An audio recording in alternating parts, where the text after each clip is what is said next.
episode involved a situation whereby the planet the curator and Kira went to visit had a certain envying, parasitic god, slowly devouring the people's thoughts and memories to satiate his boredom.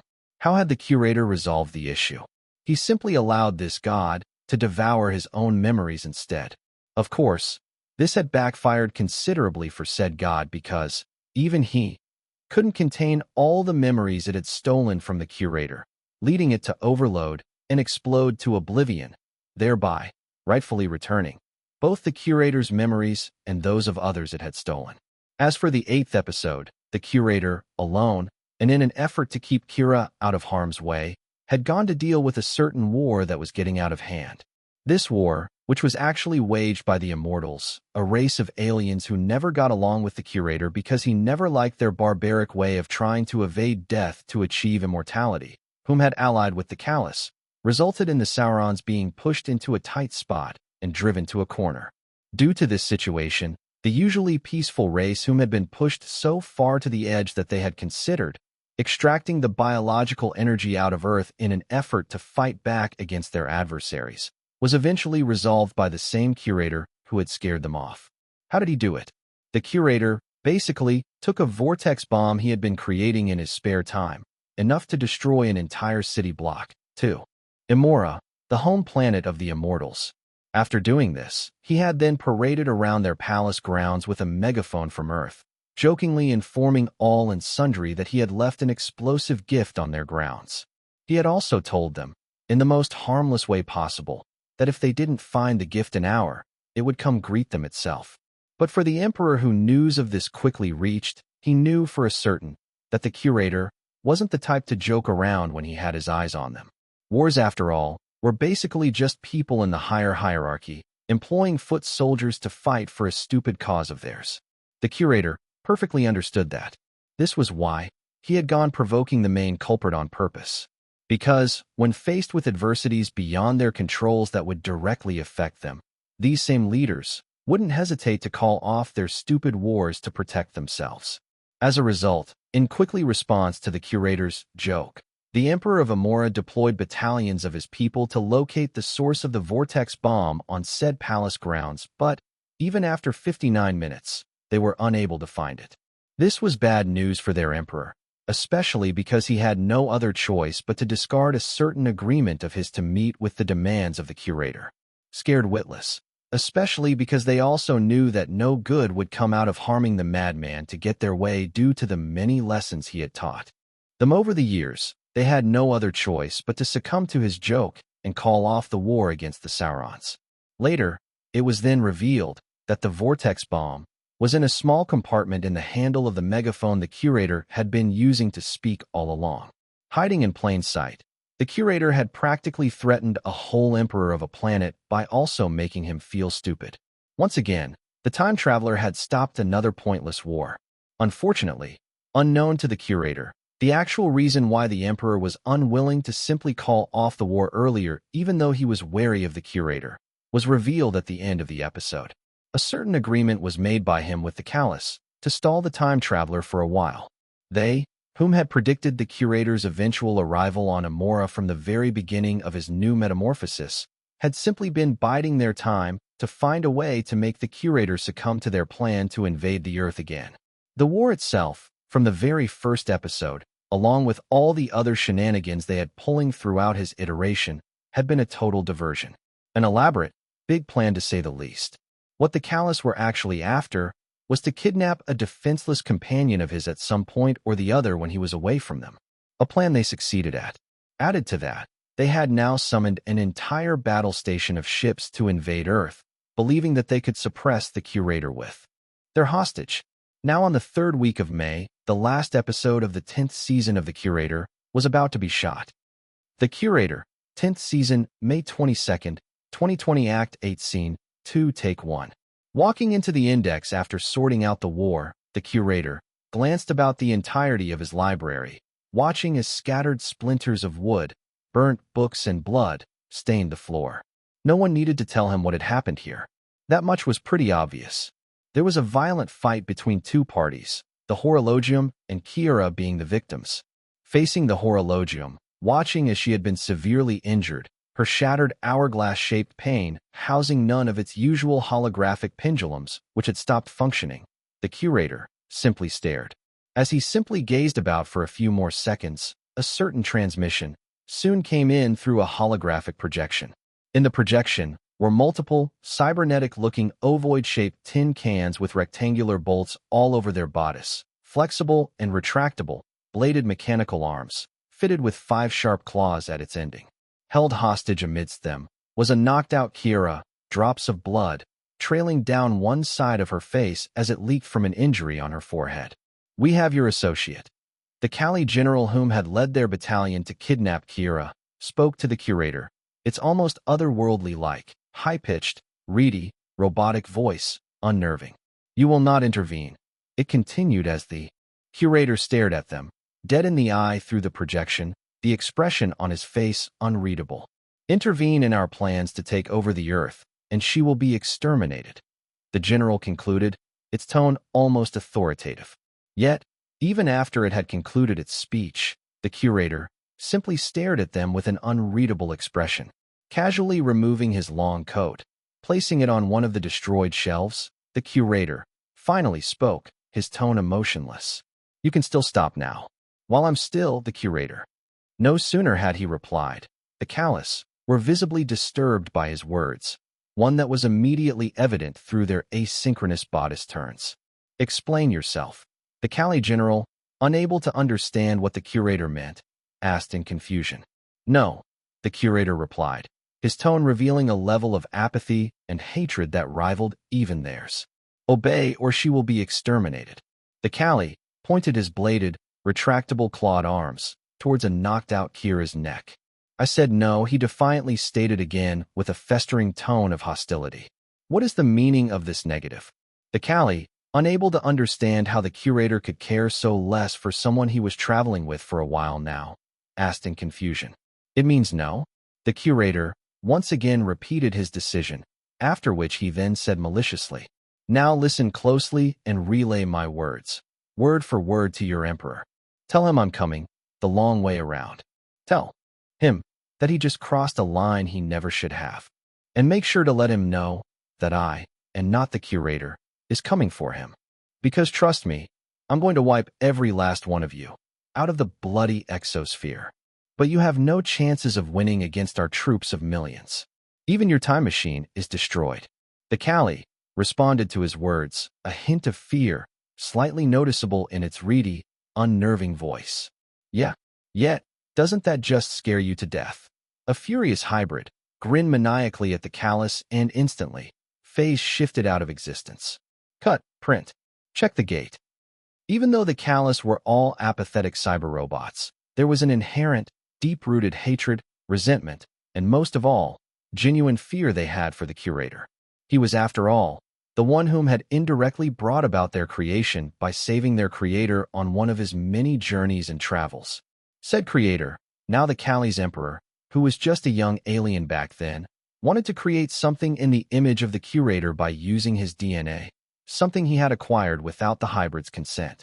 But, in the course of actually creating something in the curator's image, he had fatally messed up their genetic coding and literally added up all of the curator's worst traits into the sequencing, thereby leading to the creation of the callous.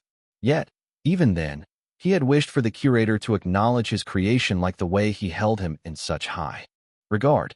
But, when the curator met the callous, he had completely rejected their entire existence, because they were inherently diabolical in nature, especially since he realized he couldn't reverse engineer the genetic coding. They were literally him, but completely evil and heartless. And that, exactly, was why the curator hated the callous with every fiber of being in his body. At the same time, it was also why the callous were terrified of the things he was capable of once he became furious. Asterisk, asterisk, asterisk. Time goes by so fast, doesn't it? Jasmine said to Kyle, who was gazing at the busy hall before him with a genuine expression of appreciation. Tiana, as at the moment, was checking the cameras for a scene Jasmine, along with some other extras who were playing the footmen and general of the callous, had filmed a few minutes back. It was also the previous scene where both Kira and the Horologium did their best to repel the callous, but to no avail. Yeah, it does. The young man soon replied to the lady, realizing that he was going to miss being here. So many scenes from the show, both from the older and the current season, was shot here. But for him, who was a literal fanboy of the show, it held so much more importance. It was a place he had never known about, much less ever felt that he'd even get to see. Yet, right now, before his very eyes, it was a place he had seen so much of and still hadn't gotten tired of. Added to that, it was his very first time being the main lead in a show that he had grown up watching, and as the titular time traveler no less. As a result, the fact that he'd be leaving by the end of the week still left him feeling bittersweet. But Kyle also knew that it was necessary for him to keep moving forward as an actor. As much as he never really gave the business side of things much thought, Kyle kept it in mind that in playing the 10th curator, whether it came out to okay or great acclaim from fans, would grant him a nice cred as a dynamic actor, capable of playing various roles to directors, producers, film studios, and the likes. That, evidently, would open up more opportunities to him as he'd be able to have a variety of roles to pick from as an actor and not just a multitude of offers to play another Alex Hunt clone. That said, as at the moment, a certain, amusing thought ran through his head as he spoke. It's quite interesting though, isn't it? What is? Jasmine curiously questioned, waving over to a friend of hers who had just walked in a few minutes ago. Well, you play your role as the curator for a season and it's over. But then, some other individual just loots it from you and bang. My companion's now their companion. He angled his gaze in a certain direction with a light grin. Oh, is that jealousy I spot? Jasmine's shoulder bumped Kyle with a sly smile. You wish. Kyle snorted in retaliation, one that only served to make Jasmine smile even wider. All right, everyone. Quiet on. Set. Tiana, having checked the shot and ensured it came out great, clapped her hands once and said. Hearing that, everyone figured the next scene would be shot in about 5 minutes, as this was how Tiana usually operated. And they were right, because exactly 5 minutes after, Kyle was already in character as Tiana commanded. Start. Chapter 129. When the curator said he was coming, the long way around, he had meant it with every ounce of his being. What did he do? Simple. He employed the usage of an emergency mini-horologium he always kept with himself. His own interspatial key. It was the exact same thing his iterations had used back when they had come to see Tesla off. The downside to the mini-horologium, though, was that it could only take him back and forth once in every 100 years, either to the future and back to the present, or to the past and right back to the present. Typically, the curator avoided going back in time to change certain events due to many possible rippling effects that could completely alter the future. But no one ever said the future was off limits. And so, phasing out of the index, it took only a few seconds for the curator to return back to the same spot, much to the confusion of the callous. However, whatever it was the curator had done, they soon realized it because within a few minutes, multiple battleships, all allies of the curator, populated the expanse of the exosphere in retaliation to the callous. At the exact same time, the curator ran out the door, boarding one of his allies' spaceships. What he had done when he used the mini-horologium was jumping a few seconds to the future in the index itself, one where both it and the horologium was already fixed to a certain extent. Having done that, he had then begun to send an SOS message to various points in time with the horologium to all the allies he had made over the years, all of whom were more than willing to warp jump to both the location he was, just before he phase shifted to the future and Earth's current exosphere. Truly, the curator had gone the long way around. No sooner had they arrived, though, a serious war ensued between both the curator's allies and the callous. All of these were scenes that were shot, mostly in the green room.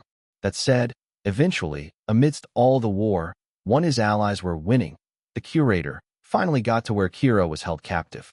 Yet, the Emperor of the Callous was also there, almost as if he had been expecting him. Kira, too, now fully awake, was placed in a wide, rectangular transparent radiation cubicle, one side left empty while she occupied the other. It was obvious what this setup was for. One person could occupy the other, and if both were activated, the vents in the cubicles of the chamber would release the life-threatening, ultraviolet radiation waves to kill them off.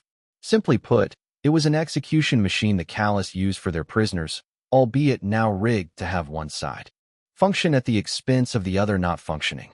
As of the moment, the hybrid realized exactly what the callous were after. Kidnapping Kira even was never their goal. Their goal, as it had always been, was to find some way to kill him off again as usual in the most brutal and diabolical ways possible, radiation being their new go-to. Since they knew he would possibly metamorph again, the callous were experimenting with yet another way to possibly counter his ability to cheat death. And unfortunately, once again, it seemed as if they had gotten him good, placing him between a rock and a hard place. The curator only had two choices as of the moment: watch Kira die while he survived, or do the reverse. It was that and no in-betweens. Whether radiation would finally be his undoing, the time traveler had no idea. The Curator, 10th season, May 24th, 2020, Act 8, Scene 5, Take 1. All these years, I thought you'd run out of ways to make me sick. The Curator slowly walked into the Callie's main control center, eyes gazing at Rathose, who was placed on an elevated platform with abhorring disgust. Curator, you have arrived. Rathose, surrounded by many other callous, spoke in between measured pauses, his reedy, unnerving, robotic voice, much lower pitched than his creations. Placed in a small fluid tank, one that contained high amounts of nutritious substances that made it possible for him to still be alive after all these years, was his beating heart, other. Amorphous, translucent fleshy material, which contained his eyes and mouth, surrounding said heart. Rathose looked almost amoebic, but he was very much alive as the tank itself was hooked up to a cybernetic bodice, just like his creations, the tank, serving as its head instead. Yet, what really caused the Curator to speak with such detest to him was because of what he was gazing at as of the moment. Curator, don't give in to them. You don't need to follow through with their plans, you hear me? Don't. Kira audibly exclaimed from the other end of the chamber, the fear in her eyes evident as she pressed her palms tightly against the cubicle. Yet, at the same time, her expression was brave and determined. Never for once did Kira want the Curator to feel responsible for this precarious situation she found herself in. If she was going to die here, then so be it. Although she had things she wanted to accomplish, but still, for the most part, she didn't want to be responsible for the death of someone she had genuinely come to admire. Theirs was almost an uncle-niece relationship. She, the niece who wanted to experience the world, and the Curator, the cool uncle who took her to various places she never thought she would or could ever visit. He was also her muse, and that was why she had been writing a novel while drawing inspirations, both from his persona and their adventures. She would never forgive herself if her uncle and her muse died because of her. You have, once again, thwarted our plans. That much is expected. Rathose, on the other hand, spoke, after which he then robotically turned towards the chamber Kira was in. But we will not go down without a fight. Unless you take her place, she will die. The Emperor pointed his bladed claws at the top of the chamber where a trigger was placed, a 3-minute timer left counting on it. Do not try to deconstruct the chamber, or she will die, he added while turning around to face the Curator with a whir. We will now go and face our defeat at the hands of your allies. But you too will fall here. Rathose turned around, a robotic whir in his movements as he and the other callous exited the throne room. Gazing at them as they left, the regret and malice in his eyes evident, the hybrid rolled his tongue around the insides of his mouth for a few seconds, after which he then turned around to face the actual problem. Now left alone, staring at the chamber before him where his companion was sealed shut, the Curator sighed. Not a tired or a frustrated sigh, but an acknowledging sigh as he spoke to Kira, who was pleading with her eyes for him to leave her be and save himself. Yeah, you've always been this kind of person, haven't you? Always brave, always kind, always accepting of whatever hand life deals you.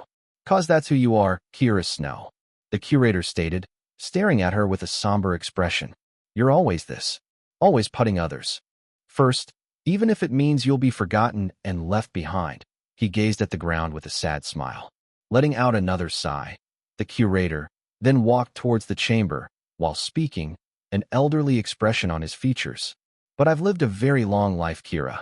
The least I can do is ensure that you outlive this current me. No. No, no, no. Please, no. No. Curator. No. Kira screamed in pain, banging her hands on the cubicle harshly as tears brimmed on her eyelids.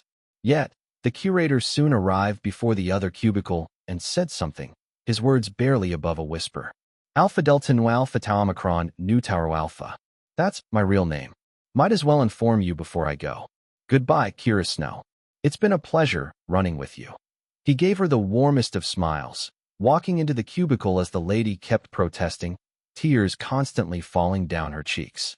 Almost instantaneously, his entire cubicle released a whizzing noise, filling up his side of the chamber with about 1,000,000 rads of concentrated UV rays. Buckling backwards in immense, body-wrenching pain, the curator let out a pained groan, clutching his heart as he is back, slowly dragged down the walls of the cubicle, till he eventually fell to the ground. In a few seconds, he was curled up like a centipede, groaning in pain as the radiation slowly killed off every cell in his body. As this was happening, Kira kept sobbing, falling to her knees as she did. Curator. No. PL. EA. SE. No. PL. EA. SE. I'm sorry. I'm so sorry.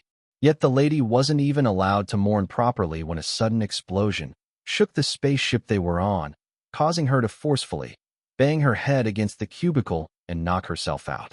Cut. Print. Check the gate. Watching the scene which had already played out before them end, almost everyone on set watched with a hint of pain in their eyes, Tiana included. Some, even, already had tears brimming on their eyelids, while some were already wiping the drops of tears that fell down their cheeks. Sure, this was all fiction at the end of the day, but to pull off the act so convincingly, now that was something else entirely. Kyle and Jasmine's chemistry also added so much more emotional depth to the scene, one that probably wouldn't have turned out as great as it did if they weren't good friends off set. And so, as both actors stopped acting out the scene, Jasmine took a bit more time, returning herself back to normal. A friend of hers who was also on set aided in consoling her, and she too did her best to quickly pull herself together. There was still one more scene left for her to shoot, alongside the 10th curator. As for Kyle, for very obvious reasons, he had opted not to use Deep Dive for the scene they had just shot. 1,000,000 rads would be too dangerous, even if it wasn't real, he thought to himself as one of the caterers handed him a bottle of sparkling water. No matter how much he had wanted to use it for this scene, Kyle knew that it could have serious mental drawbacks that he would, quite possibly, take a long time to heal from. It was always good to know when to use Deep Dive and when not to use it, especially with its increased effects of realism. Still, staring at the bottle in his hands, knowing that he would now be shooting his final scene as the curator in a few minutes, Kyle decided to use both of the busted acting skills in his arsenal. It was a great way to honor his role as the 10th curator. But, more than that, Kyle wanted to leave his own mark on the show. A mark he would look back on and always be proud of, both as an actor and a fanboy of the show. That was why he had come up with something of his own. Something none of the other curators had ever done in the long, long history of the show. Chapter 130, and on it goes. Ever since Kyle had read the script for the last episode, he had felt that the curator should at least have a few parting words asides, simply telling Kira his name and his farewells in the radiation chamber. Sure, he would still need to take a knocked-out Kira back to the index before he finally metamorphed, as it still took a bit more time for him to die, even with all the radiation in his body. The fact that those were his only parting words before he finally died and changed to another iteration didn't sit right with the young man one bit. It wasn't something his iteration would do. At the very least, he'd want Kira to not feel responsible for his death. As a result, in his spare time, Kyle had been thinking of what to do to make the scene far better, and what he eventually decided upon was to give a farewell speech. A farewell speech that was equal parts what his iteration as the curator would want to say and what he himself as a fan would like to hear. I'll be going a bit off script, possibly way off script, even, Kyle said to Tiana, who was watching the crew prepare the set for the last scenes.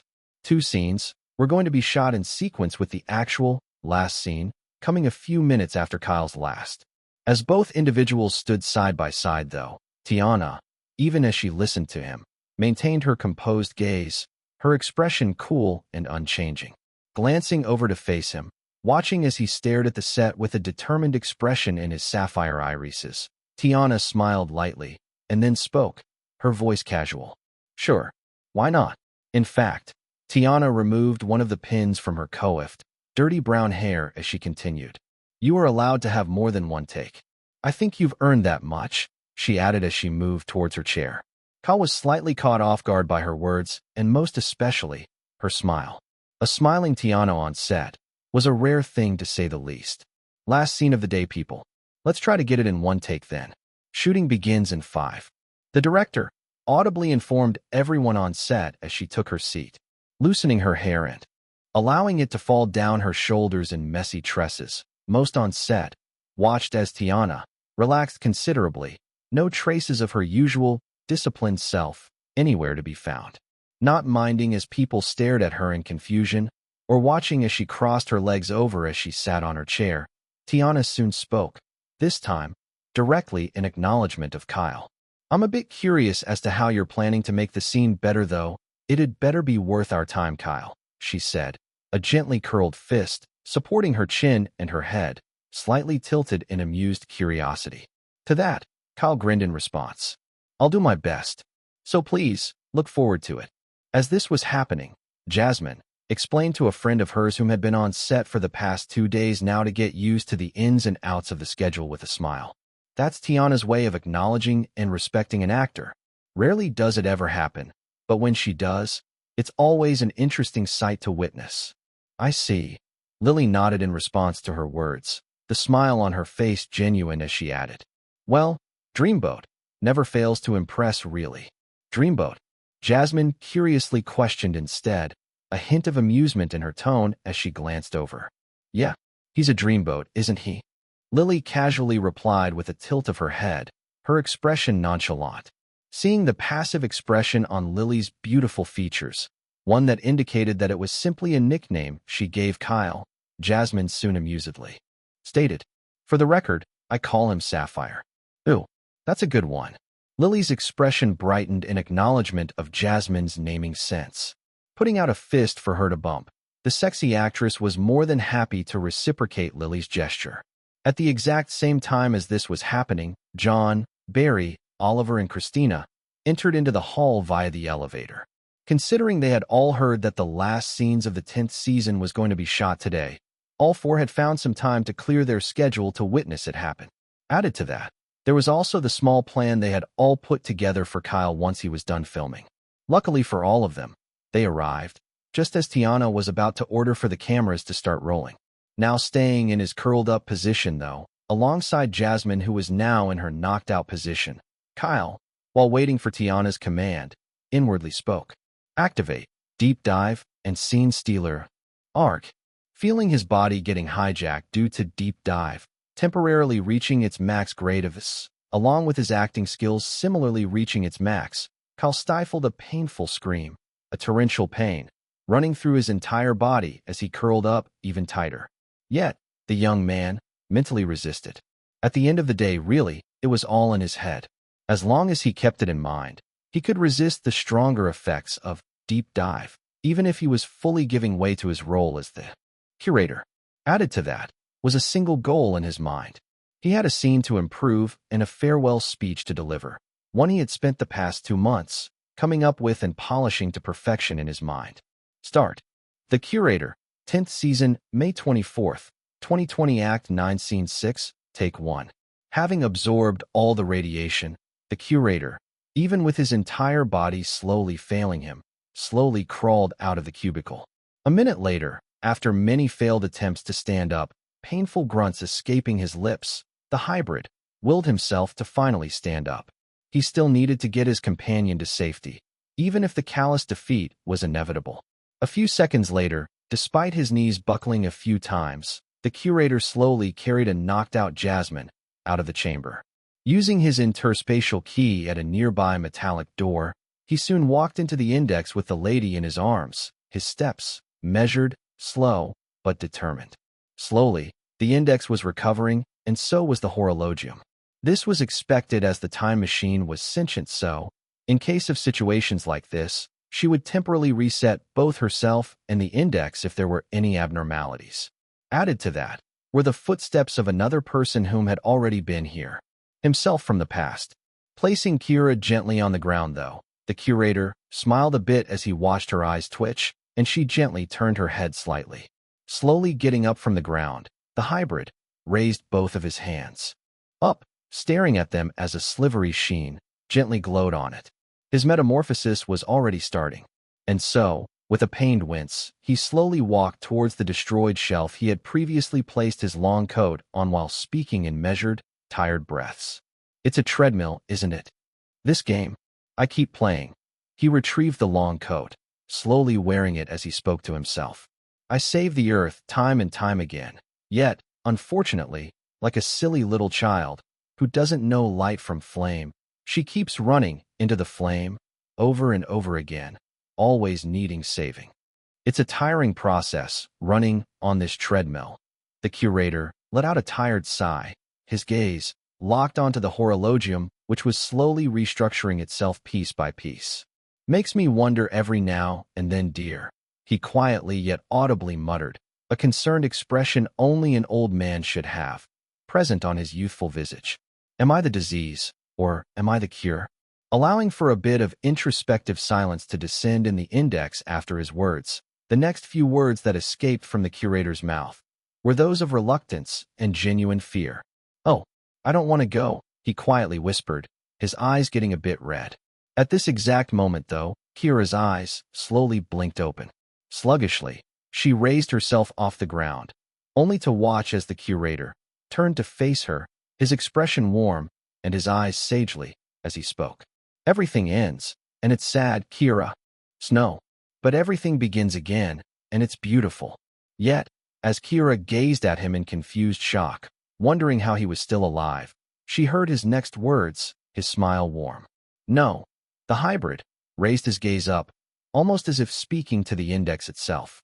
"Everything begins again, and it's brilliant." Glancing over to Kira one last time, the curator then called out gently, "Kira." "Why, yes, curator," the lady responded, a bit happy that her madman was now all healed up. "Have a brilliant life." He warmly wished her the best with an elderly expression of a grandfather watching his granddaughter, a light, happy grin forming on his lips. No sooner had he said those words, a silvery hue, bright enough to blind Kira and illuminate the entire index, exuded from his body. "Cut. Print. Check the gate." As Kyle felt the effects of both of his skills fading away, every part of his body, not feeling like they were constantly being torn apart, something broke him out of the trance fully. It was a clap that started from Tiana, who had initiated it as she spoke with a genuinely impressed grin. "That truly was amazing. Congratulations on completing your filming, Kyle." In a few seconds, her words, along with her clap especially, had a domino effect, cascading over to every other individual on set. In an instant, a resounding, thunderous clap filled up the entirety of the hall. From John, to Oliver, to Barry, Christina, and also Lily, everyone on set was showering him with claps. "Woo!" One of the makeup artists pumped her fists into the air with a whistle. "Congratulations, Kyle." A cinematographer shouted out loud with an especially loud clap. "You were fantastic." Two of the staffs on the prop crew cheered happily. Kyle's speech, a combination of what he as the curator wanted to say, along with things he wanted the fans to hear, was so beautifully put together. At the exact same time, as the claps kept getting increasingly thunderous, whistles and cheers filling up every corner of the expansive hall, Jasmine ordered with a shout, "Release the confetti." Instantly, some of the prop staffs pulled down a rope from a corner of the hall, and confetti, all in various colors, fell onto the index prop. Gazing at it all, wondering when they all even had time to put it all together without him knowing, Kyle smiled with a genuinely happy gaze and took the opportunity to offer a small bow of appreciation. No sooner had he done this, Jasmine quickly walked towards him and embraced him in a tight hug. "You were an absolutely brilliant curator, Kyle. Congratulations." "Thank you, Jasmine. I really appreciate it." "I appreciate All of this, really. Thank you all, so much. He warmly replied with a bit of a bashful smile and a strong blush while gesturing to everyone. Oh, so you are capable of blushing, the lady instead asked in genuine surprise, all whilst also teasing him. Oh, shut up you, Kyle, countered with a roll of his eyes, a gesture that caused Jasmine to chuckle lightheartedly. At the exact same time, everyone on set who watched their interaction shared the exact same light-hearted laughter as the lady.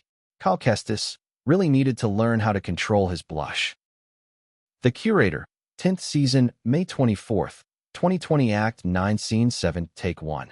And yet, almost instantaneously, the light dimmed down considerably, revealing a silvery, glassy cocoon, much to Kira's confusion. No less than a second, though, a hand, followed by a leg, punctured through the cocoon, causing Kira to stagger backwards as she watched in a mix of genuine apprehension and confusion. Yet, without a moment wasted, the entire body broke out of the cocoon, its glass shattering as it crinkled beneath the foot of the Curator's new iteration. Those darn callous. Well, it's good to know radiation won't do the trick. Tongue. I've got a new tongue. Weird, a feminine voice, cascaded over to Kira's ears, the lady, watching the sight before her in shocked befuddlement. Her shoulder-length dark blonde hair was styled in a bob, her irises were hazel-colored, and she was of considerably shorter height than her previous iteration. Oh, hello, Kira. You look terrible. Come on, dear. Let's get you back, homie. The Curator, now taking on a completely new iteration, gazed at her companion with a strong hint of concern in her eyes, only to suddenly faint afterwards. Her body functions weren't fully functional just yet. Cut. That's a wrap. Staring at the scene before him as everyone cheered in happiness now that the 10th season of The Curator was completed, Kyle watched as Lily, who now wore a replica of his attire, had an expression full of excitement like he had back when he had first been on set. The lady was going to be the 11th Curator. That was the certain role that Lily had bagged in the 10th season of The Curator. Her introduction as the 11th Curator. And that truly was the beauty of the show.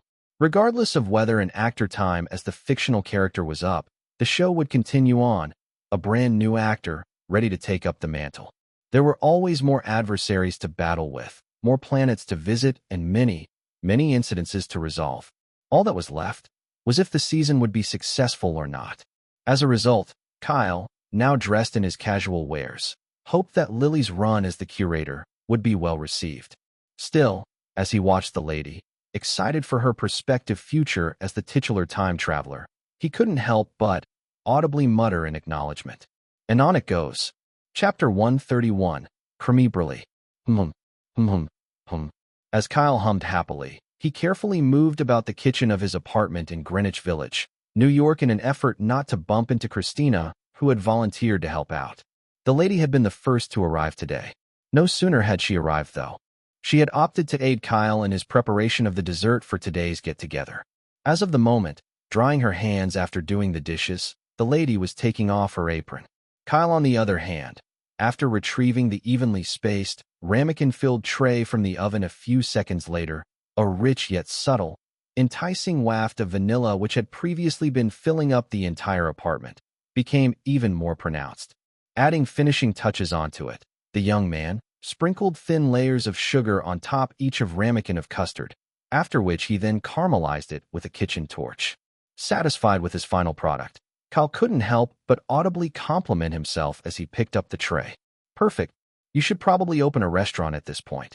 Christina signed to him, the pupils of her evergreen irises dilating a bit as she gazed at the cremebrally. Its perfectly crisp and golden brown crust was a literal eye-catcher, to say the least. Maybe I should, Kyle, unable to sign due to his hands full, responded to the lady with a light smile. I'd probably go bankrupt if you did.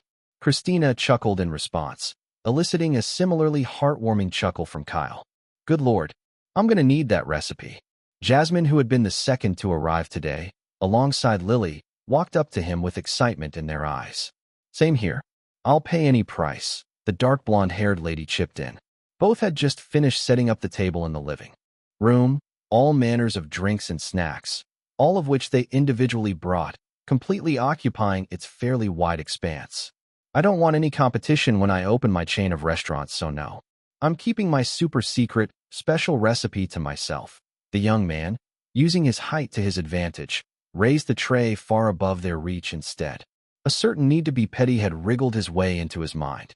However, both ladies, almost as if coming to a certain realization once again, soon stated in synchrony, "Oh, you're quite tall, aren't you, Sapphire/Dreamboat?" A bit taken aback by their words, Kyle couldn't help but asked in amused curiosity, "Do both of you perhaps share the same brain cells?" "Who's to say we don't?" Oh, Lily and Jasmine glanced over at each other in genuine amusement, their words similar once more. To this, Christina, whom had been watching their entire interaction, chuckled once more as she signed to Kyle. "I think they do. You do realize the trailer will be released in about a minute?" Tiana, whom had been in the living room with Oliver, casually called out to all four. She had been the last guest to arrive today. "Coming," Kyle responded, the ladies swiftly making their way out of the kitchen alongside him. 4 days had passed by since filming of the 10th season of The Curator had rounded up. During that time period, only a few kinks and issues were being sorted out, the trailer being one of them. As for the episodes themselves, the first 5 had already been edited by the necessary editors, brought up to the level at which an episode of a series should be. Tiana, even though she only had rudimentary knowledge about editing in general, had still been heavily involved in the process to ensure that none of the episodes were butchered at the final stretch. The same had happened with the trailer. Or trailers, in fact. They had planned to shoot one originally, but, after Kyle's insight at the marketing meeting, they had decided to make 2, both of which were then merged together in one mid-lengthened trailer of around 6 minutes. It was a pretty interesting idea that had then gone on to become brilliant the more they worked on it. As a result, all 6, Kyle and Jasmine especially, couldn't wait to watch the completed product as they had been way too busy to find time to check back on it while shooting. As for Tiana, she had already watched the trailer before it was released, and she was frankly more than impressed. So was John and Barry. Added to that, the 10th season would also begin airing at the end of the month. This, too, was going to come as a surprise to the fans because, usually, the trailer, which typically should have been released a month earlier, was purposely stalled to get as much audience retention as possible. This, too, was also a business and marketing tactic that John and Barry had decided upon after conversing over it with the marketing team. All that remained now was the audience's reaction to it. So, with everyone seated on the wide couch in the living room, staring at the wide OLED screen of the smart TV, Oliver navigated over to Dream Landing's YouTube channel with the remote. *****. Adam had been a longtime fan of The Curator. Okay, maybe longtime fan alone was a big understatement. Adam was an absolute diehard fan of the show. From limited editions of the comics that Dreamland Incorporated had produced for the 5th Curator, to figurines of the 1st to 5th Curator, Adam collected them all. Even his room was full of posters of the show, something he took great pride in. That was why, even when the show had started deteriorating in quality, he had persisted, believing that the show would eventually get its groove back in due time. He was even one of those individuals who had defended the show when it started getting flamed on the internet for being gold-plated, dumpster fire garbage by the 7th season. However, Adam was human through and through, and humans disliked being disappointed over and over again. So, after the 8th season of the show, he had decided to stop watching the show altogether. That didn't mean he didn't try watching the 9th season, though. But, after watching the first episode of that season alone, he had switched off his laptop, calling the current show the exact same thing he had defended it from. Gold-plated, dumpster fire garbage. That said, a year had passed by since then, and Adam had better things to do with his time than watch a show that had lost its soul. Today, the young man aged 22, after asking out his crush at workout, was all dressed up and ready to make today's date one to remember. Having prepared an hour ahead of time, Adam was now seating at a park bench 30 minutes earlier, waiting for his date to come around. She had texted him that she was already on her way, so the young man simply decided to pass the time by scrolling through his YouTube feed. As he kept scrolling, though, his eyes soon caught sight of The Curator 10th season trailer. Not even willing to give it a try, especially with all the mostly negative reception around it, Adam was about to scroll past when his eyes locked onto the view count. Shock. Complete, unadulterated, genuine shock. That was the current expression on Adam's visage. 1 million views in 20 minutes. Wondering what sort of sorcery was going on here, Adam, even as his curiosity kept ramping up, was still reluctant to watch the video. Was the trailer really that good? Or were people just watching it because it was extremely terrible and felt the need to bash it again? Adam couldn't really say. But for the most part, the young man believed that it was probably the latter. So, with curiosity eventually getting the best of him, Adam clicked on the video. Watching as his phone screen stayed dark for a few seconds, the video brightened up to reveal a room, showing a fairly popular actor he had seen a few times over the years, seemingly auditioning for something. Wait, it can't be. Adam, realizing that said actor was auditioning for the role of the curator, had his interest instantly piqued. This was a very interesting yet unconventional way to start a trailer. Yet, as the audition went on, Adam was dissatisfied as he inwardly commented, "Yeah, just another clone of the fifth curator." And as if to agree with him, the actor soon walked out, and almost instantaneously, another actor came in. It was obvious that the video was edited to make it seem like that. Yet, as his audition also went on, Adam wasn't too impressed by the new actor either. To Sammy, not that different from the last, he inwardly commented with a slight frown as the new actor soon left for another to come in. And just like that, in short, 30-second auditions, Adam, despite not being impressed by any of the past 6 actors, didn't realize just how engaged he had been. Sure, he wasn't happy that all the actors whom had auditioned didn't really get the essence of why the curator was such a complex character, but, regardless of his thoughts, his attention had been solely on the trailer. He didn't even realize someone's shadow hovering over him. By the 3 minutes, 30-second mark though, a new actor walked in and his entire attire was the first thing that grabbed Adam's attention. Slightly sitting up properly on the bench as Kyle Kestis's face came into view, Adam realized that this was the actor whom had been casted as the 10th curator.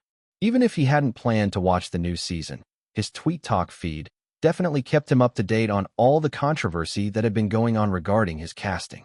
That said, watching as the young actor spoke the lines. Ah, there it is. There's that familiar expression. Adam felt a small, excited chill run up his spine as Kyle's eyes gazed at him like he was his grandkid from the phone's screen.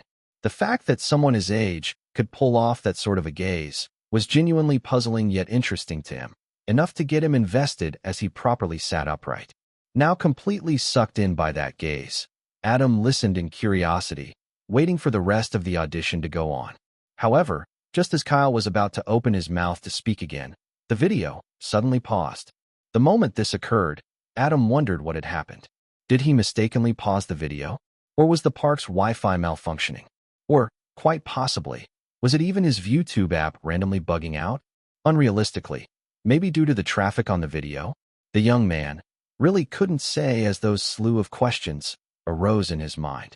However, as if to brush all those thoughts away, the video that was paused had Kyle himself, with his newly styled hair, walk into frame. This, genuinely, caught Adam off guard. Trailers, obviously, weren't done like this yet. Yet, the exact same gaze that was in the paused audition video was the exact same expression the current Kyle was giving him, causing a stronger chill to run down his spine this time. The current video, now offering a side-by-side comparison to Adam, showed practically not a single difference between both gazes. Both paused and current. How could he pull off a gaze like that so effortlessly? That was the current question in Adam's mind, but, as if to break him out of the trance, the current Kyle soon chuckled with a slightly smug expression as he spoke, a hint of amusement in his tone. Spoilers. No sooner had he said that, the video ended, seemingly. And just as it ended, Adam kept staring at his screen, stunned to oblivion as Kyle's gaze was etched into his mind. Damn you, Kestis. Spoilers my ass. Let me watch the rest of your fucking audition. Adam simultaneously complained in his mind, feeling as if he had been duped. Yet, it didn't even take a second before the screen switched up to the interior of the index, Jasmine walking in as she spoke. From the very first moment I met him, he was impossible. Kira gently traced her fingers across the length of one of the bookshelves. Yet, he was also brilliant, funny, disoriented, chaotic, and most especially mad. she added with a bit of a concerned expression, only to chuckle lightly afterwards. But beneath all that is the interesting part. Kira kept walking, the camera following her from the front till it panned around to her. Field of view to reveal the curator, standing still and frozen in time like a statue before his horologium, a mysterious smile on his lips.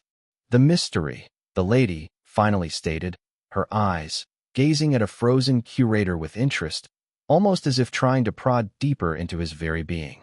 Crossing her arms before her chest, she then spoke again, her words curious.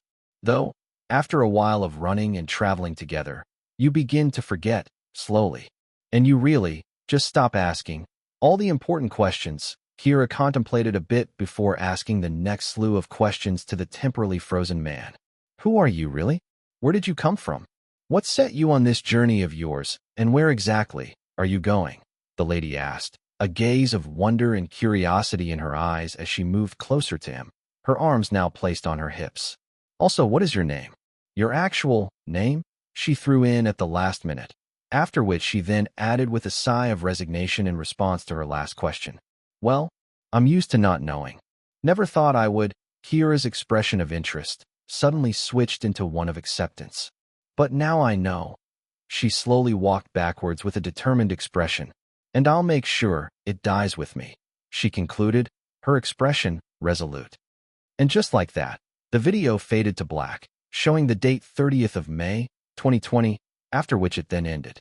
Staring at the replay icon, Adam could only gaze at the phone in complete, utter shock. From the inception of the series, the name of the curator had been a total mystery. But now, finally, they were going to reveal it. And added to that, almost as if to add icing to the cake, the first episode was going to be released this weekend. Adam was unequivocally excited for it. So much that he instantly discarded his ideas about not watching the 10th season anymore and immediately dropped a comment after liking the video. The first half of the trailer already had him invested in watching the 10th season of the show once again, but the second completely tipped him over the Richter scale. Gold-plated, dumpster fire garbage my ass. I'm gonna freaking watch this, Adam declared to himself with a genuine grin. Looks fun. Wanna watch the first episode together? Gabriella, his date, whom had been watching the trailer over his shoulder alongside him for the past few minutes, asked in genuine interest. A bit shocked by her sudden arrival, especially since he had expected for her to come far later, Adam, after composing himself, replied with a genuine grin. I would love that. Chapter 132, Wedding Bells. The trailer for the 10th season of The Curator, even after over 5 million views now in about 1 hour and 30 minutes, only had 127 dislikes. 127 dislikes. That was practically baseless when compared to its current 1.39 million likes. That meant that roughly 25 to 27% of the people who watched the trailer loved it. And, in an even more realistic sense, possibly about 85 to 90% of the people whom had watched the trailer would have loved it also because, for the most part, more than 90% of the people who watch videos on YouTube usually never liked the videos they watched. It wasn't because they couldn't or didn't want to, but it was more because it wasn't really a feature people really actively engaged with for the most part. But the main reason was because of passive consumption. There were many more videos to watch and a deeper rabbit hole to go down into, so why waste precious seconds liking or disliking a video when they could already be watching the next one that interested them? But the fact that the trailer was good enough to retain 25 to 27% of the audience's interest, enough for them to like the video, a few seconds after the video itself had ended, spoke volumes about how good and entertaining the trailer itself was. As for the people who disliked the video, or even people who disliked YouTube videos in general, it was either because they actually, for some reason or the other, genuinely disliked the video. But, for the most part, most people who disliked YouTube videos either do it for the fun of it, to annoy certain YouTubers, or to drive home an agenda, be it a good or a twisted one. And so, due to that exact reasoning, even the first comment underneath the trailer said it all. The 78th curator, before man and God, if for some stupid-ass reason you dislike this trailer, you seriously need to be doused in holy water because, good Lord, that was the best trailer from any piece of media I've laid my eyes upon in years. Also, first episode is this weekend. Sign me freaking up. Princess Peach. What do you mean spoilers? K.K. Don't you be gatekeeping the rest of your audition from us, darn it. Let me in. Let me fucking in. Boy underscoring for table. My day is made, and my joy, immeasurable. I may also have to apologize in advance because that elderly expression that Kyle delivered still hasn't left my head. The 100th curator, Quentin, is back, baby. Only he could make the curator rejuvenate and sprout back to life after all these years. As a fan, I haven't been this excited in years. Also, I love this trailer. Very innovative stuff. Far different from the Sammy shit Hollywood keeps shoving down our throats in recent memory. Sigma Papa. This is The Curator. I Grew Up With People. A show that respected and adored its fans, enough to get them excited for every new season. That said, I really don't know much about Kyle Kestis as an actor, but with what I've seen from the trailer, I have very high hopes. We do a bit of trolling. Smell that, people? Smell that refreshing air? That refreshing air of a change in perception? Yeah, that's the smell of success. Go K.K. Adam with an A. Heavens, I loved this trailer. I wish every trailer was like this, period. No fancy-ass explosions, no big plot reveals. Just a trailer that did what it was meant to do. Pique my darn interest again after all these years. Callie_Vanquisher. Dear Hollywood, please take notes. This is how you make your audience excited to watch something without spending a shit ton of dollars. Just by trusting your actors, you can make something infinitely more exciting with a fraction of that money. Peak trailer. Peter_ets_fantasy. I like how even though we now realize we're going to know the curator's actual name after all these years, we actually don't know how it'll happen. And that's exactly how a trailer is supposed to be. Give us just enough information to be excited about something without actually ruining the mystery behind it. Also, Kyle's a perfect casting for the 10th curator. Yeah, I said it. Bite me. Dumbling door. Can we just take a few moments to admire and appreciate both Kyle and Jamzine's acting? He alone already had us hooked in the first half of the trailer, but the second half made things so much more interesting. Waifu with a rocket launcher. I have been a big sci-fi fan and an even bigger fangirl of K.K. ever since his time on Grow Up. Now, just as I'd hoped for, this season looks to be a good one. I am so hyped. Even my rocket launcher's excited. Annie, are you okay? Apologies in advance for my upcoming bad decision, Mom.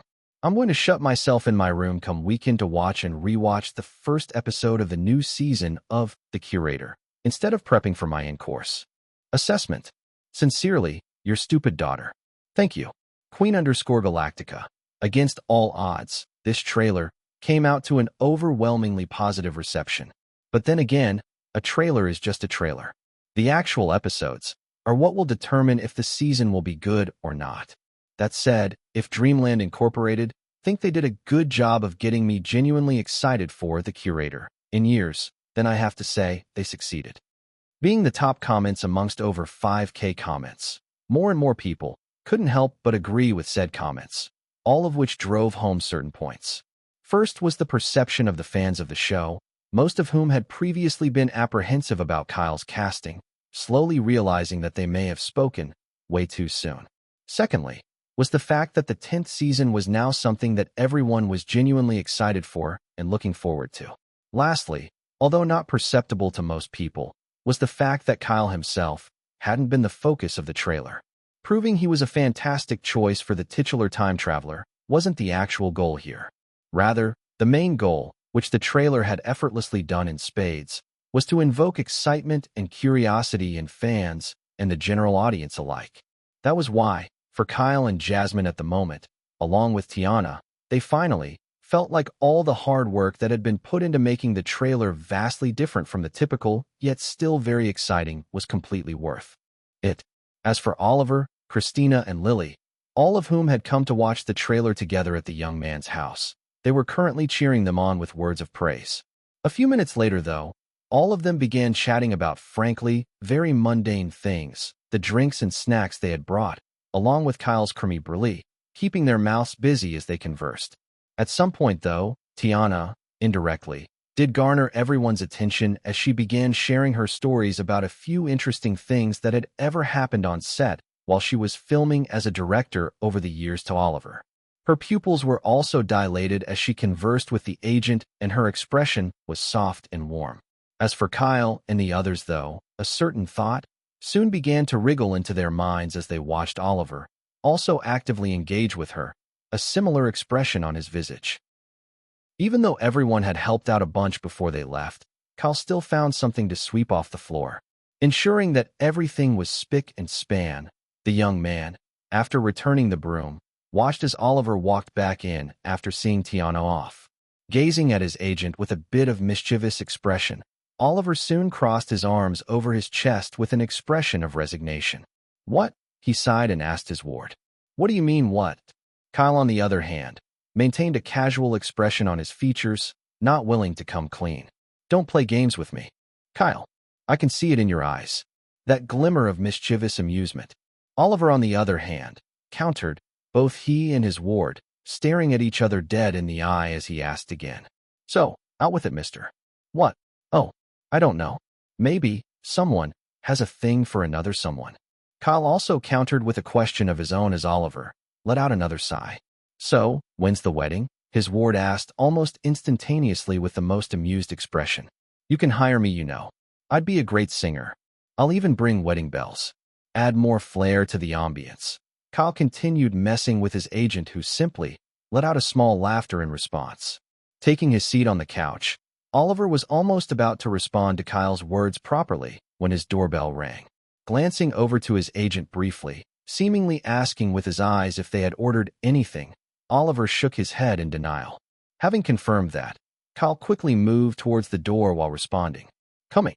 Opening the door, the young man was a bit surprised to see a mailman delivering a letter to him directly, especially when considering he had a mailbox. "Thank you." He politely thanked the mailman, who simply nodded with a thin smile and went back into his van. "A letter?" Oliver, sharing the exact same curiosity as Kyle, questioned as his ward sat beside him. "Yeah, must be quite important if they had it delivered directly to me," Kyle replied, casually opening the sealed envelope with a curious expression.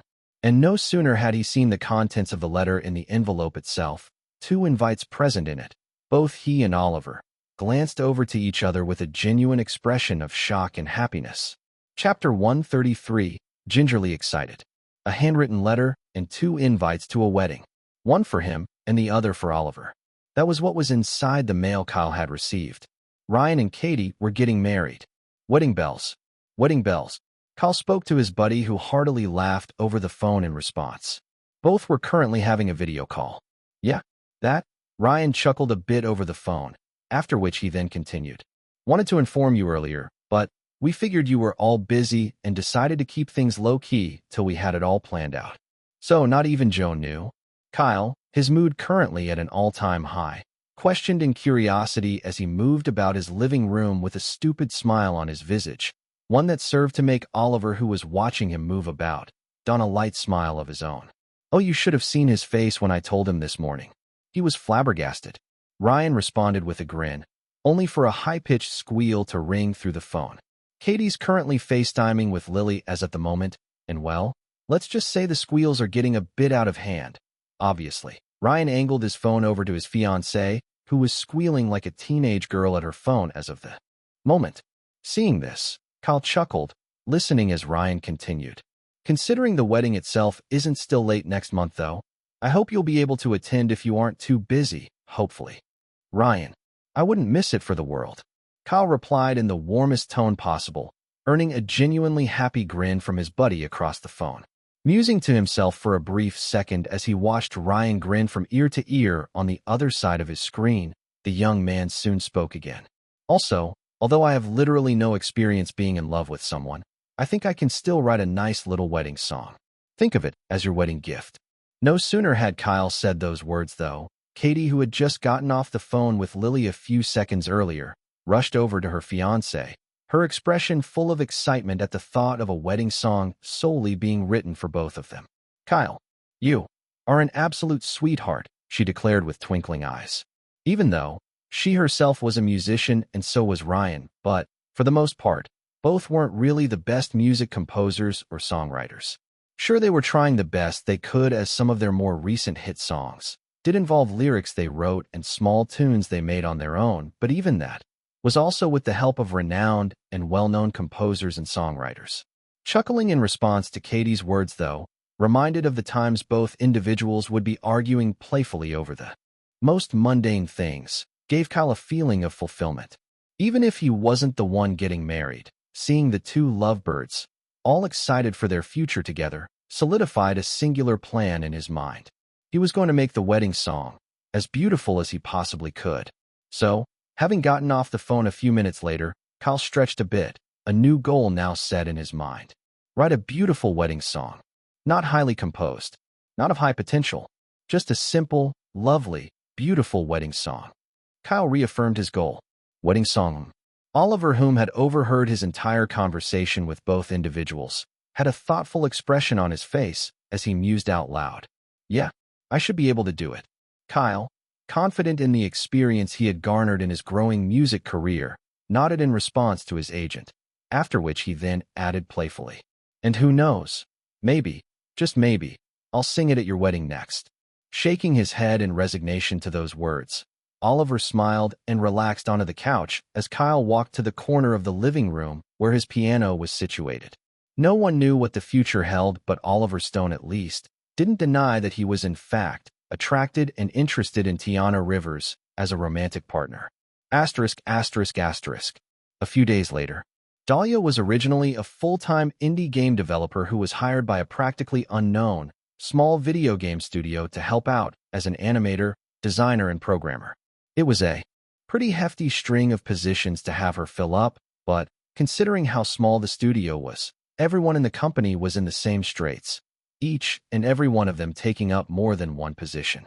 Typically, Dahlia was never one to accept such kind of an offer, but when she found out the next project the studio was working on, she just wanted to be a part of it no matter what. Sure, the pay was shit for the hours she was putting in, but even then, she was more than willing to put up with it, if it meant the project they were working on would come out great. Unfortunately, considering how the studio's investors and publishers alike weren't exactly keen on expending more resources on the studio's new project after a previous game of theirs that flopped, Spawn Point Studio weren't exactly in the best of states. Previously, they had produced just 3 games. The first was a pretty cool action-adventure mobile RPG game which did good, earning quite a modest sum of money, $55,000+, at least by their standards, and especially considering that it was their very first game. Using the funds they had secured from their first, the studio had then gone on to make their second game, one which was a full-fledged AA action-adventure PC game that sold fairly well, $325,000+. This was enough to at least garner the attention of a few small investors and video game publishers. So, as the unknown studio slowly got a bit of attention from the few people who felt there was untapped potential in their work, Spawn Point Studios soon had more fundings to work with on their next project, about $1,500,000 plus. Yet, due to the greed of their publishers, even despite their protests that the game wouldn't be profitable if they weren't given enough time to work on it longer, a small battle royale, live service game which they should have spent one more year ironing out and fixing its various kinks and bugs, practically got shoved out in its uncompleted state. Still, against all odds, their third game managed to make double the investments, although the gamers who played it had more complaints than good things to say about it. Yet, despite the studio being happy that they at least made back double the investments, the investors and publishers who had hoped for the game to rake in plentiful and millions of cash were extremely disappointed and bitter, thereby calling the game a flop since it didn't meet their expectations. That was also why, as of the moment, Spawn Point Studio was practically standing on its last legs as their small staff of just 24 people did their best to garner newer investors in the upcoming Gamescom that would be happening in the next 1.5 months, the only way they knew how. Impress them with their fortes and a new, yet interesting direction for the studio. A single-player, action-adventure, narrative, story-driven game with a slight bit of RPG mechanics. Stretching her arms a bit in an effort to loosen her joints, Dahlia yawned tiredly. Blinking her eyes a few times, The lady glanced over to her phone's screen and then decided to head home. It was currently 8:50 p.m. on a Friday evening. About time you headed home, Dahlia. Carlos Schmidt, their studio head, leaned out of his cubicle and said to the lady, who simply gave a tired smile in response. Also, take the weekend off.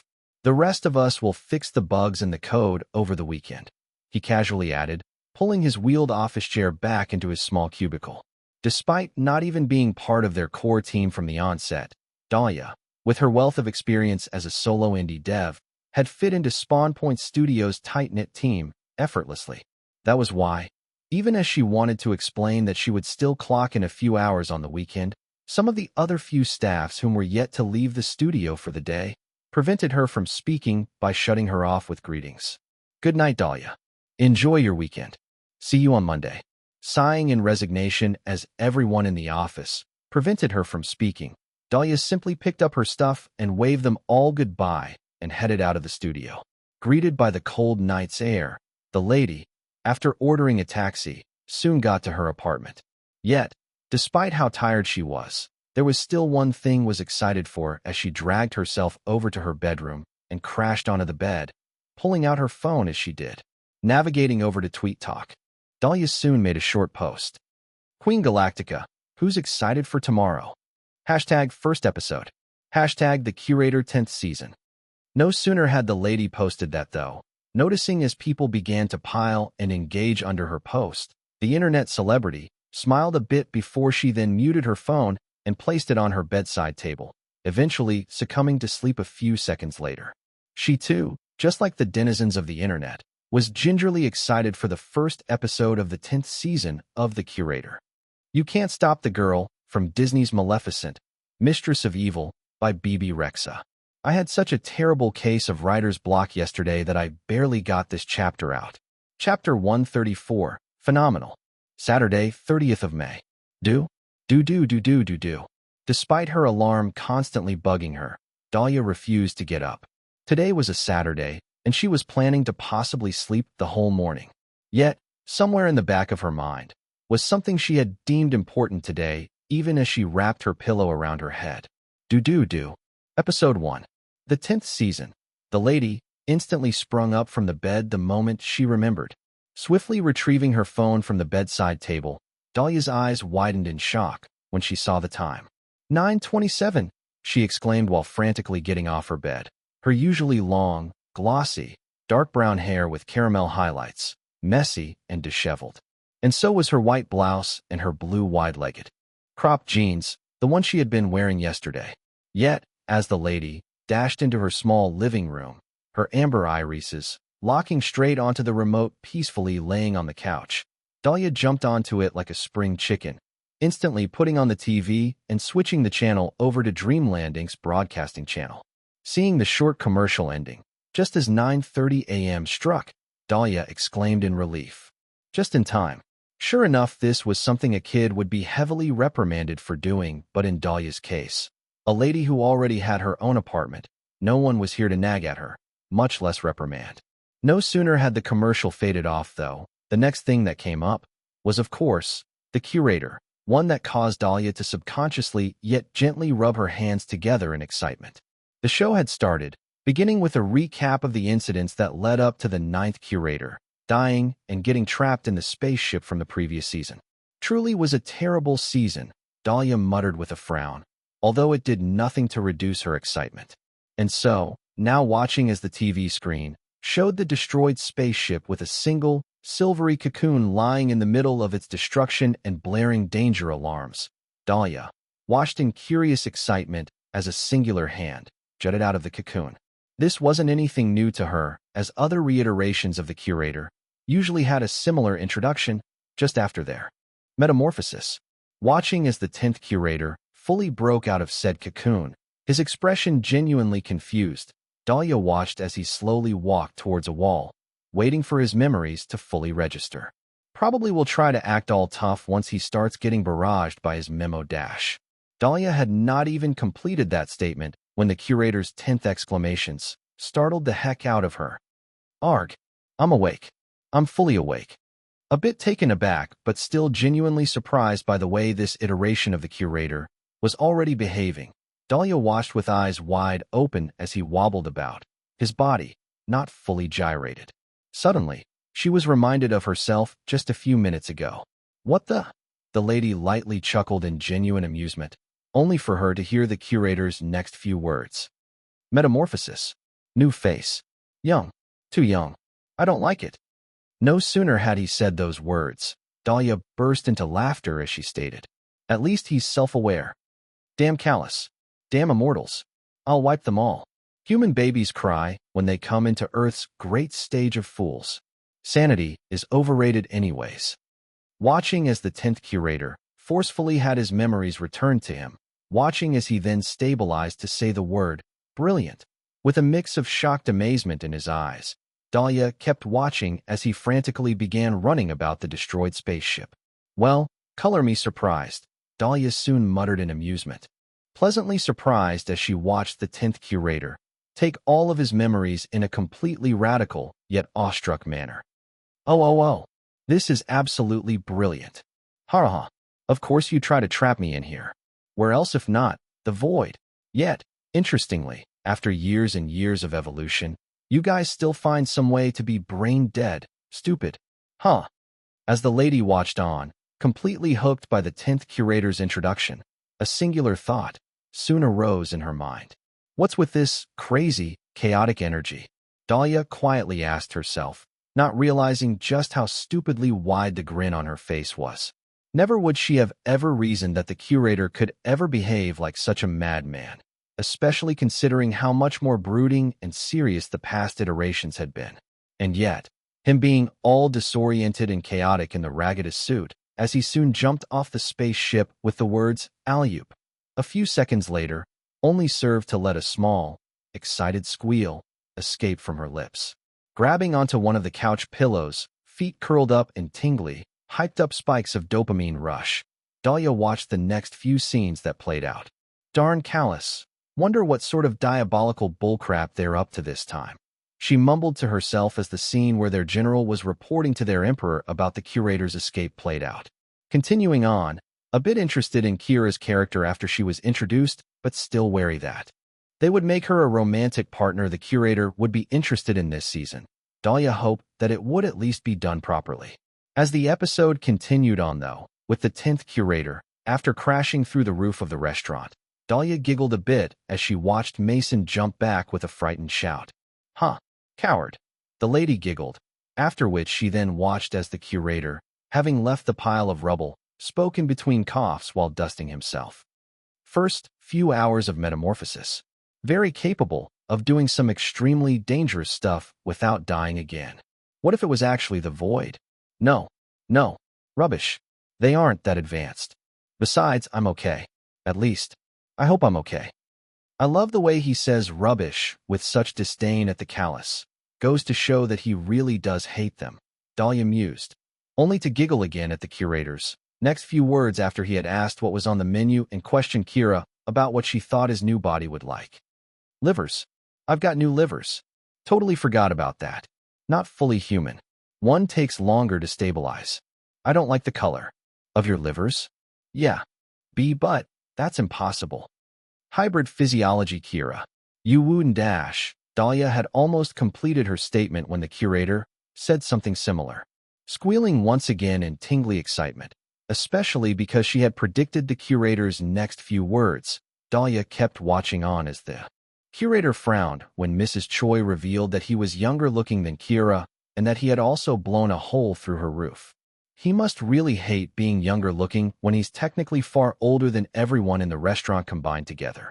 Dahlia chuckled as she kept watching, only to be bewildered when everyone in the restaurant froze as if in stasis a few seconds later. "Oh, interesting," the lady inwardly commented, her expression curious. Wondering what was happening, Dahlia watched as the curator, instead, maintained a very calm expression, different from all the chaos he had been showing off since, and instead, picked up Mason's phone while apologizing. "Oi, do you know how much work I've put into this planet? And you were just gonna vacuum all the biological energy out of it. What? While I'm around at that too. You lot, get to my coordinates now."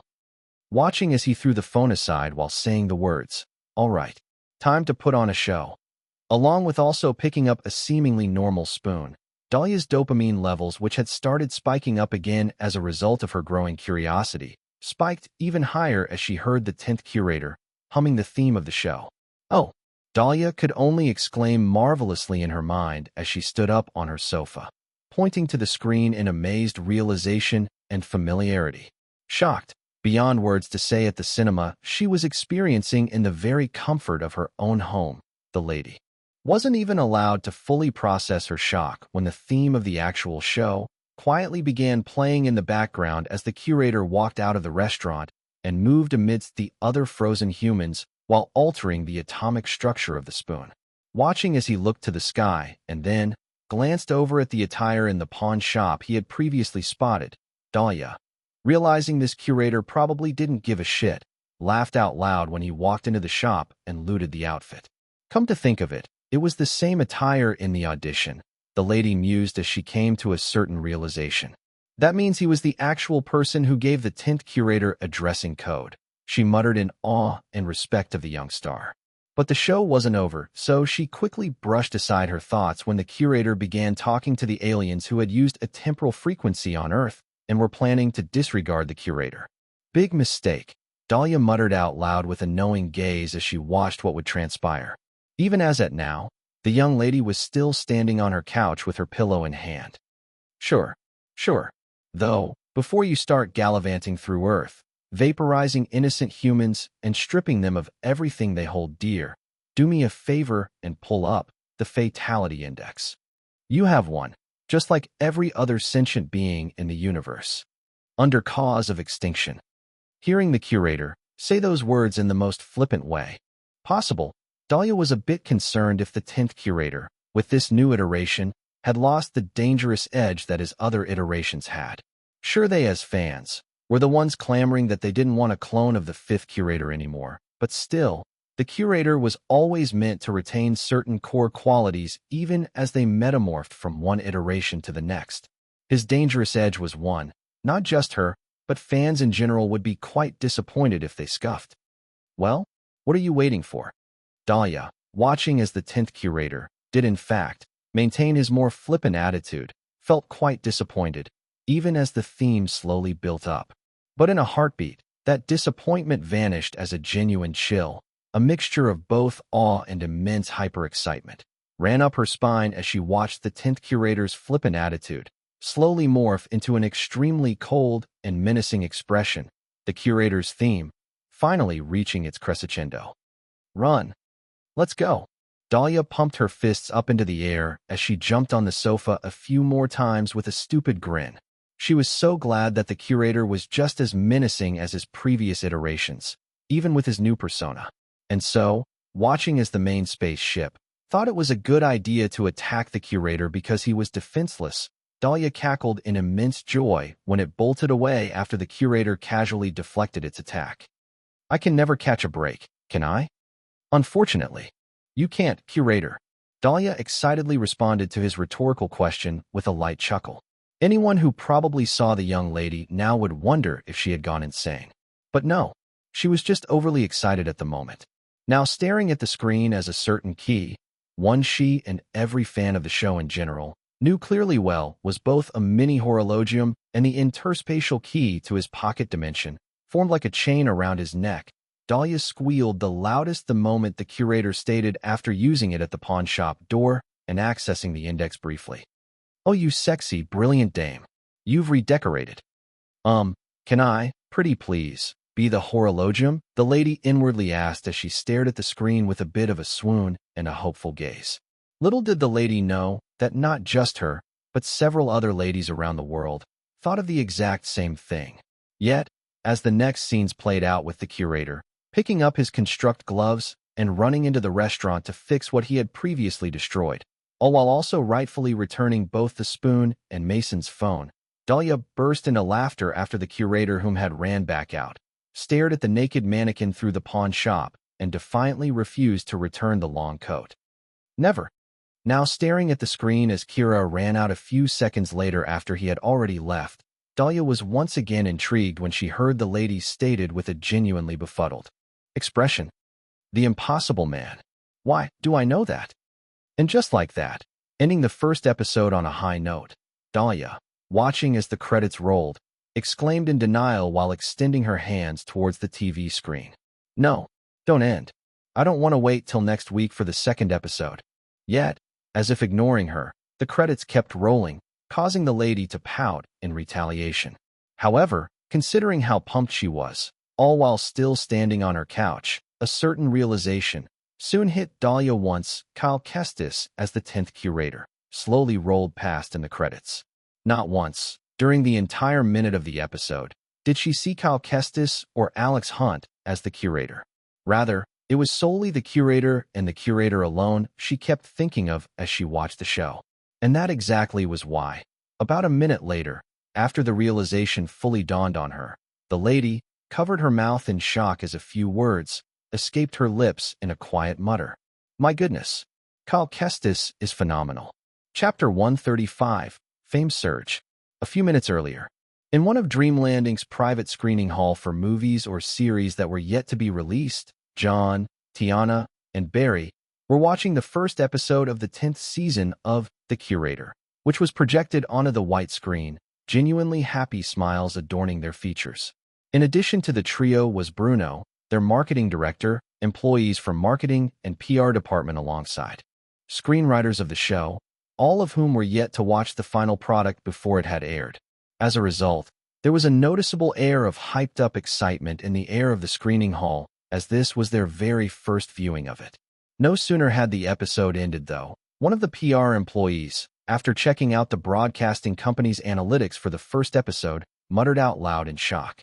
"This is insane." "What is?" Bruno curiously asked, glancing over to the employee who had garnered everyone's attention. Yet, without even raising his head up from the tablet and unaware of everyone's eyes on him, the young employee spoke in response. 33.9 million people tuned in for the first episode. Hearing his words, everyone else in the room, save for John, Barry, and Tiana, widened their eyes in disbelief and swiftly pulled up their phones to confirm.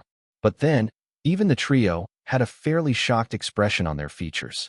"Sweet Mother of God," a female employee who worked as a screenwriter, gasped in shock.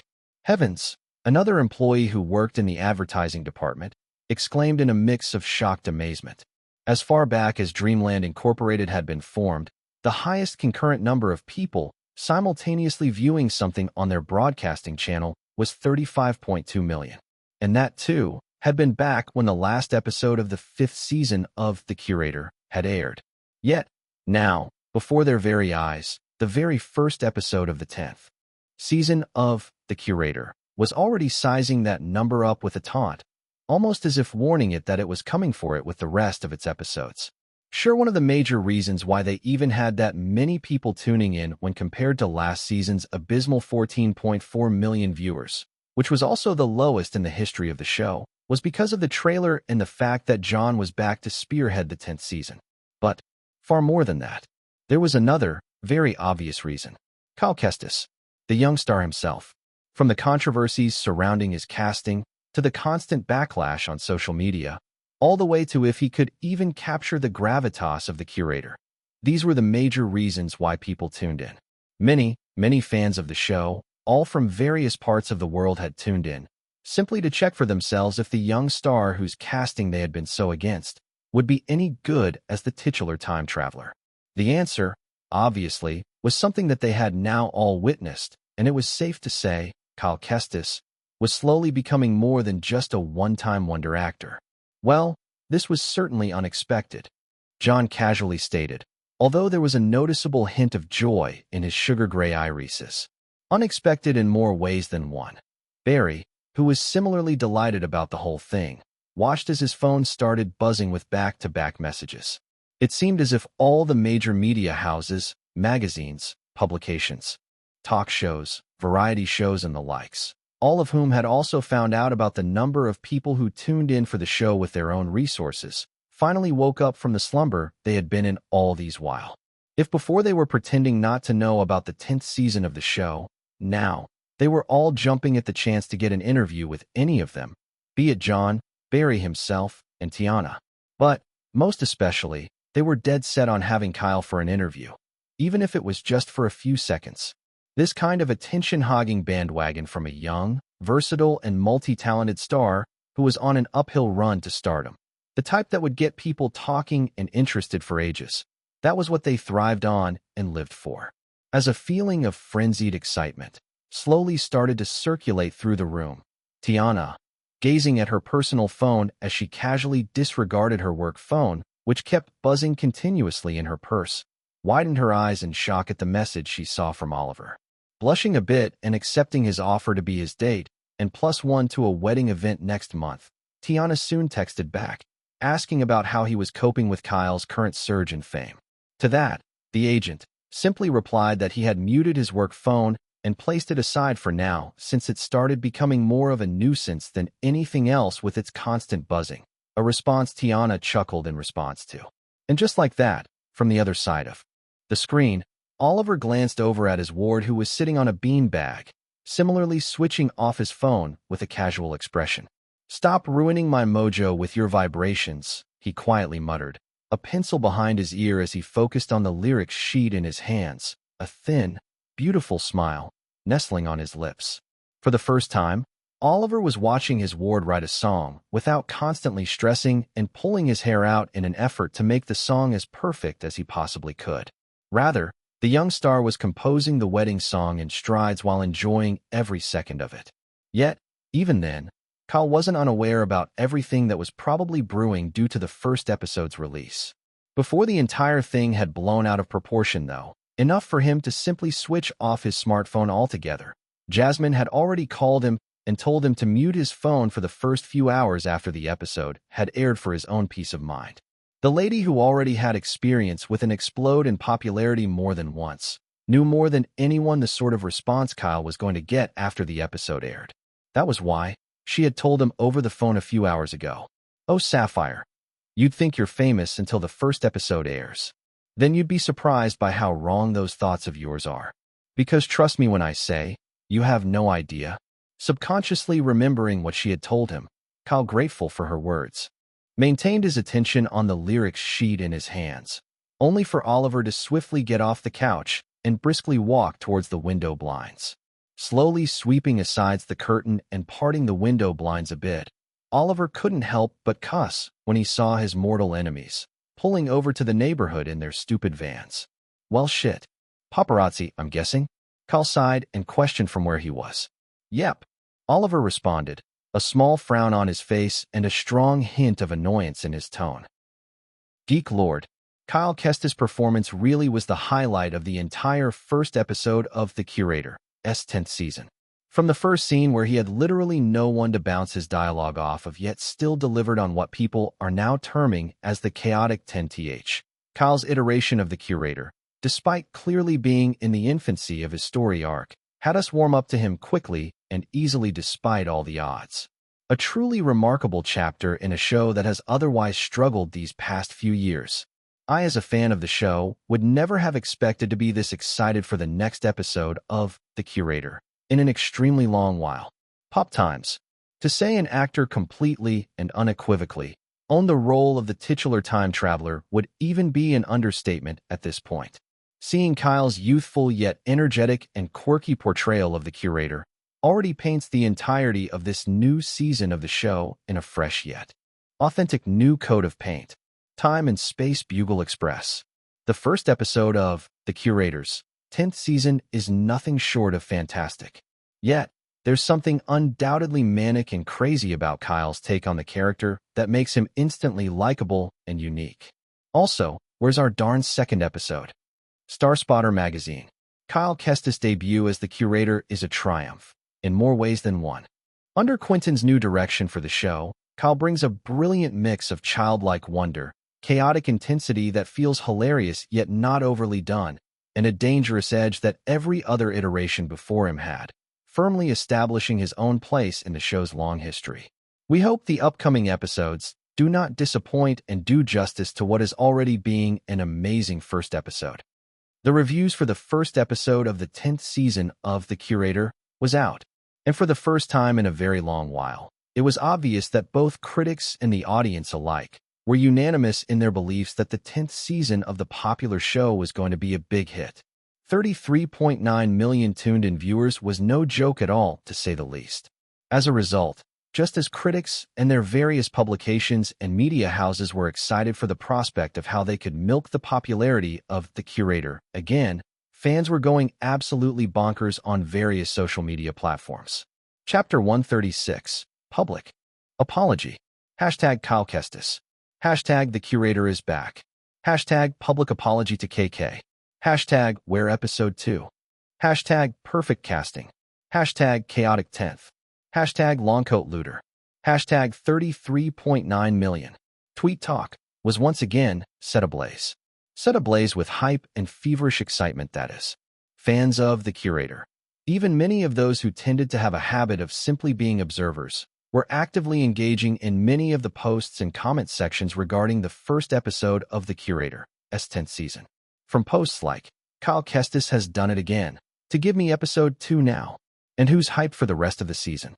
Almost everyone's feed was packed with multiple posts regarding the new season of The Curator. However, the post that had the most engagement was a post from Queen Galactica that read, "We owe Kyle Kestis a public apology. Oh no you don't. Come back here.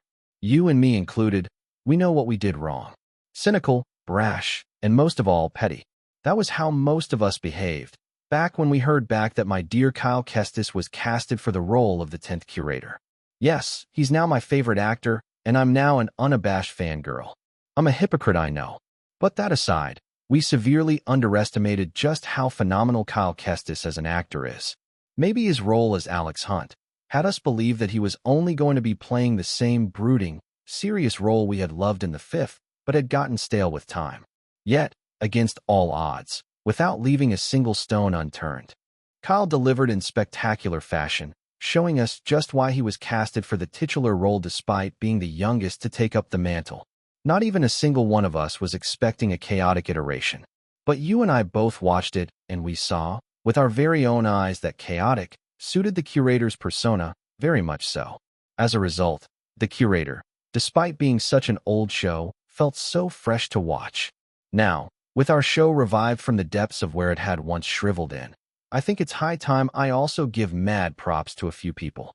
Thank you, Jasmine Faye, for an interesting companion in the form of Kira Snow.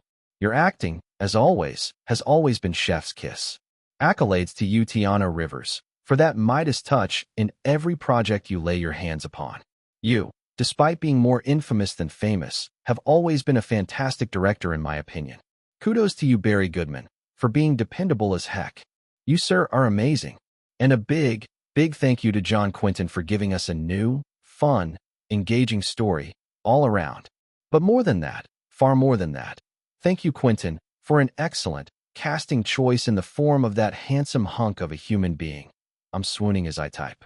Which is why the biggest thanks goes to the man himself. Thank you, Kyle, for delivering in the most beautiful, amazing, fantastic, and awe-inspiring way possible, and I apologize, genuinely, for underestimating your skills as an actor. You handsome, glorious, majestic man, are brilliant. I'm so looking forward to the next episodes this season, knowing you'll keep delivering. Also, in case I haven't made it clear with this post, my dear Kyle deserves a public apology, especially from you extremists who went ham in his DMs. Now line up, everyone. Those public apologies. The post from Dahlia, or better known by her internet persona Queen Galactica, now with over 5.7 million engagements, 8.9k comments, 85.4k retweets, 599.8k likes, was still the top post on everything regarding the 10th season of the show. And yes, most of the comments in the comment sections included a crap ton of fans shouting out to Kyle for a fantastic job well done. It was unequivocal now. Kyle Kestis was perfectly casted for the role of the 10th Curator. Princess Peach. The view from here looks stunning. Love to see our cinnamon roll slowly going universal. Now line the fuck up with your apologies before we fold your asses like origami papers. We do a bit of trolling. Alright, you little punks. You heard the lady. Line the fuck up and give your apologies, right freaking now, before I bash thy heads in like a piata. Hashtag public apology to KK. Wandering denizen at Princess Peach, at we do a bit of trolling. Man, you two are always everywhere. Mamma mia. I swear you both must share the same brain cells at Princess Peach, at we do a bit of trolling. Also, just like they both said, apologize you little shits. Boy underscore underscore the underscore table at Mamma Mia, I'm sorry okay. I messed up. And even though I know he probably wouldn't see it, I apologize at Kyle Kestis. Please continue to give us a brilliant, chaotic, 10th curator. Peter underscore its underscore fantasy. There was one singular reason I was certain Kyle would make a fantastic curator, and that was the fact that he had indirectly said it once on the talk show with Emma that his favorite series was The Curator. That alone was enough for me to trust in his decision to take up the mantle. And I was right. Kyle's a brilliant curator. Fashionista Gaga. Is no one going to talk about how the 10th curator easily has the best outfit amongst all of his iterations? Now I understand why Kyle was declaring to keep the long coat in that clip from 3 months ago. Adam with an A, one of my buddies who has a relative who worked as an extra on the set of show, said that so many moments from the last scenes were all improvs from Kyle himself. Dude's amazing. Hashtag public apology to KK. Cali Destroyer. Yeah, Adam with an A. I also read an article just a few minutes ago regarding that. The 78th curator. Kyle had such a big hurdle to clear coming onto the show, even as no one had high hopes for him or the show itself, and yet, once again, I'm amazed at how he cleared and landed the fall with such aplomb. So yeah, you all better give him that public apology cause he fucking deserves every one of it. Hashtag public apology to KK. Annie, are you okay? The suspense from the first episode is killing me. I want episode 2 now. That said, you culprits better not skimp on those apologies. Toxic underscore watcher 99 at Annie, are you okay? As much as I'd like to admit that I was wrong, my pride just won't let me. Waifu with a rocket launcher at toxic underscore watcher 99, come on. Do it. I believe in you. You got this slightly smiling face. Reloads rocket launcher maliciously. Dumbling door, see. I said it from the onset. We should have just waited to see if Kyle was actually good for the role instead of lambasting him back then, but no. Y'all were just hell-bent on being haters. Man, I love to see it when an actor gets his due accolades. Hashtag public apology to KK. The 100th curator. Kyle be living that protagonist life at the moment. Suddenly, even my parents who are boomers know him in just a few hours. Yes, they too are also fans of The Curator, who've been watching it since their late 20s. You should have seen them practically grinning from ear to ear as they watched the first episode this morning. Hashtag public apology to KK. Kyle's girlfriend. Can I pretty please be the horologium? I want you at Kyle Kestis to call me sexy, brilliant dame, too. Kyle's girlfriend 2.0, me too. Kyle's girlfriend 3.0, make that 3. Holy water underscore and underscore bonk dispenser. Here, ladies upstairs. Have a bucket of holy water and a thunderous rain of bonks. Man from Mars. I must admit, I had basically zero expectations when Kyle was revealed to be the 10th curator, and how utterly wrong I was. What a brilliant curator he turned out to be. As Oliver kept scrolling through more of the messages on the Tweet Talk post with an amused smile on his features, he soon raised his head up from the couch by the window, squinting with a slightly annoyed expression this time. They just won't quit, he inwardly commented with a frown. The paparazzi standing outside Kyle's fence had been around since 10:30 a.m. in the morning, and now it was nearing 1 p.m. Yet, instead of their numbers dwindling, they only increased by the hour. As Oliver was focusing on this, though, he didn't realize when Kyle, who had made progress with the lyrics of the wedding song, casually switched on his phone and got up from the beanbag. Noticing his ward's movement a few seconds too late, the last thing Oliver saw as Kyle walked past him to open the door was a peculiar yet genuinely mischievous glint in his sapphire irises.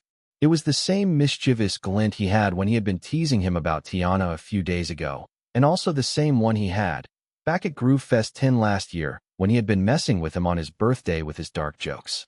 This peculiar gaze of his, although not a commonplace thing, usually indicated that Kyle was in an extremely high-spirited mood, and so was his need to be exuberant and slightly impish. Was it because of the success of The Curator? Or was it because of how elated he was while writing the lyrics to the wedding song? Or presumably, was it because of both? Oliver genuinely believed it was both as at the moment.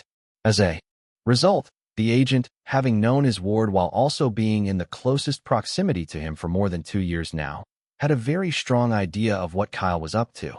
That was why, Instead of stopping him, Oliver instead moved to another couch for a better viewing angle, an intrigued expression on his features. Kyle, now with his phone in hand, was about to troll the paparazzi. Chapter 137. Behold, they stand at the gates. A few minutes earlier, summer was setting in and the temperature was rising. Is he a hermit or what? One of the paparazzi standing outside Kyle's small fence along with other fellow privacy invaders grumbled audibly, a deep frown on his face as he held his camera in hand. Other paparazzi, all of whom shared similar sentiments, started squinting as the afternoon sun started heating them up considerably, beads of sweats forming on their faces. Some, after a while, left to take cover in their van once the heat really started getting to them.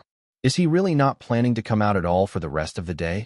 Another paparazzi, a young woman to be exact, fanned herself with her hands with a mix of irritation and disbelief in her tone. Typically, most celebrities in Hollywood tended to love and hog attention, especially the younger ones. In fact, some of these younger celebrities would purposely call the paparazzi on themselves whenever they were heading out, either to keep their relevancy afresh in the general public's mind, circulate rumors about what they were up to, or simply bring attention to themselves just for the sake of it. At the same time, the paparazzi also loved to keep frequent tabs on these younger celebrities as the pictures of them which they clicked were more in demand by media houses and usually also sold more than those from older celebrities. There was also the fact that they themselves could get exclusive scoops and videos regarding what these celebrities were up to and, of course, sell the information to make a killing. Yet, although very rarely, there were celebrities who simply loved to keep their lives private and live as normally as possible. Kyle, evidently, seemed to be in that camp, as evidenced by the fact that the only thing the paparazzi had seen all morning was the slight movement of his curtain and window blinds. Despite being the most popular young celebrity at the moment, he didn't even seem to want to bask in the glory of it. Yet, just as another paparazzi was about to complain about how this could turn out to be futile, they watched as the door to his house slowly opened. "No way. He's coming out," one of the privacy intruders exclaimed as she quickly pushed through the small crowd to get closer to the fence. "Damn, my hands are all sweaty," another guy, trying to get a picture with his camera, complained as he rubbed his fingers on his jean. "Hey, watch it." Another paparazzi elbowed one of his mates who was trying to push past him to get to the front. At the same time, all the previous bunch whom had run back into their vans for shelter came running back out, one even trying to vault over the fence to get an up-close shot of the young man. Unfortunately, said paparazzi almost tripped over and fell, but was fortunate enough to catch himself in time to quickly click some photos. As all these had been happening, though, Calhoun had been standing on his front porch, had raised his smartphone to take a picture. Having checked the picture, finding it quite hilarious, the young man had then chuckled to himself in slight amusement before going back into his house. The paparazzi, though, all of whom were now currently puzzled at Kyle's brief appearance, soon brushed away their confusion and instead started heading towards their vans to get their royalties. Their next stop, various publications and media houses. Yet, a few minutes hadn't even passed by when most of them, before starting their vans, started getting constant beeps on their phones from Tweet Talk.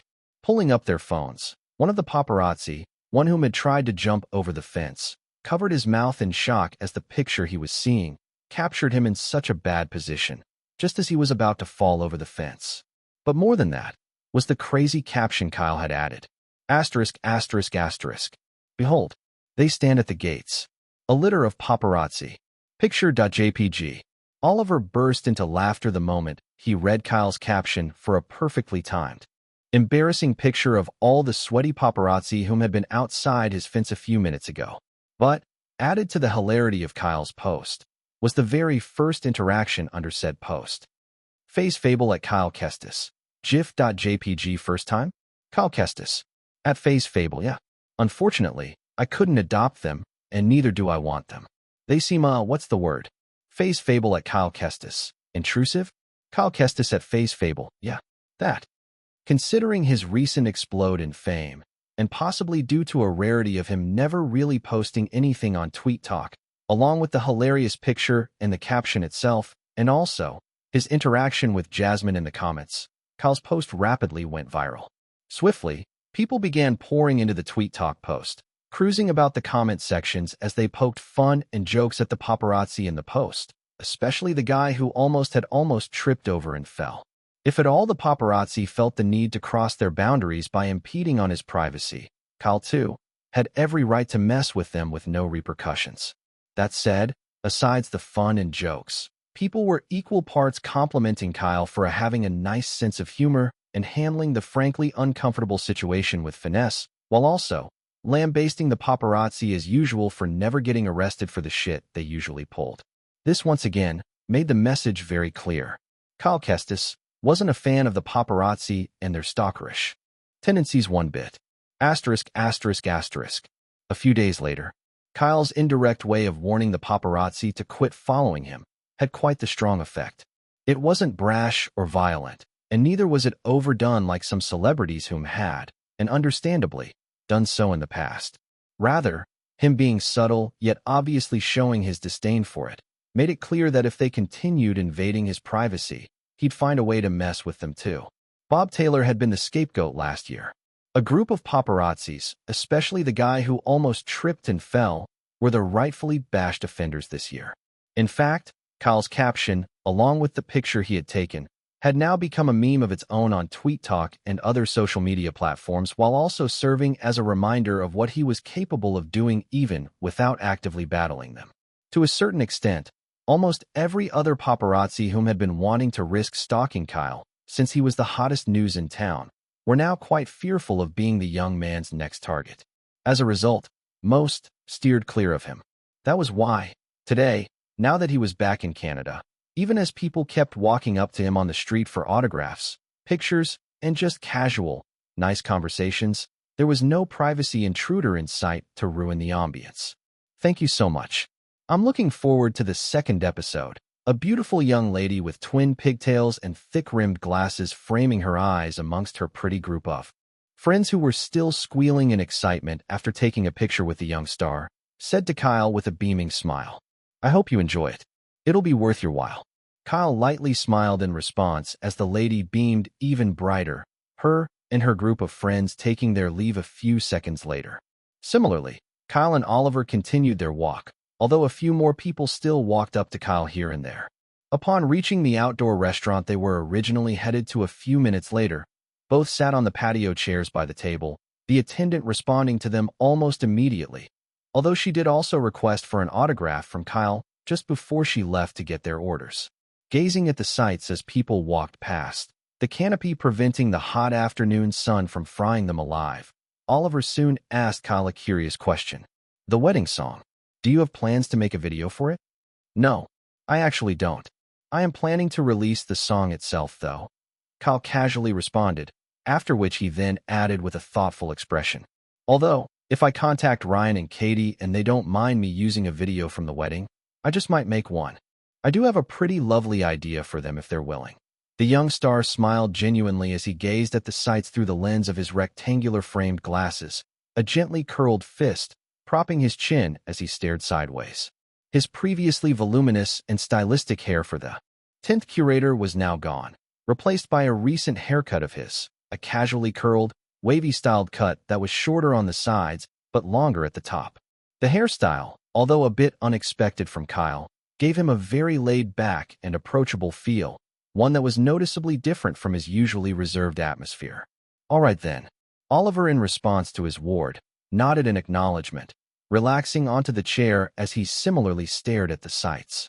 Honestly, with the current fame that Kyle had, his agent doubted that he'd have any issues getting his ward's song on the higher charts with literally next to no promotions. But Oliver wasn't the complacent type, and neither was Kyle himself. That was why, even without much planning for his songs like the previous times, Kyle still had ideas for a music video he might not shoot, while Oliver had already informed both Disco Tune and Groovebox discreetly that his ward would be releasing a new song very soon.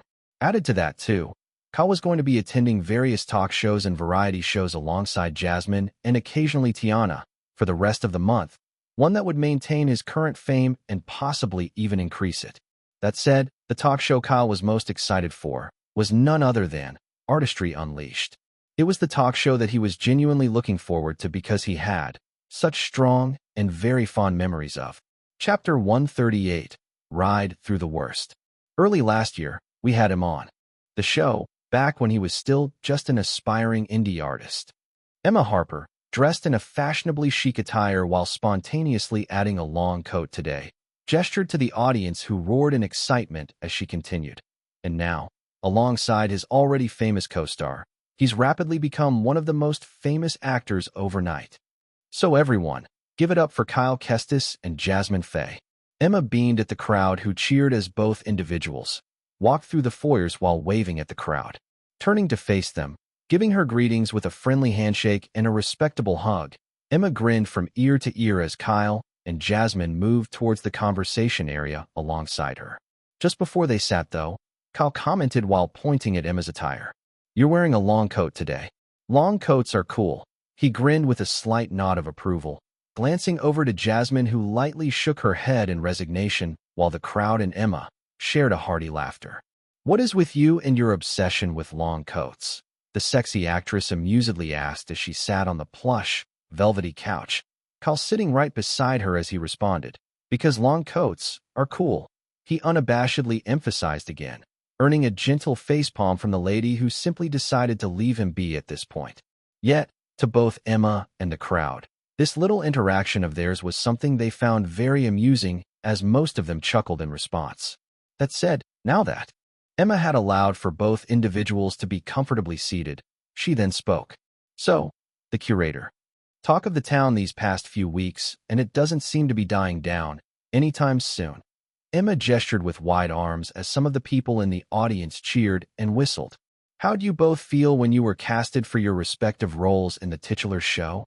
she asked with curious interest, directing her questions to both celebrities. Jasmine was the first to respond. "Well, I specifically had the role handed to me, much to my surprise," the lady explained with a reminiscent expression. Kyle and Emma, along with the crowd, listening to her as she spoke. Evermore Chronicles had just wrapped up not quite long, and I was lucky to have been contacted by Quentin to come for a private meeting involving the show. So I did, and well, the rest is history, she chuckled as some people in the crowd cheered mildly. Now Kyle, on the other hand, Jasmine glanced over to him, watching as a beautiful, light grin spread on his lips. "He told me the same thing you all heard in the trailer." Spoilers, the actress, who was similarly grinning, completed her statement with air quotes as the crowd chuckled in amusement at her words. To this, Emma quickly followed up, respectfully yet curiously prodding in amusement. "What's the story behind that?" she asked, causing Kyle to respond this time after he briefly chuckled. "Well, in my case, John had me come for a private audition amongst many other actors. But after my audition, I was immediately offered the role, much to my shock," he added, gesturing with a slight hint of disbelief in his eyes as he reminisced on it. "Oh wow," Emma exclaimed in genuine surprise, while Jasmine gazed at him with a knowing smile on her features since she had already found out about it.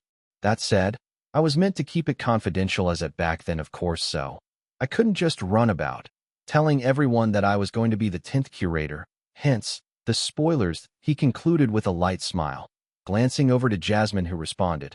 "I still like that word a lot, though."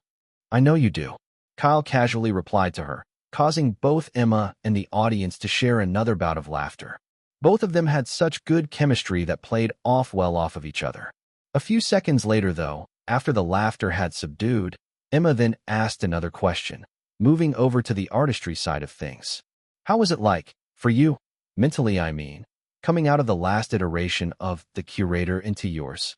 Especially since you indirectly stated that it was your favorite show?" She directed her question solely towards Kyle, hinting towards the last time he was around, and they'd been indirectly complaining about the series falling off. Smiling a bit before responding, nodding in acknowledgement of what she was hinting at, the young man mused a bit before he then spoke. "A jamboree, to put it mildly, both figuratively and literally." Kyle glanced over to both Jasmine and the audience as he said that, most of them chuckling in response to his words as he continued. The set was packed, to say the least, and obviously, there was still a lot of backlash from the fans and the general audience alike, so there was a certain feel of underestimation from most people on set, because, despite not even believing that I had the chops to make the curator's gravitas work, they still wanted to see me act. I guess. Really wanted to know why. I was casted for such a hefty role. And who can blame them really, you know? 22 years with relatively little experience as an actor. It was expected really, so I took no offense at all. Kyle smiled warmly as he continued, earning light smiles from Emma, Jasmine, and the crowd. But I've always been a fan of the curator for as long as I can remember, and I just knew that if I was going to do it, I had to do it extremely right, and so I did, he concluded. And now, you're absolutely brilliant. The host chipped in with a genuine grin and a gesture of her hands, making Jasmine, alongside the audience, cheer him on with a round of applause. Watching him as he smiled at the crowd, though, Emma was really glad that the young chap she had interviewed last year still maintained that endearing modesty to him that was hard to find in most of Hollywood these days. Moments later, after the applause had died down, Emma then asked another question. So, how do you come up with a chaotic curator and his attire? It's the best amongst other iterations so far. To that, Kyle gently nodded his head as he responded with a thin smile. Well, the 10th curator wasn't originally meant to be so chaotic. I had a more subdued version of him back when I did my audition that was more focused on him being cool and mysterious. To his words, some people in the audience oohed in curiosity while Jasmine and Emma listened to him as he kept talking, expressions of interest on their features. But when I got the script for the episodes, Tiana and Barry, alongside John especially, contacted me and told me they'd like it if I could lean more into that chaotic side of my iteration. And well, after asking for their reasons, I did realize that it would make for a more interesting take on the curator, so I went with it. Kyle lengthily explained as he continued. As for the attire, I think besides myself, I have Oliver and mostly Christina Aubert, a really close friend of mine, to thank for that. Just a week and a few days before the audition, we headed over to a boutique and spent roughly half the entire day just picking outfits to wear till we eventually settled on the Belle Époque attire. Overall, it was a pretty fun experience. Kyle concluded with a genuine smile. However, just before the audience could shower him with applause and cheers, Jasmine casually, yet purposely threw in, side-eyeing her co-star. With a sportive glance. I should have you all know, though, Kyle looted every single long coat he used on set. Yes, he can be very shameless when long coats are involved. Instantly, the audience alongside Emma and Kyle himself burst into another bout of hearty laughter. And just like that, the talk show went on, with more questions being asked from both celebrities, one even involving how Kyle had come up with the idea to troll the paparazzi alongside he and Jasmine's interaction under the Tweet Talk post. A few minutes later, after talking on the more casual side of things, Emma then asked Kyle specifically, now you're moving on, possibly in search of new horizons. How does that make you feel, leaving such a big role, but knowing you're nearing the acclaim of an A-lister? Conflicted, honestly. I think I'm really going to miss playing the curator. There's just no role quite like it really that allows you to zip about with your acting skills. Kyle responded with a mix of happy yet reluctant smile. One moment, he's the absolute madman. The next, he's possibly either the wisest sage in the room or the most dangerous being in the galaxy. Hard to top, really. Kyle continued speaking. But you know, when you gotta go, you gotta go. Variety, after all, is what makes an actor bankable and dependable. He sighed and then concluded with a light smile and a small nod of acceptance. To that, Jasmine lightly patted his shoulder while Emma smiled lightly as the audience in the room cheered him on with another string of claps.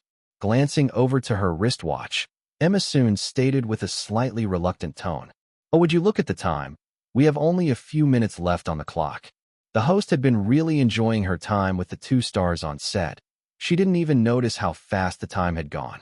Even some people in the audience groaned in reluctance the moment she called their attention to it. But before we round up, Kyle, Jasmine, do you have any words of advice you'd like to give to any young, aspiring actors or actresses like you, starting out and trying to make it in the industry? In response to this, Jasmine lightly smiled, after which she then said with a genuine expression in her eyes, "This is from personal experience, so no matter what happens, stay strong and stand tall. Don't ever let the industry change who you are to fit a narrative because, trust me, it really will try to do that, more often than not," she concluded with an assuring gaze. In response to the genuineness of her words, The audience applauded the lady with cheers and whistles, and so did the host and her co-star, who nodded in agreement. "And what about you, Kyle?" Emma seemed to say with her gaze as she glanced over to him with a thin smile. The audience waiting in anticipation for his words, especially since he seemed to be very mature for his age. Musing for a bit, contemplating on how to get his words across properly, Kyle soon spoke, his gaze genuine. "My advice would be to ask you first, are you sure? And I say this genuinely from the bottom of my heart. If there's anything else at all that you love, and you know would make you happy if you do it, then do it. Because frankly, with my little experience in the industry, most of acting is being unemployed and being underestimated, really. And I guess there are times that it will get extremely hard and extremely unfair. So if don't love it with all your heart, body, mind, and soul, you may find yourself hating what you once aspired for. But, like my agent once told me, if you really love acting and you want to be successful with it, then you'll have to be there and stay strong for the worst of those experiences. And you'll have to ride through the worst of those experiences to get to the best." Kyle concluded, a genuine smile on his features as he rounded up his advice. Sure, it was long, lengthy, and not your typical PR-prepared answer from most Hollywood actors, but it was also real, genuine, considerate, insightful, and heartfelt. As a result, no sooner had he finished speaking, the audience, genuinely impressed by the eloquence of his words, got up to give him a standing ovation. At the exact same time, Emma got up from her chair and gave her farewell hugs and handshakes to both Jasmine and Kyle. Even she didn't feel the need to properly round up the show. Kyle's advice had already ended the talk show on a perfect note. Chapter 139, A Wedding to Remember. The next few weeks passed by pretty fast. And yet, every week, the curator would trend on every social media site without fail, most especially on TweetTalk and TikTok. The second episode especially, which brought about the hashtag conjecture fever, was an episode that fans had really liked as it explored the 10th curator's particularly spontaneous and mad persona. Still, the episode also reminded them that he was different, yet not that different from his other iterations when his shell was stripped away. Just older, more cunning, and less forgiving than his younger counterparts. Added to that, though, news soon got out as the third episode had aired, that Kyle and Jasmine literally never did more than one take for most of their scenes, further cementing both youngsters, Kyle especially, as actors who could work under pressure without breaking a sweat. This, too, got Kyle a whole lot of attention, as almost every director and producer in Hollywood knew that Tiana was infamous for doing that as a way to keep her actors on their toes. So, the fact that Kyle literally never had a single issue with her on set despite all these, instantly made him a viable choice for most of them, a lot of whom were now looking for ways to have him star in any of their more recent projects. Honestly, the amount of scripts Kyle had been receiving in recent memory was slowly getting a bit out of hand. However, as if his fame wasn't already erupting in such insane fashion, by the time the fourth episode rolled around towards the end of the month, something Kyle had completely forgotten that he had even done got revealed to the public by a paparazzi whom had been digging into his past. Him dashing out bonuses to everyone on the set of Epic One, and his frankly magnanimous donation to Orphaned he grew up at in Minnesota. This undoubtedly had earned him a lot of love, respect, and adoration from the general public again, especially because it wasn't something he made public or literally ever planned on doing. As a result, currently unknown to the young star, his already increasing fan group of now roughly over 100K plus fans with the well-earned hype of The Curator started increasing dramatically again towards roughly 150K plus fans. That said, to a certain extent, Kyle and Oliver were getting very concerned about all of this. Too much attention, especially the good kind that the young star was receiving, was never a good thing in Hollywood, as it could spell trouble for one's career, especially when random people tried to frame certain actors and actresses for scandals, just to smear and dirty their clean image. Yet, at the same time, the agent especially knew that his ward really was a good person in and out, and at least, for the most part, he wouldn't have to be wary of any name-destroying news or rumors circulating about him as long as they kept being vigilant. Putting all that aside, though, Oliver, dressed in his finest gray tuxedo today, escorted a gorgeously dressed Tiana, who was wearing cream pleated midi dress, out of his Porsche both walking side by side from the parking lot till they made their way to the congregation whom were already seated. White, ornate yet beautiful rustic chairs, adorned with seasonal artificial flowers, were arranged in neat rows on the grassy plains, giving a stunning view of the picturesque lakeside where an even more adorned arch with actual seasonal flowers, garlands and greenery was situated. A white carpet, still rolled up and yet to be unfurled, was placed at the foot of the adorned arch, yet to separate the grouped rows of well-arranged chairs as the couples were yet to take center stage. People, most of whom included friends, families, and select industry peers that Katie and Ryan had invited, gave the atmosphere a sort of intimate yet still, lively and accessible atmosphere. The morning air was also fresh and damp, with the clear blue skies reflecting on the serene backdrop of the lake. As Tiana took her seat, she then whispered to Oliver, who sat beside her, "I haven't seen Kyle, Lily, or Christina all day. I presume they're part of the best men and bridesmaid?" she curiously asked. "Yes," Oliver quietly responded with a nod. No sooner had he done that, though, he watched as Jasmine, whom had also just arrived, sat on Tiana's other end after giving her pleasantries to both of them. The sexy actress, dressed in a beautiful, off-shoulder, mermaid slit, formal dress, was unsurprisingly Lily's +2 to the wedding. Considering Lily wasn't interested in the dating scene as of the moment, she had opted to invite a friend instead.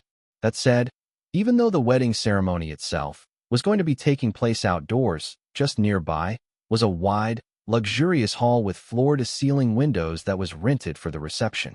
It was also in one of the smaller rooms of this luxurious hall that Ryan's best men were conversing with the man of the hour. "I haven't been this nervous in ages," Ryan said to his best men, who were adjusting some parts of his fitted white tux. All three were dressed in well-fitted black tuxedos of their own, artificially painted, sage green flowers in their front pockets as they listened to Ryan continue speaking. "Have I ever told you guys that I stutter when I'm extremely nervous?" "You? Nervous? Interesting stuff," Steven joked, grinning at Ryan, who directed a slightly annoyed squint at him. "Well, I think being nervous is perfectly understandable." Kyle patted his buddy on the shoulder. "Yeah, just don't stutter today, though," Joe, who obviously had become one of Ryan's closest buddies, leisurely advised him with flexed eyebrows and pursed lips. No sooner had they done that, though, one of the wedding planners peeked in through the door and informed the guys that the proceedings was starting. Quickly, all four made their way out and met up with the rest of the groomsmen, whom had been patiently waiting for their arrival. As they did, though, Steven sized Kyle up for a few moments before he then stated with a jab, "Not wearing a long coat today, Kyle?" "I will knock you, Steven," Kyle quipped back in an instant, earning a hearty laughter from the entire group of men. Evidently, Steven had been trying to ease up Ryan's nervousness, and both Kyle and Joe knew that. Luckily, the quip from the young man had worked, and Ryan, now in his typical merry-go-round mood, walked with joy and confidence as he made his way out of the hall. Seemingly, at least. He was still actually pretty nervous, but was trying to keep his nerves under control. At the exact same time, though, the best men watched as the bridesmaids, all of which included Lily, Christina, and Kiera, Katie's mentor, alongside ladies from the theater club Kyle hadn't seen in the longest time, filed out of the other room where the bride was. All of them were dressed in beautiful, sage green, ruffled chiffon dresses with a side slit, a similarly colored, sage green flower, present in each of their hair. Unknown to the best men, the ladies, just before coming out, had been drawing lots on whom they were going to be pairing up with during the procession. It was just a random decision they had come up with on the spur of the moment before they left the room, so there wasn't any major, underlying agenda attached to it. That said, most of the other bridesmaids had been cursing their luck when Christina drew Kyle's name, even though the lady herself was a bit concerned that she forgot something everyone else was wearing during her preparations this morning. The same happened when Lily drew Steven's name and Kiera drew Joe's. But it was all fun and games, so no one took it seriously as they linked themselves up with other groomsmen. Meeting up with each other, though, following up the due processions as they waited for the groom to head out first, Kyle noticed that Christina was a bit nervous as she cuffed arms with him. "Oh," Kyle, after scanning her for a brief second, inwardly muttered in realization, noticing that the lady's silky smooth blonde hair didn't have the sage green flower that every other bridesmaid had. Checking his periphery, Noticing that no one seemed to be focusing on them at the moment, Kyle casually removed one of the flowers in his front pocket and tucked it into her hair, widening her eyes in shock. Christina soon glanced over to him, her evergreen irises thankful. However, Kyle warmly winked at her in response, causing a beautiful smile and a strong blush to bloom on the lady's features. Yet, no sooner had that happened, they, along with the rest of their paired-up bridesmaid and groomsmen, soon moved towards the procession, following in accordance till the bride eventually showed up. Now walking up the aisle alongside her father, an Indian man in his late 50s who bore a striking resemblance to Katie, kissed his daughter on the head before taking his place at the front chairs with his wife, Katie's mother, who was obviously American, now standing side by side, gazing at each other as the priest read the wedding vows. Ryan, after receiving the ring from Kyle, slipped it onto Katie's fingers as he repeated the wedding vows. I, Ryan Troy Parker, do take Katie Singh Chopra, he repeated after the priest, to be my lawfully wedded wife. The priest read the vows and Ryan proceeded to do the same. To be my lawfully.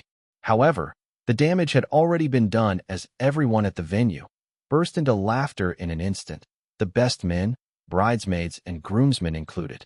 Lily was already shaking her head in resignation as she laughed, and so was Christiana, Kyle, Joe, and Stephen. Katie herself, not even minding that she was the bride, burst into laughter, tears quickly brimming on her eyes.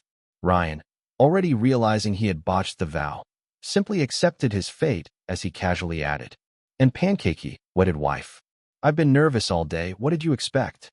Instantly, Katie's laughter rang the loudest at that, the lady reeling her head back in complete laughter. At the same time, her infectious laughter spread like a cascading wave over to everyone in the venue, causing every blessed soul at the venue to similarly burst into another wave of laughter. Even the priest didn't hesitate to join in this time. As Kyle watched it all happen, though, he couldn't help but think to himself while laughing from the belly alongside his bros. Oh, this is going to be a wedding to remember. Chapter 140. Now and Forevermore.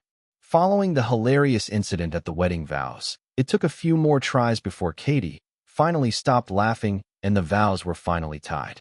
Ryan and Katie were now official as lawfully wedded, husband and wife. What followed after all that were the typical traditional wedding proceedings, the wedding recessional, following after as the newly wedded couple walked down the aisle with claps, cheers and applauses from family, friends, and guests alike. At the same time, the bridesmaids sprayed petals of flowers, adding to the overall blissfulness and jubilation of the entire scene. A few seconds later, after a few pictures were taken, everyone moved over to the hall for the wedding reception to begin. The mood was jolly and the atmosphere was merry as glasses clinked, delicious aromas of food wafted around, and guests mingled, their lively chatter and laughter filling up every corner of the hall. The soft, classical music of the hired session musicians also encouraged people to sway to its rhythm as heartfelt toasts and speeches from both family and friends were made to the newlyweds. All in all, everyone seemed relaxed yet eager to keep the festivities going well into the night. However, in addition to all that, the wedding was literally a treasure trove of some of the most popular celebrities at the moment. And as a result, a lot of these celebrities occasionally had people politely come up to them for light, casual conversations and autographs. Kyle especially had the most people come up to him at intervals.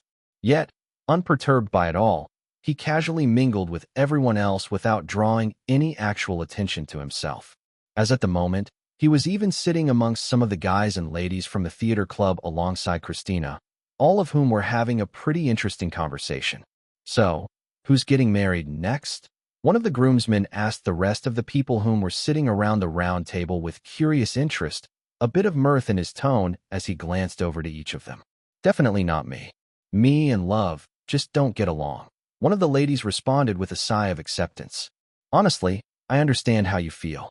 Cupid shot me in my leg recently, and I tripped and fell on my face. Another lady, one of the bridesmaids this time, casually stated, causing everyone at the table to share a hearty laughter. Trust me, dear, it'll only get worse from there. One of the guys casually chipped in while sipping on his cocktail with a mix of a playful yet nervous chuckle, further adding to the wave of laughter. Kyle, what about you? Any special someone you're planning to tie the knot with?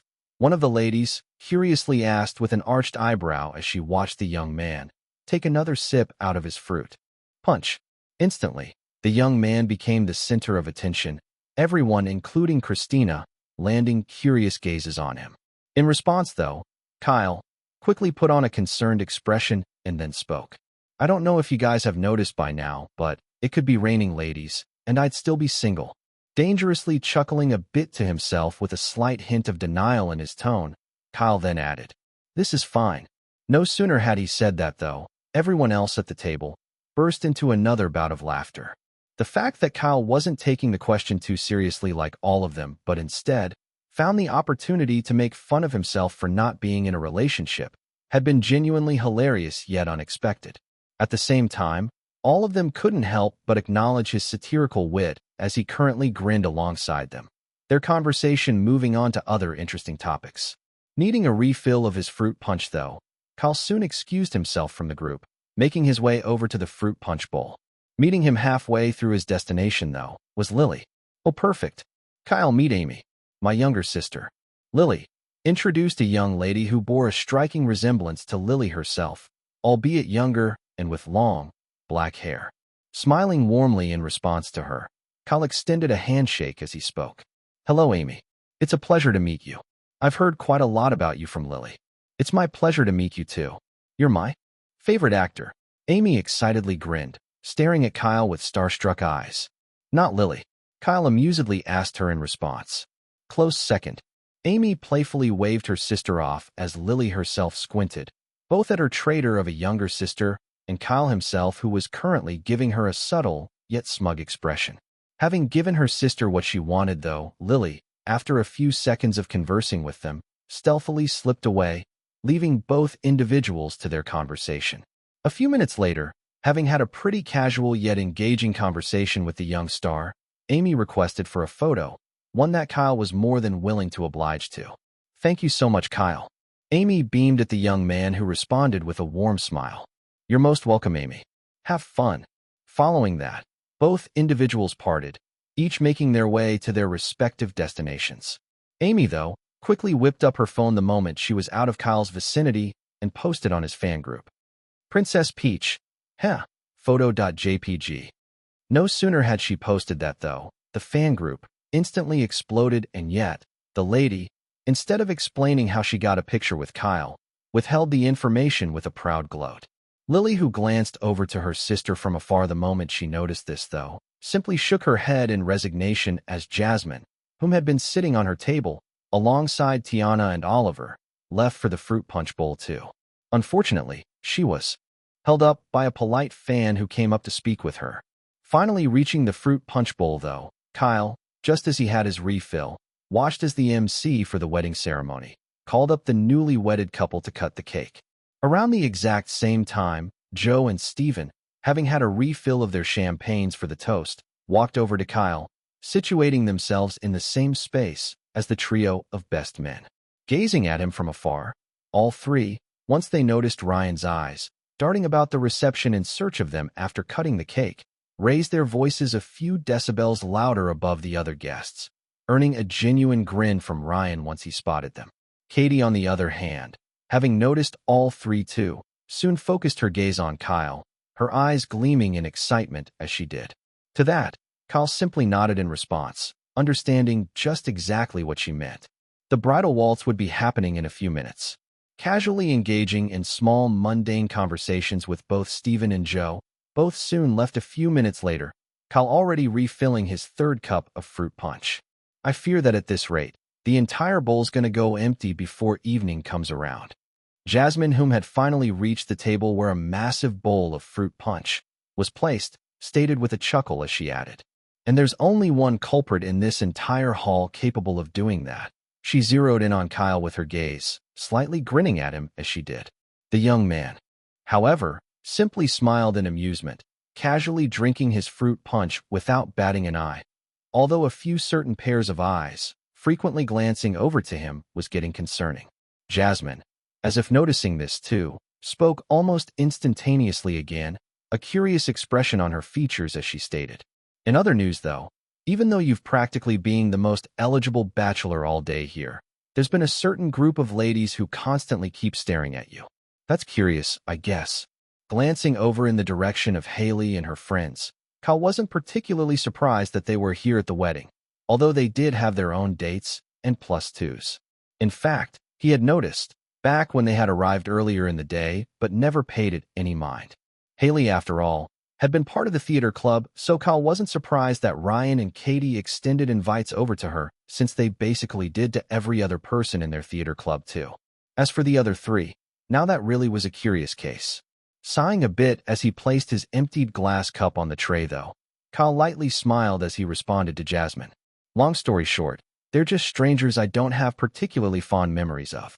That's all it is really. Oh, the sexy actress quietly muttered, realizing that it was more of a personal incident for Kyle. Smiling at him, respecting his boundaries and not willing to prod deeper into the matter, the lady nodded, her head in acceptance as she drank her fruit punch, her and Kyle watching the lively reception in comfortable silence. Yet, Kyle, having seen the MC, going up on stage to announce the bridal waltz a few seconds later, swiftly moved from where he was, one that caused a puzzled Jasmine to wonder what he was up to. Widening her eyes in a bit of realization though, remembering that Kyle wasn't just an actor alone, but also a popular musician, the actress swiftly moved towards where her table was, taking her seat in anticipation for whatever song Kyle wanted to sing. Considering that only a select few knew about this, the newly wedded couple, Oliver, Lily, Christina, Joe and Stephen, almost everyone else who was unaware of this, casually kept socializing, not even realizing when the young man sat by the piano. Even the session musicians were kept in the dark pertaining to this, although Kyle had simply gestured to them to relax, as only he needed to perform the song he was about to sing. And so, waiting for his friends, the newly wedded couple to take center stage, Kyle then spoke, garnering everyone's attention. I will tell you this. This was the most fun I've ever had, writing a song, so I really hope that you both love it. We will. Ryan and Katie responded in unison with beaming smiles as they responded to Kyle, who then nodded in acceptance before speaking again.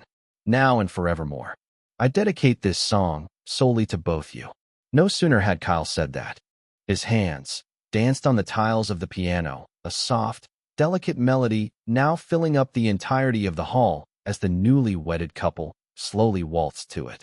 At the same time, Kyle's soft vocals soon entered the song, which had already set an intimate and emotional atmosphere in the hall. Can't say how we got this far. Can't say if it was written in the stars.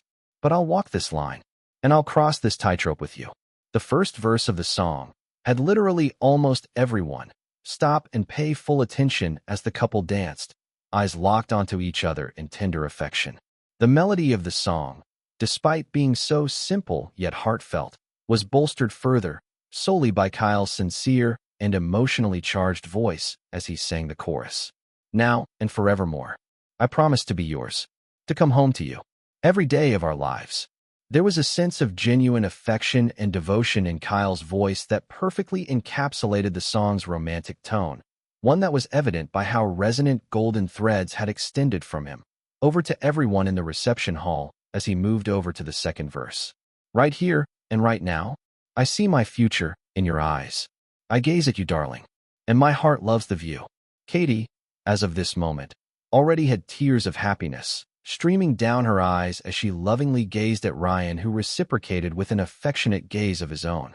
The lyrics of the song Kyle was performing was something they could both resonate with strongly, especially because it perfectly encompassed their current state of mind. And in continuation to this, Kyle sang the chorus again, his powerfully emotive vocals and the emotion of the song swelling to a crescendo as the song peaked once again. Now and forevermore, I promise to be yours, to come home to you, every day of our lives. Waltzing with the most beautiful of smiles adorning their features, everyone else in the hall, feeling extremely moved by the song, Kyle sang the outro, one that bore an exact similarity to the first verse as the simple melody of the piano tune slowly faded. Can't say how we got this far. Can't say if it was written in the stars. But I'll walk this line, and I'll cross this tightrope with you. Ending the song on that powerful note, Katie and Ryan indulged in a sweet kiss as Kyle had the warmest of smiles bloom on his features.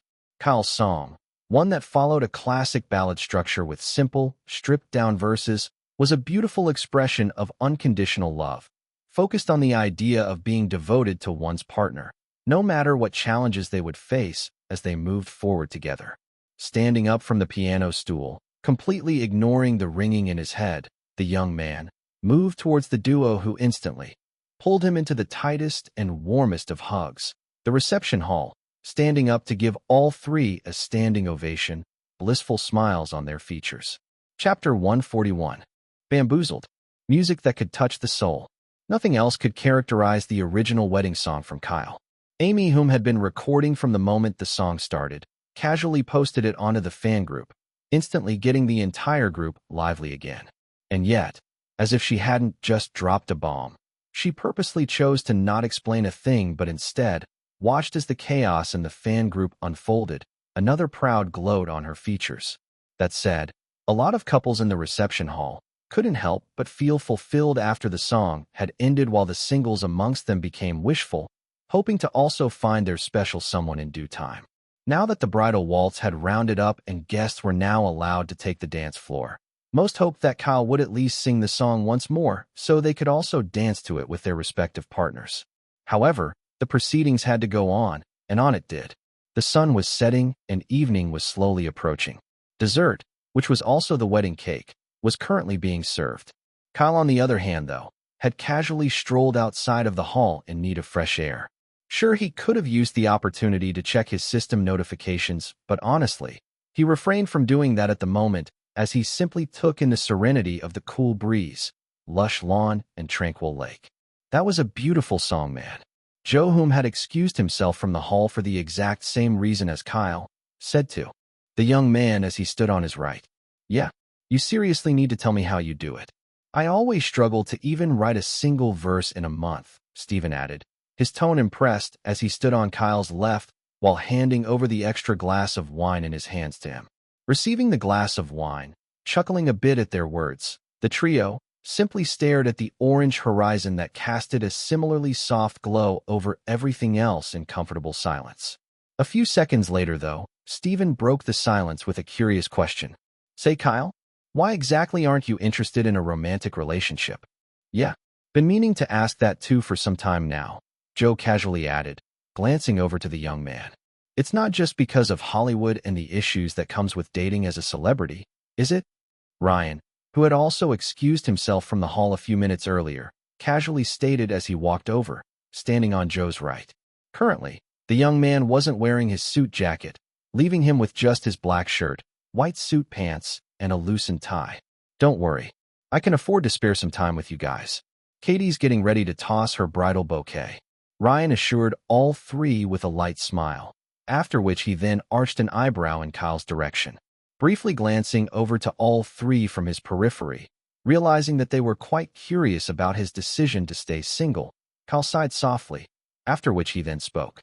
It's really just a personal preference, but, for me, love isn't just an emotion. Love is a promise, Kyle continued. It's loyalty. It's responsibility. It's a sacrifice. And most of all, it's a lifelong duty of care. He concluded with a light smile and a warm, empathic gaze while staring at the orange horizon reflecting on the lake. Glancing over to his buddies who now had noticeable glints of realization in their eyes, Kyle soon spoke again. I don't know if I'm ready for all that, really. And yes, I'm afraid, but I think that's perfectly fine too. I am human, after all.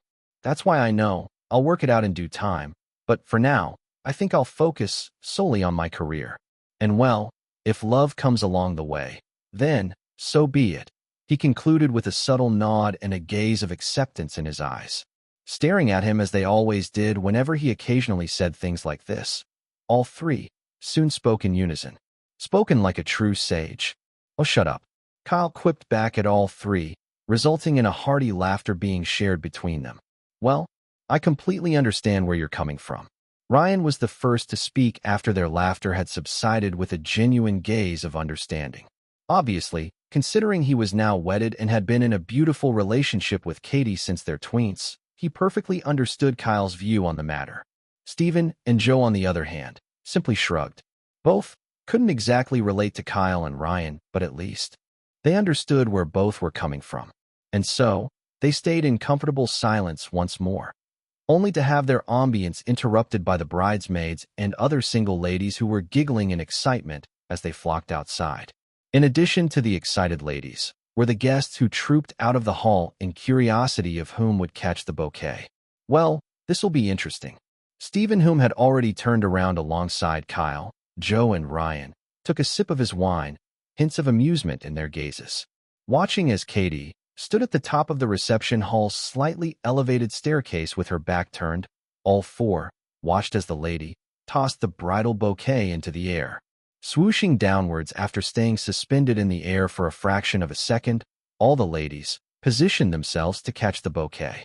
Yet, as if completely disregarding their individual plans to get the bouquet, a slightly strong gust of the cold evening air blew past, altering the trajectory of the bouquet.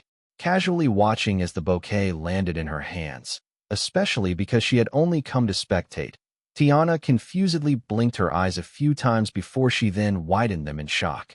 Yet, for Kyle, Jasmine, Lily, and Christina, their gazes were that of pure, unadulterated delight. Kyle, not even a second wasted, glanced over to his agent with playfully flexed eyebrows, his sapphire irises laser-focused on the man as he mouthed the words, "Wedding bells." Oliver, in response to this, couldn't help but mirthfully laugh, causing Tiana to turn around to face him, her expression now slowly devolving from a mix of befuddled confusion to delighted warmth. At the exact same time, just before the day ended, the MC informed everyone that there was only one more event on the agenda before the farewells: the final dance with the newlyweds.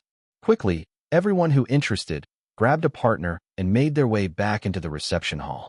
Ryan, in fact, and understandably so, had been the first to make his way back to his wife, effortlessly sweeping her off her feet as she let out an excited squeal. As for Kyle, just as he shook his head in amusement as everyone else, including Stephen and Joe, casually made their way back into the hall, he too did the same, only to slow down his steps to a halt due to a strange phenomenon in his field of view. Passive skill, bleeding effect, has fully analyzed the curator. Error. Hybrid physiology cannot be applied to host. Searching for alternatives. High-grade active skill, detoxification, has been awarded. Detoxification has substituted for dual livers. High-grade passive skill, peak human conditioning, has been awarded. Peak human conditioning has substituted for metamorphosis. You have performed another original song and impressed everyone. Huge bonus will be applied. You have obtained a huge amount of EXP points. 5,000. EXP points have been awarded. Total EXP points available, 25,300. Resonance has increased from grade B to grade A. Singing has advanced from level 12 to level 13. Composing has advanced from level 12 to level 13. Advancement in singing and composing will become harder from here on out. Keep singing and composing to improve your skills. What the? Kyle inwardly exclaimed, shocked by the rapid barrage of notifications from his system as he struggled to maintain a casual, warm expression on the outside. Coupled with that, it was also the first time in a very long time that he was bombarded with so much notifications in one fell swoop. But more than that, what had Kyle genuinely bamboozled was the two new skills he had suddenly acquired. Sure, he knew he must have had to retain something from the 10th curator, but honestly, Kyle never really knew what he would retain, since most of what made the curator such an interesting character was his actual persona and not his hybrid physiology. Simply put, the curator didn't really have any major skill set per se, save for his hybrid physiology and gadgets. As a result, Kyle hadn't even expected anything major from bleeding effect this time. Yet, it found a workaround instead. Kyle inwardly commented, bewildered but not realizing that a certain someone was already making her way up to him as others walked past, trying to wrap his head around just how busted his system and bleeding effect as a skill was. Kyle's eyes soon lingered on the glass cup, half full of wine in his hands. Honestly, the young man had never planned to drink it, since he was a bit wary that it contained a bit of alcohol. Rather, He had only received it from Stephen out of consideration for his gesture, but still had the intent of returning it back onto one of the tables later. However, as of the moment, just as a way to test the effects of one of the new skills, Kyle, still wary and reluctant, pursed his lips for a few moments before he then took a few gulps.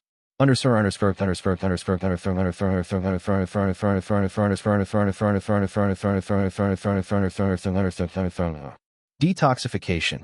Slight intoxicating substance has been spotted in host's system. Detoxify.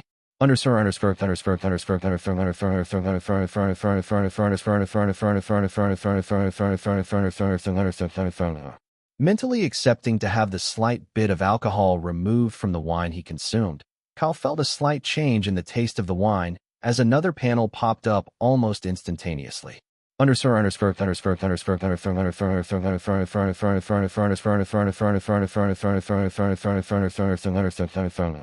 Detoxification. Detoxification successful.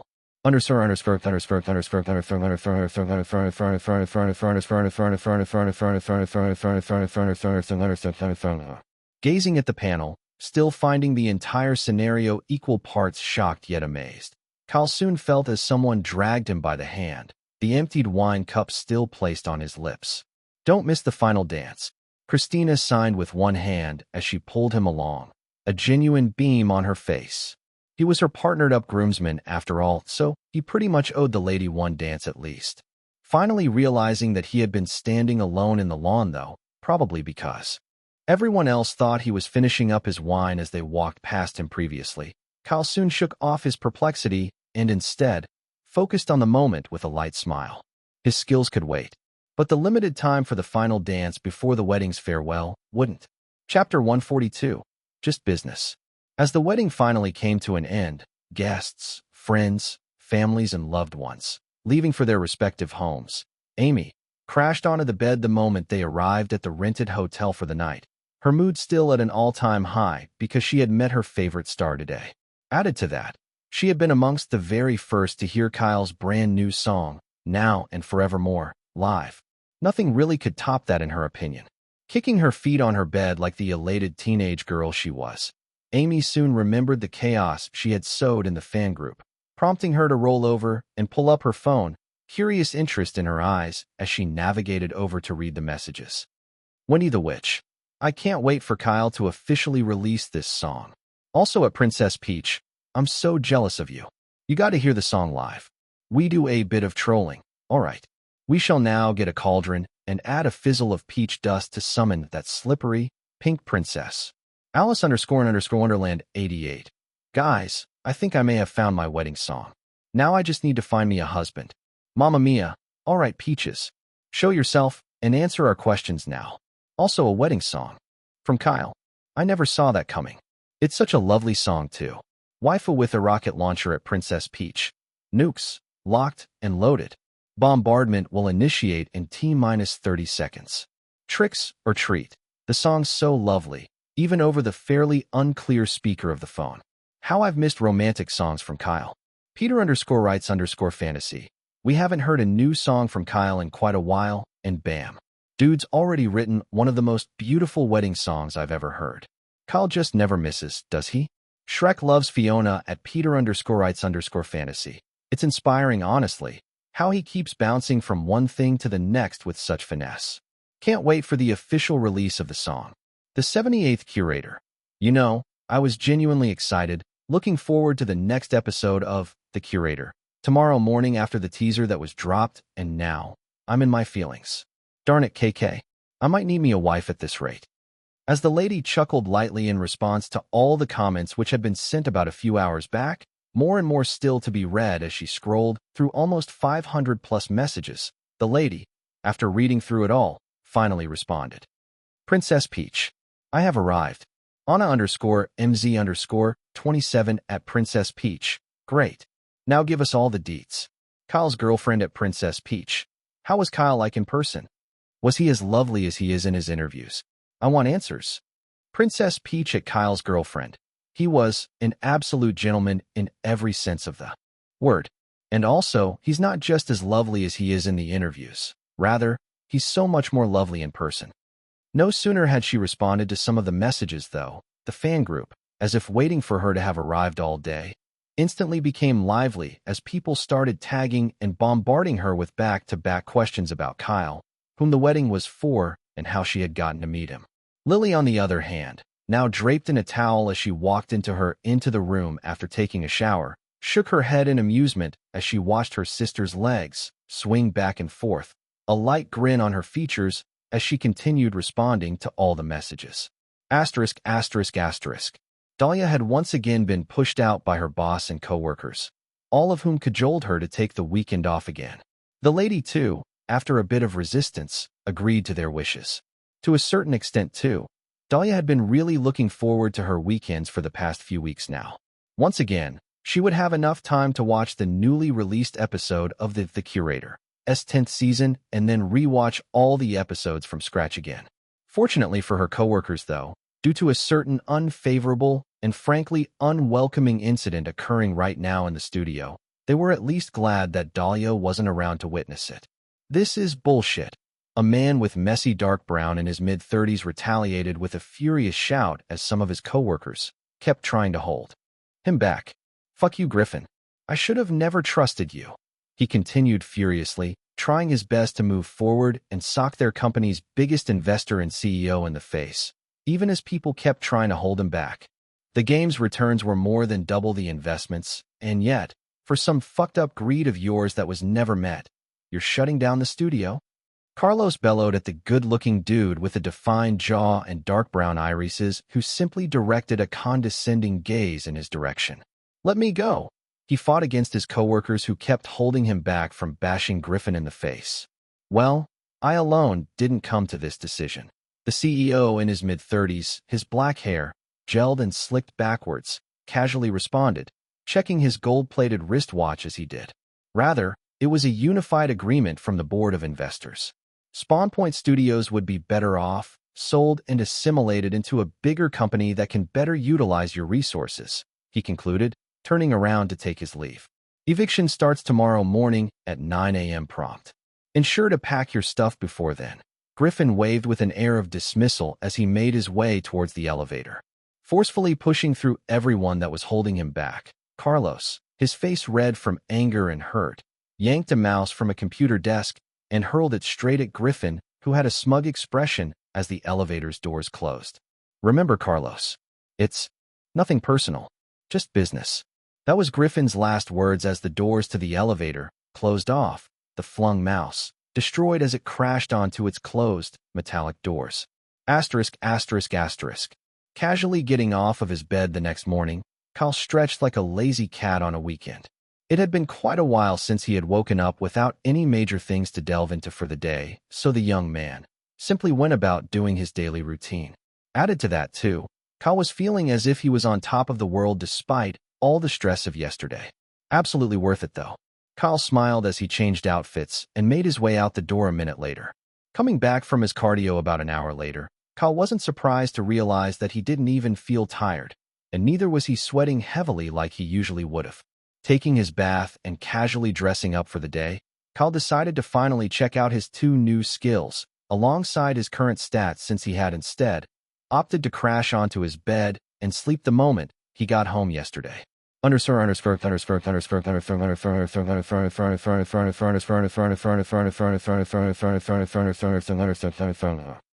skill, detoxification.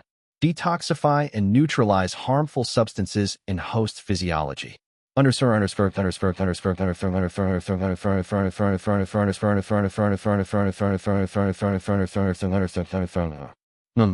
Kyle inwardly hummed with an appreciative smile, realizing that he'd probably never get unconsciously drugged, as was the case with many unfortunate incidences in Hollywood.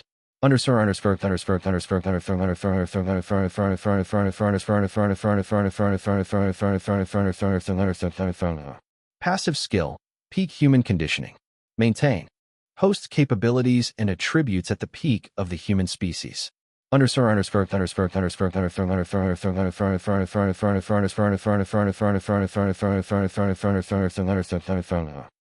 how I'd compare against Olympic-level athletes, Kyle mused to himself, dismissing the screen as he pulled up his main screen, all whilst also opening the fridge to grab a glass of orange juice. Kyle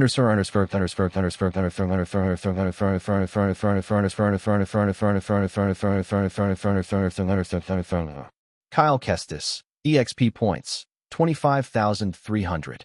Skills: Soulful Vocals, P. Growth Spurt, P. Appraisal, A. Resonance, P. A. Charisma, P. Polyglot, P.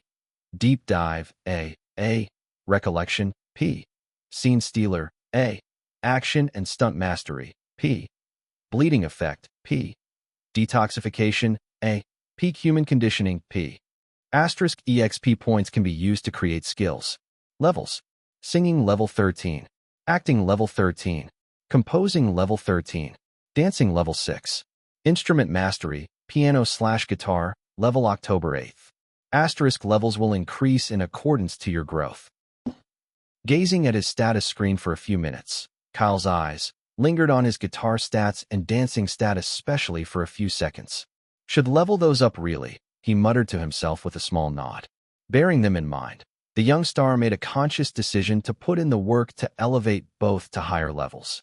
Closing off the panel though, now preparing some toast while patiently waiting for the timer, Kyle pulled up his phone and switched on his Wi-Fi connectivity while navigating over to TweetTalk, even as his phone was instantly bombarded with a crap ton of messages. In more recent memory, roughly the past few months now, the young star who mostly stayed offline had actually been coming online for a certain reason, one which was very much related to a certain game he had read about last year being in production.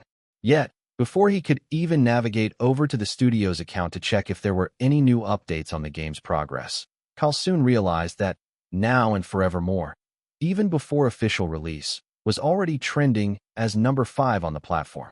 As for the number 1 trending topic though, it was the 5th episode of The Curator, which was also yet to be aired but would be in an hour's time.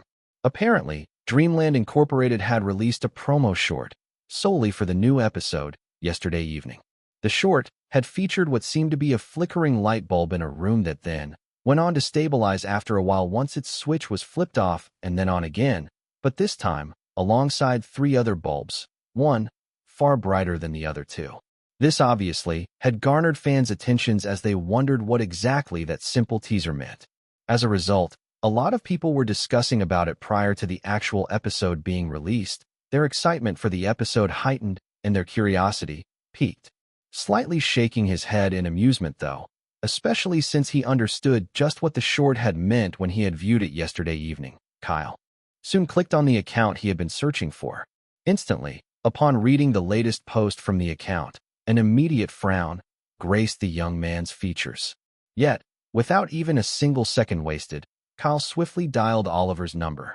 Nothing, not even Spawn Point Studios' tweet about being sold off and possibly acquired by a bigger studio was going to stop him from playing a tech-whiz video game. Not on my watch, Kyle inwardly declared as his call to Oliver went through. Chapter 143, Ratings Smashed. Slightly chuckling to himself as he scrolled through his TweetTalk feed, a certain superstar couldn't help but laugh out loud the moment he stumbled upon Kyle's post from a month back. He really has an interesting way of dealing with them, doesn't he? Carl Finch mused to himself as he got into the comment section and saw the interaction between Jasmine and Kyle, prompting him to laugh again. Considering how busy he had been the past few months with a bunch of business brands and ideas he had been working on, the famous celebrity hadn't had the time to even catch up on all that had been going on. So, the venues for the mini-tour events have been booked. Alan Druckmann, Carl's closest agent and longtime pal, walked into the room while loosening his tie. Preparations are underway and all that's left is for you to choose which musicians you'd like to have open up your concerts next month, the 40-year-old agent concluded as he plopped onto the chair with a relaxed sigh. Turns out, a lot of fans had complained about being unable to attend Carl Finch's his last worldwide tour.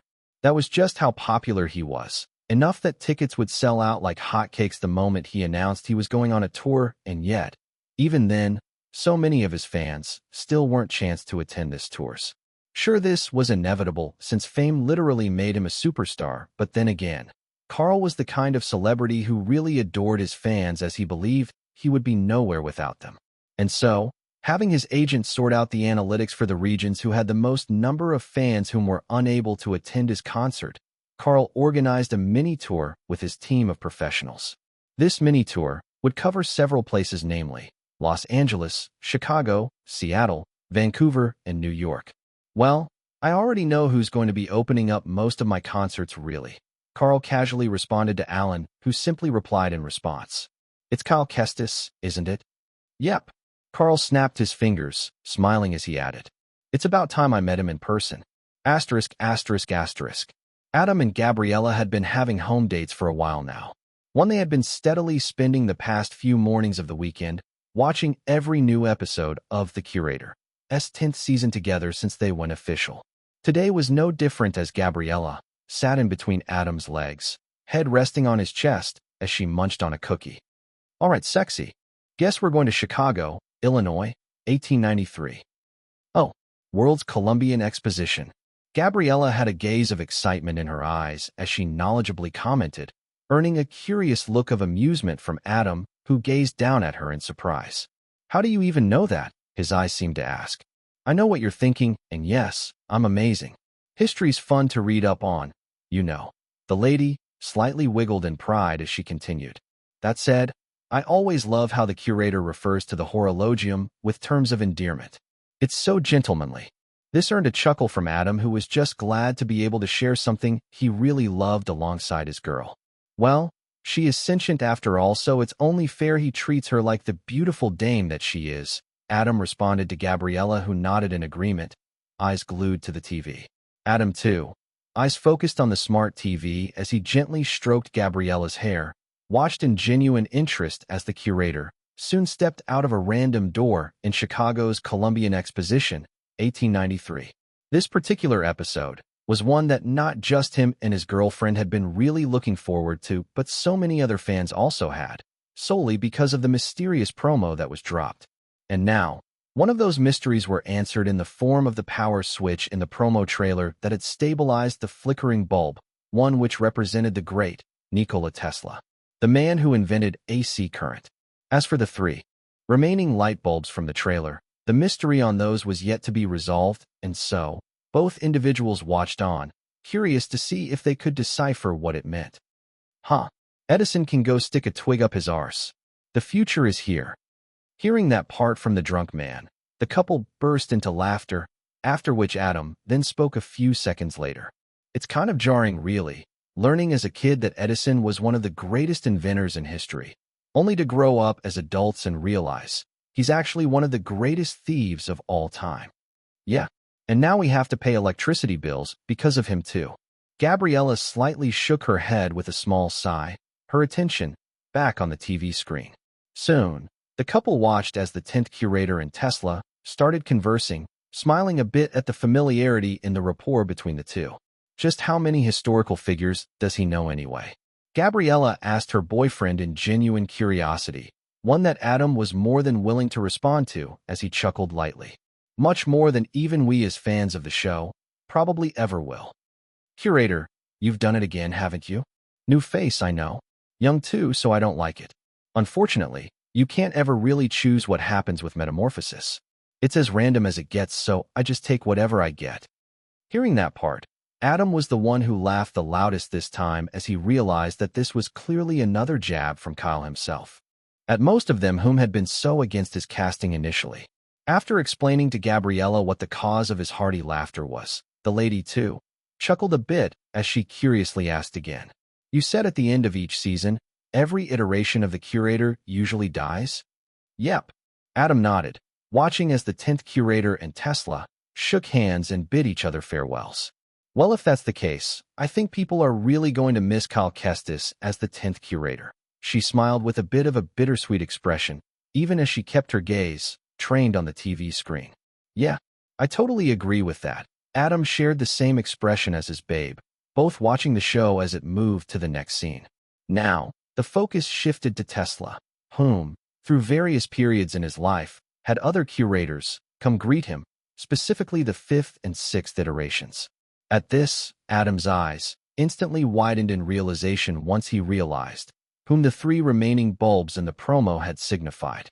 The brightest bulb had signified the current 10th curator, indicating his youth, yet also being the wisest of the other iterations since he was technically the oldest, while the other bulbs had signified the 5th and 6th curators. At the same time, Adam, if not for having his babe resting on him, would have lost his shit the moment he realized that the clips that seemed as if they had been flashbacks to and from other seasons of the curator were actually newly shot. This meant that possibly a multi-curator moment, one which fans have been wishing on for the longest time, could potentially happen in this episode. Still, his elation didn't go unnoticed as Gabriella soon realized that Adam's heart was beating much faster than it previously had.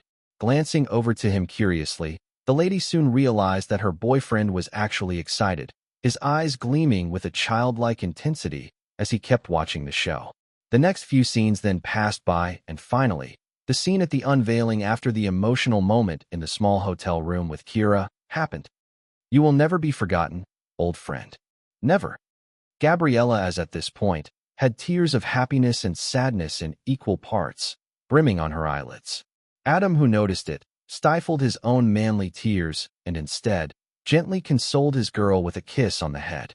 However, a few minutes after Kira had kissed Tesla goodbye on the cheek, Adam's eyes widened in absolute shock when he spotted two familiar faces standing side by side as they spoke to Kira. Always thought I'd be older by the 10th iteration. I don't like it. Too young. At this exact moment, Adam truly lost his shit as he inwardly exclaimed in vigorous, supercharged excitement. Let's go. And so, watching the conversations play out, feeling his hands still trembling in excitement even after the 5th and 6th curators had left, Adam had his eyes glued to the screen as the last few parts of the episode played out. I wonder what those youngsters were up to. Probably came to see him off too.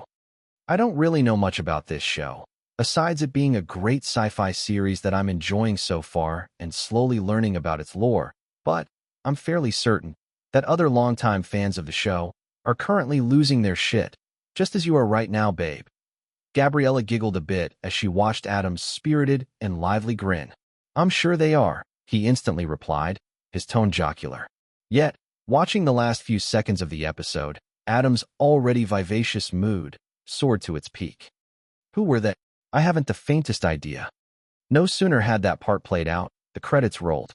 This caused Adam, whose face was now reddened in thrilled excitement, to applaud the episode, while Gabriella laughed mirthfully in response to the contagious energy of her geek of a boyfriend.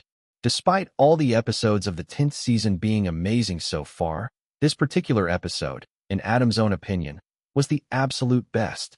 And that exact same thing could be translated over to so many other fans of the show, all around the world. Dahlia at the moment, in fact, was springing about her living room in euphoric exhilaration while Amy had the most ravishing smile on her visage as she watched the credits of the episode alongside Lily. But more than that, far more than that, were the employees at Dreamlanding's headquarters. Currently, they were jubilant, overjoyed, and on top of the world as they cheered and exchanged ecstatic hugs. As John, Barry, and Bruno stared at the sight before them, they once again glanced over to the massive screen in the PR and marketing room that had pulled up the analytics for the tuned-in viewers for today's episode. 35.5 million viewers. Finally, 35.3 million. The previous highest record of Dreamlanding's tuned-in viewership ratings had been broken. And so, with the happiest of smiles blooming on his visage, John instantly made up his mind to host one of the biggest red carpet events that the company had ever done. Yet, as all these was happening, with fans already flocking to Tweet Talk to gingerly converse about the 5th episode of the season like rabid animals, Oliver, having been contacted by Kyle earlier, had quickly contacted Griffin Colt, the CEO of Spawn Point Studio, to schedule a meeting. The main focus of said meeting? How much he'd be willing to sell off the video game studio for, to a higher bidder.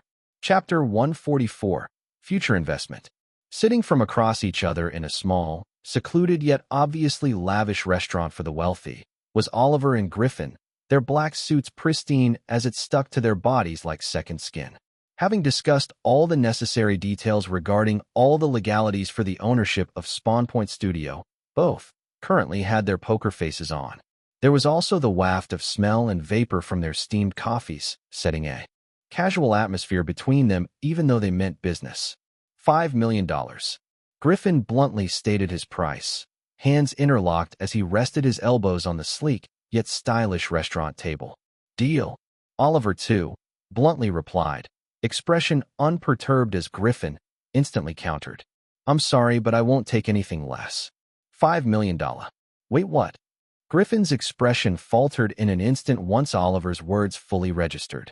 $5 million, right? It's a deal, Oliver affirmed, picking up his mug of coffee as he did. On an average day, Oliver, already having a good feel for the kind of businessman he was dealing with, would have instantly negotiated to have that price cut down by half.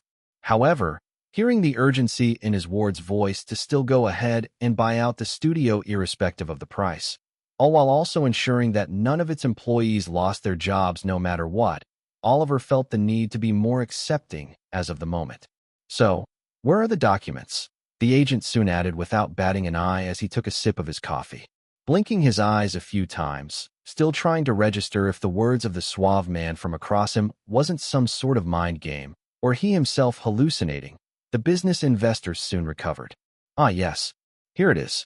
Griffin donned an affiliative smile whilst retrieving his briefcase from under the table. Truth be told, roughly $2.8 million was the actual worth of Spawn Point Studio as a whole.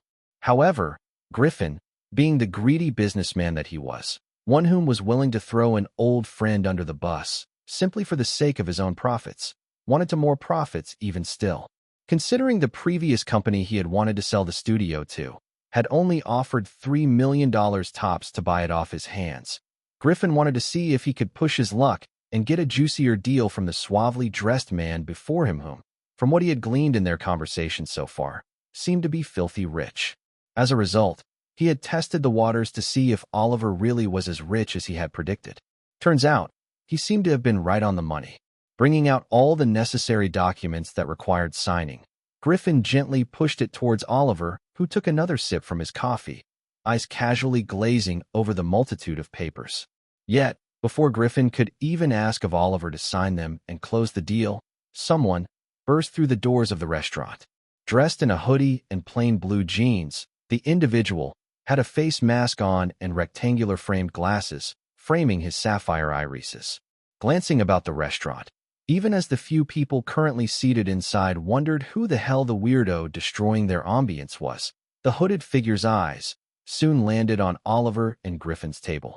Briskly, he walked over, taking a seat right next to his suavely dressed agent. And who are you supposed to be? Griffin frowned in annoyance, ready to call the cops on their intruder. However, hearing Oliver's next words, Griffin instantly wished he had retracted his statement. Took you long enough. Was wondering if I was going to end up signing the documents myself. The agent casually commented with a light, warm smile. Apologies. Was held back by traffic, unfortunately. Kyle responded with a small sigh, taking off his mask and hoodie to reveal his attractive features. That bad? Oliver curiously questioned, simultaneously also gesturing to the young man's face mask with a slight tilt of his head. Yep. Some vehicles even got into a minor accident. Kyle replied, continuing on to then explain why he had dressed up like a drug dealer. Well, let's just say I didn't want anyone to stop me for autographs and pictures on my way here since I was in quite a hurry. Kyle lightly smiled, a glimmer of excitement in his eyes as he ran his hand through his hair. Oliver, on the other hand, simply nodded in understanding, taking another sip of his coffee as he watched Kyle's attention shift to Griffin's. Glad I got here just in time. The young man then offered a respectful smile and a handshake towards the man whom was still shocked yet wary to see Kyle Kestis seating before him. Quickly shaking off his shock and wariness though, realizing that Kyle didn't take offense from his earlier comment, the business investor received the handshake firmly, donning a polite business smile as he responded, "It's a pleasure to meet you, Mr. Kestis." "The pleasure's all mine, Mr. Colt." Kyle reciprocated with a curt smile of his own. Oliver, just before he had met up with Griffin, had more or less given Kyle a few details regarding the CEO of the company. Not that Kyle himself hadn't keeping close tabs on the Spawn Point studio itself. That was how, even as Griffin arched a curious eyebrow as to how Kyle knew him, the popular celebrity himself, paid no mind to it. No sooner had they exchanged greetings, though, the focus shifted to the documents that Kyle needed to sign. The young man, taking his sweet time to read through every single document. About an hour later, after everything was sorted out, Kyle was now the new CEO of SpawnPoint Studio. Rounding up the meeting on another firm handshake, Griffin, watching as the duo left the restaurant a few minutes later, had a condescending expression grace his face, a small laugh of mockery escaping his lips. Celebrities, probably some of the easiest to dupe in the business, he equally commented, his tone arrogant as he finally took a sip of his own coffee. Doesn't matter though, now I can buy shares from GameSoft Studio stocks, he muttered to himself with a thin smile, already picturing himself swimming in more and more money. Apparently, GameSoft Studio, one of the biggest video game studio publishers in the world right now, had been working on a massive, AAA, open-world video game that was set to be the next big thing. Added to that, live service elements were going to be incorporated into the core gameplay loop of the game, and from what select insiders had heard, it seemed as if the studio was certain the game was going to rake in a shit ton of cash. A forever game, they were even terming it. Now, although Griffin, solely as a businessman, didn't give a shit about all the technicalities of the supposed video game, and quite frankly, neither did he really care, he more than anyone knew that GameSoft Studios stocks would start rising very soon. That was more than enough reason for him to invest heavily into the highly reputable company. As for Kyle and Oliver, both were currently conversing as they made their way over to their respective vehicles at the parking lot nearby. $5 million is a whole lot of money, Kyle, Oliver pointed out with a side glance at his ward. Yeah, it really is, Kyle nodded in agreement, the reality of the amount he had just spent dawning on him. But I'm fairly certain that I'll make back all of that money, and then some if all goes well, he confidently stated, a determined expression on his features. Seeing the resolute expression on his ward's visage, Oliver soon spoke. So, you have a plan? Not really, but I do know one thing's for sure. Kyle had a light smile, tug on the corners of his lips as Oliver inquired curiously. And what's that? Gamers will buy a good video game that sells on its promise. Especially if it's a single-player, story-driven, open-world, superhero video game that respects their time and money. The young star replied to Oliver, who didn't understand half of the video game jargon he had just said. And besides, I've always felt that Tech Whiz had the potential to become a big thing, he added with a light grin. Now, it's just a matter of bringing that dream to a reality. Kyle concluded, a strong hint of excitement in his sapphire irises. As Oliver watched his ward geek out on his interests, he couldn't help but shake his head in resignation, a hint of curious amusement in his gray irises. If Kyle saw a rich business prospect in the studio he had just bought, irregardless of gaming also being a hobby of his, then he was interested to see how it would all play out. That said, currently unknown to both parties as of the moment, this would be one of the best decisions that Kyle had unknowingly taken to secure a lifetime's worth in billions upon billions of dollars. But as of now, Kyle was just happy that the video game he had been looking forward to playing wasn't going to get shoved into the dumpster, never to see the light of day again. As this was happening, though, Oliver, just as he had gotten into his vehicle to take his leave, received an email. Checking who the sender was and reading through the contents of the message, the agent widened his eyes in excited shock. Swiftly, he exited his Porsche, calling out to Kyle, whom had already started the engine of his Mustang. Chapter 145, New CEO? Best episode ever. That was the simple post Queen Galactica had made, and yet, as if everyone else shared her sentiments, the tweet started getting a shit ton of engagements within seconds of her posting it. Queen Galactica, best episode ever. Best curator ever. Best season ever. Princess Peach, exhibit. Watch, internet denizens. At Queen Galactica is fangirling hard. The 100th curator. I love how even the 5th and 6th curators all share the same sentiments as the 10th curator regarding his younger face. The young. I don't like it. Gets me every blessed time. And how ironic is it that the 10th curator, far younger looking, would call two older counterparts youngsters, and it'd still make sense. This show's amazing.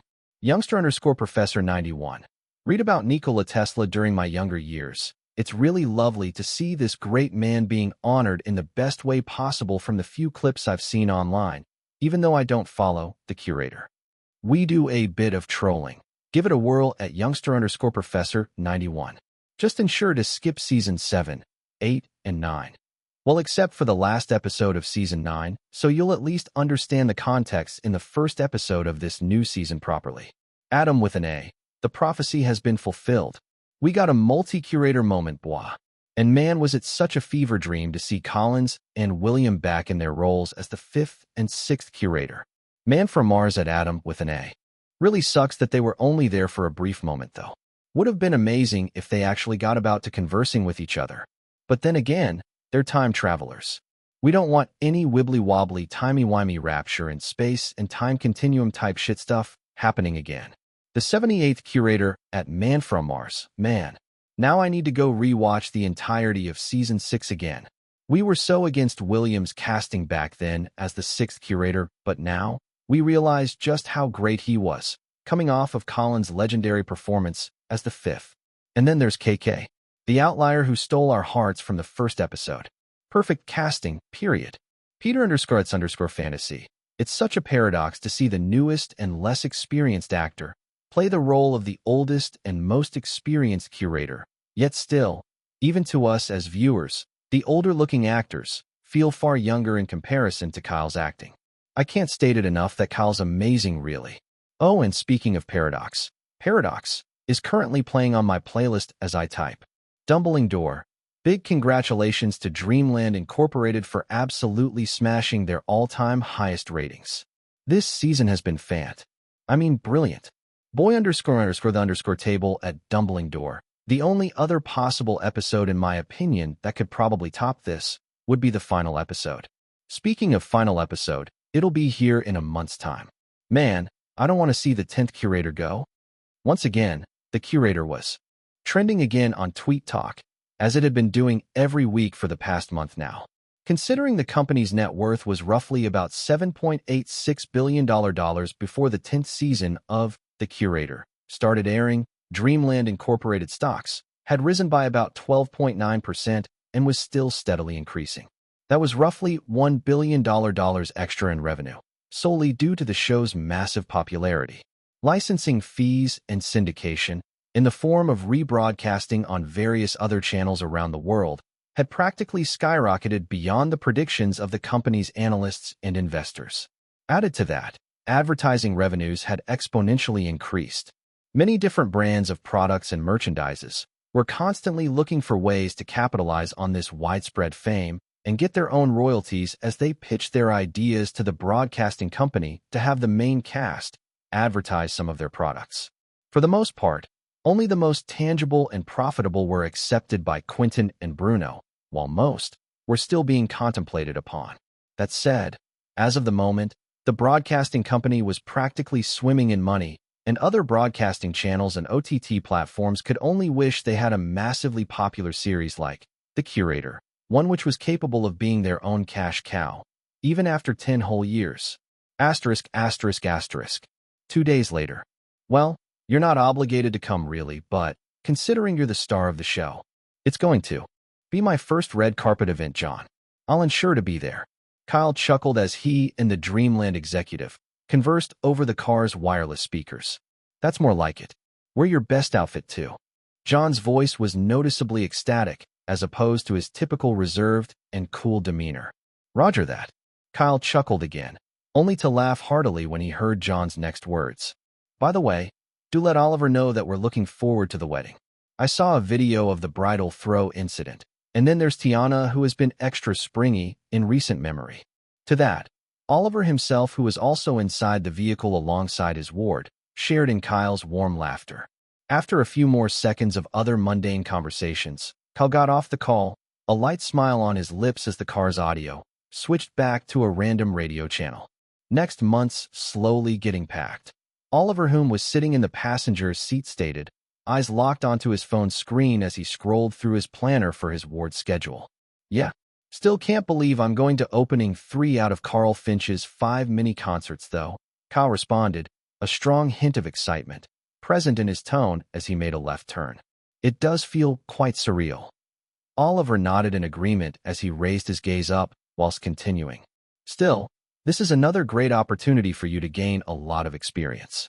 Groovefest 10 was a nice learning experience for you, I'm sure, but the audience never exceeded past 6,000 people tops at most venues. I'm pretty sure Carl's mini tour will have triple, if not quadruple that number per show, the agent thoughtfully stated as he glanced over to his ward, who simply smiled in response. Can't wait to experience it. Honestly, Carl really was looking forward to the event. First off, excluding the audience at the wedding, the young man hadn't performed live before so many people in such a long while, and he was really stoked to finally get that chance again to reach an even higher stage in his music career. Secondly, Kyle, as of recent memory, had started contemplating over making an album he hoped he'd also be able to go around his very first music tour with. Opening Carl's mini tours would contribute greatly to him having the feel for it when the day eventually came for him. As for the third, Kyle was curious, yet hoping to see if he could quite possibly squeeze out a few levels in the instrumental mastery of his guitar skills, since he'd be performing before so many people. That said, bringing the car to a halt at the parking space before an ergonomically built, two-story building, Oliver commented with an acknowledging tone. And then there's you been the new CEO of Spawn Point Studio. Proudly, Kyle grinned with a strong hint of pride in his contented gaze. Investments are inevitable when you own a company, Kyle, and so are losses, Oliver said to his ward as they both got out of the vehicle, Kyle remotely locking the doors as he replied with thin smile. I know, but then again, profits are also a thing, aren't they? That is correct. Oliver lightly smiled, slightly nodding in agreement as they both made their way up the stairs that led to the automatic doors. So, aside from any unforeseeable circumstances, I'm fairly certain that as long as I don't do anything stupid or unrealistically risky, I should make less losses and more profit. Kyle continued as they walked through the empty lobby. Spoken like a true businessman. Oliver clicked on the elevator's button, chuckling as the doors opened. I have a subscription-free class where I educate aspiring businessmen. Feel free to drop by every now and then, Kyle playfully stated with a smug grin, earning a small laughter from Oliver as they stepped into the elevator, which was taking them to the top floor. Asterisk, asterisk, asterisk. The moment Dahlia had arrived at work today, she had been shocked to hear everything that had happened just a few minutes after she had left for home. Carlos's furious outburst at Griffin, their now former CEO, the sudden eviction notice with practically all of them instantly getting fired, the studio almost getting absorbed into a bigger company. That would have meant that Spawn Point Studio would have shut down, rendering all the efforts they had been putting into the tech whiz video game void in an instant. She personally would have felt extremely heartbroken and disheartened as that was the only reason she had even bothered to accept the company's mediocre pay in the first place. However, having spent a few months here, Spawn Point Studio and its employees had really grown on the lady. That was why she had been extremely relieved to hear that the company had been bought back by another investor whom, crazily enough, had been willing to retain all the employees in the company. To be fair, this was something most investors and game publishers would avoid doing, as it meant extra costs for them to constantly keep paying said employees after already owning the studio when they could, practically, have them all laid off and restructure a new bill and salary to work with for fresh, new employees. However, the lingering question still remained in all of the employees' minds, all of whom were curious as to whom bought out the company and was simultaneously also their new CEO. Dahlia, and most especially, Carlos, was extremely curious as to whom said person was. But at the same time, the studio head was also wary yet concerned since he knew Griffin to be a complete douche, even from their time together in college. And so were the people he rolled with. That was why, presently, Carlos, even amidst the curious chatter of his colleagues at the top floor's mini lobby, all of whom were currently gathered while waiting for the arrival of the new CEO, whom had informed them he would be coming over today, the studio head hoped to high heavens that said CEO would at least be a decent person. That was why, the moment the elevator dinged, hinting that their new CEO was now on the floor, everyone instantly cut their chatter off, eyes trained on the elevator's doors as it opened up. Chapter 146, Not Just a Figurehead. The elevator's doors opened, and out stepped Oliver and Kyle. The reactions of Spawn Point Studios employees. Well, it was to be expected, to say the least. Silence descended upon the mini lobby, its entire ambience having shifted from genuine curiosity to a mix of shocked awe, confusion, and disbelief, but mostly shocked awe. Right before them was one of the most popular actor and musician in recent memory. Yet, they all couldn't help but question. Was it really Kyle Kestis in the flesh? Yes. Well, they could all see that, but, then again, him being here raised so many questions they just couldn't seem to wrap their head around. Shouldn't he have a crap ton of things to do in Hollywood with his exponential rise to stardom? There were magazines, no? Talk shows, interviews, podcasts, modeling, advertisements, photo shoots, parties, all things Hollywood related, and yet, for some reason they obviously didn't want to believe, he was here in their frankly, small-time studio. In fact, Dahlia, as of the moment, had become a statue for a hot second, although her amber irises only kept widening in puzzled amazement by the second as her heart continuously beat faster. Her curator was standing right before her. As for Carlos, their studio head, he had quickly recomposed himself. As much as he wanted to wrap his head around what was going on here, he simply put his thoughts aside and walked right towards both individuals dressed in mostly all-black ensembles. The suave-looking man was dressed in a sleek, body-hugging, three-piece black suit, while the young celebrity was dressed in a slim-fitted, long-sleeved, button-down vintage brown shirt, slim-fitted black jeans, and sleek, black, leather Chelsea boots. From their attires, Carlos had settled on the belief that the man in the suit was their CO, while Kyle Kestis probably just tagged along since he was in a more casual wear. Griffin, after all, would have most probably sold the company to another wealthy investor like him. That was what the studio had believed. Yet, as Carlos offered his hands while speaking, Oliver raised a curious eyebrow. "It's a pleasure to meet you, sir. I'm Carlos Schmidt, the studio head. I think there's a mistake here. I'm not who you might presume I am." Oliver glanced over to his ward, who kept a light smile on his lips as Carlos had a hint of mixed shock, slight apprehension, and surprise in his black irises as he turned over to face Kyle. "Hello, Carlos. Pleasure to meet you. I'm Kyle Kestis, Spawn Point Studios' new CEO." No sooner had Kyle received his handshake with that introduction, everyone in the mini lobby, Dahlia excluded, shared their studio head's sentiment, a similar gaze of slight apprehension present in their eyes. Celebrities that involved themselves in the gaming industry were very few and far in between these days, even if the industry itself was far more popular than both the film and music industry combined together. For the most part, 99% of these few were simply involved in the motion capture for certain characters in-game, but rarely, and extremely rarely, were they ever involved in the actual nitty-gritty of the game development itself. Except when they had some sort of silly propaganda or agenda they were up to. That was where the slight apprehension in everyone's gazes came from. But for Kyle, he couldn't care less about those subtle gazes and instead went right down to business, his hands interlocked gently. "I've been following our studio's work for a while now, and I'm extremely excited to see how far you've gone with the Tech Whiz video game." He spoke to everyone in the room, although he mostly glanced in Carlos's direction.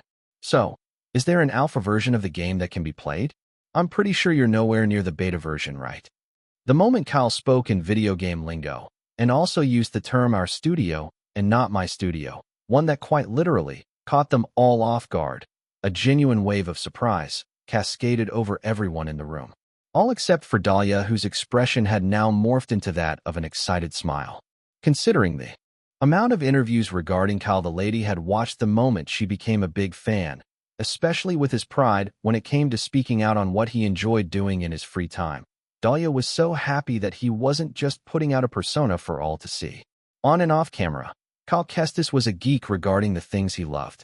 Hell, even his profile picture on all social media accounts was a pic of him reading a Tech Whiz comic book on a comfy couch. Realizing Carlos was yet to answer, she swiftly moved forward and elbowed him gently to snap him out of his surprise. Why, yes. Yes, there is. Please, take a seat here while we go pull it up," he replied in excitement as Kyle nodded with a thin smile and took his seat on the couch alongside Oliver. Swiftly, All the other employees quickly realized that the game they had been working on for over a year now and a few months now wouldn't be shelved into the void. As a result, they all, instantly, aided Carlos and Dahlia to pull and set up all the necessary electronics and accessories Kyle would be using to test the game. First was the smart TV, which they placed on the wall bracket a few meters away from him, followed by a high-spec computer and a few consoles placed atop the TV desk, about 5 of the employees, wiring it all together with the TV. Dahlia, having retrieved a box full of gamepads, asked of Kyle which one he wanted with the brightest of smiles, and Kyle simply responded that he was fine with any, while reciprocating with a light smile of his own. Carlos, on the other hand, moved towards his cubicle's drawer and retrieved a solid-state drive, SSD, containing one of the copies of the alpha version of the game. Considering they had all previously packaged their stuff believing they would be fired, most of the computers, consoles, gamepads, and whatnots which they had been using to build and develop the game was still in the beige-colored electronic waste boxes, even though they had earlier arrived today. Clad in what seemed to be a mix between an orange and blue, homemade vigilante attire and sleek, futuristic, cyberpunk-like aesthetics with glowing, neon circuitries all over, Kyle watched as the hero he controlled on the screen jumped from one bland-looking skyscraper to the next while chasing down an armored vehicle on the supposedly busy streets. That said, the game's open world itself was evidently, and understandably, still bland and lacking all the necessary aesthetics and visuals to truly bring it to life. Even the pedestrians and cars roaming the streets were literally pixelated blobs of black, serving as placeholders for the real thing when they finally got around to it. Yet, as of the moment, Kyle couldn't care less, as he was mostly invested in the high-speed chase between the armored vehicle with goons firing their ammunitions and an acrobatic and fast-moving tech whiz with his anti-gravity boots hot on their tail. A few seconds after, Tech Whiz, with the help of Kyle's skilled hands, soon landed on the vehicle and short-circuited the circuitry of the car with an electric pulse, bringing it to an immediate halt. Then the gameplay shifted to pure combat on the city streets, the goons from the condemned vehicle getting out to finish their job. They at least had their models fully rendered, although their various clothing constantly kept clipping through their bodies, hinting at the lack of polish as the game was still a work in progress. With a mix of acrobatic dashes, brutal combos, counters, finishers, and a few gadgets here and there from the in-game controlled Tech Whiz, it took Kyle roughly a minute and few seconds to dispatch of the goons. As every other employee in the mini-lobby watched as Kyle played the game with skill and finesse, even only after about 40 minutes of gameplay with literally next to no hand-holding and just allowing him to figure things out as he went, it became truly evident that the young star knew his stuff.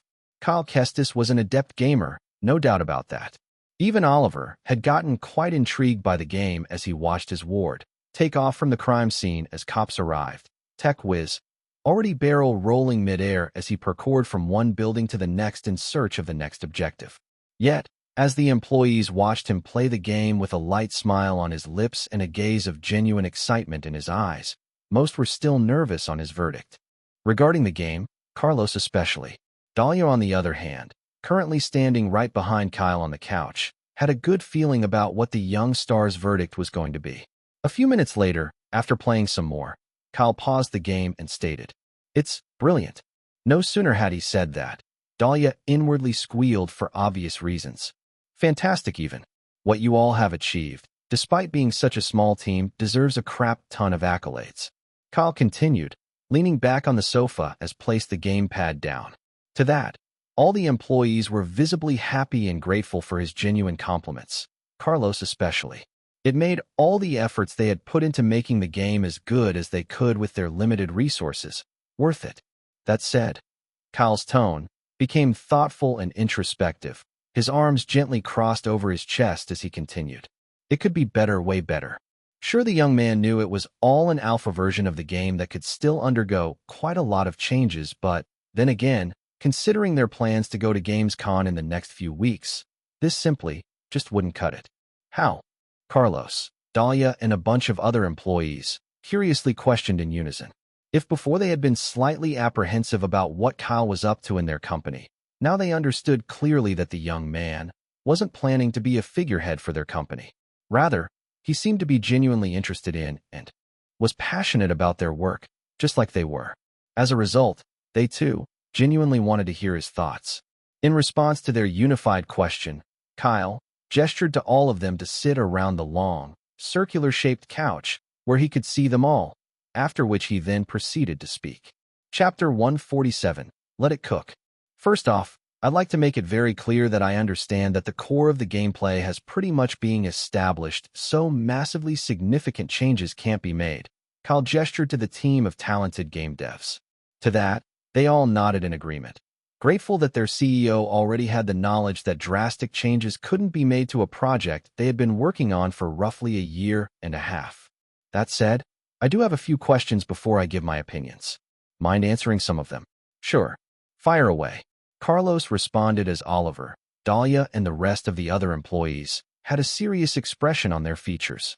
The alpha version of the game might be feature complete, with obvious, glaring issues and bugs here and there that would eventually be ironed out. But it definitely wasn't content complete. Those 2 points exactly. That was what Kyle was curious about as he questioned. The traversal mechanics for the game? Is it just the anti-grav boots to run and parkour across the map? Scratching the back of his neck that had a few strands of his jet black hair with a wry smile, one that was shared by all of the employees, including Dahlia, Carlos reluctantly replied, "Yes. I'm guessing due to budget constraints." Kyle curiously asked upon noticing their reactions, a gaze of understanding in his eyes. "Yes." Carlos let out a small, reluctant sigh in response, this time in response to their CEO. "That won't be an issue anymore. As long as it's not overly bogus." Kyle had a thin smile on his features as he stated. Yet, before the studio head and the rest of the employees could revel in the joy that was swelling in their hearts, Kyle inquired, "So what other traversal ideas did you guys originally have, given there were no budget constraints?" This time, he threw the question to all of them as he leaned forward from the couch, fingers interlocked as he gazed at them in interest. "Well, we figured we'd add a grappling hook mechanic that can be unlocked early on in the game. Have it a launch tech whiz into the air after clipping onto a building's edge, just like in the comics." Dahlia was the first to speak, followed by another female employee who added, "And also a wingsuit for him to glide over short distances later into the game.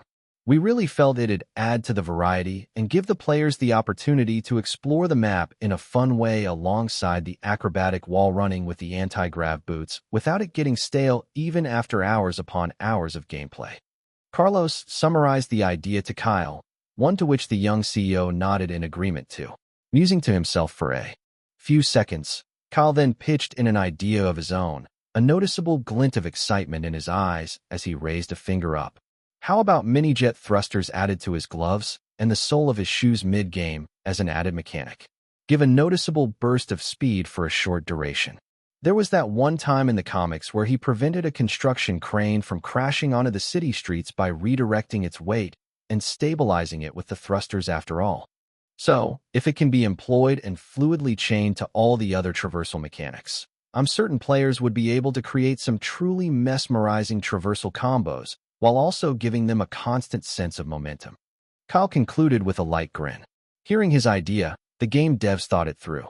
Carlos especially was genuinely contemplating over it as an air of excitement and light chatter filled up the lobby. Having given them a few more minutes to mull it over, Kyle then asked, "Think you can handle it?" "Well, we might have to go back to the main source code, but I think we can have it done." Carlos nodded, a light smile nestling on his lips as he responded, "Great. I also have some questions regarding the mission structure." Kyle lightly clapped his hands and then, curiously asked, "The side missions seem to be an afterthought. Although some of the main story does have a few voiceovers and fairly well-made cutscenes. Why's that?" "About that, most of our writers, artists, voice actors, and previously hired animators kinda got tired of being paid peanuts, so they opted out," Carlos explained, a look of disappointment directed at himself for not being able to hold his team together. That's under budget constraints as well," Kyle mused out loud, after which he then asked, "Since that won't be barrier anymore, it won't be an issue to have them back, right?" "Yes," the studio head responded, his face, alongside those of his coworkers, brightening up in an instant. That said, if we're going to make the side missions just as engaging as the main plot, why not go for a stylized approach to set it apart from the main missions? Kyle casually pitched another idea. Realizing that they were all curious as to what he had in mind, he explained further. Why not make it a full-fledged, voiced-over, comic book strip, instead of just a typical cutscene like the main missions? That way, the side missions can also be fully fleshed out to have engaging narratives without too much budget costs. At the same time, it wouldn't make the players feel like the missions themselves were just afterthoughts to keep them engaged. Rather, they'd feel invested in it, as if the side missions were really worth their time as much as the main storyline was. Also, for fans of the comic books, I think they'd be equal parts impressed yet grateful that a lot of effort went into making something they as fans could find authentic. Kyle communicated his thoughts with an honest smile. To that, a wave of realization cascaded over everyone in the room, looks of amazement directed towards their CEO for such a simple, yet still pretty innovative idea. The way he was bringing his own insights without undermining their long-term efforts really made them all respect him even more, Carlos most especially. Oliver, on the other hand, whom had simply been enjoying Kyle's interaction with the employees, had a noticeable hint of pride in his eyes as he watched on. He always enjoyed moments like these when his ward would earn respect from the people around him by putting in the effort, just as much as they did. And just like that, the discussions went on, with more and more questions and ideas being shared between the new CEO and his employees. Well, that's all I have to say, I guess. Kyle got up from the couch with a fulfilled smile on his features, extending a handshake over to Carlos. The pleasure's all ours. Thank you for sharing your insights. They were fantastic. Carlos, completely trusting of their new CEO, grinned from ear to ear as he received the handshake. After they were done, the young man then gestured to the rest of the employees, with a slightly arched eyebrow, glancing over to his extended arm and back to them with a gaze that implied, "Well, come on. Don't leave me hanging. You all deserve it just as much as Carlos does." Swiftly, everyone moved towards the young celebrity in excitement and begun to introduce themselves one after the other, some even requesting for pictures and autographs. The last individual to introduce herself was Dahlia, of course, her expression all giddy as she shook hands with the young man. "You, sir, are brilliant," the lady enthusiastically stated as she shook his hands. To that, Kyle chuckled warmly at her obvious reference, and then responded, "And so are you, Miss Dahlia." "Dahlia Pond," the lady swiftly replied. "Well, thank you for the compliment, Miss Pond." Kyle warmly smiled at her in response. As this was happening, with some of the employees chuckling a bit at their interaction, Oliver was already conversing with Carlos over a few business-related things when the studio head's phone audibly beeped. Picking up the phone after requesting an excuse from Oliver, Carlos's smiling expression progressively crumbled as he interacted with the caller over the phone. Noticing this, Oliver curiously inquired, to which Carlos stated, his voice despite not being loud, still audible enough for everyone to hear. "Gamescom just canceled all our spots in this year's events." No sooner had they heard that, most employees in the room had various expressions grace their features. Majority felt downcast, others were confused, some were obviously pissed, while the rest let out sad yet somewhat frustrated sighs. Yet, at the same time, they all understood that they weren't a big studio in the slightest, so this wasn't anything particularly shocking, especially when bigger studios had more resources to kick them to the curb effortlessly. Dahlia, whom had been happily conversing with Kyle, had slight frown form on her face, her high-spirited mood taking a small hit. Carlos especially was the most frustrated by this development. Yet, at the same time, although he had no proof, the studio head had a nagging thought at the back of his mind that Griffin definitely had something to do with this.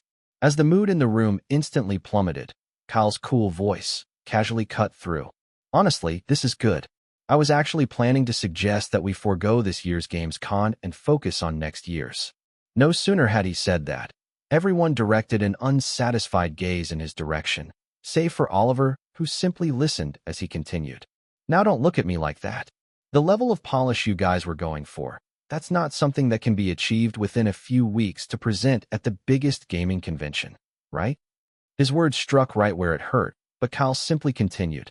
"Any AAA game if it really wants to be successful, needs to be polished to an utmost degree of perfection. So, why not keep our product in the oven much longer and let it cook to perfection? Kyle casually stated with a gesture of his arms, already moving slowly towards the elevator with backward steps as Oliver followed. There's always next year. We can wow them then. He winked at his employees with a trusting smile. Also, I'll be handling the soundtrack of the game, he casually announced, his expression unperturbed. To that, Oliver slowly turned his head in his ward's direction. As for the employees, the looks of shock in their eyes was unmistakable. Mr. Kestis, have you, perhaps, viewed your schedule next month? His agent coolly countered, a light smile on his lips. However, as opposed to the man's calm yet approachable voice and demeanor they had gotten used to over the short period of time he and Kyle had been around for, there was an unmistakable hint of frostiness this time. In response, Kyle surreptitiously averted his gaze and kept speaking mirthfully, knowing fully well he was going to get an earful from his agent later. Working conditions and salary increments are also things we'll need to speak on later. I've already drafted the changes to be made. He pressed on the elevator's button as Oliver's light smile stayed plastered on his face. Kyle felt a chill run down his spine as he continued, doing his absolute best to ignore his agent. No more 9 to 5. That's rubbish. Possibly 10 to 2. Yeah, that seems more humane.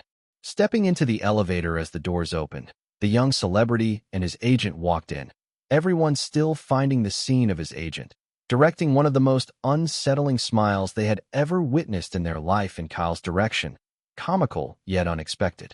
I'll have the change in documents sent tomorrow, and my efficient, lovely, fantastic, brilliant agent here will handle the rest.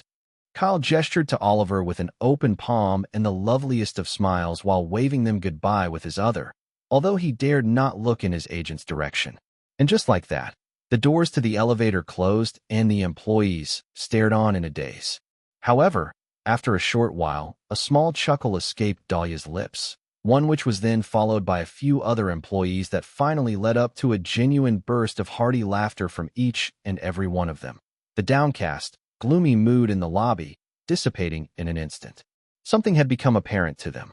Although he was a very popular celebrity currently, and quite possibly one of the youngest CEOs they had ever known, Kyle Kestis, at the end of the day, really was just a youngster. A youngster that was evidently capable of making some of the craziest decisions on the spur like other people his age did. Yet, they could also see that just like them, he was quite passionate about the things he loved and was willing to make it even better by doing the necessary and putting in the work. As a result of all these, Spawn Point Studios employees, although could have and never would have expected their CEO to have been Kyle Kestis in their wildest dreams, they all felt like they could relax and favorably look towards the future of the studio under his management. Chapter 148, Homemade. It's perfect. Kyle smiled as he perused through the multiple videos Ryan had sent him. A few hours later, after his meeting with his employees, Kyle was currently at home, now with more workload on his plate than before. Still, the fact that the newly wedded couple had been extremely receptive of his idea when he shared it with them last month regarding the music video for Now and Forevermore gave Kyle all the motivation he needed to craft the beautiful idea he had in mind. Moving over to his small table by the couch and switching on his high-end laptop, one that wouldn't make rendering videos in crisp quality and smooth edit transitions an issue, Kyle instantly got to work. That said, for the feel of the video, Kyle was more or less going with a homemade, vintage feel, something that looked and felt like it was made in the early 2000s. Currently, the time was around 1 p.m. in the afternoon, and yet, no sooner had the young man started working, he completely immersed himself in bringing the lovely vision he had in mind to perfection. By the time he was done with everything he wanted to do, the clock had struck 6 p.m. It started with an old, grainy, camcorder shot of a well-kept lawn, the hedges trimmed to perfection. And in the lawn were two children, barely 4 years of age, playing around. A boy and a girl, running around in circles, hands interlocked whilst laughing as the rain fell. The bliss in their eyes was unmistakable, and the purity of their souls was on full display. The rainfall was moderate, yes, but their clothes were already soaking wet, their hair slicked back against their young foreheads. Ryan Parker, Katie Chopra, Get in right now. You'll catch a fever. A feminine voice, Katie's mom to be precise, called out to both of them as Ryan's mom simply recorded. No, both kids retaliated, hands interlocked as they vigorously shook their heads. And just like that, the soft tune of the piano entered the video as it slowly took over the natural audio of the old-time capsule. Musical keyboard, musical note, musical score. Oh, they were always such little rascals, Ryan's mom stated, the warmest of smiles on her face as Katie's mom, alongside their husbands, chuckled in response whilst watching the video on the TV.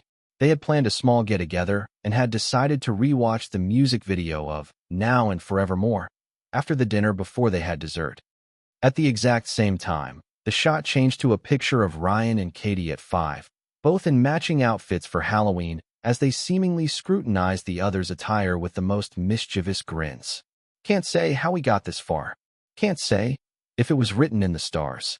At that moment, the picture slowly flipped past, showing as a few other pictures slowly flipped past, one after the other. It was a compilation of their pictures as children, each and every one of it, highlighting the various things they did together as kids. But I'll walk this line, and I'll cross this tightrope with you. From flips of pictures, the entire page of the video itself smoothly flipped open, showing a short clip of the two in their tweens as Katie acted as a princess in a castle while Ryan acted as the valiant knight who came to save her in a theater performance. Now and forevermore. I promise to be yours.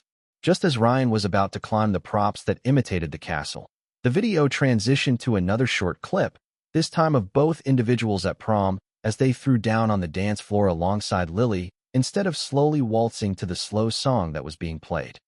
My goodness, Lily inwardly commented with a hearty chuckle as she listened to song with her ear pods whilst watching the music video again.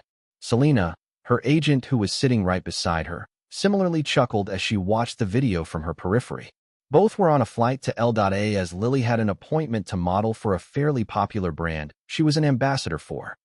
With an animated, rug-like fold of the video this time, a white paint was splashed onto the wooden walls of a house. The video, making it clear that a teenage Ryan and Katie were the perpetrators as they slid across the screen like the rambunctious souls they were. It was one of those odd jobs they had gotten during one of their summer breaks. Right here and right now, I see my future in your eyes. Christina, who was watching the music video after a hard day's work on set with Maria for a music video they had shot for another indie musician, chuckled heartily as the two souls in the music video messed about instead of actually painting the walls. Using the white paints on the walls as a canvas of sorts, the camera extensively zoomed in on it for a brief moment and then zoomed out to reveal a white script, one that a concentrated Kyle was reading through while a happy Ryan in the background, who had a loudly giggling, honey badger Katie latched onto his back, spun around while scattering the scripts after their final year exams in college. To come home to you. Every day of our lives. To this, the other members of the theater club, despite their laughter being inaudible due to the instrumentals of the song, laughed as the scripts scattered about the stage. Sharon Winters, despite obviously finding the current scene in the video amusing, had her eyes trained instead on Kyle, who remained particularly undisturbed by the joyful mirth of his friends. Added to that was an immensely possessive glint in her deep blue eyes. As the papers fell down, the video transitioned once more and now, Katie was in her bridal gown as she and Ryan took their vows. The video's quality had now shifted from the vintage, homemade feel it had to a much more modern feel as the couple sealed the deal with a sweet kiss. Can't say how we got this far. Can't say if it was written in the stars. But I'll walk this line, and I'll cross this tightrope with you. As the music video came to a close, the tune lingering on, the video slowly faded out and then back in, showing a fully audible clip of Ryan taking his vows, leading up to the part where he botched the vows with his waffly wedded wife. The video then continued on, with Katie's infectious laughter being the highlight as the video finally faded to black. That was the end of the music video of Now and Forevermore. As Ryan and Katie watched the music video for the umpteenth time, the most blissful smiles on their faces, both shared another sweet kiss as the cold night's air of the beach blew through the fairly luxurious condo they had rented for their honeymoon in Hawaii. As for Kyle's fans, music lovers and enthusiasts, their reaction to the music video was pretty much expected. Single Pringle. I've never felt more single in my entire existence than I have as of this moment. Why do you have to do me like this K.K? Princess Peach. Hey, it's Single Pringle. Respectfully, no one asked you to watch the video, you know? You came here of your own volition, so don't be blaming our cinnamon roll. Blame thyself for being maidenless. Built like a tank. Yeah, I only shed manly tears while watching the music video. Just manly tears. No biggie. Yeah, manly tears. We do a bit of trolling at Built Like a Tank. Delulu is the Solulu. Shoe on head. These two are 100% soulmates. No one can tell me otherwise. The fact that I just see them as a newly, happily wedded couple and not just the typical, popular celebrities. Getting married shtick just seals it for me. I wish them a happily married life. Sir_Prankerton. Waffly wedded wife. I haven't laughed so hard in such a long time. Literally fell off my bed. Denizen_1245 at Sir_Prankerton. Someone actually clipped that particular scene and posted it on YouTube. It's already close to million views as of the moment, in fact. Peter_writes_fantasy. This just might be Kyle's best music video till date. Not the most popular, but possibly the loveliest, artistic-wise. Winnie_the_witch. I know, right, at Peter_writes_fantasy. Especially when you consider that he's not even in about 99% of it. The simplicity of it is also what makes it so darn beautiful. Can't wait to hear our Cinnamon Roll's next song too, whenever that will be. Nice guys are cool. So much love. So much joy. So much hope. Makes me want to believe in love again, man. But these darn hoes keep breaking my heart into tiny pieces every blessed time. Asterisk. It had been a few days since Kyle had released both the song and the music video for Now and Forevermore. And it didn't come as a shocker to anyone that once again, Kyle's song was a hit.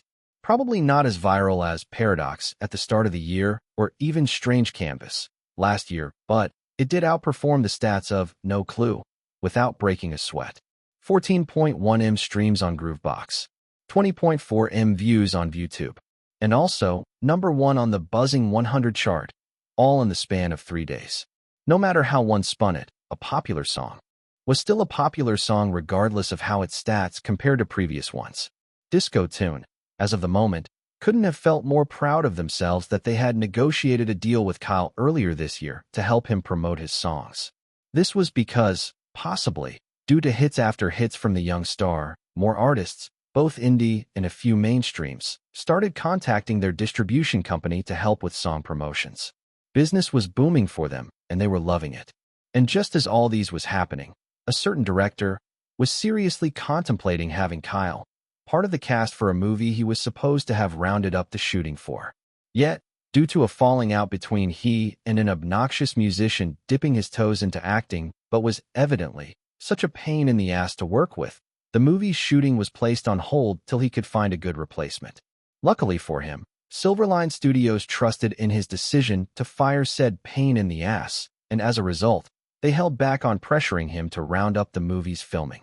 That said, the more Danny Rock thought about extending the script to the now popular actor, the more he felt that the young chap would most definitely decline his offer.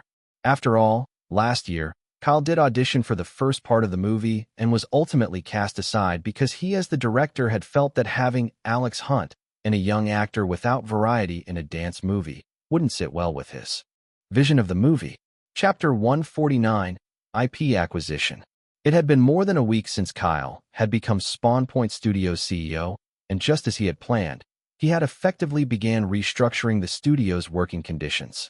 At the same time as all that had happened, the month of July had come to an end, and now it was the first week of August.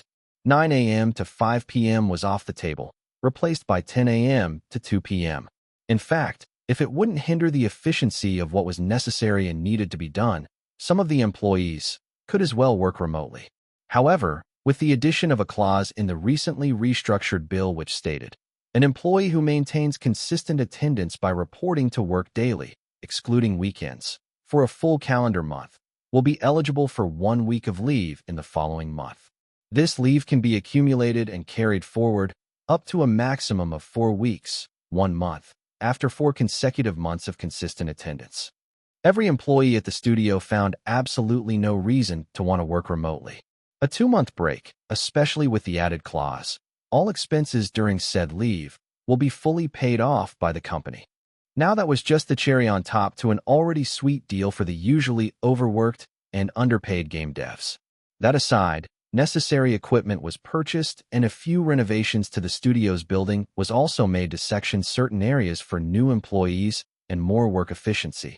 Case in point, a cafeteria where all the meals were absolutely free and prepared by seasoned, professional, expert chefs.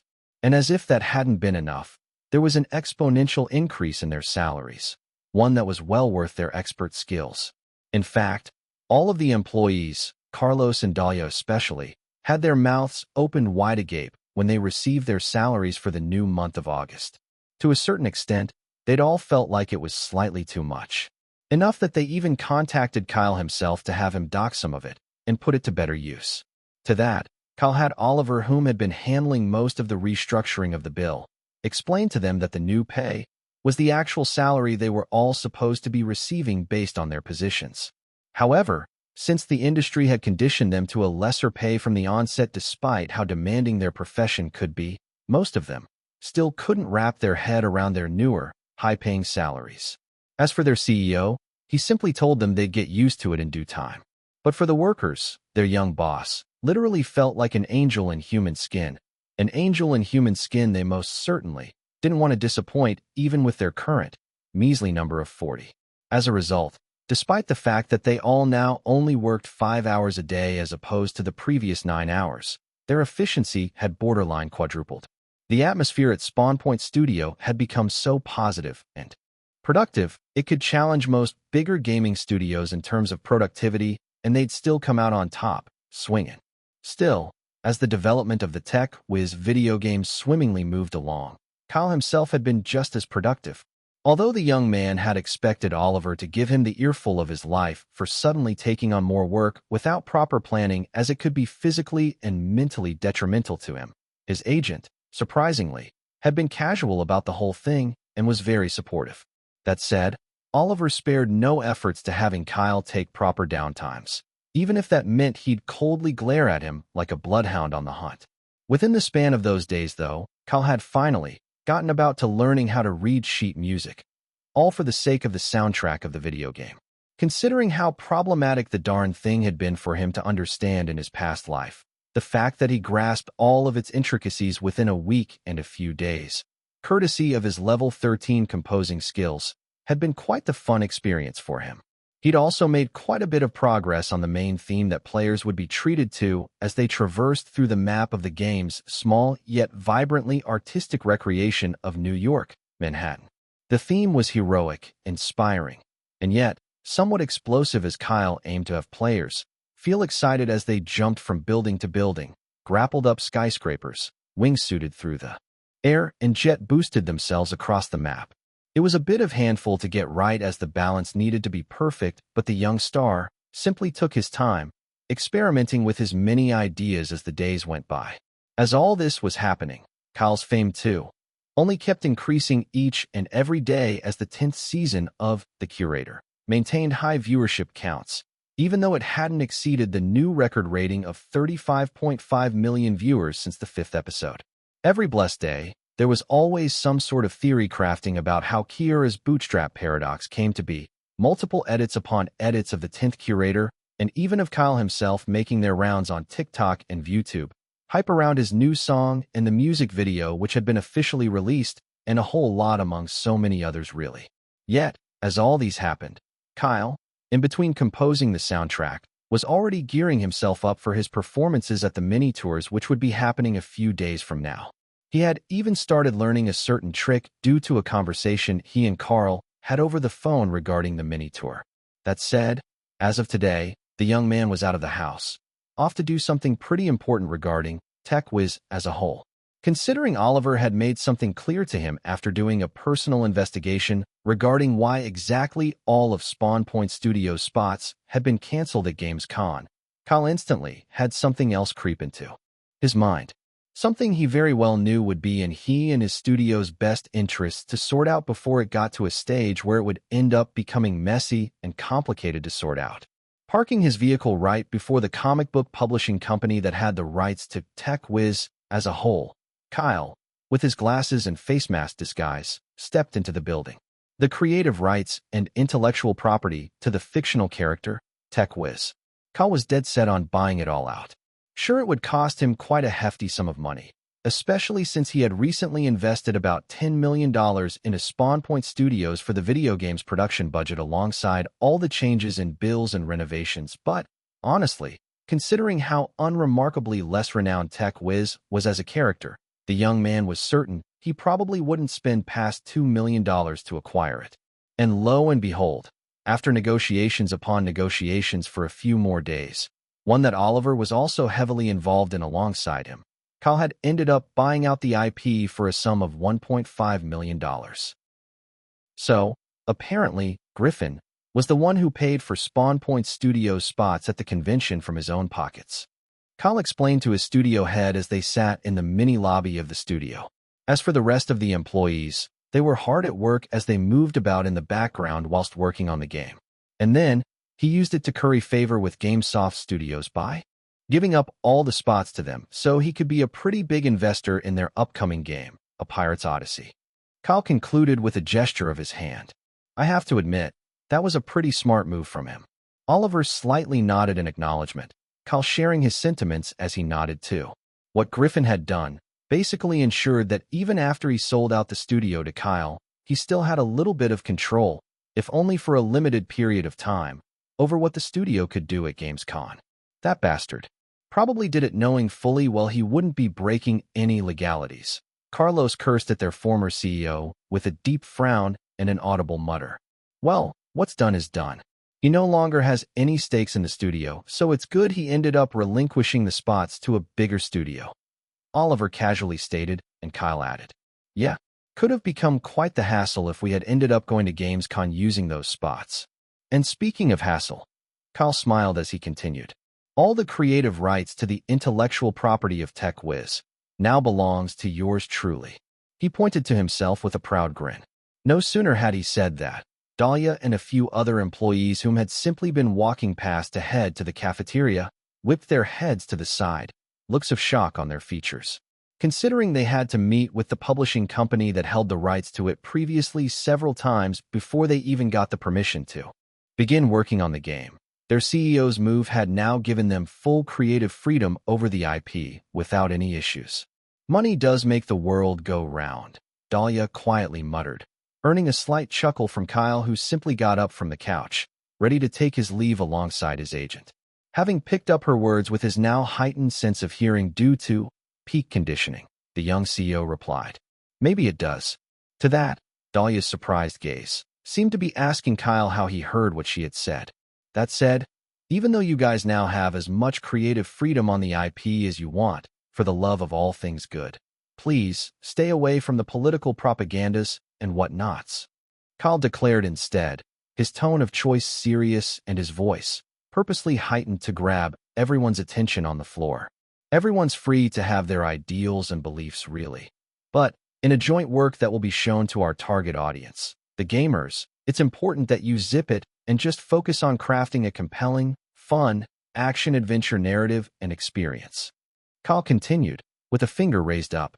Remember, romanticism is what gives fictional works of arts their appeal, and, at their core, these works of art are inherently made to delve into a form of satisfaction that could never pan out in the real world. His voice softened as he added a few more words. So let's give the gamers their sense of satisfaction and their money's worth. The young CEO concluded as he waved them all goodbye with a warm smile. No sooner had he said his mind, he and Oliver made their way down the floor, taking the staircase this time instead of the elevator. As for the employees, once again, they all were enthralled by Kyle. Not as a celebrity, not as their CEO. Hell, not even because he was obviously well-spoken for his age. Rather, they were enthralled by the passion in his eyes when he spoke. One that reminded them once again that the young chap was pretty much a gamer at heart, just like they were. And because of that, once again, They all became even more motivated by his words and felt the need to polish the Tech Whiz video game to absolute perfection. Chapter 150, Cheeseburger. The Curator, 11th Season 6th of August, 2020 Act 1 Scene 7 Take 3. Slowly swinging back and forth on a playground swing, a hint of loneliness in her eyes, the Curator, dressed in a matte black trench coat, inner white shirt, and a black bow tie, closed the last page of a novel she was reading. Raising her head, she casually gazed at the playground before her, watching as a bunch of children played around and had fun. A few minutes later, a gloomy-looking young girl who had no friends her age to play with, so to speak, found her way towards the swing and took a seat on the empty swing beside her. "Hello," she greeted after a short while. Glancing over to her, the 11th Curator responded with a light smile. "Hello. Why? Are you sitting on a swing?" the young girl asked, her tone quiet yet curious. "Why can't I?" the Curator questioned instead with a slightly arched eyebrow. "Because you're old?" the young girl responded, her expression almost concerning. "Oh, that I am. I'm as old can get." The 11th Curator chuckled in amusement as the young girl spoke again. "You're strange. Our teacher says I shouldn't talk to strange people." "Well, your teacher's right, but, and I kid you not, I'm way past strange, darling. I'm without a doubt, amazing." The Curator's tone was obviously narcissistic as she praised herself. "Amazing's not a word," the young girl countered with a slight chuckle, her honey-colored irises and her mood similarly brightening up as she found the strange lady's proud expression funny. "Yes, it is. It's in this novel I read." The Curator, in response, handed over the book to her, contemplating over if she should receive the book or not, especially from a stranger, no less. Even though she did seem fun, the young girl's thirst to experience a new world eventually won, and she received it. "The Impossible Man," she quietly muttered to herself as she read the title of said novel. Getting a bit curious about it, a young Kira flipped the first page open, and at the same time, the 11th Curator, having done what she came here to do, silently got off the swing and left the playground. As for the young Kira, by the time she was done reading the prologue, she had raised her head to ask the strange lady a question, only to realize that said lady had seemingly vanished into thin air. Cut. Print. Check the gate. Kira, having completed the novel she had written a few months after the events of Season 10's last episode, finally remembered how exactly she had gotten the name The Impossible Man before the Curator himself had ever even told her his actual name. And that was because she remembered that someone in the past, a lady in a trench coat to be precise, handed over a novel to her with that exact name. Having figured this out, she then informed the 11th Curator that she wanted to have her memories of her adventures with the Curator erased, as she didn't want another situation with her getting into trouble because of her. At the same time, Kira also announced that she didn't want to travel with her anymore, as she would be more of a liability than anything else in the long run. Fulfilling her wishes, the Curator did as she asked and invented a gizmo that would do exactly just that. That was how Kira finally went back to her normal college life, and the Curator began to travel alone again. That said, due to their many adventures they had together, the lady, even after having her memories of the Curator wiped clean, had a crap ton of inspiration swirling in her head, a tool every aspiring author needed. As for the 11th Curator, having returned back to her index after secretly seeing Kira off, found a curious novel placed on the horologium's dashboard with a note attached to it that read, "A strange lady in a trench coat gave this to me when I was 6 years old." Widening her eyes in realization, the 11th Curator finally figured out where the actual subverted bootstrap paradox came from. And it was exactly because of this reason that she knew that she had to hand over the novel to a young Kira Snow. This essentially was what constituted the bulk of the first episode of the 11th season, the resolving of the subverted bootstrap paradox from the 10th season. "How did you and Kyle consistently pull off such perfect takes for 2 whole months?" Lily asked Jasmine as they wrapped up filming for the day in the dressing room. It was also going to be Jasmine's last day on set. "Well, I've had experience working with Tiana before, so I'm pretty used to not making mistakes," Jasmine responded as she took off Kira's clothing. "As for Sapphire, beats me. He's evidently a force of nature." She chuckled while Lily loosened the bow tie on her neck with a sigh of resignation. As much as the lady tried to make sure she got a single take most times, there were just moments where she wanted to retake the scenes because she felt like she could have put in even more effort to polish a scene. The playground scene they had shot before rounding up for the day was one she had to do over 3 times until a strict Tiana was satisfied, although it wasn't actually because she didn't act well. The real reason why she had that much leeway and opportunity for retakes was because a child actor had been on set today, and their director evidently was very receptive and extremely tolerant with children. Don't worry, you'll get the hang of it eventually. It took me roughly 2 months before I effortlessly started doing single takes without issues while filming Evermore Chronicles. Jasmine, now dressed in a baggy dark olive blouse and black jeans, hugged an appreciative Lily who was grateful for the hug. "I'm gonna miss you." Lily lightly tapped her back while fondly speaking, a hint of sadness to her tone. "So will I," Jasmine responded in similar fashion. "Still, now that you have the month off, want to hang out with me, Christina, and the girls at Carl Finch's mini tour?" "Sure, I'd love that. Amy and I were already planning to attend it anyway." Lily smiled in response to Jasmine's offer. "Oh really?" her co-star questioned curiously, slightly intrigued by the information. "Yeah. In fact, Katie and Ryan said they'd also show up. One of the many things they shoved in at the last minute for their honeymoon." Lily replied whilst chuckling, to which she then added, "Stephen and Joe will also be around, so there's that." Dreamboat, on the other hand, said he'd be busy with work, so he wouldn't be able to attend the concert alongside us. Well, that's to be expected with his ever-increasing fame. My gals were really looking forward to meeting him again. Though, Jasmine sighed in resignation, after which she then commented in acceptance. "Oh well, they'll get to meet him at Dreamlanding's red carpet event at the end of this month." Asterisk, asterisk, asterisk. A few days later. "Kyle, did you know that men, especially in their teenage years, use the image of female perfection to motivate themselves? Is that so? Fascinating." Kyle tilted his head in response, an amused expression on his features as his host kept speaking. "I know, right? It's like they don't even know this girl at all, and yet they're willing to go the absolute extra mile just to impress her. Well, at least the perfect image of her they have in their heads. But what really sucks is when they realize that the reverse isn't the case." Cheeseburger. Carl Finch offered Kyle the other in his plastic bag while munching on one. His agent, Alan, had been the one to make a detour and grab it for him on his little trip out to the shopping mall to get a few necessities for the upcoming concert. Hell of a welcome. Kyle, on the other hand, chuckled a bit as he indulged in Carl's offer by receiving the extra cheeseburger he held out. "I do love making strong impressions." The superstar casually shrugged, a light grin present on his face as he grinned at the young star. "Want some soda too?" He gestured to the plastic bag again. "Sure, why not?"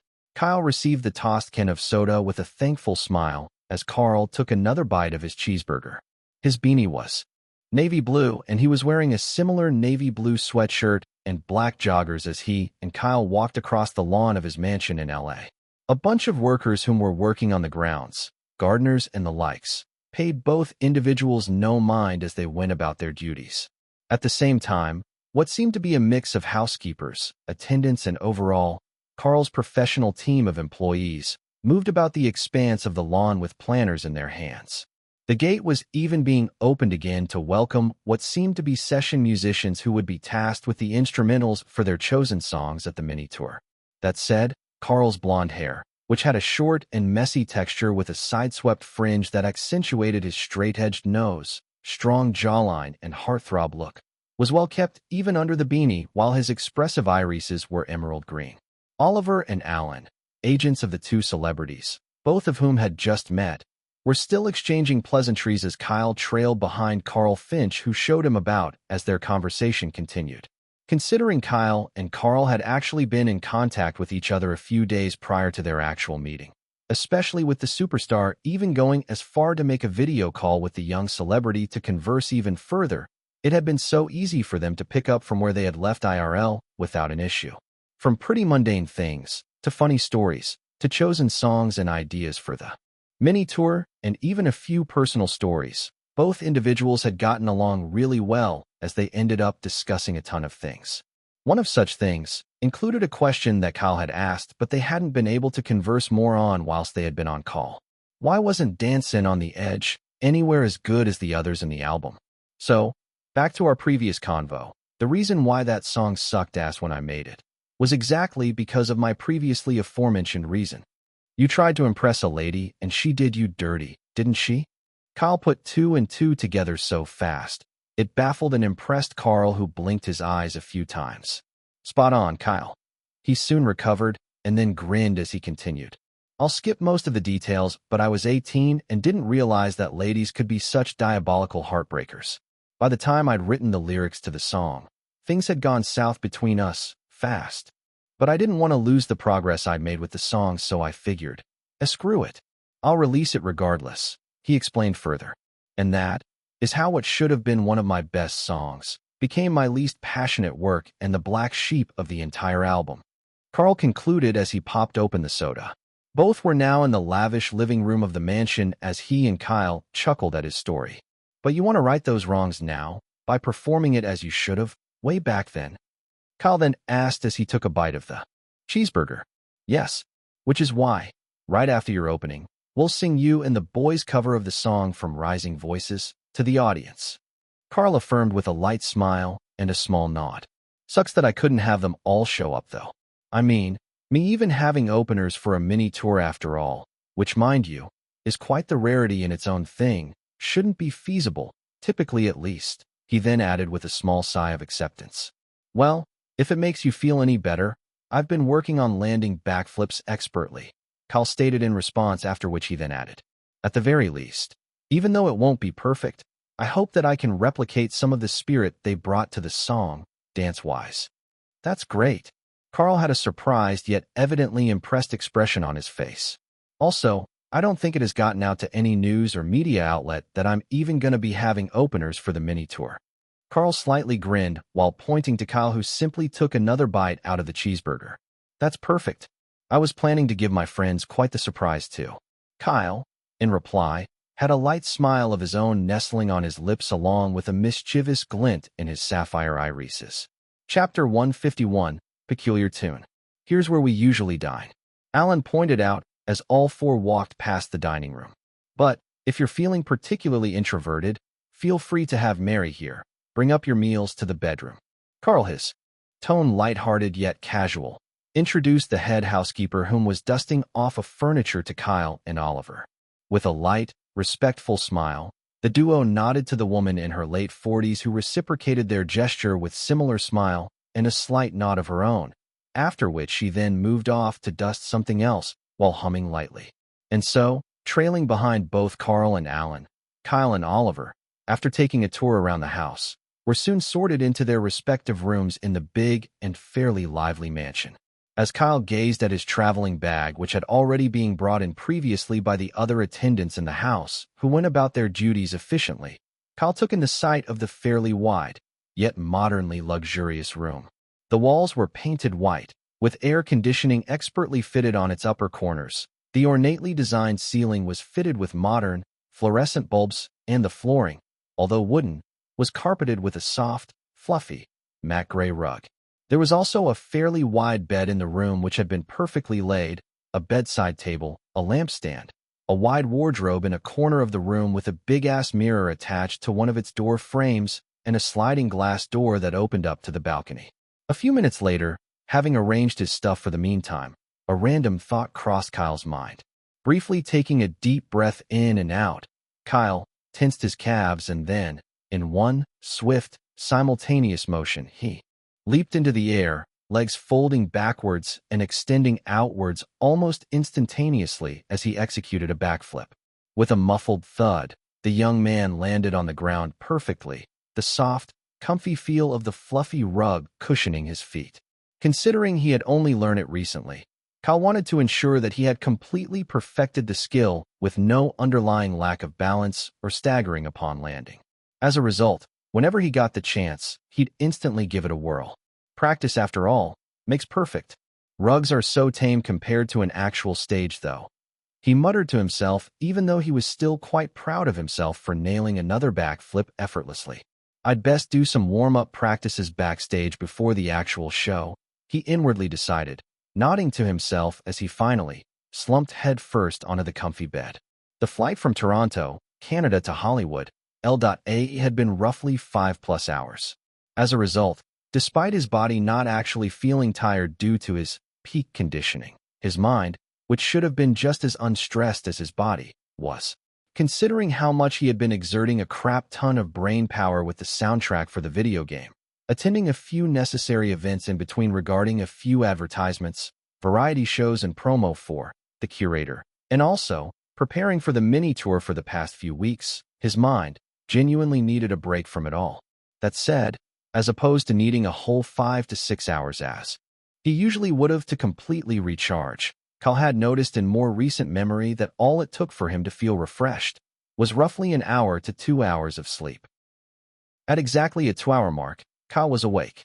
That said, the feeling of not wanting to leave the comfort of his bed, that was something he was unwilling to part with as of the moment. Considering they had arrived at Carl's mansion at around 2 p.m. in the afternoon, along with all the time it had taken for Carl and Alan to introduce them around the house, the time was now roughly 4:30 p.m. in the afternoon. The previous hustle and bustle of the mansion, too, had also died down, as only a select few attendants were present, since most of Carl's employees had moved over to a rented hotel near the stadium where the concert would take place a few days from now. That evidently ensured that the mansion stayed relatively quiet and conducive for sleeping. The cool evening breeze, too, along with the air conditioning of the room, did a fantastic job of preventing Kyle from breaking free of the bed's hold on him. However, as a result of his peak conditioning, Kyle's senses, which were pretty much at the sharpest a human's could ever be, picked up on the soft, acoustic riff of a guitar. That was all the young man needed to get off his bed, his bleary eyes blinking open a few times. The simple yet catchy tune, although very faint, was being repeated as Kyle pushed off his bed. Now fully awake, Kyle made a conscious effort to listen keenly as he walked out the doors of his room, tracing the sound of the guitar's strings that only got clearer and clearer as he descended down the staircase. Kyle followed till he reached the living room. Right there, in the middle of the luxurious room, was Carl Finch, who sat on the carpeted flooring, humming a tune as he kept playing the guitar with his eyes closed. Not wanting to disrupt his flow, especially since he seemed to be so immersed, Kyle simply leaned on the wall from the corner of the room, listening to the simple acoustic tune as Carl finally sang. I saw you standing there, under the lamp's glow, a moment frozen in time, and I just had to know. I walked into your world, you pulled me close, and in that single heartbeat, I knew what I'd do. Carl's voice was typically that of a smooth, clean yet polished, crisp and articulate quality. However, as of this moment, his voice was raspy, deep and raw, hinting at the level of versatility he must have achieved over the years. Continuing the song, nodding his head to the tune, still with his eyes closed, a thin smile now settling on his lips, Carl moved to the pre-chorus. "'Cause you lit up my world, and darkness fades. With you by my side, I feel so complete." Easily and comfortably switching between low and high registers with such finesse made it obvious that Carl had a very wide vocal range. Yet, as of the moment, that mattered so little to Kyle, whom was enjoying the song, a similarly warm smile on his lips as he listened to the chorus of the song. "So hold me close tonight, don't let me go. I want to be the one you call, through the highs and lows. We'll take it slow, my dear, that I assure. So promise me, my love, promise you'll hold on." Believing that the song was complete, Kyle listened on, awaiting the second verse, a strong hint of anticipation in his eyes. Added to that, Kyle had more or less heard all of Carl's songs over the years, and he, just like so many others would have figured, knew that this was a new one that was yet to be released. In fact, he felt a bit guilty for listening in on a song that was yet to be released, but, regardless, Kyle waited for the song to continue. But unfortunately, the acoustic tune came to an abrupt halt, eliciting a slight frown on the young man's face. Watching from his corner as Carl similarly had a small frown on his features, he listened as the man muttered with a hint of resignation while opening his eyes. "No dice, huh?" Hearing that, Kyle pondered over what he could have meant. However, the young man didn't even need to reason any further as he watched Carl start the song again from the top. And once again, the moment he got to the second verse, he halted. This same scenario repeated itself about 6 times, with Carl unable to progress past that part. Unsurprisingly, the superstar hadn't noticed Kyle standing in the corner since he was quite immersed in what he was doing. In contrast, the young man in the corner, his mind fresh as the morning's dew after waking up, was already coming up with something in his head. Kyle had realized that Carl was having an inspiration block, presumably a major one. Yet, he in turn, was having a surge of inspiration, a bunch of lyrics forming in his head as he rested a few fingers on his chin with a thoughtful gaze while rearranging them in his mind. That said, even though Kyle figured he could help out, especially since Carl seemed to be struggling with the second verse, he really didn't want to just intrude on someone else's creative process. However, it seemed like his luck had run out as Carl finally caught a glimpse of him from the corner of his eye. "You're up early," the experienced musician called out to him casually, causing Kyle to step out from the corner while scratching the back of his head. "Honestly, I thought you'd sleep in for a few more hours. It was a long flight after all," Carl added, after which he then arched an eyebrow, seemingly questioning if Kyle had been listening in. "Yeah, I sleep light mostly," Kyle replied with a bit of a wry smile, after which he then continued. "Also, I apologize for listening in. It seemed like a really great song, and I didn't want to intrude on your creative process," he explained to Carl, who simply tilted his head in mild curiosity as questioned. "Great? Creative process? Yeah. Isn't that like a song you've been working on for a while?"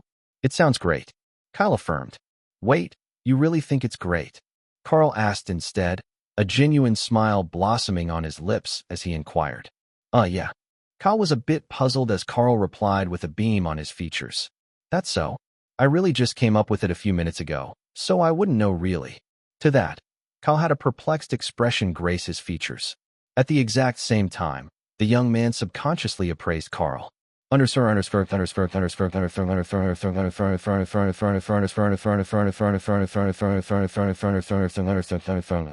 Carl Finch, 29 years.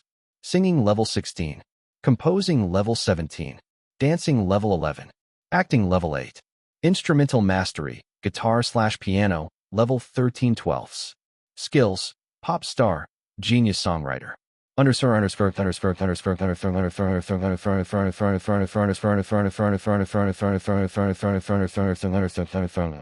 Good gracious. Kyle had an amazed expression on his features as he studied the superstar's stats. Now he understood perfectly well why Carl had been trying to affirm if his song was actually good through him. Carl Finch was a genius musician in every sense of the word. That much was evidently clear. And the common trait most geniuses had was the inclination to believe that something they created wasn't anywhere good, much less great, especially when in actuality, it was far better than they gave themselves credit for. Chapter 152, Diffidently Impressive. "Kyle, you good?" Carl called out to the young man who had an awestruck expression on his features as he kept staring at him. Yeah." Kyle snapped his gaze from the panel before him while responding to Carl's inquisitive question. "Sorry. It's just, I thought you'd been working on the song for the longest time. Really seemed like a completed song." The experienced star had a thin smile on his lips as Kyle moved a seat on the couch while explaining. "I'm just amazed by the fact that you're literally composing, singing, and performing it for the very first time with such polish." "Oh, you wouldn't be the first to think like that." Carl mirthfully laughed a bit in response, after which he then added, "That said, I do tend to compose most of my songs like this, right on the spur of the moment." "Wow," Kyle responded, his voice slightly whispery and a gaze of awe in his eyes as he listened. "Still, shouldn't this be a particularly unsurprising thing to you?" Carl then questioned with a curious smile while stating, "You also wrote Strange Canvas in a single take, right?" "Yes, but that was honestly a one-time thing," Kyle replied and then explained with a concerned gaze.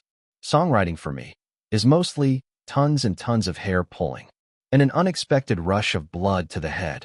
That too helps," he added with an honest smile. "Oh." Carl had an intrigued expression on his visage, after which he then tilted his head slightly while respectfully stating, "I can't relate, Kyle. I'm sorry." "Oh, it's fine. Everyone has different creative processes, and then some of us just wonder what a creative process is. That works too, I guess." Kyle responded with a harmless banter, a hint of sarcasm in his tone. "Are you throwing shade at me?" Carl in response inhaled sharply in disbelief while placing a palm on his chest in an exaggerated manner. His expression hurt. "Whatever do you mean?" Kyle casually replied, his eyes blinking innocently as he and Carl held each other's gaze. And then, a few seconds later, after their on-the-spur-of-the-moment eye-staring contest, both let out a hearty laughter. Jokes aside, though, I do actually have downtimes where the creative process just isn't creating. Like now, for instance. Carl had a light smile on his lips as he clarified. "That's called an inspiration block, Carl." Kyle offered, to which Carl waved him off while stating, "I'm Carl Finch. Carl Finch. I don't get inspiration blocks. I'm amazing." "I'm amazing." "Narcissistic much?" Kyle inquired with an arched eyebrow. "Yeah, a little bit." Carl responded with a gesture of his fingers and a light chuckle, after which he then asked, "Think you can help me out a bit? You must have been listening for a while, no?" To that, Kyle brushed his hands through his hair with a mix of a flattered yet sheepish smile, after which he then responded, "Yeah, it's nothing much, but would you like to hear it? The stage is all yours." Carl gestured to another acoustic guitar resting on the wall by the TV stand. Picking it up, Kyle walked back over and then asked Carl to take the song again from the top, one the superstar willingly obliged to as Kyle himself took a seat on the floor. "I saw you standing there, under the lamp's glow. A moment frozen in time, and I just had to know." Listening as Carl continued singing, Kyle, having gotten the acoustic chords of the song down over repeated listening for the past few minutes, joined in at the chorus as Carl sang through it. "So hold me close tonight, don't let me go. I want to be the one you call, through the highs and lows. We'll take it slow, my dear, that I assure. So promise me, my love, promise you'll hold on." No sooner had the chorus finished up, Kyle, now with his eyes closed, repeated the catchy chords of the tune for the next minute as Carl patiently waited for him to actually sing. And the superstar didn't need to wait any longer as Kyle's vocal, clear and soft, contrasting to the raw and raspy vocals he had been employing, entered the song. "We've built a life from dreams, one step at a time.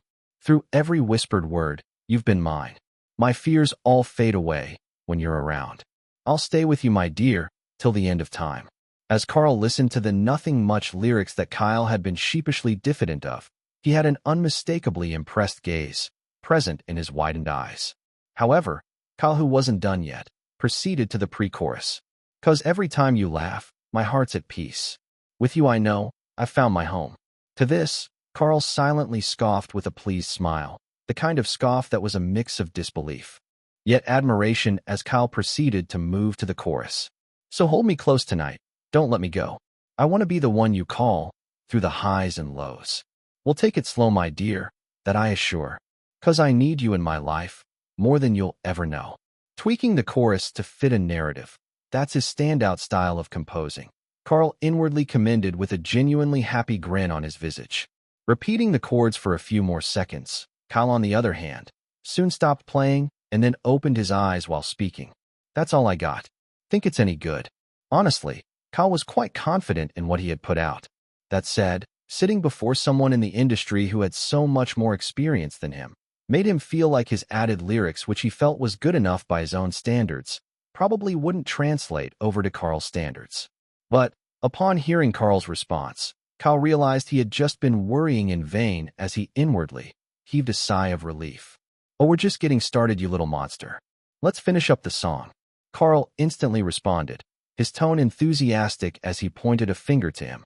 To that, Kyle grinned similarly, as Carl took the song from the top again, both excited at the prospect of making a song together. At the same time, due to their blending symphony of contrasting yet harmonious vocals, they soon got the attention of the few individuals in the mansion who were intrigued by the beautiful song. Both were performing. "Evening, Oliver."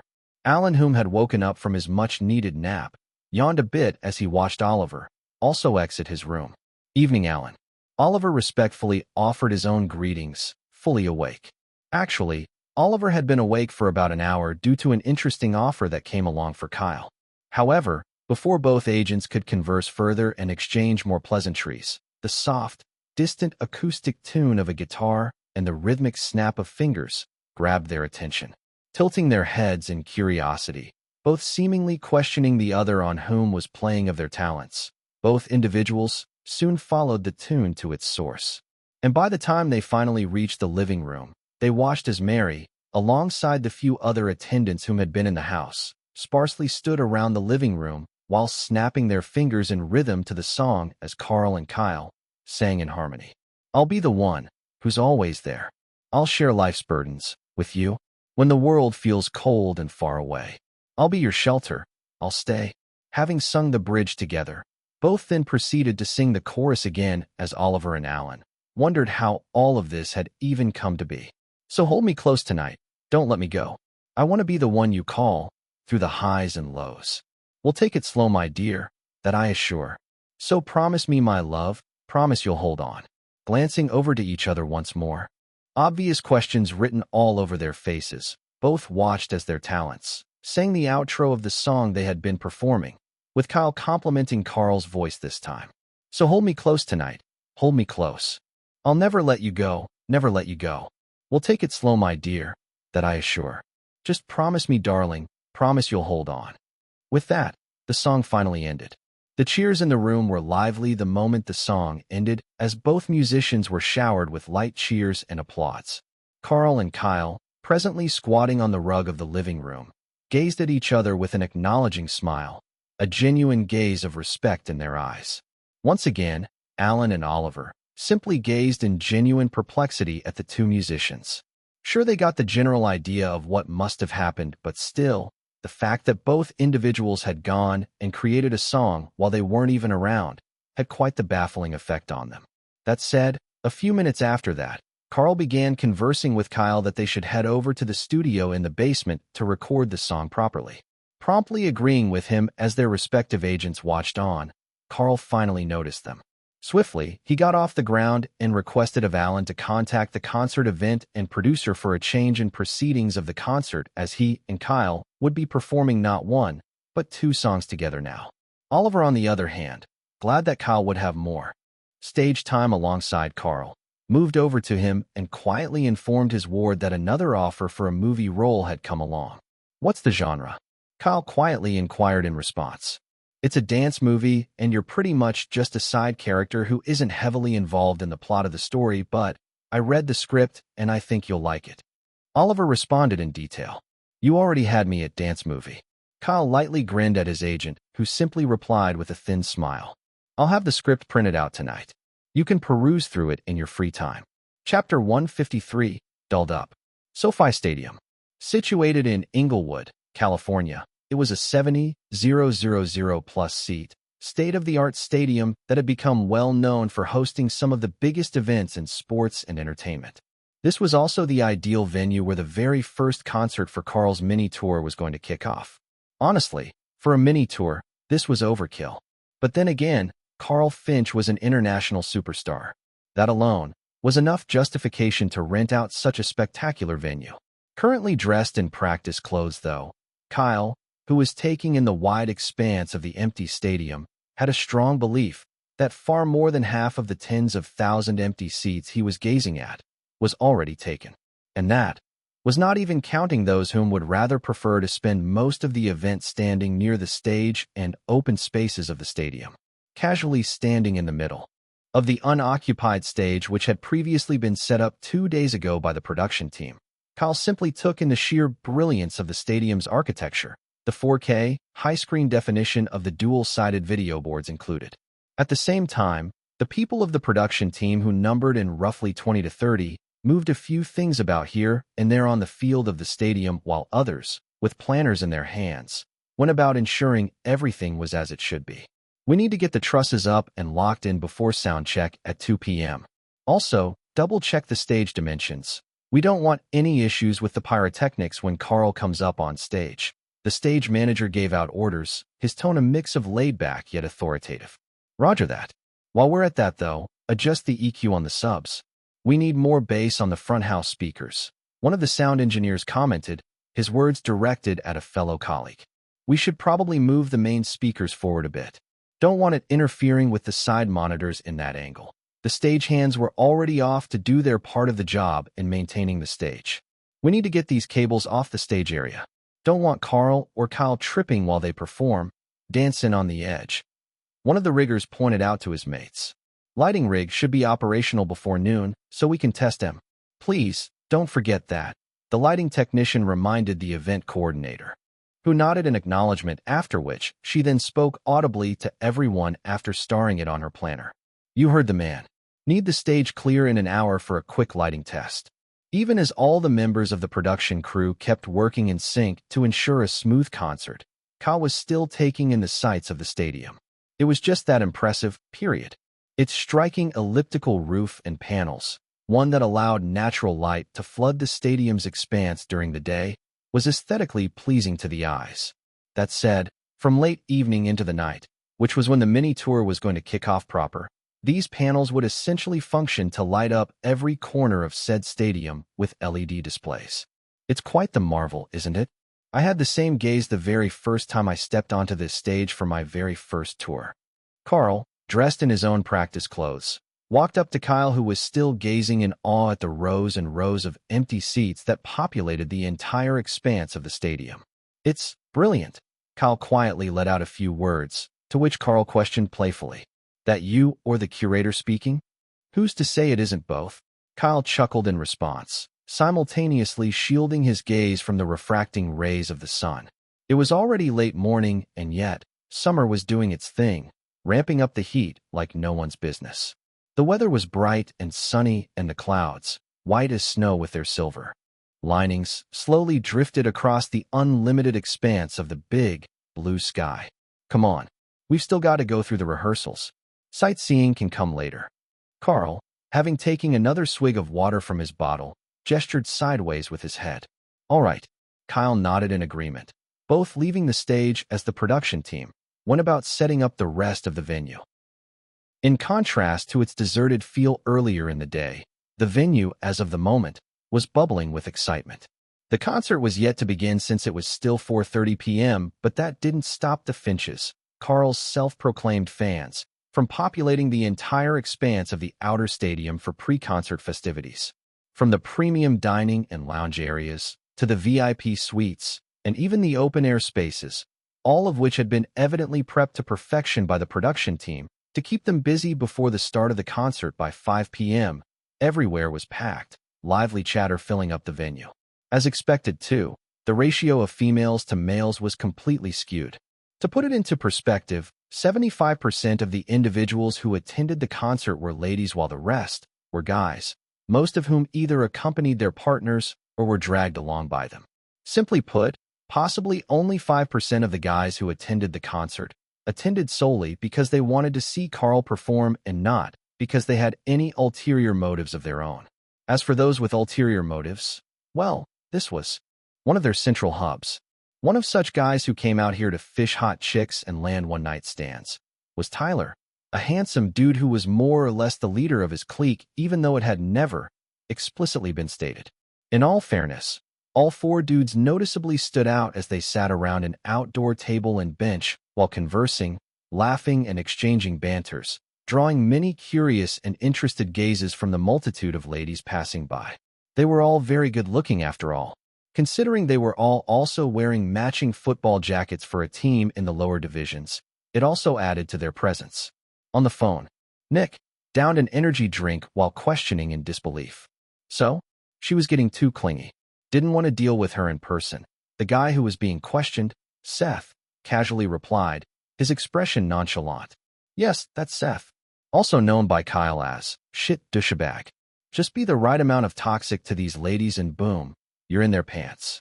Weird stuff, honestly. Troy added to their conversation with a light chuckle, a hint of mockery to his tone. However, even as they all conversed, they soon noticed that Tyler wasn't paying any attention to what was being said and instead had his gaze trained somewhere else.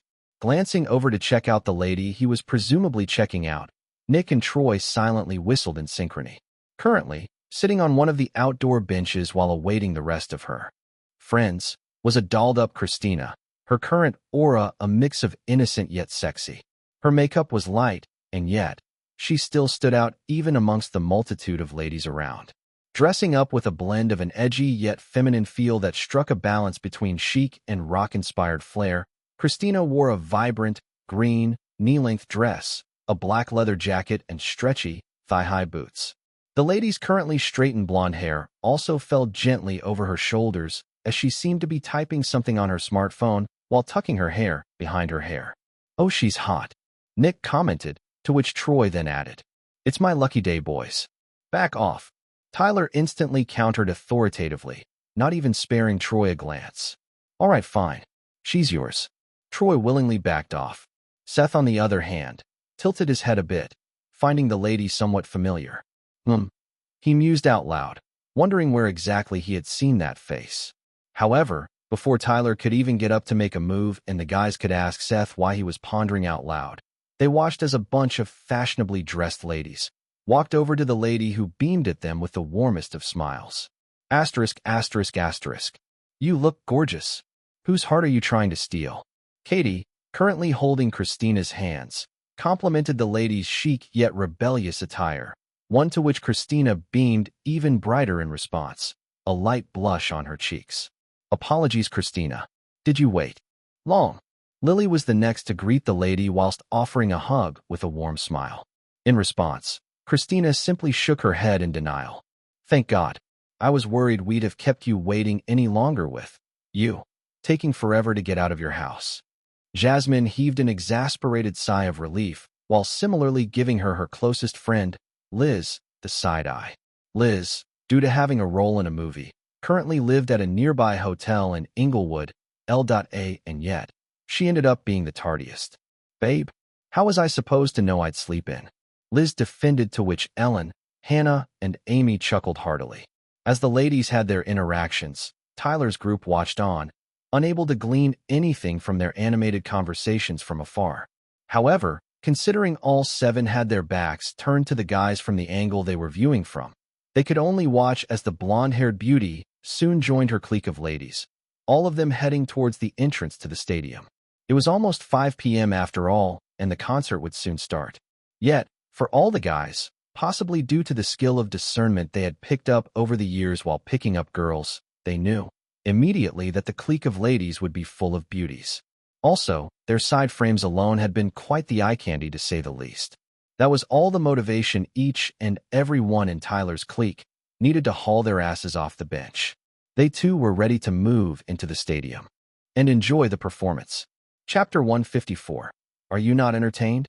No sooner had Tyler's group vanished out of sight, Ryan, Steven, and Joe, all of whom had done the gentlemanly thing by grabbing refreshments for the ladies, casually conversed as they walked towards the entrance of the stadium. "Kyle's phone has been unreachable all day," Ryan stated. "Well, the last episode of The Curator's 10th season will be airing in 2 weeks' time." Steven spoke in acknowledgement while Joe added, his tone rhetorical, "And then there's the success of Now and Forevermore.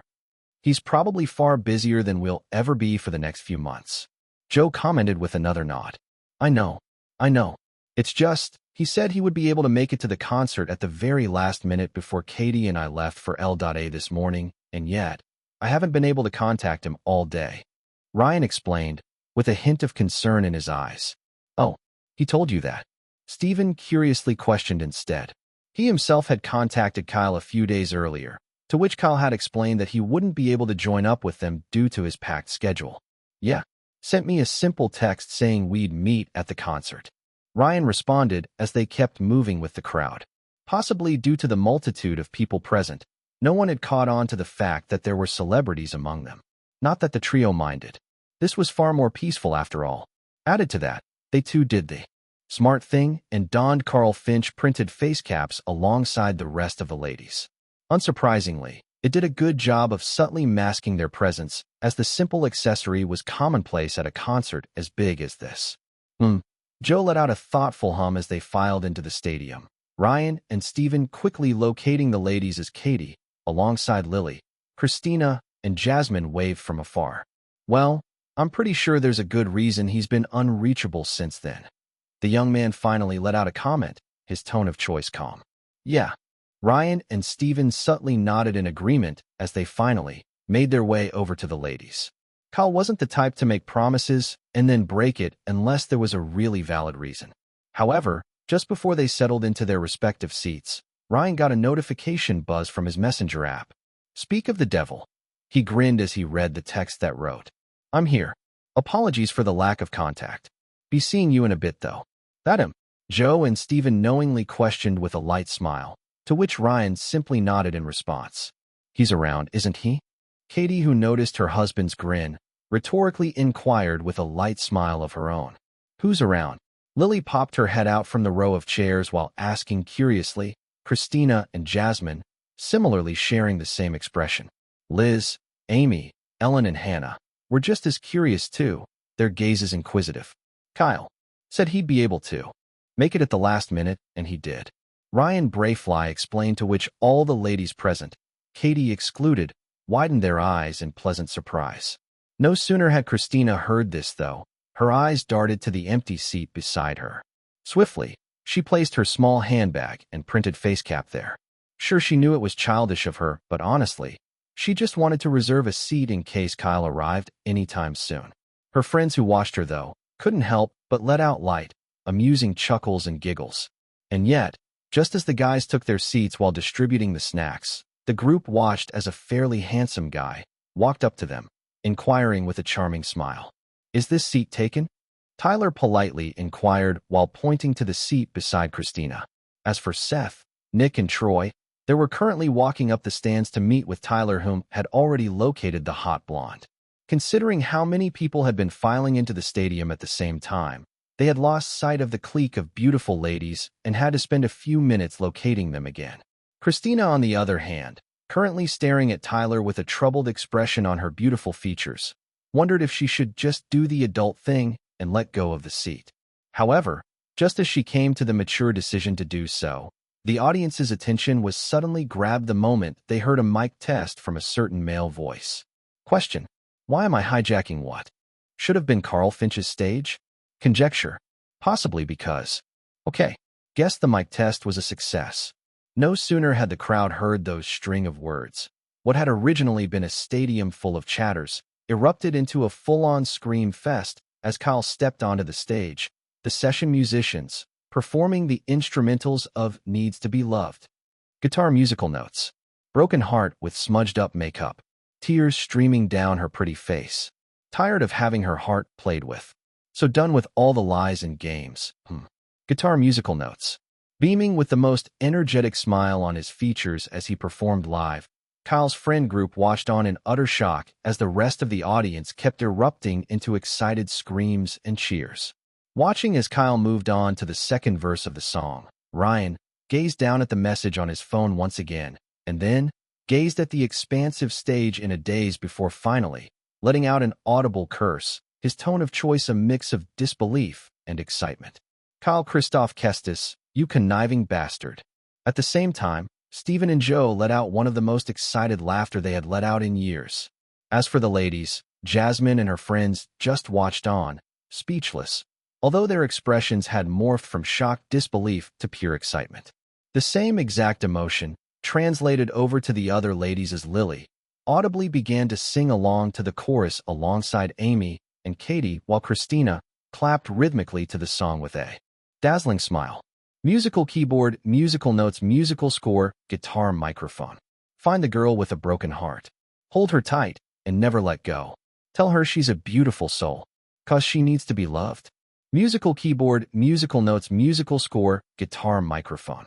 Needs to Be Loved, Kyle's pop rock ballad, which had a lovely yet exciting sing-along quality, was a perfect song to open up Carl Finch's mini-tour. As Tyler watched the female celebrities around him erupt into a sing-along episode while grooving to the song alongside multiple other ladies at the stadium, a completely shocked expression painted his features as he took a cautious step backwards. By the time the rest of the guys finally reached him too, they had the exact same reaction, Seth especially, who instantly realized whom all of them were. That moment exactly was when it dawned on all four that they didn't even stand a chance with any of the ladies here. In fact, Tyler especially became very wary of taking his chances with Christina, who seemed to have connections to all these high-class people. As a result, still with a dazed expression on their features, he and his boys silently moved over to the other empty seats as Kyle kept performing with the excited crowd. Musical keyboard, musical notes, guitar. I know that you've cried, alone in the dark. Ran around in circles for an answer. Tried so hard to not give up on love. So please save your tears for another day. 'Cause in time, you'll meet a man who cares. Musical keyboard, musical notes guitar. And just as the instrumentals of the song took a brief pause, signifying a move to the final chorus, one of the stagehands, who was informed by one of her friends in the stands, rushed in to whisper in the video director's ear. Multiple popular celebrities spotted at 2 o'clock. Swiftly, the director had the crew handling the rotating drones to focus on that particular part in the stands. This was the kind of stuff the production team of a concert loved to see, as it would further boost the audience's excitement. Simultaneously, just as Kyle on stage picked up the song from where he paused, he watched as one of the dual-sided video boards cut to a group of people in the stand whom were singing and grooving along in the stands. No sooner had he seen that, he instantly pointed to their direction in real time as he sang with an even more energetic smile. Musical keyboard, musical notes, musical score, guitar, microphone. Found a girl with a broken heart. Held her tight, won't ever let go. Told her she was a beautiful soul. 'Cause she needs to be loved. Musical keyboard, musical notes, musical score, guitar, microphone. This change didn't go unnoticed by a single individual in the stadium, as they all realized whom these people were. Instantly, the increasing excitement in the stadium reached a new high as everyone watched Jasmine, Lily, Katie, Liz, Ellen, and Hannah having the time of their lives as they sang along. And yet, as if that had just been the start, no sooner had "Needs to Be Loved" ended, the crowd at the concert erupted into an even louder high as Carl finally made his appearance on stage with a burst of fireworks. At the exact same time, the instrumentals of the song instantly shifted from pop rock ballad to energetic pop rock as Kyle's vocal shifted from emotive and raw to powerful and expressive. Guitar, musical note, drum, musical notes, microphone. Suddenly, I'm in a trance. She took my heart along for a joyride. Watched as the spotlight shined on her, grabbed me by the collar, and whispered. From there on, Carl picked up the song as Kyle interacted with the crowd near the stage. She said, "Keep your eyes on me, boy. Blink even once and you'll miss it." Guitar, musical note, drum, musical notes, microphone. And like that, the song continued on, but this time, the video boards focused on Ryan, Steven, and Joe, whose sing-along was mirroring the energetic feel Carl and Kyle were putting on stage. But even they, and even the audience, would have never expected the thing that happened a few minutes after. 1, 2, 3, go. Kyle executed a perfect backflip and landed with style, instantly complimenting Carl, who sang the chorus. 'Cause she twirled around on her heels, she twirled around. Dazzled me with her bewitching smile. Dazzled me with her smile. Dragged me to the dance floor, she dragged me along. And now I've danced off the edge, completely fallen for her. To that, Ryan, Joe, and Steven let out excited cheers, a mix of shock and amazement on their features as Carl and Kyle finally rounded up the song. That same sentiment was shared with the crowd as the audience, despite knowing this was a mini-tour, felt like the tickets, albeit half the usual price of a $120, was absolutely worth it. There was no need for Carl to have put in this much effort into giving them such a good time, much less even having an opener for the show in the form of Kyle Kestis, but still, he did. That exactly was why he was so beloved by his fans. He genuinely cared that they had a good time and was even more considerate of where their money went. Everyone, give it up for Kyle Kestis. The superstar gave accolades to Kyle, who waved to the crowd who kept cheering at the top of their lungs. Encore, encore, encore. To that, Kyle simply grinned at Carl, who in turn winked at him and instead gestured to him to go have his fun with his buddies with a slight tilt of his head. Kyle, too, was just as excited to meet up with his buddies as he finally walked backstage while waving at the crowd, only to pop out in the front rows of the audience stands who cheered even louder a few seconds later. Sure, he had a VIP tent where he could watch all the proceedings without issue, but Kyle spared it no mind and instead asked of Oliver to take his place. Also, he wanted to be a good showman to rile up the crowd for Carl's performances. Currently at the front rows of the stands, Kyle, while making his way up the staircase, started high-fiving people who held out their hands with an energetic smile. And then, just before he reached his buddies, his eyes locked onto Seth, who instead shrunk back in his seat with an uncomfortable expression, his buddies wondering what was going on. Yet, With a natural indifference and the energetic smile still plastered on his lips, Kyle kept ascending. Upon finally reaching his friends, he then gazed at them with mischievous smile while asking, arms spread out wide, "Are you not entertained?" Chapter 155, A Force of Nature. Are you not entertained? We are. Katie, Amy, Liz, Ellen, and Hannah chimed in unison with a mix of thrilled grins and excited laughter. Dreamboat, you sly, slippery devil. Lily, on the other hand, squinted at him with an impressed grin as she commented, or hello, as friends typically greet their friends. Kyle offered instead. Don't start. Lily instantly countered his witty response. You don't get to say that. Ryan retaliated with a pointed finger. Cut the bullshit and give us the deets. Stephen requested with a light grin. You ain't getting out of this one that easy, Buster. Joe waved off his comment. Go on, Sapphire. Explain yourself. We're all ears. Jasmine inquired, her gaze trained on him like a woman on a mission. To all these, Kyle simply chuckled, after which his gaze then landed on Christina with a warm smile. In response, the lady, instead of questioning him for his mischievous act like the rest, gently pat the empty seat beside her instead, a warm, inviting smile on her lips. Why, thank you, fair lady. Kyle accepted her offer with a genuine compliment of his own, while ignoring his friends who simply shook their heads in amused resignation. They knew he'd eventually fill them up on everything that had happened, but for now, they'd let him have his peace with the lovely soul that was Christina Aubert. Added to that, he had just performed 2 songs back-to-back in front of such a large audience, and they especially, given their line of work, knew he needed to get some rest instead of bothering him with their own curious questions. Carl's concert, too, had only just gotten started as the international superstar sang one of his most popular rock songs that had the entire stadium singing along in feverish excitement. And I thought you couldn't look any more beautiful. You look stunning. Kyle signed to the lady after he had properly settled, to which Christina furiously blushed, after which she then signed in response, a lovely expression on her features. Thank you. But Kyle, why haven't you changed outfits? Christina then inquired, her evergreen iris is curious. Typically, the outfit an artist wore while performing live was usually different from how they dressed normally. Even now, Kyle was dressed in a snug white expensive designer t-shirt that hugged and showed off his buffed build, a black jean jacket, similarly slim-fitted black jeans, and a pair of exquisite-looking Jordans that probably cost a fortune for an average, working-class person.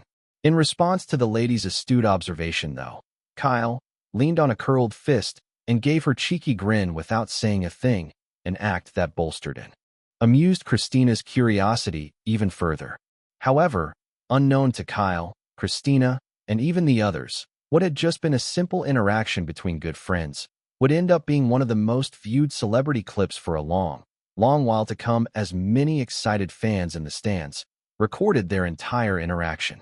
But as for now, Kyle returned his attention to the stage where Carl was performing as he, too, enjoyed the concert.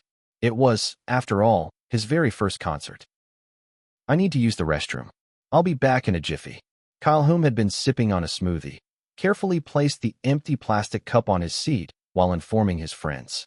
Acknowledging his words, the group of friends simply focused their attention on stage as Carl kept performing, awaiting Kyle's return. A few minutes later, Carl then announced to the audience, and now, it's time for the last song of the day.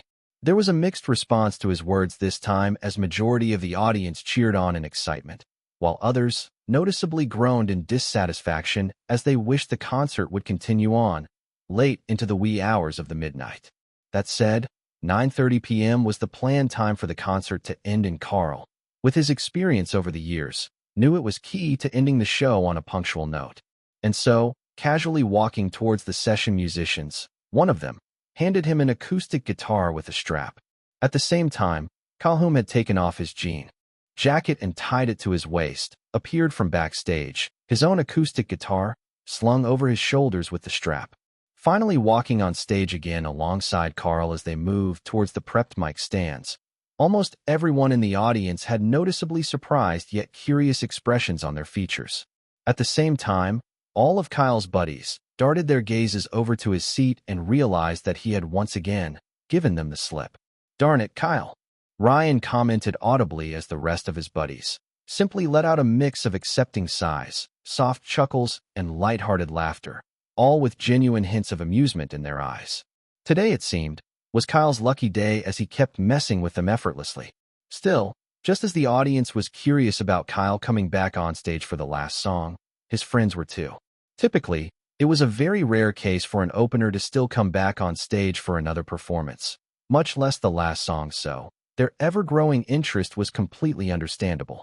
Most wondered which of Carl's songs they wanted to perform together to round up the concert, but the moment the soft, acoustic chords of the guitar cascaded into their ears from both musicians on stage, it quickly became evident to any of Carl's fans that this wasn't a song they knew. Yet, before their minds could even race to the fact that it was a new song that Carl possibly wanted to promote using the mini-tour, his raspy, raw vocals silenced their thoughts. I saw you standing there, under the lamp's glow. A moment frozen in time, and I just had to know. I walked into your world, you pulled me close. And in that single heartbeat, I knew what I'd do.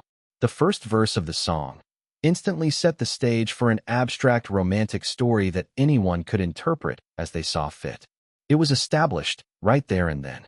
This was definitely a new song from Carl Finch. Yet, considering that Carl was mostly known for pop rock songs more than anything else, it was also no new knowledge to anyone that whenever he decided to make a ballad, they were always solid hits. And so, almost everyone whom hadn't been previously recording instantly pulled out their phones while listening on as the superstar sang both the pre-chorus and proceeded to move over to the chorus. At the exact same time, the strings of resonance from Kyle had already diffused into every corner of the stadium as he joined in at the chorus. If before they had been golden ever since it increased to grade B, Kyle, possibly because it was his very first time using it at grade A, noticed that the strings were now a mix of gold and platinum. Completely unbothered by it, though, he kept performing as his own gentle, emotive vocals took charge of the second verse. We've built a life from dreams, one step at a time. Through every whispered word, you've been mine. My fears all fade away when you're around. I'll stay with you, my dear, till the end of time.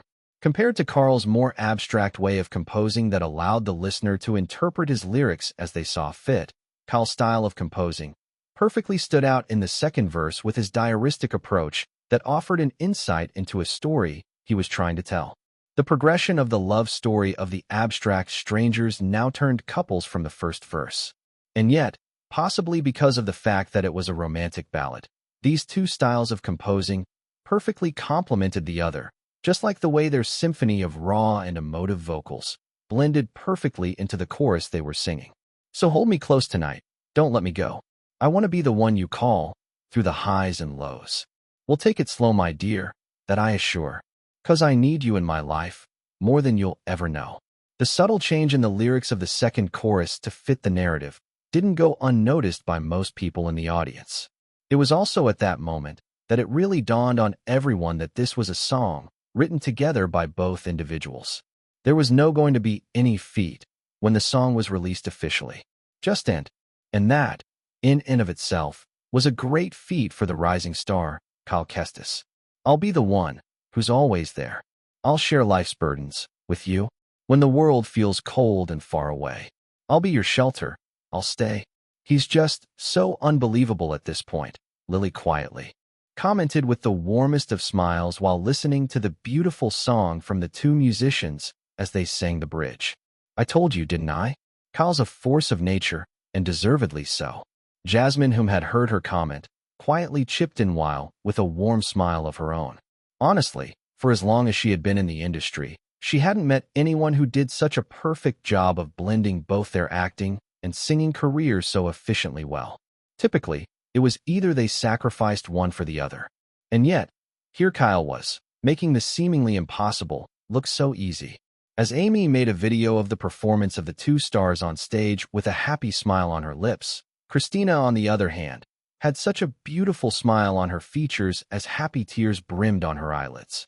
Considering she had always been one of Kyle's biggest supporters and also a close friend, the lady always found herself so overwhelmed with happiness whenever she saw him succeeding. As for Ryan, Stephen, and Joe, they simply watched on in pride, a sense of satisfaction welling in their hearts. If there was anyone amongst their group that they believed was meant to really go places, they wouldn't think twice before they chose Kyle. He really did deserve all of the success he was getting with the insane amount of hard work and effort he was putting in. As for the two musicians, they had already sung the last chorus as they finally ended the song with the outro. So hold me close. Tonight, hold me close. I'll never let you go, never let you go. We'll take it slow, my dear, that I assure. Just promise me, darling, promise you'll hold on. Ding. No sooner had the song ended, though, the atmosphere in the stadium now at its absolute peak, as everyone showered them with the loudest applause, cheers, and whistles. Kyle, finally, gave his gratitude to the audience while ignoring the ringing in his head. Thank you. Thank you so much, Los Angeles. You've been incredible tonight. Carl, on the other hand, ready to end the show on a high note, gave his own comments with a genuinely appreciative tone. From the bottom of my heart, thank you all so much for being part of this unforgettable night, he said to the crowd, who cheered even louder as he continued. This is just the beginning of the tour, and what a way to kick it off. You've set the bar high, Finches. To that, the crowd cheered even more, the sound starting to get deafening. But Carl, being as experienced as he was, finally rounded up the concert with a few more words while blowing a kiss to the audience. So, until next time, keep the love, keep the energy, and I'll see you soon. Good night, Los Angeles. And with that final statement from him, Kyle and Carl exchanged a firm handshake and a simple hug as both finally headed off stage, the audience cheering loudly in the background. On My Way, from The Mitchells vs. the Machines, by Alex Leahy. Thank you for reading. Visit and read more novel to help us update chapter quickly. Thank you so much. Chapter 156, Happy Drunk. As Oliver stared at the screen from the VIP tent backstage, he had a contented sigh escape his lips. Yet, at the same time, there was a hint of worry in his eyes because he knew that this really was the start of Kyle truly breaking into the realm of a mainstream musician. Sure, he was already so popular and his music career was already the stuff of envy for many in the industry, especially since he hadn't even released an album, but even then, Hollywood in itself as an industry loved to have a clear hierarchy for where exactly celebrities stood. The fact that Kyle, having only been in the industry for 2 years, was already opening the show for someone as big as Carl Finch, laid down the groundwork that he was the next big thing. And it was because of this exact reason that Oliver knew that the one thing Kyle could do to further solidify his standing as an upcoming superstar after this mini-tour was for him to release an album. That said, contrary to what other agents would have done by succumbing to the pressure of wanting their talents to reach new heights as quickly as possible, Oliver wasn't the least bit eager to rush Kyle to release an album. This thought process of his was as a result of 2 major reasons. First off, Kyle wasn't just a musician. He was also an actor who was going to stay pretty relevant in the industry for a fairly long while due to the rejuvenating and overwhelming success of The Curator. Honestly, it wasn't even an exaggeration for the agent to say that his talent was the most sought-after young actor in the industry as of the moment. And that exactly was what led to the second major reason. The pressure to keep staying relevant in both of his career paths at that. This reason exactly was why he and Kyle, despite not outwardly saying it, had been taking their time selecting the next movie he would star in. Any single slip-up in a movie role, or even him starring in a bad movie or a box office flop, could quite possibly set him a few paces back in his rapidly ascending career. As for his music, it was the exact same thing. One bad music or a few strings of bad ones, and he'd instantly become the stuff of backlash in the industry. The internet, after all, most of the denizens at least, loved to watch and relish in people's downfalls. That said, the agent knew that Kyle worked best when he was given time to fully flesh out what he wanted to do, and due to this reason, Oliver had decided that he'd rather wait for Kyle to bring up the idea himself so they could effectively work it out the best they could. He, after all, knew better than to follow in the footsteps of other agents who would pressure their talents into ascending even higher, just because they were either extremely greedy or quite scared on losing out on the fame their talent had achieved. That said, I think it's high time he got his own team. Oliver muttered out loud, still deep in thought with a thoughtful expression on his features. Truth be told, Oliver was starting to realize that he was slowly getting overworked. This wouldn't spell well in the long run, as he was the only agent that Kyle had. In response to his words, though, Alan, whom had just walked back into room, casually stated in response, surprising Oliver, who figured that he must have heard as he walked in. "That's a good idea, especially since neither of you seem interested in joining an agency.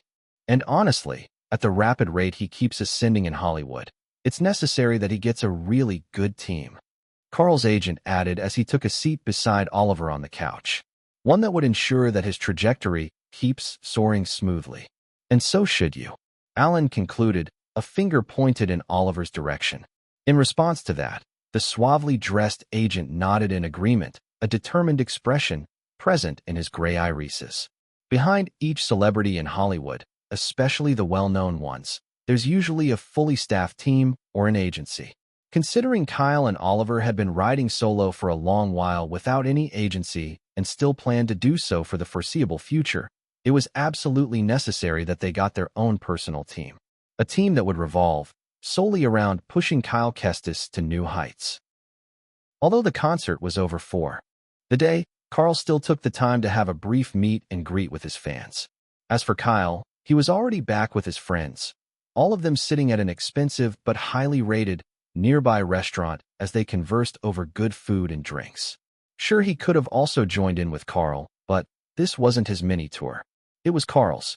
That said, having waited all day, his friends finally got around to asking him all their burning questions. Taking his time, Kyle obliged and filled them up on everything that led up to him meeting Carl, how they had created the new song and everything interesting that happened in between, and also a few interesting things that happened backstage before the performance. Having satiated their curiosity, their conversations soon became fragmented yet still engaging, with each and every one of them conversing over different things. The atmosphere, too, remained lively and jovial as the night went on. "I kid you not, it's by far the craziest scene we've shot." Liz hilariously explained something that had happened on set to Steven, who was currently laughing in response. Tiana smiles warmly. "Give me back my ideal of her being infamous." Hannah shivered in disbelief while Ellen shook her head in disagreement as she also stated, "No, I also won't believe it till I see it." Both had worked with the director early on in their career and still couldn't believe all the good things Jasmine kept saying about her, since they all remembered her as the demoness on set. Well, if you won't believe me, here's a video of the bridal bouquet incident.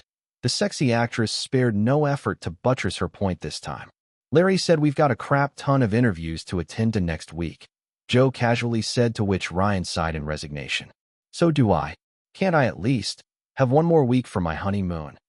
Katie complained, her expression slightly pouty as her husband gently pat her on the back while consoling her. There, darling."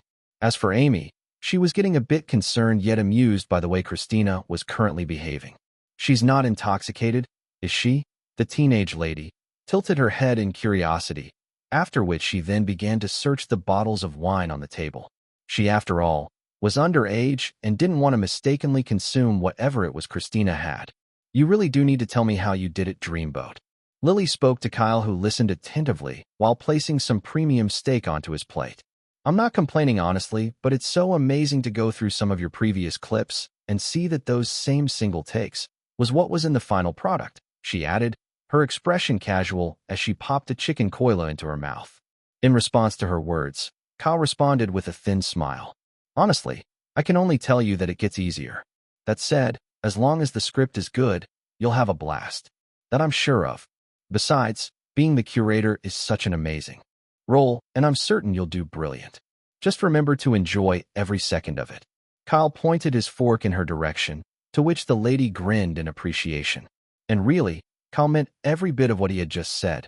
Sure, her stats couldn't compare to his anymore, but even then, Lily had been steadily growing in her acting career, and Kyle knew that John, Barry, and Tiana must have seen something in her to have selected her as the 11th curator. Besides, with her powerful stage presence, skill, and her current level 10 acting stat, she was more or less in the same grade as him around the time he had just started the first few days of filming for the 10th season of the show. As a result, Kyle genuinely believed that Lily would only get better with time. Picking up his glass of non-alcoholic wine, though, The young man already had a few other thoughts swirling in his head as he gazed at the gently sloshing liquid.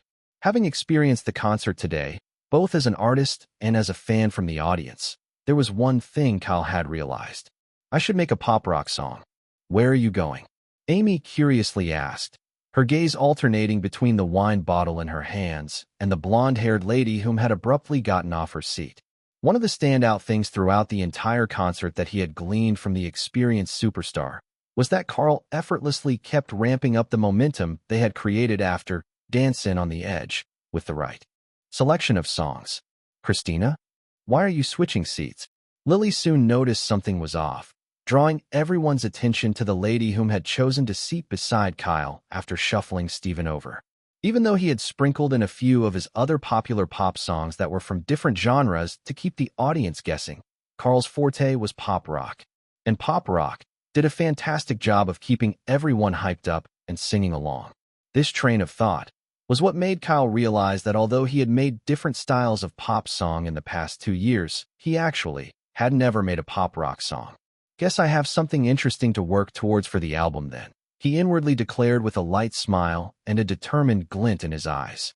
Don't tell me she's. Jasmine widened her eyes in realization, the same thing happening to everyone else as they watched the lady, training her gaze on Kyle. Yes, Kyle had finally come to the decision to make an album.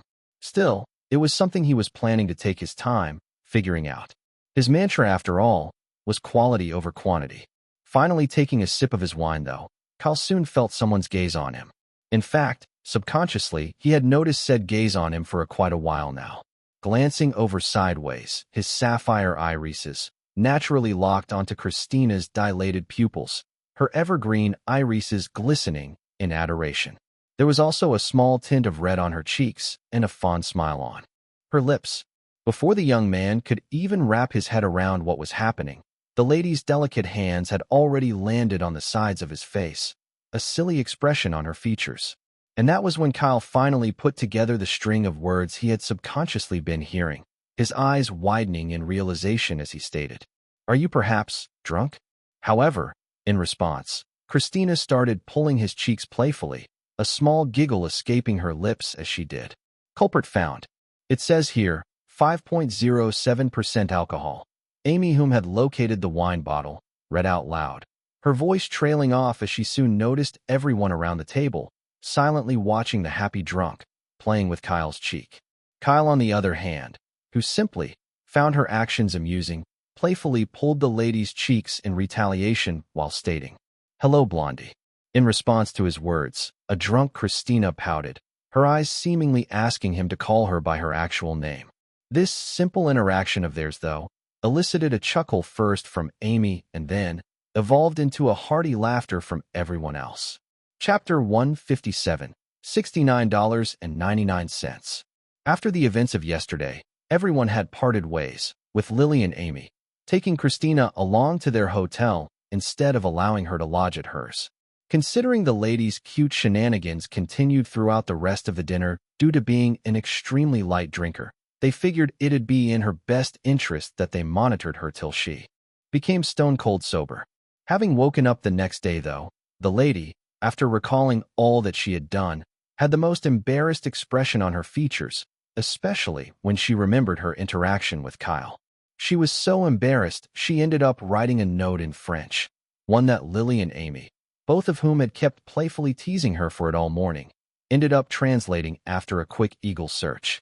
"Dear God, please, have the ground painlessly swallow me up." It had been the lady's very first time getting drunk, and she hadn't even considered the potential possibilities of consuming it by mistake amidst her friends whom had probably consumed it, either knowingly or unknowingly, due to probably attending a few Hollywood events here and there.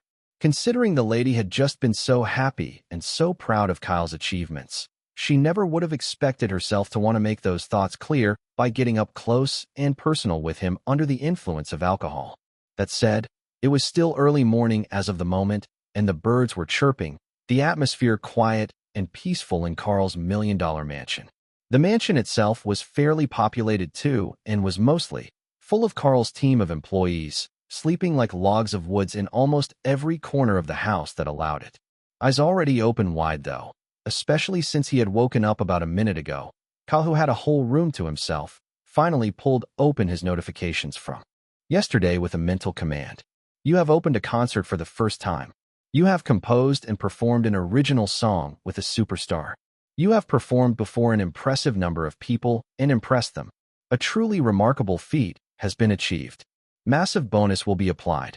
You have obtained a massive amount of EXP points. 10,000 EXP points have been awarded. Total EXP points available, 35,525. Singing has advanced from level 13 to level 14. Composing has advanced from level 13 to level 14. Dancing has advanced from level 6 to level 7. Instrument mastery, guitar, has advanced from level 8 to level 9. Instrument mastery, guitar, has advanced from level 9 to level 10. Advancement in singing, composing, and dancing will become even harder from here on out. Keep singing, composing, and dancing to improve your skills.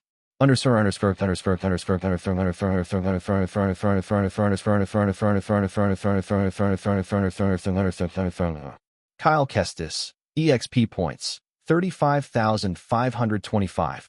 Skills: Soulful Vocals, P. Growth Spurt, P. Appraisal, A. Resonance, P. A. Charisma, P. Polyglot, P. Deep Dive, A. A. Recollection, P. Scene Stealer, A. Action and Stunt Mastery, P. Bleeding Effect, P. Detoxification, A. Peak Human Conditioning, P. Asterisk EXP points can be used to create skills. Levels: Singing level 14. Acting level 13.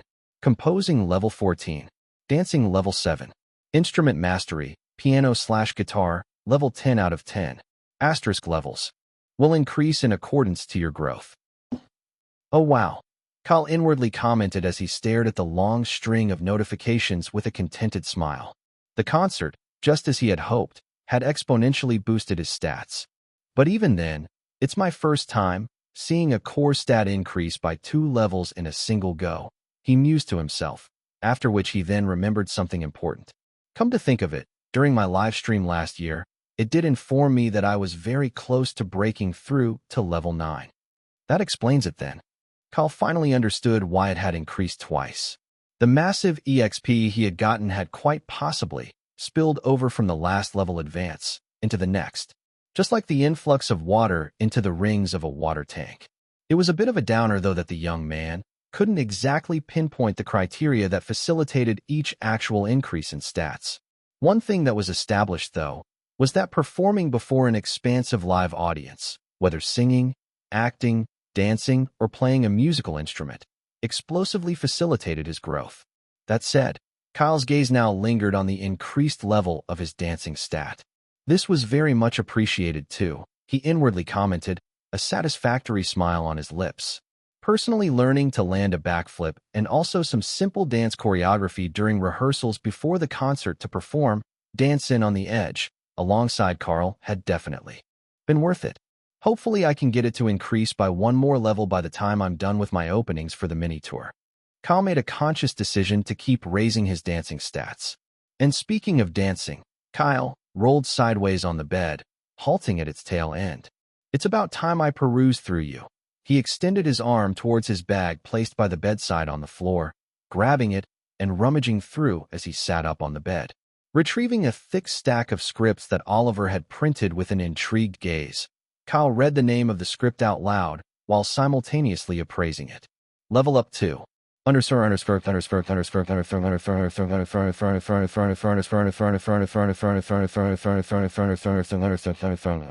Level up 2, 73%.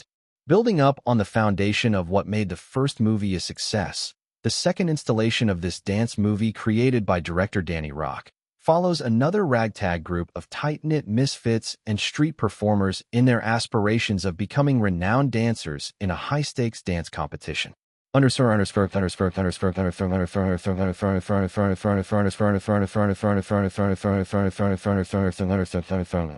Already having a good feeling about the script, especially since he remembered the script of the first movie he auditioned for, being at potential of 60%, the bump to 73% in this script was a welcome addition. Added to that, From what his appraisal had showed him, it seemed like the director wasn't just making the movie due to the last one's commercial success, but also because he had a good grasp of the vision he wanted to bring to life. Keeping all this in mind, Kyle flipped open the first page, anticipation and excitement in his eyes. And just like that, after sinking close to over 20 minutes into the script, the moment Kyle saw the first few lines of the character he was tasked to play, he instantly burst into laughter. "Yeah, I think I'm going to have a jolly good time playing Lance's character," Kyle inwardly commented, an even more excited smile on his lips as he kept reading the script. Asterisk, asterisk, asterisk. In an online meeting for the shareholders and investors of GameSoft Studios' next blockbuster AAA game, A Pirate's Odyssey, Griffin was also in attendance, his stocks in the company, nothing to scoff at for an investor like him. Considering he had also facilitated the large video game company's extra spots at Gamescom a month ago so easily, even some of the higher-ups in the company took notice of him as a potential longtime partner. That said, as at the moment, the CEO of GameSoft Studios, Hector Ruffalo, a middle-aged man who had a lot of experience over the years, spoke over the conference call. "Considering the budget costs, we've come to the decision to price the game at $69.99 per copy. Also, to cut down on budget costs, we've decided there won't be any physical copies, although the collector's edition still stands as is." No sooner had he said that, the conference call erupted into a string of people talking over in response. The reception mixed. "Isn't that too expensive? The average pricing for a video game is currently $49.99, a fledgling investor stated, a noticeable hint of panic in his voice. "I'm all in with this decision. Less money will be saved on production costs if we just make it all digital. Besides, who even buys physical these days?" Griffin gave his verdict without any rebuttal. While this is an interesting turn of events, one that could potentially backfire if the cards are not played right, an old investor whom had been in the industry for a long time commented thoughtfully, Considering the positive reception of the game at Gamescom, I think these decisions won't pose an issue." A young shareholder of the company casually stated, his belief strong. Just like that, a few more comments were being made as Hector simply allowed for everyone to air out their opinions. Having given them enough time to make their voices heard, the man then cleared his throat and spoke. "The sort of advancement in graphics and mechanics for A Pirate's Odyssey is like nothing anyone has ever seen. We're really pushing the boundaries of what's possible to give players the best immersive sim experience. One that's purely and truly next-gen. But all these things don't come easy, and a lot of money went into making the game as realistic as possible.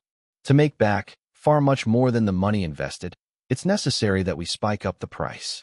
Speaking with the eloquence of a true businessman, a skill he had polished to perfection over the years, everyone in the conference call soon calmed down considerably, believing everything the CEO of the billion-dollar company said.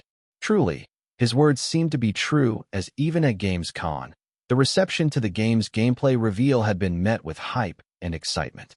Added to that, considering how much success the company had over the years with most of their games, it was a no-brainer move that they must have really thought it through before they proceeded to make such drastic changes. However, Hector wasn't done yet, as he still had a few more words to say. As for the decision to not have physical copies, it's the digital age. If the OTT music streaming and video platforms are already doing it, why can't we? Hector pointed out, something to which almost everyone on the conference call believed was a pretty valid point. No one owns anything media-based these days, really. Everyone, mostly, just owns the license to use and enjoy these things. I guess, gamers too, will just have to get comfortable with not owning their games, just like they don't own any other source of media. The CEO of the billion-dollar game company concluded with a dismissive tone. Chapter 158, More Fizz. Like flipping calendar pages, the days went on. Alongside that, Carl's mini tour continued. Kyle still left with 2 more openings at New York and Vancouver respectively. As for the other artists whom were going to be opening for Carl's concerts at Chicago and Seattle, they were both rising. Artists whom Carl had carefully handpicked himself. Considering the entirety of the mini tour was going to occur within the span of 2.5 weeks though, Kyle had put in even more effort to polish his dancing while also reading through the script again and really getting to understand Lance Knight's character. Added to that, Whenever he had the time, he'd also put in some time to work on the video game's soundtrack. In fact, Kyle was almost done finalizing the main theme, and from there on out, he could move on to the other ones. Balancing all three activities wasn't an easy feat to say the least, but then again, Kyle had no reason to complain since he was having a pretty good time overall. That said, just before the second concert, a viral new meme soon surfaced on the internet. The picture of Kyle gesturing with his arms out wide to his friends while asking the question, "Are you not entertained?" was the template this time. The internet had found a fun, new toy to play with, and in spades, they made perfectly good use of it. Fathers after telling their best dad jokes. "Are you not entertained?" Me in the lobby after demolishing my buddies in the Call of Warfare multiplayer. "Are you not entertained?" Hollywood directors after royally fucking up a perfectly good source material. "Are you not entertained?" Me when my ViewTube comment only gets 3 likes. "Are you not entertained?" Teachers after a boring lecture.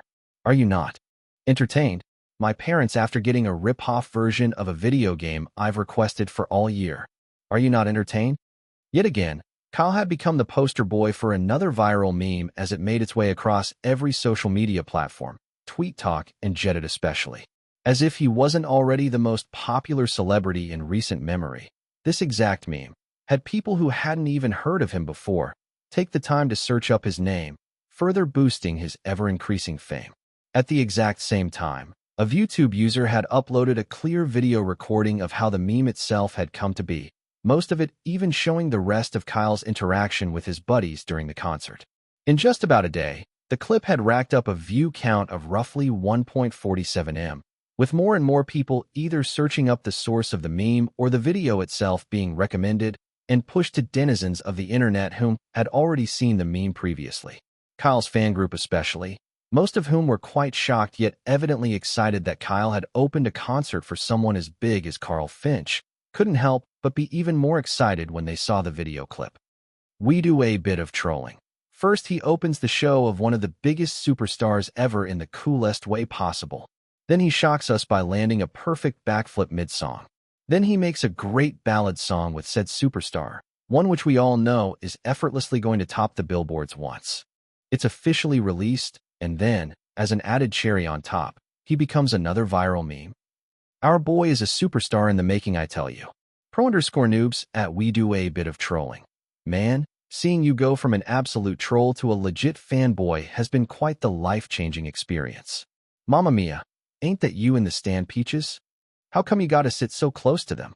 Princess Peach, I'm the chosen one at Mamma mia. Bow, before a fraction of my power. Tricks or treat. Or hello, as friends typically greet friends is such a Kyle thing to say. I just can't understand how he comes up with such witty responses so fast. It's almost like it's instinctive for him. I'm so happy right now. Kyle's girlfriend, gods.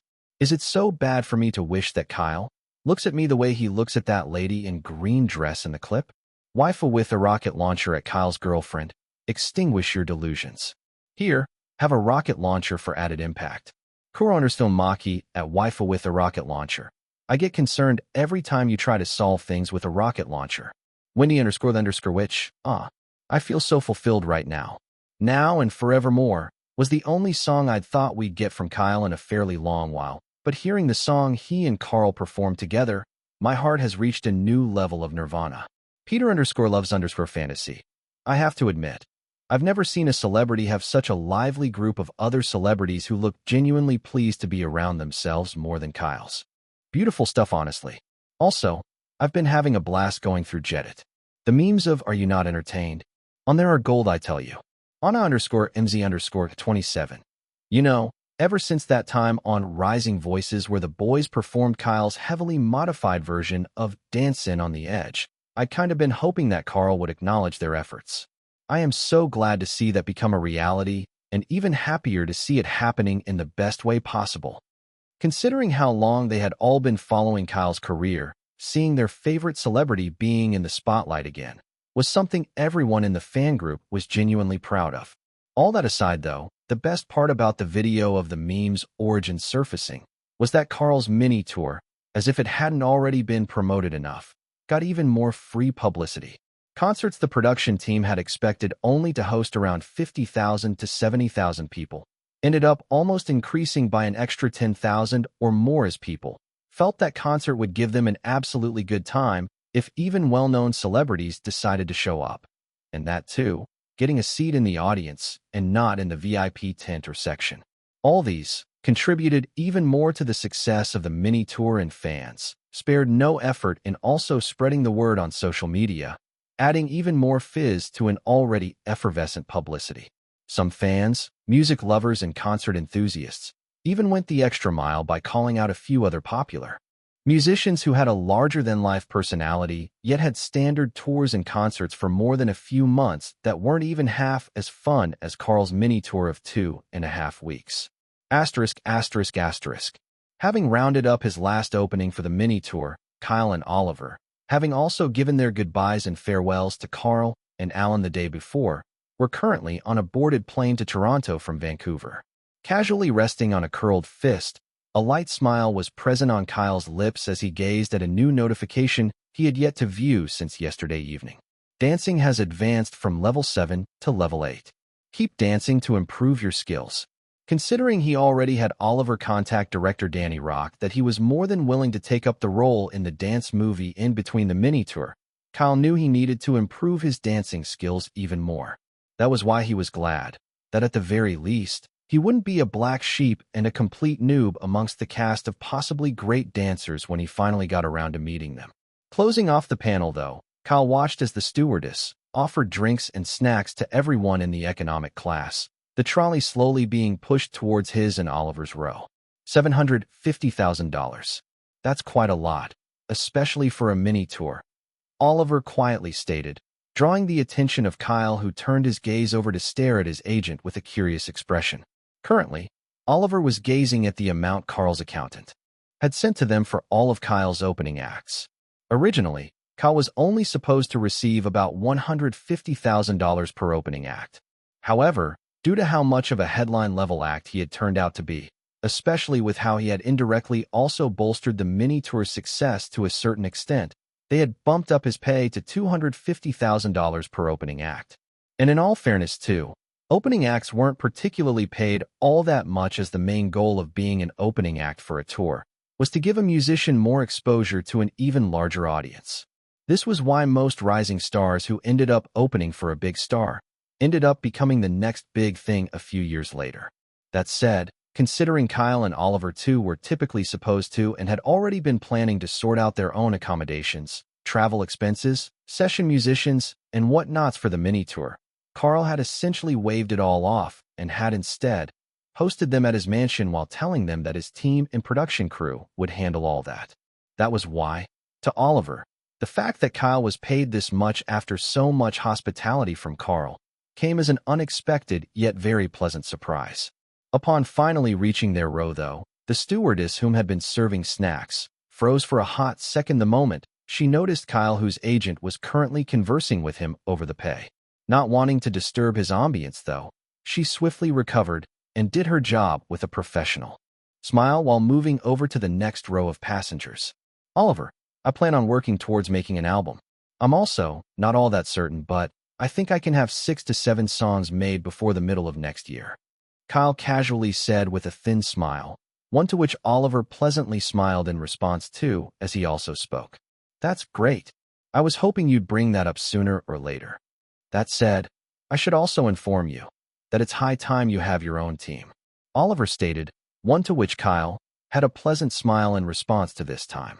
He had already noticed that Oliver was already getting overswamped with managing his career alone, especially when he factored in all the extra burden he had recently placed on his head the moment he became Spawn Point Studios CEO.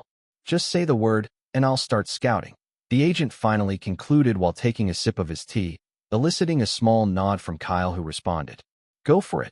Chapter 159, Veiled Words, Heartfelt Farewells. The time had come. Finally, the last episode of the 10th season of The Curator was about to air. As fans of the show, both old and new, waited in a mix of anxiety and anticipation for the last episode to begin airing in a few minutes, John, Barry, Tiana, and Bruno, alongside various other Dreamland Incorporated employees, watched the metrics of the tuned-in viewers for the show. currently sitting in the same private screening hall as before the broadcast of the last episode was being projected side by side with the metrics to give everyone a real-time tracking for any spikes or dips in viewership. There was also a lively chatter in the room that wasn't too loud, but wasn't exactly silent either, as the employees discussed their various thoughts on what to expect from the last episode. The episode hasn't even started yet, and we're back to the all-time rating of 35.5 million viewers. Bruno commented as he noted the constantly increasing metric of tuned-in viewers. Yeah, at the rate it's even going, I wouldn't be surprised if it cracks 36 million. Barry responded with an acknowledging nod, only to get silenced by Tiana, who gently placed a finger on her lips. Chill, it's starting, she politely told her fellow colleagues, her words simultaneously and indirectly, silencing everyone else in the room as the recap of the previous episode was being shown. John, who was watching too, mused to himself. The iconic theme of the show playing as the names of the main cast was being shown in an infinite, looping wormhole. 36 million, huh? I'd bet on 38 million, though. Quentin's sugar gray irises was noticeably relaxed as he watched the first scene of the show's last episode. Asterisk, asterisk, asterisk. WW, what happened to the sexy, brilliant dame? Gabriella's tone was evidently distressed, confused, and angered the moment the destroyed horologium and ravaged index was shown in the first scene. Originally, she had been sitting side by side with Adam on the couch, but the moment the first scene was shown, she immediately sprung off the sofa in instant retaliation while pointing at the TV screen. Oh, for the love of God! Adam, who was already in similarly straits, had an inkling towards the only set of beings over the course of the show who knew just how to access the index forcefully. We have your associate. You will not intervene. Intervene in our plans to take over the Earth, and she will be exterminated. These fucking, darn, vile, no-good piece of shit tin cans. Dahlia audibly cursed while gritting her teeth in anger, her gaze already furious. Over the course of the series, despite every fan of the show knowing fully well that the curator himself was the indirect cause of the Callie's existence, the fact that the most hated aliens found new ways to garner even more hate each season with some of their actions was remarkable in its own way. The horologium, dearly treasured by the fandom, was one of the major things in the show that fans would instantly flare up for if she got anywhere near a single scratch. And yet, the Callus had the effrontery to go as far as destroying her to an almost irreparable state. And as if that wasn't enough, they also kidnapped Kira, one of the more interesting and loved companions by fans in the show thus far. Currently, most new and old fans of the show, alike whom were watching the episode in the comforts of wherever they were, felt and related to the simmering fury of the 10th curator, who spoke in response. You can still stop now. While I'm still the curator. Explain yourself. No. That single response alone gave Dahlia quite the chill, goosebumps forming across the entire length of her forearms. Obey or she will be exterminated. I said no. What is the meaning of this negative? It means no. The fact that a single word could contain so much defiance, resentment, fury, and deep-rooted hatred from the 10th curator was something she had never witnessed in the show till date. Even as a hardcore, longtime fan of the show, the lady whom for the longest time had believed the 5th curator to be the one who had the most disdain for the Callus amongst all his iterations, had a rethink at that exact moment as the 10th curator struck fear into the hearts of the Callus with a maniacal grin that proved her new belief even further. Because trust me, I'm going to wipe every last one of you out of the bloody exosphere. But you have no chances of winning against our troops of millions. Even your time machine is destroyed. Yeah, yet, doesn't that just scare you to death? Oh, that is one furious hybrid. Collins and Williams simultaneously let out similar comments even though they were in completely different places. Their interest peaked even further as they watched the 10th curator use the mini horologium to phase shift out of existence, having respectively played both the roles of the ruthless 5th and 6th curators. Both individuals knew exactly how his mind ticked, and they understood that in that singular moment, the 10th curator had lost all restraint to wipe out yet another alien race. It was something the curator actively avoided doing because he didn't want any more lives broken, worlds shattered, or children orphaned due to mistakes of the past that still haunted him till date. Yet, in cases where it was necessary, as in this case of the callous, all of whom were ruthless killing machines that he had tried erasing from the universe far more times than he could count, he spared no effort getting as genocidal as he possibly could. That was why, as both experienced actors watched from the comforts of their home, they weren't the least bit shocked to see him return back to that same spot in an instant with an army of his own. What did he do? A curious yet confused Gabriella, her anger a bit subdued now, asked her boyfriend, who was honestly just as stumped as she was, only to realize a moment after. "The mini horologium," he exclaimed, quickly filling in his girl on the information as succinctly as he possibly could. And just like that, viewers around the world were treated to a full-on war between the Callies and the Curator's allies, the CGI impeccable. Soon after, the next main scene was shown as the Curator finally arrived aboard the Callies' main spaceship. "All these years, I thought you'd run out of ways to make me sick. Curator, you have arrived. Curator, don't give in to them. You don't need to follow through with their plans, you hear me? Don't." As Dahlia watched the scene before her with a growing feeling anxiety, her worst fears soon came through as she tightly clutched her pillow. "You have, once again, thwarted our plans. That much is expected, but we will not go down without a fight. Unless you take her place, she will die. Do not try to deconstruct the chamber, or she will die. We will now go and face our defeat at the hands of your allies. But you too will fall here." Watching the scene on screen, her heart rate getting faster as dread filled her up, Dahlia silently began mouthing a few words in denial. No, no, no. Always accepting of whatever hand life deals you. 'Cause that's who you are, Kira Snow. You're always this. Always putting others first, even if it means you'll be forgotten and left behind. I knew it had come to this. We knew it had come to this, Adam inwardly commented with a nervous yet uneasy movement of his fingers. Still, I never thought I'd feel this bad, the young man inwardly stated with a saddened gaze as Gabriella, who was also watching, realized what was about to happen, tears already brimming on her eyelids. "But I've lived a very long life, Kira. The least I can do is ensure that you outlive this current me. No, no, no, no. Please, no. No. Curator. No. Alpha Delta Nu Alpha Tau Omicron Nu Tau Alpha. That's my real name. Might as well inform you before I go."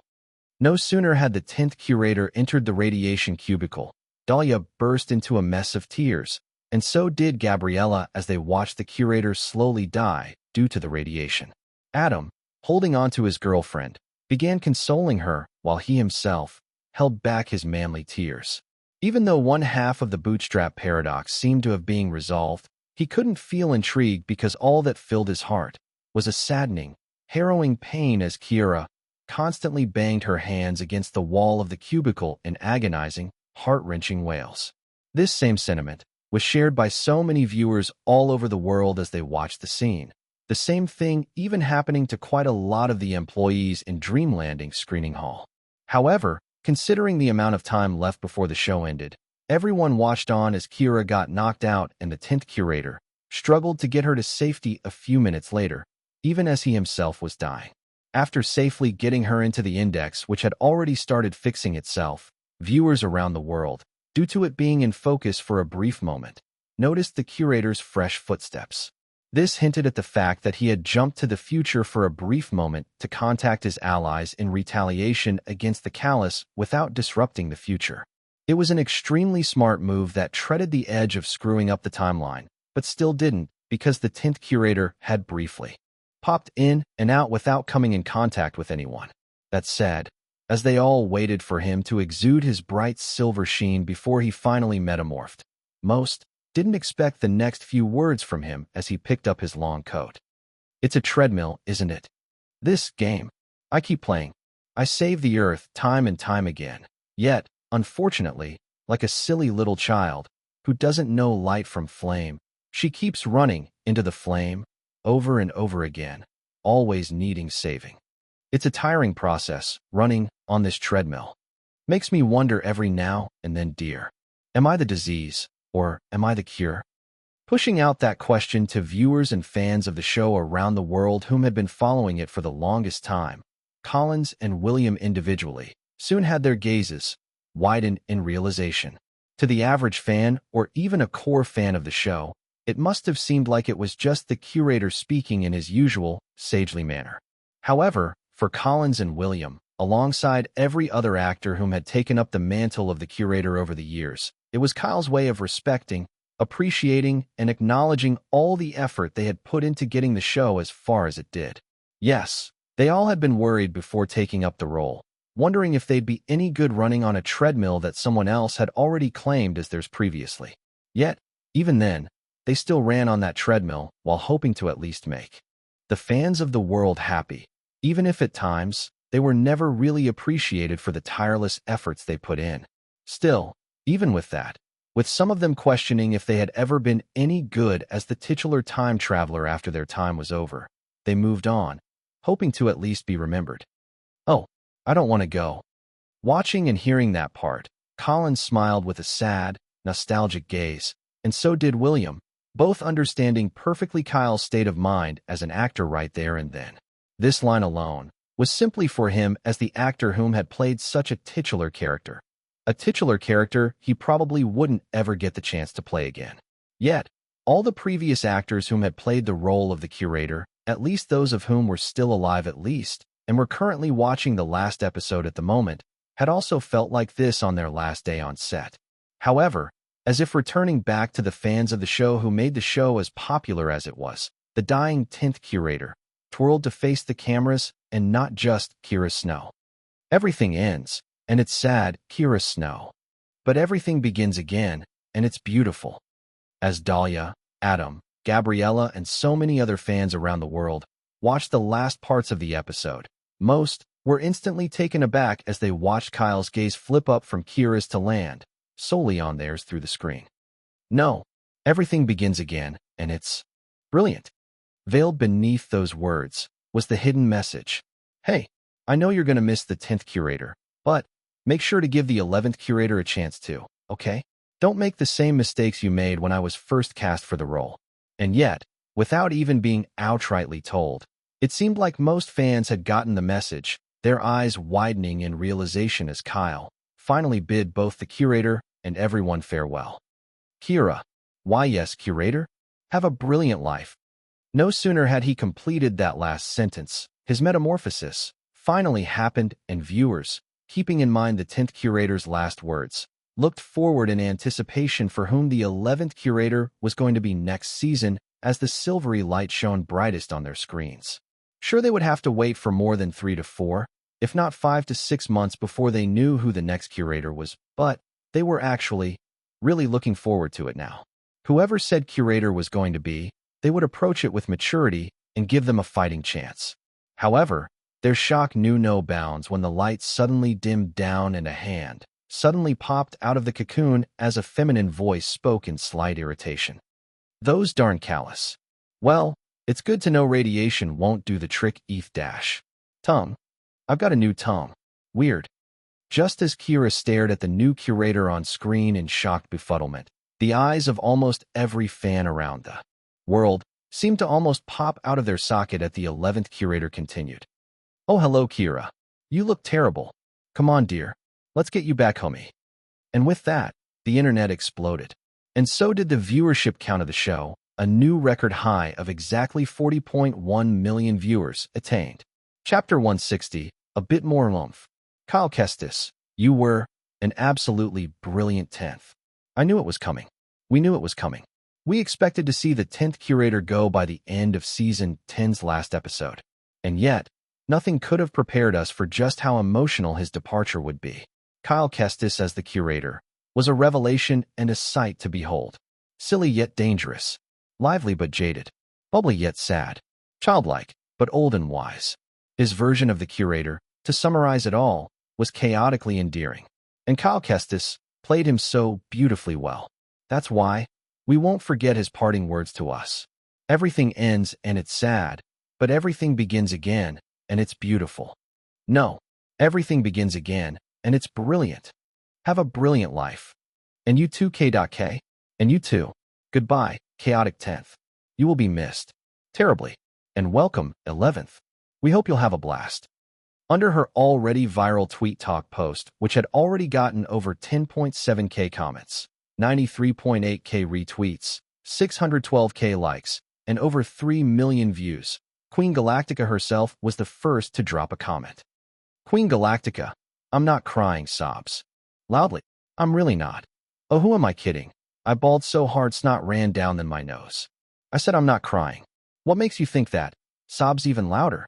I'll miss the 10th curator. So very much. Princess Peach. Me too at Queen_Galactica. Me too. Adam_with__A. I so much love how the 10th curator's final words definitely seemed like something that would come from him, and yet, if one really dug deeper into those parting words, you'd realize that it's more of Kyle saying his goodbyes to the role in a way. We do a bit of trolling. I know, right, at Adam_A.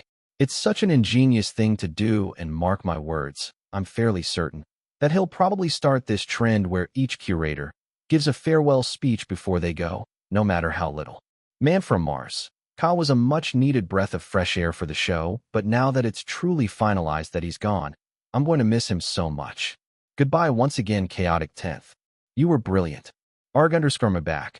I'm 40 years of age, and I've been watching this show since its inception in my teens, and I have to say, the 5th will still forever be my curator, but I also know that for the new and younger fans of the show, the 10th curator will be theirs.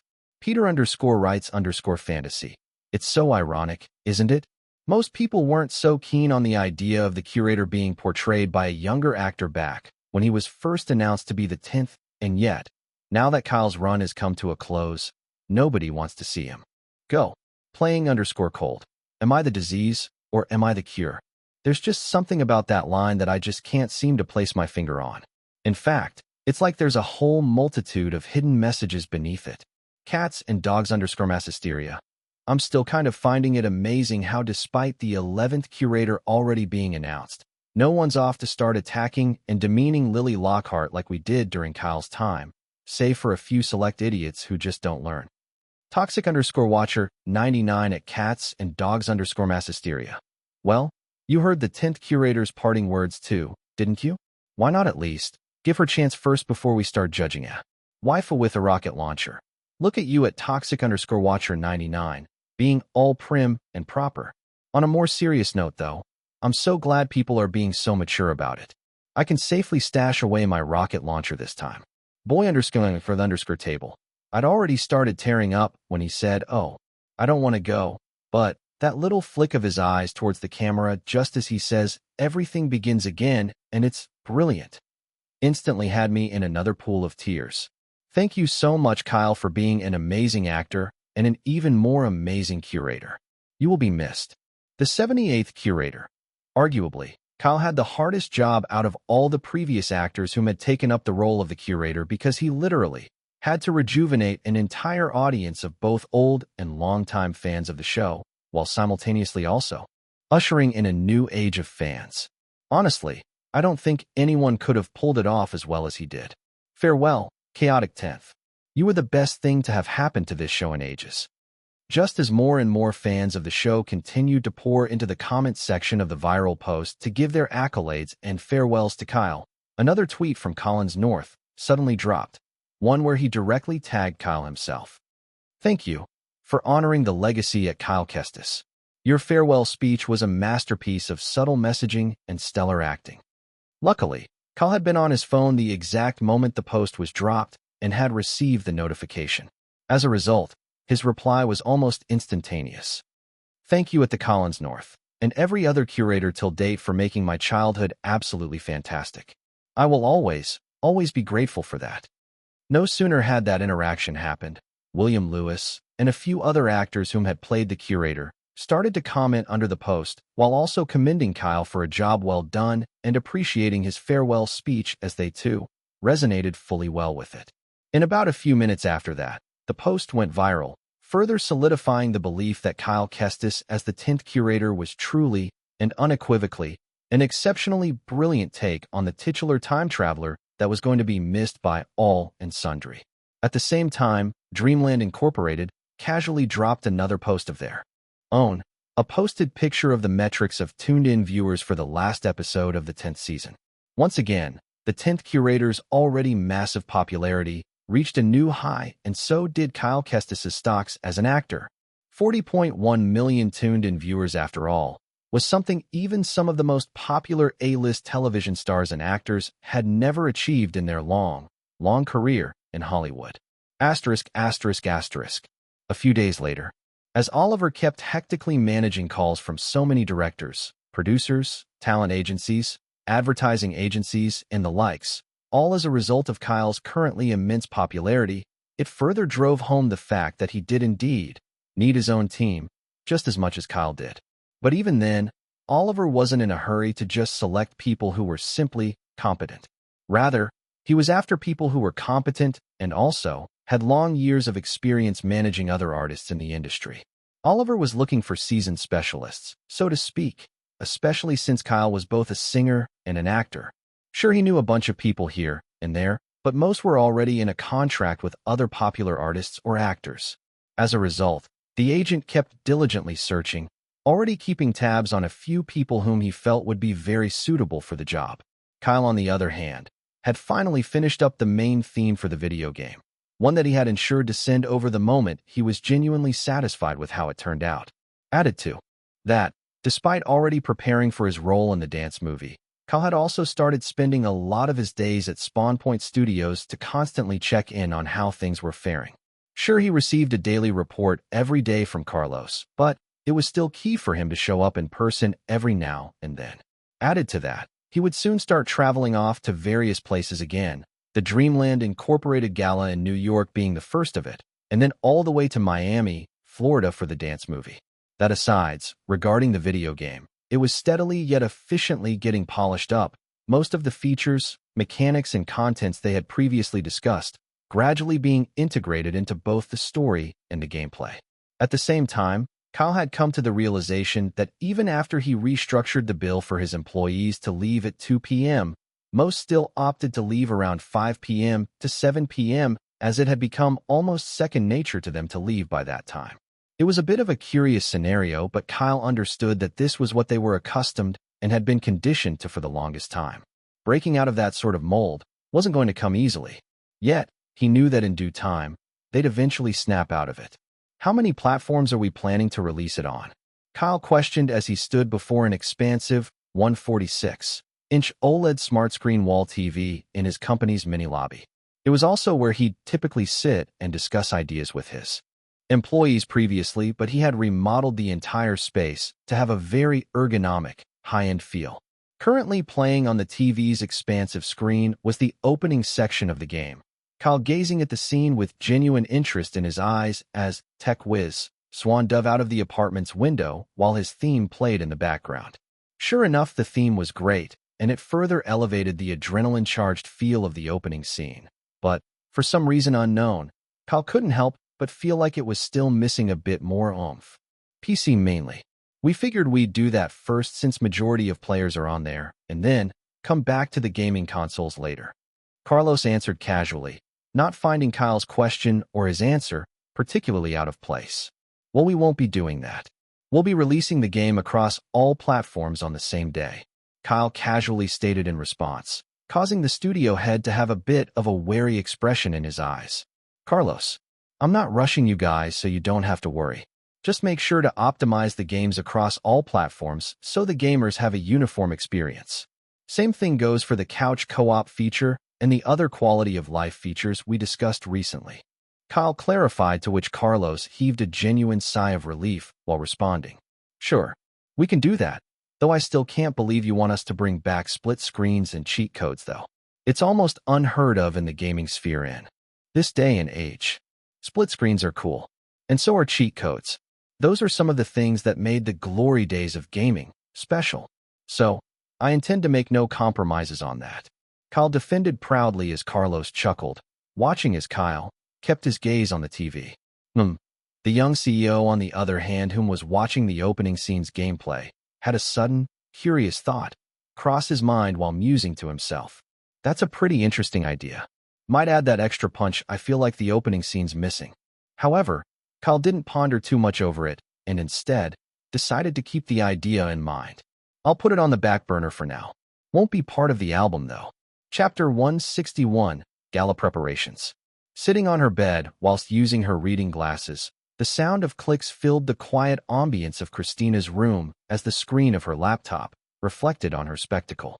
Typing away, her brain working on full throttle as she gradually rounded up the 15th chapter of a novel she was writing, the lady soon stopped, ending the last sentence with a full stop. Although she was still planning to write more chapters tonight, and even over the course of the week, Christina figured she'd at least take a break for now. Considering she hadn't really had the time to focus on just writing the novel she had started a year back due to work, one she was intent on properly publishing, the lady was happy with the progress she had made today. In fact, she was so dedicated to putting some time into the novel, she wasn't even planning to attend Dreamland Incorporated's gala despite having an invite. Taking her glasses off with a contented smile, though, Christina put aside the laptop and stretched like a lazy cat, her eyes flicking over to the folded blinds of her window. It was summer, and yet the rain was falling heavily. Just one of those days, she thought to herself while reaching for her phone. No sooner had she picked it up, though, she instantly received a new text from her messenger app. Kyle. Hello, Blondie. Christina. I got drunk one time, Kyle. One time. Kyle, Goldilocks. Christina. That's even worse. Tito T Sigma. Kyle. Fine, fine. Christina it is. Christina. Thank you. Yin yang yin yang. Kyle. So, I'm going to be heading to New York in a few days for the gala. Was wondering if you'd be going too. Christina. Oh, I'd love to, but I have a few personal matters I need to attend to, so I won't be showing up. My apologies. *_phone. Kyle. 'Tis all right. Hope it's nothing serious, though. Christina. Nope. Not at all. Carrot. Kyle. All right then. Do take care of yourself. Oh, and stay away from the wine bottles. Christina. Kyle? _. Laughing in response to her emoji, Kyle sent a laughing emoji of his own and then placed the phone aside as he leaned back into the seat of his car. Traffic was a mess as expected today, and it seemed like it would take a fairly long while before it eased up, especially when factoring in the sudden downpour of rain. Having left his company quite early today, Kyle had ended up staying quite late at an investment bank where he had something important to sort out regarding his company. Sure, he could have had Oliver handle it, but honestly, he really just wanted to give his agent a break for the meantime. That said, considering Spawn Point Studios already had been notified several times over the course of the past few months that they would soon get delisted from major stock exchanges due to persistently low and subpar trading volumes before he bought the company out, Kyle had simply taken the initiative to have the company completely delisted, hence making it a private venture. There was also a good reason why he went along with this, as he was planning to have Spawn Point Studio make great games, one that wasn't influenced by external factors. Case in point, greedy-ass publishers and activist shareholders.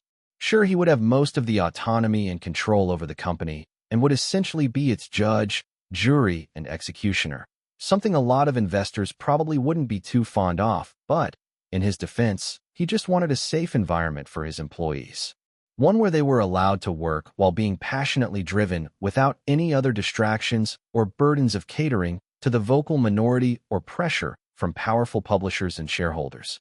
Fingers tapping on the steering wheel, though, Kyle simply watched as his windshield wiper swiped off droplets of rain in a synchronous back and forth movement, the night's air colder than usual. Vehicles in the opposing lanes were moving freely, yet the young man was stuck in the congested traffic of his own lane, his ears forced to listen to the horns and blares of various cars in similar straits as his. Like that, the noisy ambience continued on with Kyle slowly, yet subconsciously zoning out all the noise.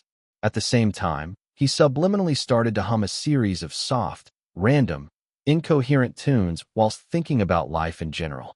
In fact, Kyle was vaguely reminded of his life as a cabbie driver in his past life, although his recollection of it was mostly hazy as usual.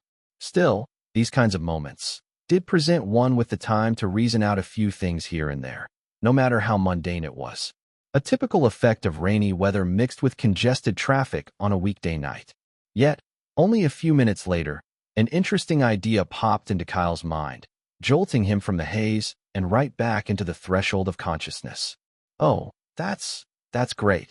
The young man inwardly commented, an idea for another song in his work-in-progress album, hitting him like a thunderbolt.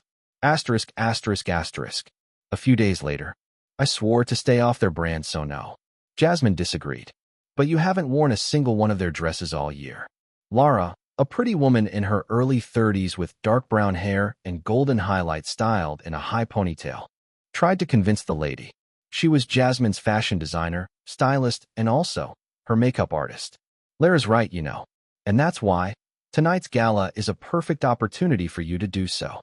Vivian, a beautiful Latina with shiny black hair styled in a long bob, spoke calmly, her tone of choice laid back. You also have an endorsement deal with them after all, and since the agency heavily pushed for it, it won't sit well for both yours and the company's image if you simply ignore and don't promote their brand for so long. She added with a gesture of her hands, her reasoning solid. Rolling her eyes in response, a noticeable hint of annoyance and resignation in her honey-colored irises, Jasmine finally gave in to her agent. Fine.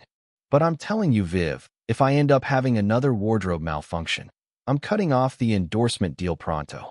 She added, her expression fierce and determined. Oh, don't you worry, Jazz. I especially have plans for them if that does happen again. Vivian coolly stated, although the expression in her eyes hinted that she was absolutely out to get them. Last year, after all, Jasmine had an almost embarrassing wardrobe incident that would have been all over the tabloids if her agent hadn't been so quick to notice before anyone else. As the three ladies moved on from that to other things they needed to decide upon for her appearance at the gala, though, somewhere else in New York, Oliver was making a call to Tiana, one which he got off after a few minutes.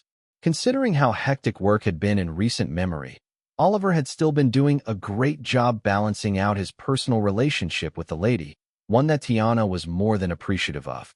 In fact, he was going to be picking her up in a few hours as they'd be making their way to the gala together tonight.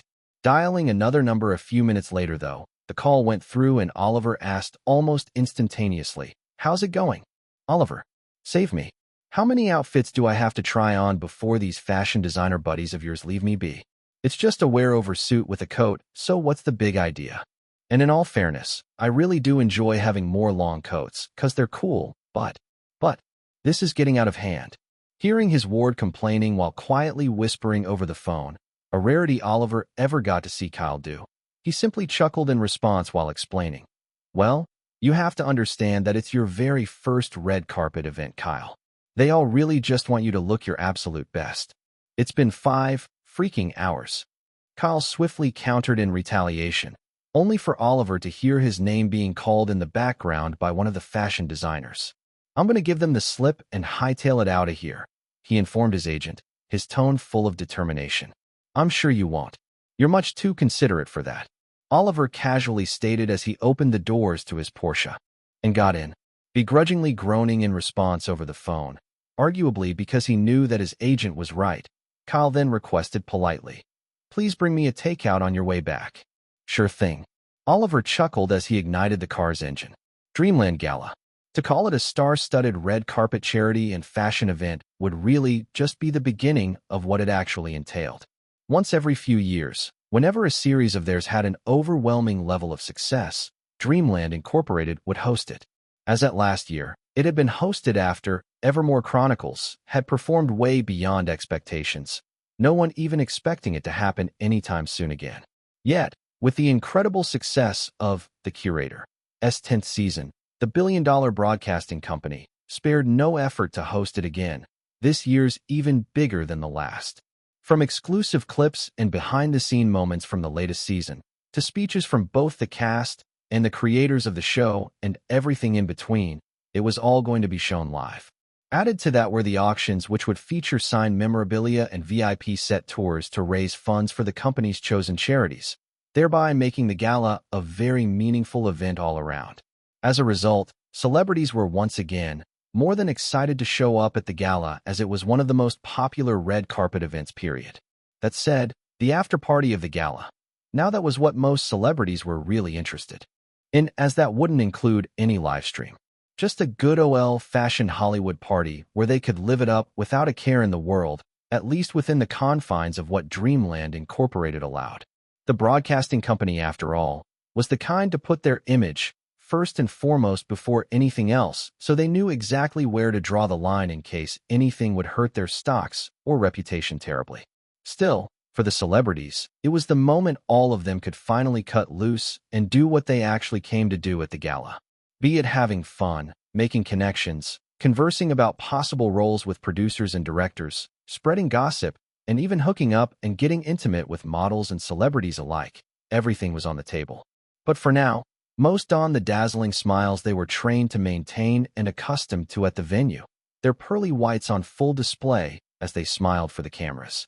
The venue of the gala itself was, of course, hosted at Dream Landings, headquarters in NYC, an entire outdoorsy, wide, spacious, open hall area built specifically for the event. Chapter 162, Spotlights on Kyle. Lined with red carpeted walkways and gold ropes across its expanse, posters of the 10th season of The Curator were thematically and strategically placed around the venue of the gala, celebrities, dressed in high-fashion attires, arriving to the calls and clicks of cameras from reporters and paparazzi alike. Sharon, you look stunning. Carla, over here. Over here. Justin, can I get your autograph? You look dazzling. Jasmine, rock that dress. Lily's here. Quick, take a picture of her. Tiana, who's the lucky man? Quentin, will you be coming back to spearhead the 11th season? Dumb_Hollywood, grab your popcorn, boys. We're going to get to see some pretty ridiculous outfits tonight. Exit stage left. Honestly, even though it's been a week, I'm still in shock that Lily's the 11th curator. She looks gorgeous as ever, though. I spy with my little eye. Wait a minute. Ain't that Kyle's agent with Tiana? Either waving over to them or indulging in their requests was up to most of the celebrities as they arrived at the red carpet, the venue slowly filling up by the second. That said, as more and more celebrities began to arrive at the venue, the reporters and paparazzi, although they weren't saying it, were still awaiting the arrival of today's star. N0C. I like how even though no one's saying it, we can all agree that asides Kyle, Jasmine, and a few others, Lily included, most of the other celebrities currently attending the gala today are essentially just over-glorified NPCs. And I mean that in the nicest way possible. Holly weird. Not me patiently waiting for Kyle to come so I can fully commit to enjoying the gala's livestream. Have to say though, Jojo Cat is up to no good again with this year's gala. What's with that crazy-ass napkin-looking dress? Boy by the table, where's our boy? Where's our boy?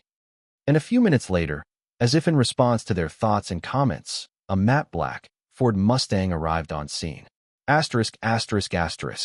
Having arrived at the gala, Kyle's sleek, black leather shoes exited the driver's side, most people not yet realizing that he had arrived on scene. Considering other celebrities came in far more expensive cars, it hadn't clicked to most of the reporters, paparazzi, or even those live streaming the event that although he was the star of the show today, the young man was never the type to want to revel in it. Clad in the sleekest three-piece charcoal gray suit that stuck to his body like second skin, alongside a perfectly fitting iron gray overcoat and a silver Rolex Daytona, Kyle fully alighted from the vehicle, his voluminous raven hair slicked backwards and styled in a wavy manner. The young star, evidently, had an added layer of gentlemanly sophistication to him today as he gently closed the door, courtesy of the fashion designers and stylists whom had gone ham on elevating and highlighting every little thing that would make him stand out above other celebs, just like the star of the gala that he was meant to be. That said, it was at this exact moment that one of the paparazzi, a middle-aged woman so to speak, spotted him and alerted everyone else. "Kyle's here," she screamed in excitement unbefitting of someone her age. Casually locking the vehicle remotely, the young star was immediately blinded with an almost frightening barrage of flashing camera lights and a thunderous onslaught of calls, questions, and requests. "Kyle, can we get a smile? This way. K.K. Over here. Can I get your autograph? What's next for you after the success of the show? Any teasers you can share about the 11th season's curator? Kyle, what are you looking forward to most at tonight's gala?" Inwardly telling himself to not make a weird face as Oliver had told him back at his very first experience with it at Epic One's premiere, Kyle maintained a charming grin as he responded to the multitude of questions and requests directed towards him while slowly making his way forward. Princess Peach. Behold, The main character has arrived. Waifu with a rocket launcher. Heh, mortals. Is canonically what I want to believe is running through Kyle's mind right now, but I know he's way too humble for that. Kyle's girlfriend. Good lord, my ovaries. Isn't it like almost illegal for one person to be that handsome? Did God, perhaps, spend an extra hour on him? Answers, anyone. Eventually, after a few more minutes of attending to them as best as he could, the young star finally made his way past them and into the reception area for the gala. Sure, it wasn't as bad as the entrance, but there were still on-site reporters and photographers whom would still want to take interviews and click pictures respectively. No sooner had he gotten in, though, the young star inwardly heaved a sigh of relief, only to watch as a good-looking, Caucasian man with hazel irises, dressed in a three-piece black suit, his tailcoat being the standout, walked over to him with an extended handshake. Your fit is impeccable and you look absolutely incredible. I'm also a really, really big fan. His brown hair was quite long, almost like a mane that extended past his shoulders, and he was a few inches shorter than Kyle. Yet, reciprocating his enthusiasm, Kyle received the handshake with a warm, appreciative smile. Thank you so much for saying that, Mr. Sprouse. But you can just call me Tony. Tony quickly followed up, to which Kyle grinned. All right, Tony, it's a pleasure to meet you. I'm Kyle. Finding it inspiring that the most popular celebrity in recent memory, and also the star of today's gala, still bothered to even introduce himself, Tony smiled appreciatively with a nod, after which he then responded.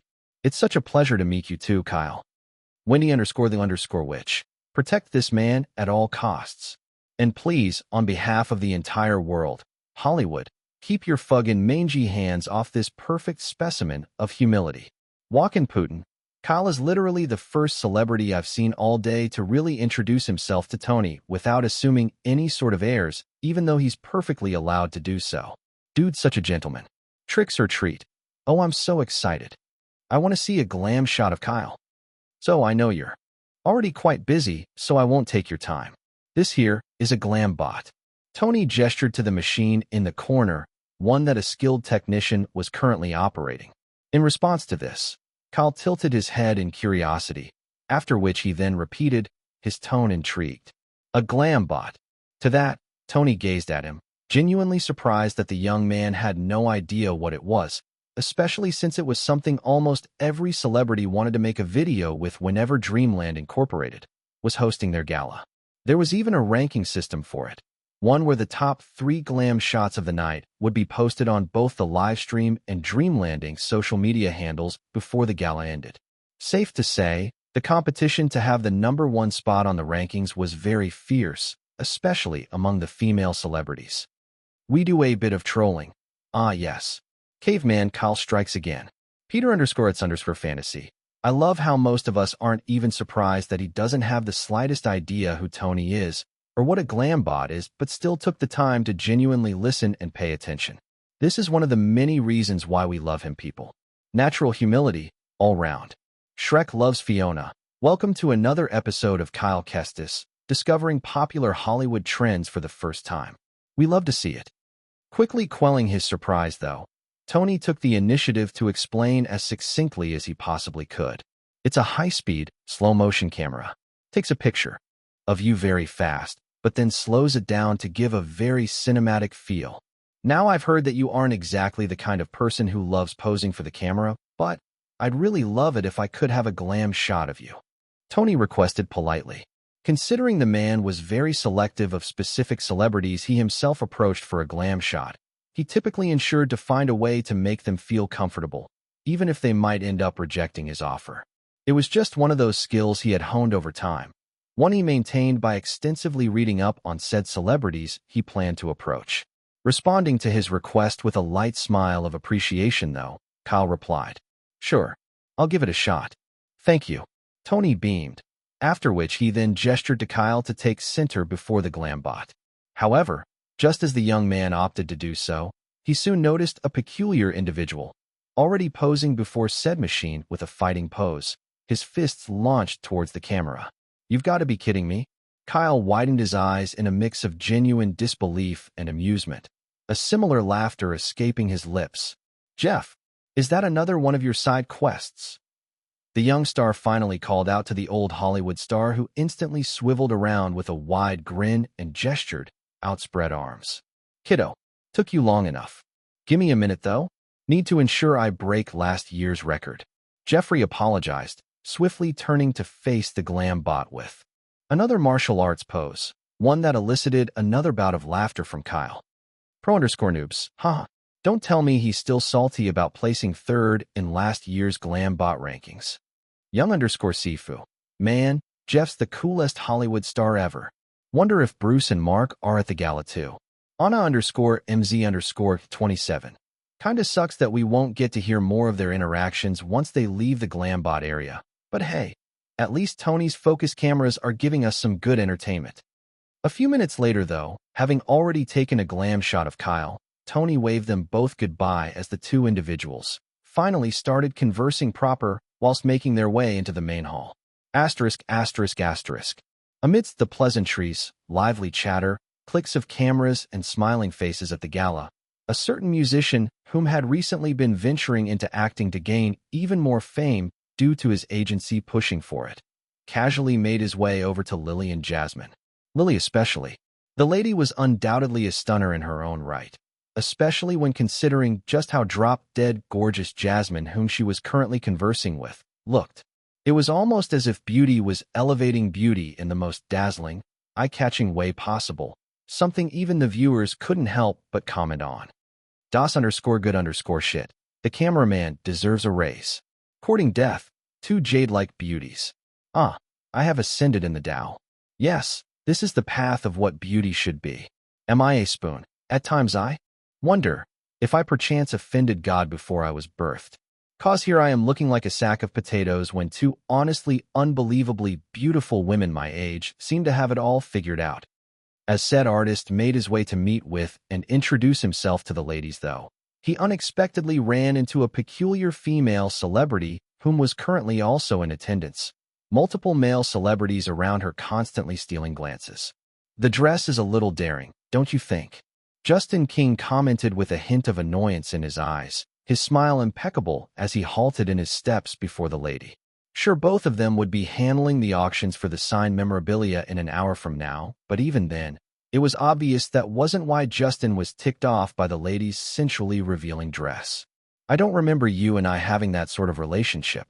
Sharon Winters casually replied with sass, her gaze condescending and her smile seductive in every sense of the word. The lady's skin was milky white, her nose thin and delicate, her ocean blue irises captivating, and her long, blonde to pink ombre hair styled to perfection in subtle, soft curls.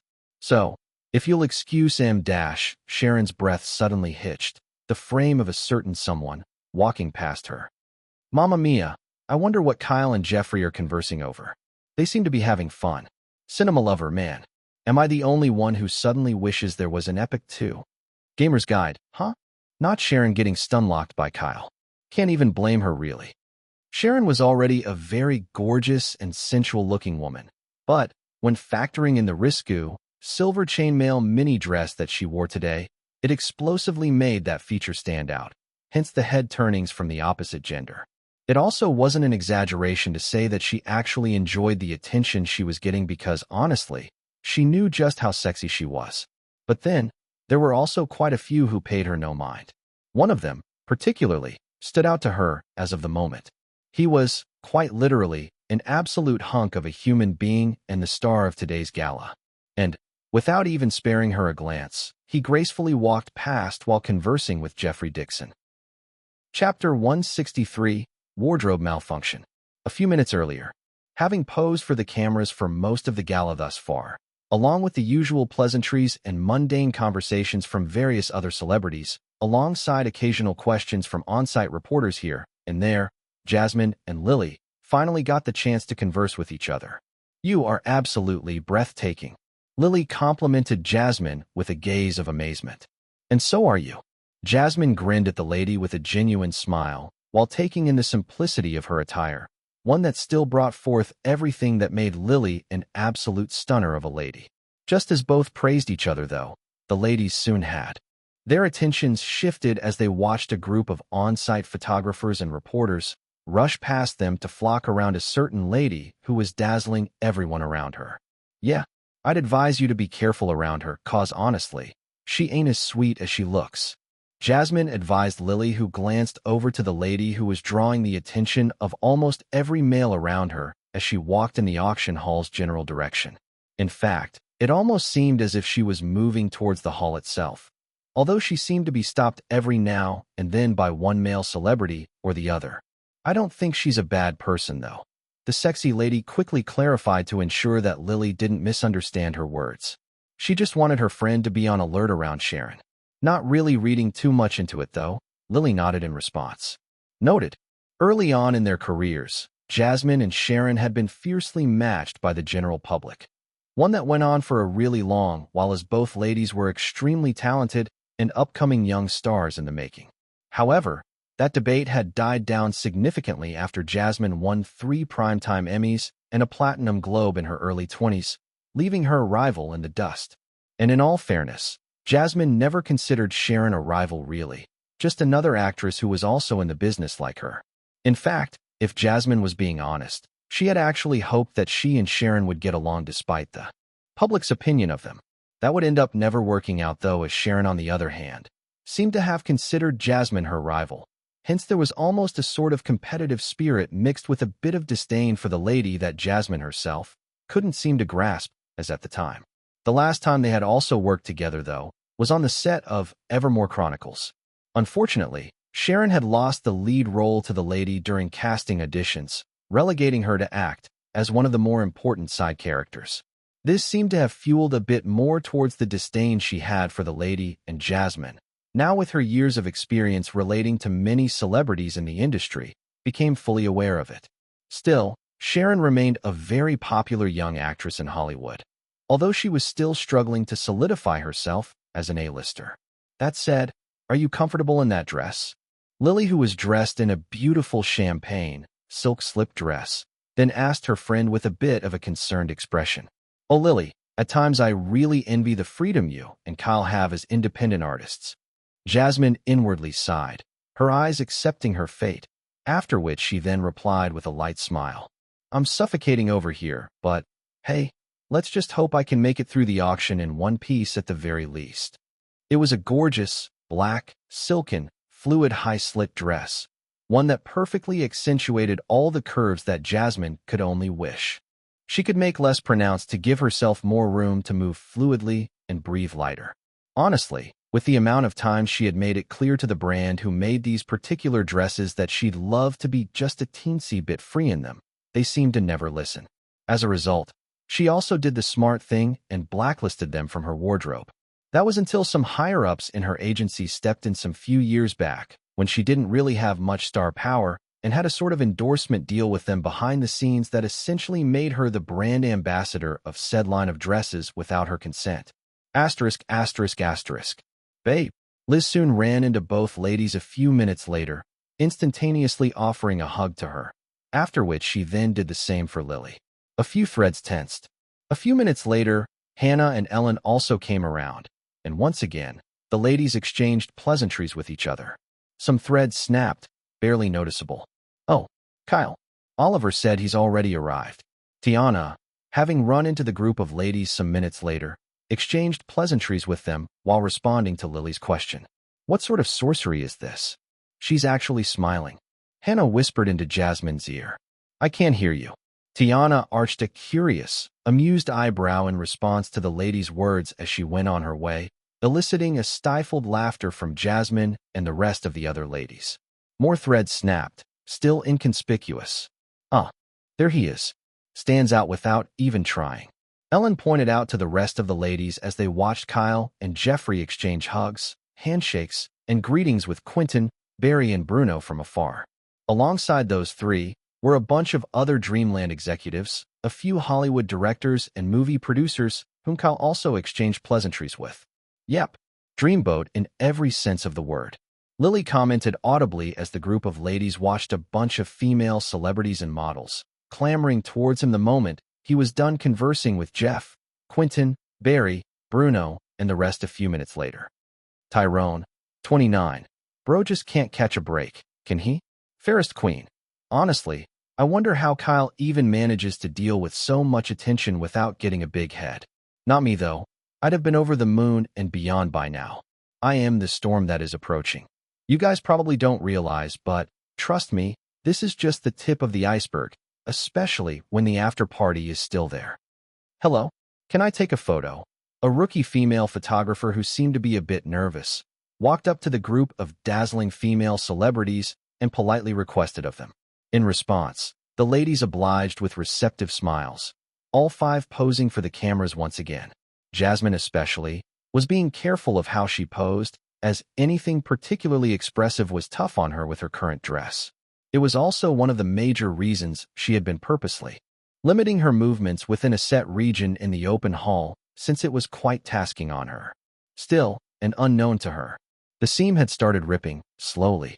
A few minutes later, the proceedings of the gala finally moved to the auction segment, and the group of ladies finally began to move in the direction of the auction hall alongside the other celebrities.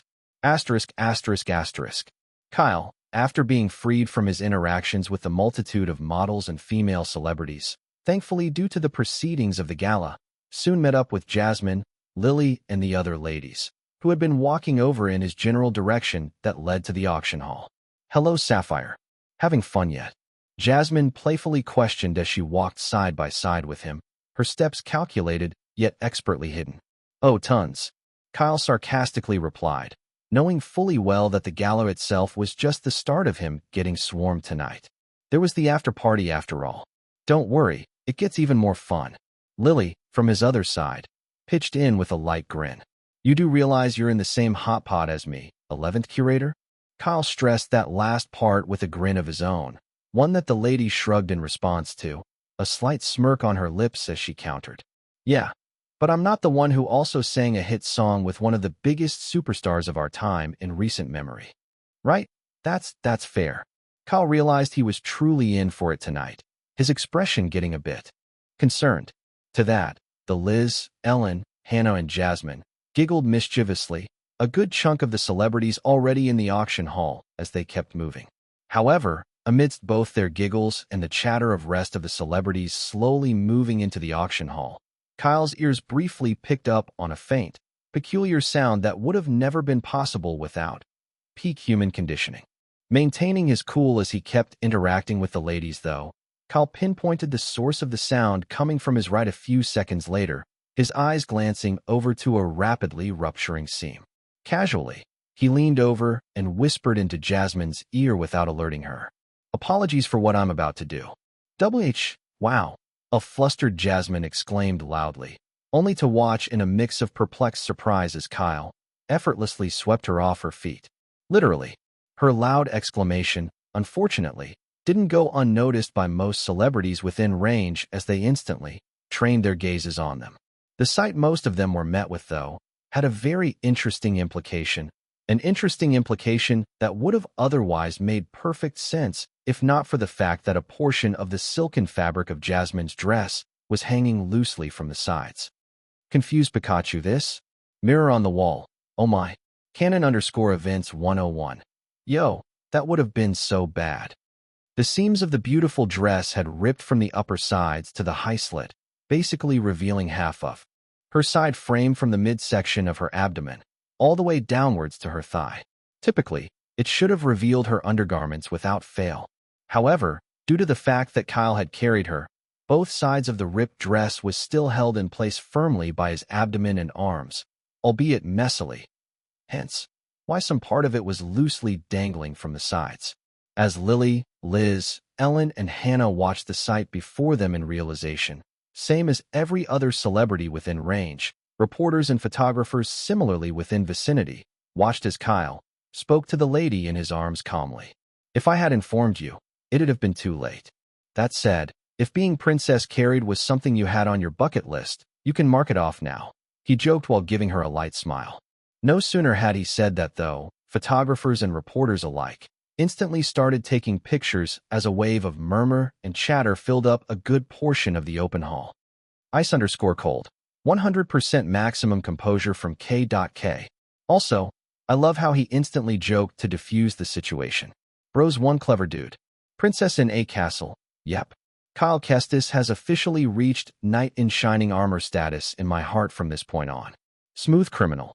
This has to be the smoothest wardrobe malfunction save I've ever witnessed at a red carpet event.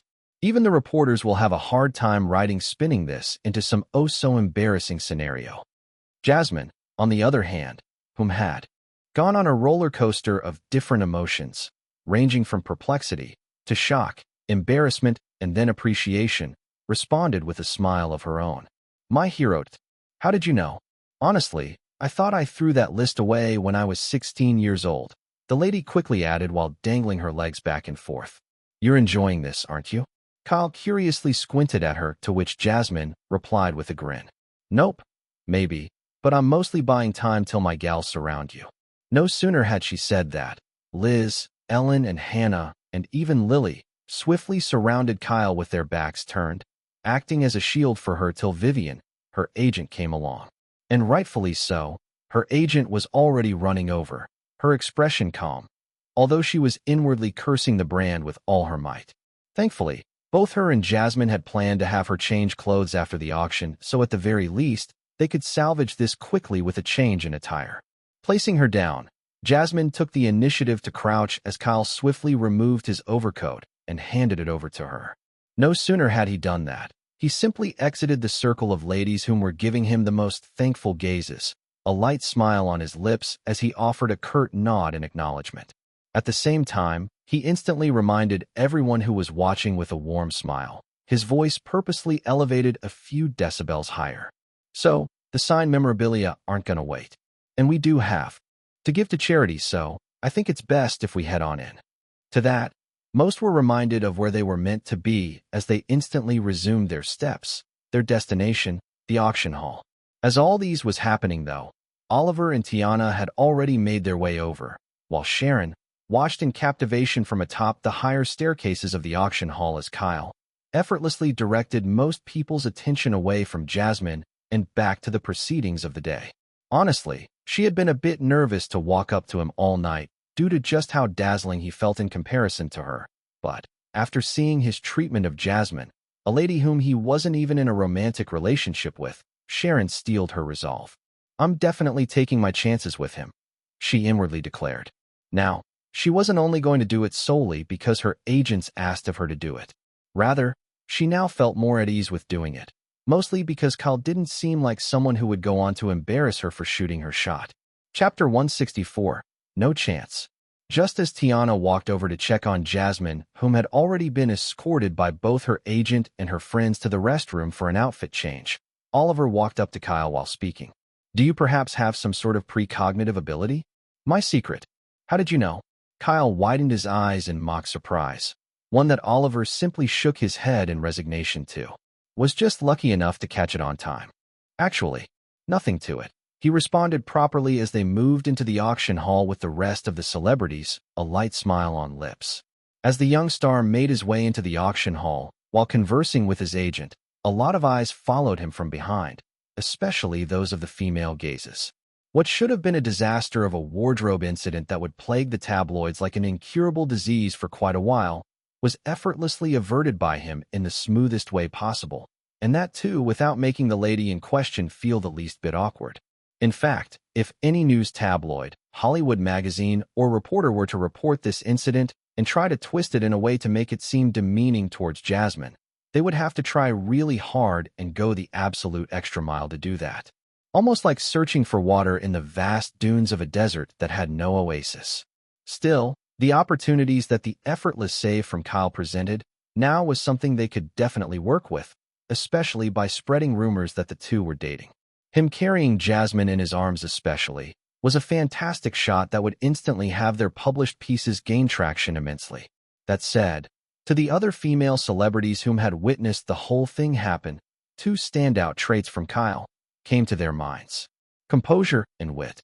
A perfect combination of two very useful and sought-after traits in Hollywood.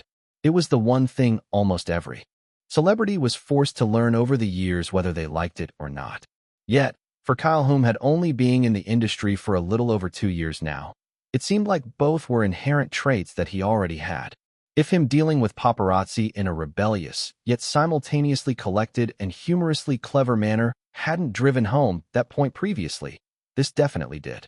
More so, him making a harmless joke while Jasmine was still trying to register what had happened did a good job of also calming the lady down and obviously making her feel safe despite all eyes being on them.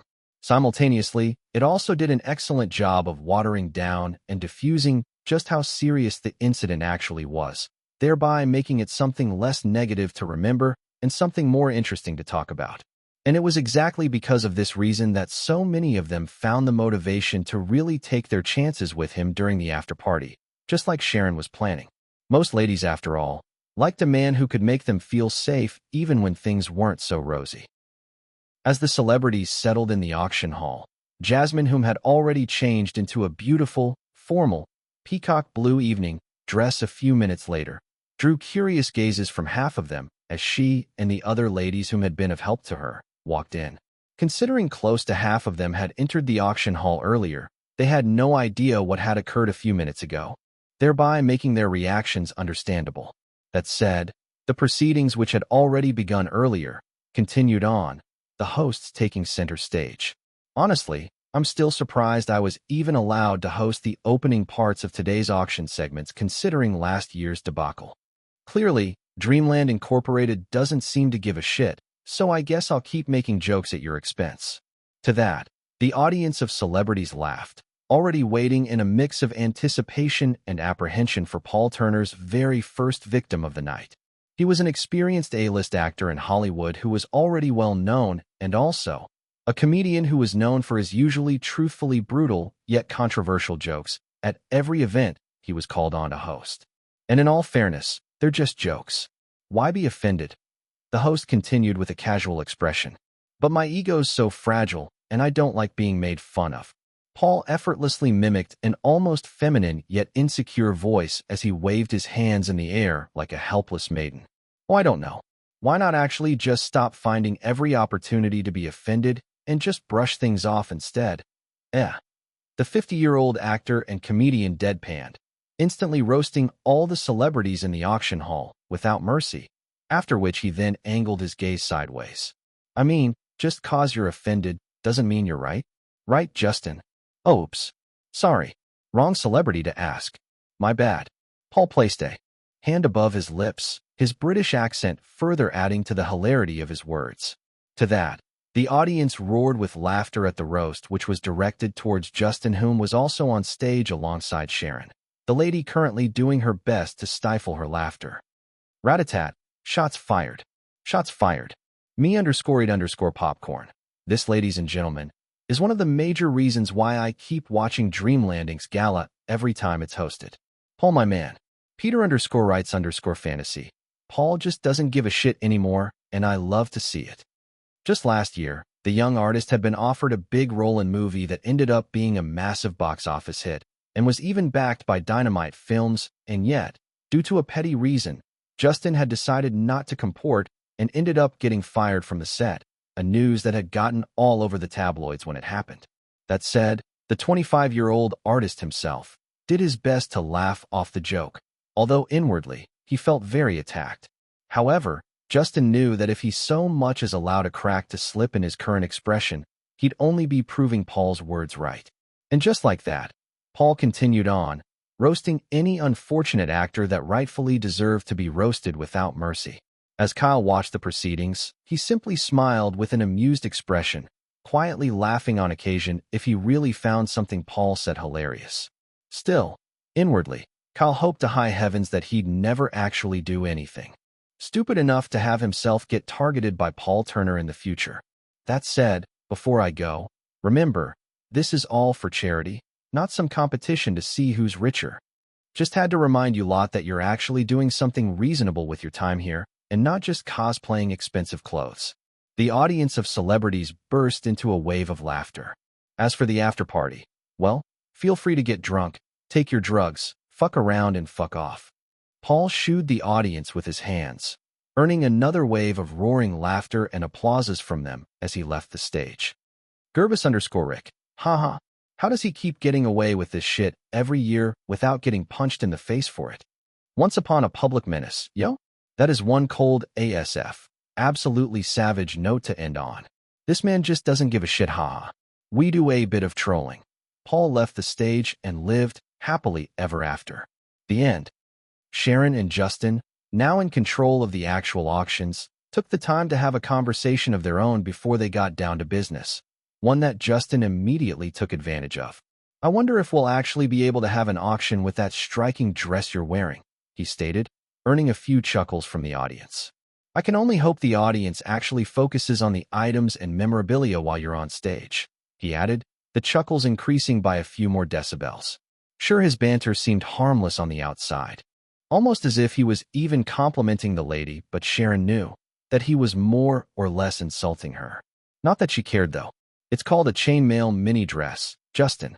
A staple in the fashion world. She gave him a mock, disappointed side-eye, much to the amusement of the audience, who chuckled even more. And one that I'd like to thank my designer, Dolly Andrea, for making. The lady shamelessly used the opportunity to plug her fashion designer, earning a proper wave of laughter from the audience this time. And in that moment, a certain thought also wiggled its way into her mind, and she immediately went for it. I'd also like to give my thanks to Kyle Kestis because he's going to be taking it off of me tonight. She seductively winked at him from the stage. Kyle's girlfriend. What? Who's this tramp, and where did she fall from? Snoop Cat Eye? That is one smooth pickup line, right there. Sharon ain't playing no games, man. In my feelings, man, that wink is everything. I'd have folded so fast if I was in Kyle's shoes. The oohs in the audience were extremely audible and pronounced as all eyes landed on Kyle, who currently had a reaction that could only be described as comically perplexed.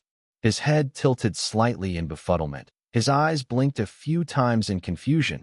His irises flickered left and then right in even more confusion. And then he pointed to himself, baffled, all while asking Sharon from afar, his words inaudible. Me, too.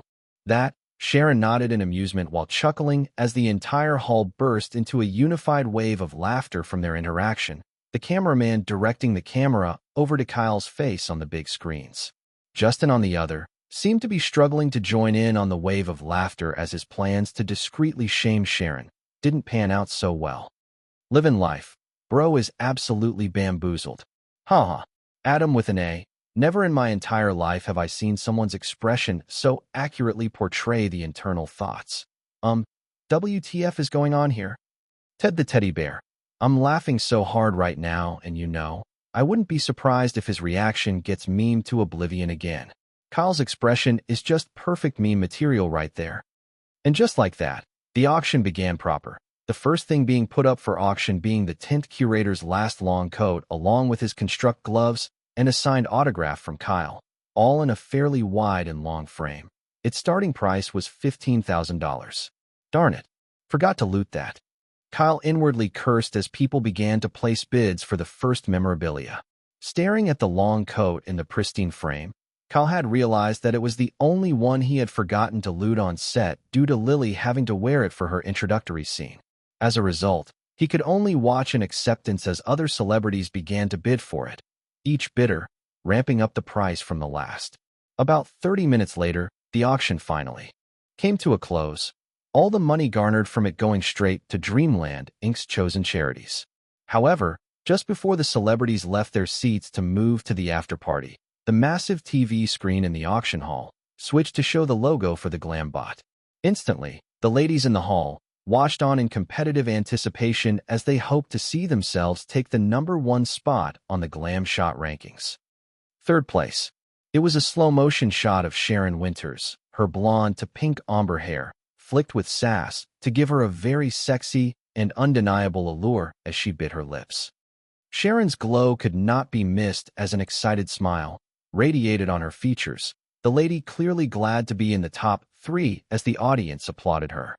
As for the rest of the female celebrities and models, they heaved a genuine sigh of relief the moment they realized that one of the major competitors today was already in third place. Second place. Moving towards the camera with swift, calculated steps was Jeffrey Dixon, his fists launched in slow-mo towards the camera with a kid-like grin. To that, the audience burst into laughter as Jeffrey grinned from ear to ear, obviously glad that he broke last year's record. First place. Staring at the camera with a cold, icy frost gaze, Kyle's hand ran through his curly, slicked-back hair in slow motion, the scene looking like something straight out of a guilty pleasure romance novel, only for him to let out a devilish smirk just before the glam shot ended. We do a bit of trolling. Tony Ma Man. Princess Peach. Bless you, Tony. Kyle's girlfriend, JW. Drop. Mamma Mia. Kyle has no business being this breathtaking. Tricks or treat. My day is made and my joy immeasurable. While the livestream reaction had essentially exploded in stream comments, the reaction from the audience this time was mostly silent. Everyone's eyes, especially the female models and celebrities, was glued to the screen for way too long, some of them unconsciously even having their jaws drop. And then, most soon turned their heads around, directing their gazes in Kyle's direction a few seconds later, the young man a bit taken aback by the almost synchronous head turns. He was still finding it concerning that he even got first place, especially since he only did as Tony had requested and didn't really think much of it. However, for the female celebrities, most had a similar thought in their heads. We had no chance. Chapter 165, Flow. The events at the after-party for the gala happened as one would have expected. Celebrities conversed, made connections, got drunk, had fun, and everything else in between. Nothing out of the ordinary, really. Kyle, as expected, was swarmed throughout the entirety of said after-party. The rest of the show's cast in a similar situation, albeit theirs was mostly mild in comparison to Kyle's. That said, aside from hitting on him during the proceedings of the auction, Sharon wasn't exactly chanced to actually converse with Kyle as she had hoped. Partly, it was because she had her own slew of suitors to deal with. But majorly, it was because the competition from other female celebrities and models to hit on Kyle had been extremely fierce, enough that Oliver, his agent, never actually got the chance to speak with him all night until both finally left the party. And typically, all that socializing and mingling should have had Kyle mentally drained, but, surprisingly, he remained mostly the same as when he had first arrived at the gala. Calm, receptive, and mostly relaxed. Oliver was obviously taken aback by this, but, having assured him that he was all good, the agent relaxed and then escorted Tiana back to her home while Kyle made his way back to his. Having arrived home a few minutes later, Kyle, after taking a shower, headed into his living room instead and switched on his smart TV even though it was midnight.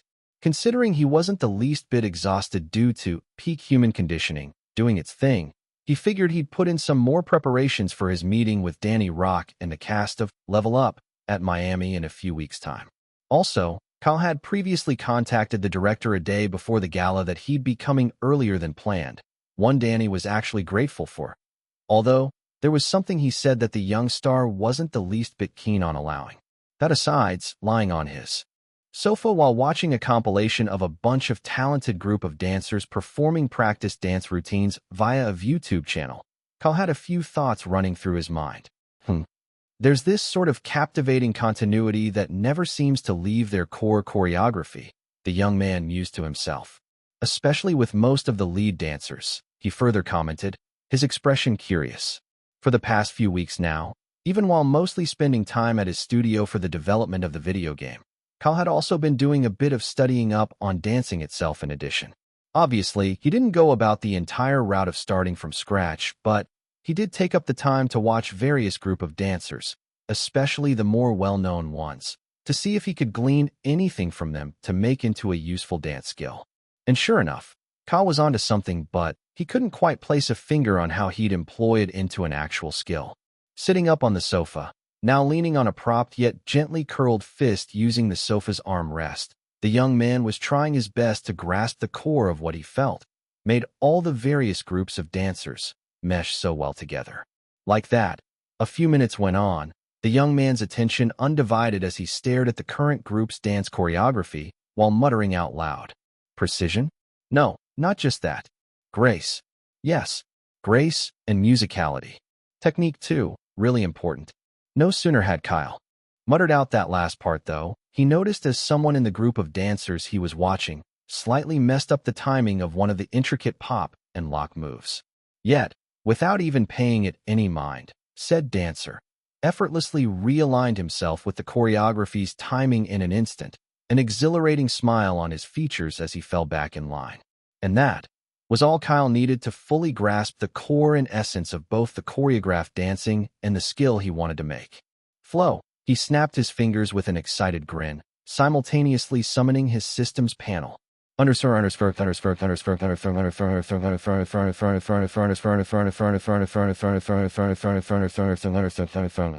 Passive skill, flow, constantly maintain a precise, almost inhuman level of grace, musicality, and technique while dancing with no interruptions whatsoever. EXP points available, 35,525. EXP points consumed, 10,500. EXP points left, 25,025.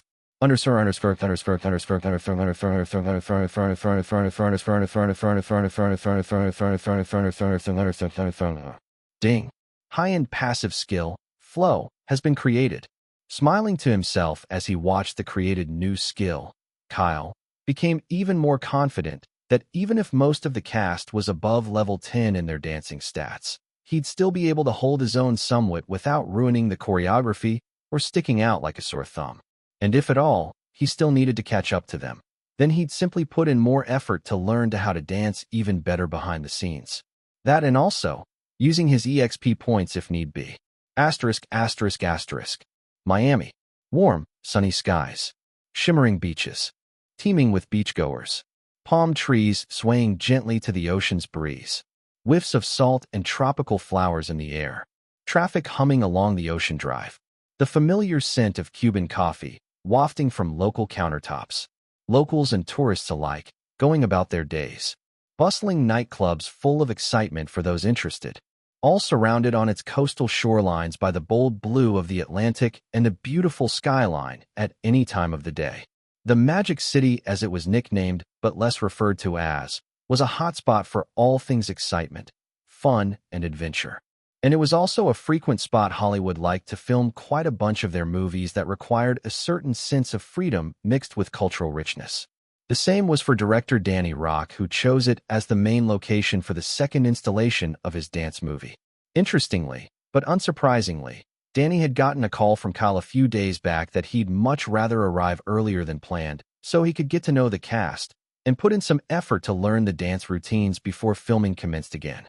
That was why, currently, Kyle and Danny, whom had just met in person for the first time in the living room of the director's apartment 2 days later, exchanged warm pleasantries.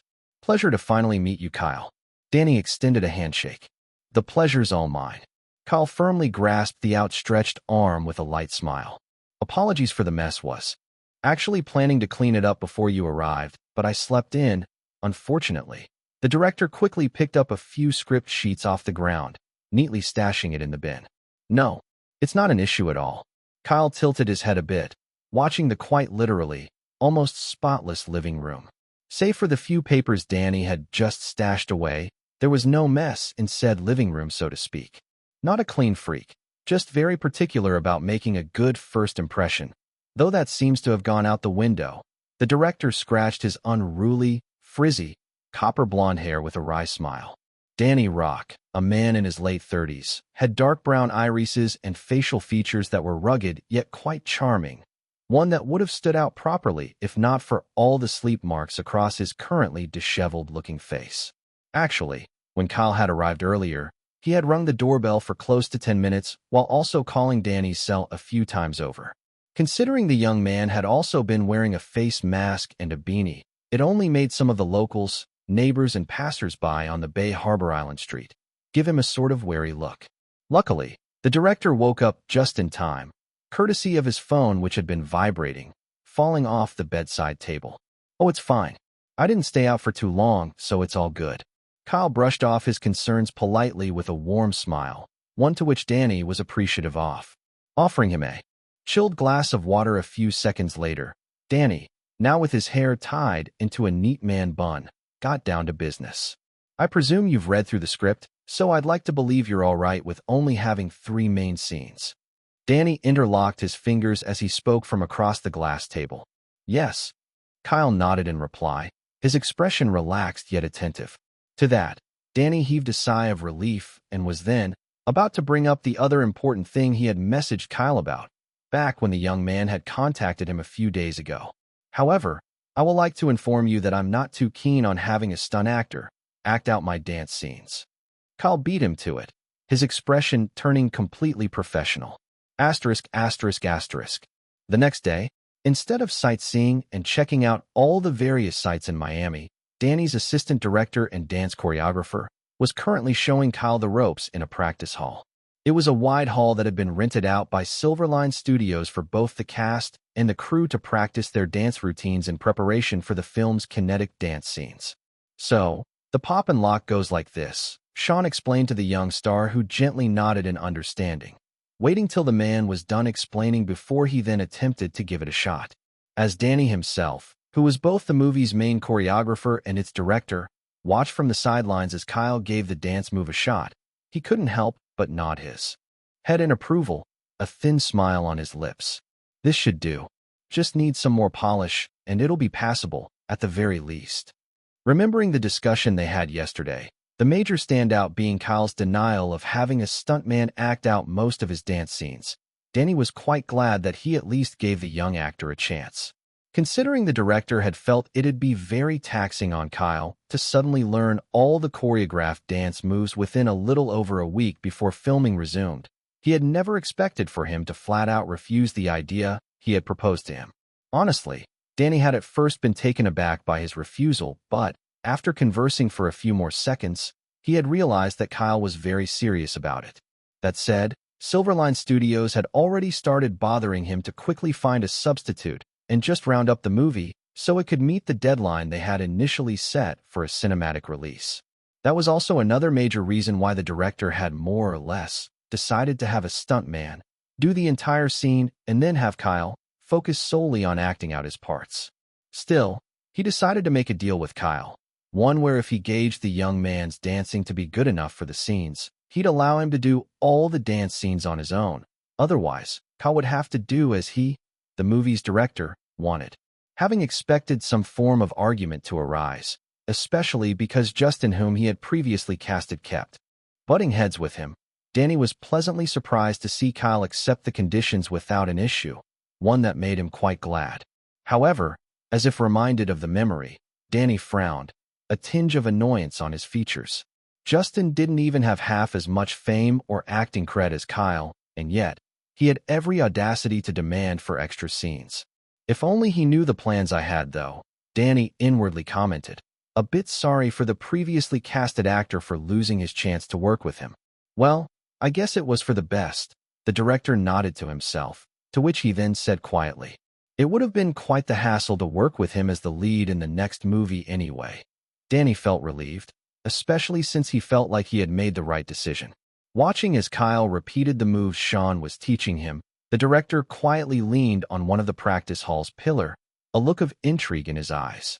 Although Kyle's moves weren't anywhere near the level at which it would compare to the actual dancers in the crew just yet, there was a certain feel of fluidity in his dance moves that made it quite interesting for Danny to watch. And for he, whom had spent a respectable chunk of his life being a dancer before trying his hand as a director, knew that certain qualities like this, especially when polished to perfection, were things that differentiated a good dancer from a great dancer. Unfortunately, Kyle's wasn't anywhere near being polished, less of being perfected. If at all he'll reach the status of a great dancer, it'd have to take months of consistent practice, Danny figured, his expression casual.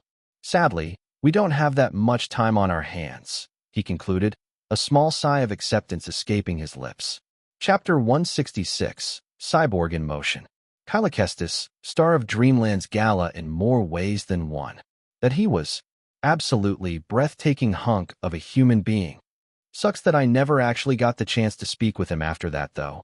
The lady let out a slight pout of dissatisfaction, after which she then scrolled to the next gossip. Are Jasmine Faye and Kyle Kestis in a relationship? No, I don't think they are. A wardrobe incident to remember. For all the right reasons. That is true. Jasmine better be counting her lucky stars. The lady seemed happy as she commented. Promise you'll hold on. A pop ballad from two talented musicians that's effortlessly dominated the charts. Well, Carl Finch and Kyle Kestis make quite the deadly combo. I'm not even surprised the song did that. It's everywhere at the moment, really. Sharon Winters makes a bold and daring move, both in fashion and in romance. There's one. Phew, hopefully, they'll lay off my ass for a while. Sharon heaved a sigh of relief. Laying on her bed on a Saturday night, her legs dangling back and forth as she scrolled through the most read topics in Hollywood magazines in recent memory, an email notification popped up, the sender familiar. Sitting upright on the bed, Sharon had a visibly excited expression on her face. Just as this was happening, though, somewhere else, a handsome young man at his apartment got a similar notification just as he exited the bathroom, a towel wrapped around his waist. Picking up the phone and reading the message, he had a slight frown on his features, his dark hazel iris a bit curious about something. However, a few seconds later, he dismissed his thoughts and sent a reply, acknowledging that he would be on set by then. Well, it's not like there's anyone as good as us, so. The young man tossed the phone aside onto the bed, mopping his wet, jet black hair with another towel. Yo, Tyler. Hurry up. The game's gonna start in a few minutes. One of his buddies whom had come over for game night called out to him, the rest of the guys doing the same. Chillax, guys. I'm on my way. Tyler spoke in response, not a single hint of sincerity in his casual tone. In a dance movie, there are actors, and there are dancers, professional dancers. Actors usually make up the main cast, often the protagonists and important side characters of the story. Dancers usually make up a good majority of the antagonists and the backup dancers, rivaling the story's leads and barricading them from achieving their goals. But one thing typically stood out in most dance movies, and that was a noticeable fact that the dancers, be they backup or antagonists, did a good job of almost showing up the actors in their own movie whenever dance scenes were involved. This scenario, however, was something that was typically subverted by making the main cast characters have the audience rooting for them by giving them more depth than their counterparts. However, in the case of Tyler Reed's and his crew of dancers, all that did very little to hide the fact that they were still better dancers overall. And Danny Rock didn't mind that one bit. In his mind, the plot of a dance movie functioned mostly to keep the audience engaged while giving them proper downtimes between spikes of dopamine rush from the main reason they came to watch the movie in the first place.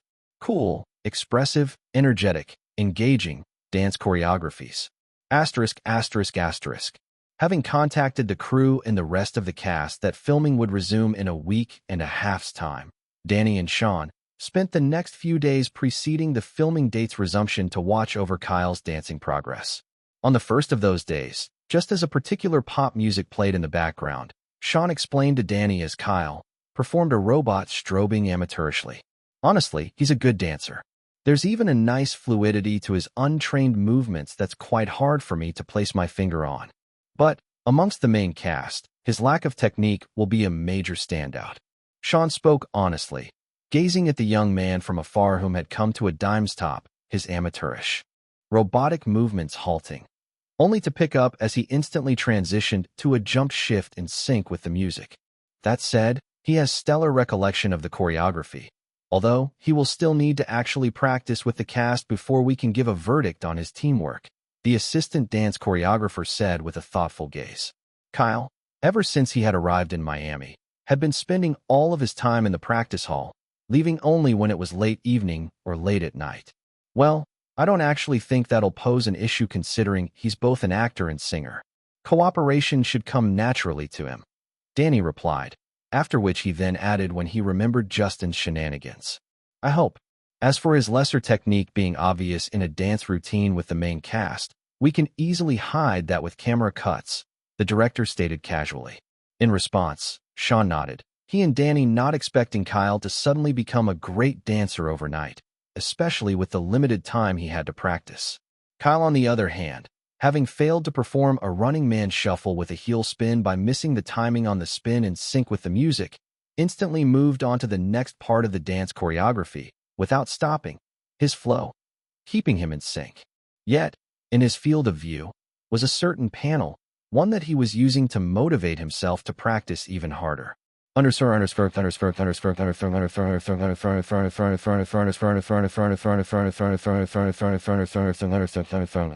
Danny Rock, 35 years. Directing level 14. Dancing level 13. Acting level 7. Skills: visualize choreography.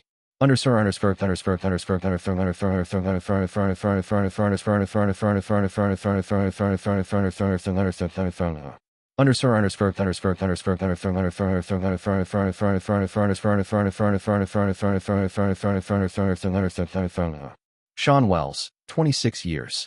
Directing level 10. Dancing level 12. Acting level 6. Level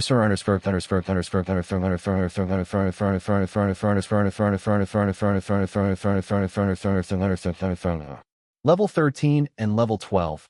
Much farther from my current level 8. The young man made it his mission to at least reach level 11 before filming actually began. But to do that, he had to at least ensure he broke through to the next level in his dancing stat on his own before he could then use his points to advance higher. Considering with every increase in stat, it got even harder to get to the next level. Kyle was being very practical with using his points. Getting to level 11 while practicing would be much easier as he only needed to advance to level 9 first, and then use his EXP points to get himself 2 levels higher. However, if he used his EXP points to rapidly boost himself up his current stat of level 8 to level 10, the stat increments would then make it harder for him to get to level 11 simply by training. At the same time, Kyle reasoned to himself that if the director of the movie himself, alongside his assistant, were already this high up in their dancing skills, the crew he was yet to meet were either pretty much in the same range or higher. Having ended the choreography as the song came to an end, Kyle walked over to the stack of boomboxes and hit the play button again, his expression determined. 2. That, Danny and Sean watched from the sides, a singular thought in their heads. Does he ever rest? On the second day, Kyle got a notification while performing a Jackson shuffle in sync with Sean. You're close to breaking through to dancing level 9. Keep dancing to improve your skills. Kyle, keep up. Sean called out to him when he noticed the young man had slowed down his shuffling speed, one to which Kyle replied with even more motivation as Danny watched from the sides. Sorry, I'll pick up the pace. On the fourth day, early morning, Oliver finally arrived in Miami, he too, immediately heading over to the practice hall. Due to Promise You'll Hold On finally getting released to critical and commercial success, he had ended up having even more on his plate to deal with. Hence why Kyle had told him to take his time coming over. Pleasure to finally meet you. Oliver exchanged greetings with Danny, who reciprocated with a firm handshake. The pleasure's all mine. Whoa, you finally figured that out this morning. Sean's surprised voice boomed across the expanse of the wide practice hall, causing both men to gaze over. What met their gaze was Kyle, in a b-boy breakdance, his windmill movement coming to a halt in a freezing Nike pose. Dancing has advanced from level 8 to level 9. You have obtained a huge amount of EXP points. 5,000 EXP points have been awarded. Total EXP points available, 30,055. Keep dancing to improve your skills. Yeah, beats me too. It's one of the coolest things I think I've ever learned though. Kyle let out an excited laugh, his breathing heavy as he maintained the pose for a few more seconds before finally, lying on the polished wooden flooring, his chest heaving up and down, much to Sean's obvious excitement. However, in an instant, his excitement changed into one of deep concern. Wait, Kyle, did you go home at all? Nope. Kyle laughed in response, excitement in his eyes as his chest kept heaving up and down. This, Danny inwardly muttered, tilting his head in an obviously puzzled, surprised yet similarly concerned manner. His thoughts were currently trying to wrap around how Kyle had learned such a fairly complex dance move in a little over a few hours before they arrived, and more so because they knew he wasn't capable of it 2 days ago. HAA, what aren't you capable of really, you workaholic? Oliver's calm and collected voice brought Danny out of his thoughts, the agent watching his talent tiredly laying on the ground with pride in his gray irises. On the 6th day, Danny watched in a mix of shocked awe, a thrill of excitement running up his spine as Kyle performed a captivating, fluid dance hybrid between waving, robotic strobing, and popping, all whilst moving to the rhythm of the music in the background. It was almost like a cyborg in motion. With this, I won't have to make any scene cuts. How did he even polish the glaring flaws in his techniques in 2 days? The director inwardly stated, His mood, fantastic. Honestly, Danny, as of the moment, aside from being amazed that Kyle achieved all these within just 6 days, was more or less grateful to both himself for sending out the script to the young star, even in doubt, and also to Kyle for accepting the role with such immense dedication. How? Sean, on the other hand, couldn't help but ask Oliver, who simply stared at the scene before him, not the least bit shocked that his ward was assimilating how to dance at a frankly terrifying rate. I have no idea. It's a Kyle thing, really. You'll get used to it. Oliver casually waved off the assistant's worries. Although he himself would be heading back to Canada to sort out a bunch of endorsement deals and also help Spawn Point Studio as Kyle's stand-in secretary, Oliver, as of the moment, was extremely proud to be witnessing the cyborg in motion. Kyle Kestis, EXP points, 15,055. Skills: Soulful Vocals, P. Growth Spurt, P. Appraisal, A. Resonance, P. A. Charisma, P. Polyglot, P. Deep Dive, A. Recollection, P. Scene Stealer, A. Action and Stunt Mastery, P. Bleeding Effect, P. Detoxification, A. Peak Human Conditioning, P. Flow, P. Asterisk EXP points can be used to create skills. Levels: Singing level 14, Acting level 13, Composing level 14, Dancing level 11, Instrument Mastery, Piano/Guitar, level 10 out of 10. Asterisk levels will increase in accordance to your growth. Chapter 167, Daring as Ever. As the busy street crawled with cars moving in a steady stream, pedestrians walking along the sidewalks, and a bunch of cyclists zipping through the traffic, a certain car turned left, exiting the steady stream of moving cars, making its way into the parking lot of a well-known dance hall, one which was nestled amidst 2 walls with vibrant, eye-catching murals and palm trees. The vehicle soon came to a halt. Exiting her rented vehicle, her pink duffel casually slung over her shoulder as she made her way out of the parking lot and towards the practice hall, Sharon watched as another vehicle, a black van to be exact, similarly arrived. Casually waiting for the individuals in the familiar van to alight, the lady watched with a thin smile on her lips as the door of the van swung open. "Sharon, you're here early." "That I am." The lady smiled warmly as she watched Maya Lopez exiting the van in excitement with her tote bag while briskly walking towards her with outstretched arms. Embracing each other in a tight hug, Sharon spoke mid-hug. "Didn't want to be rusty, so I figured I'd put in some practice before we began filming again." "Not the least bit surprised, so that can wait." Maya bubbled with excitement as she questioned instead. "So, how was the gala's after-party? Did you get to meet with Kyle Kestis properly after the auction? What was he like in person?"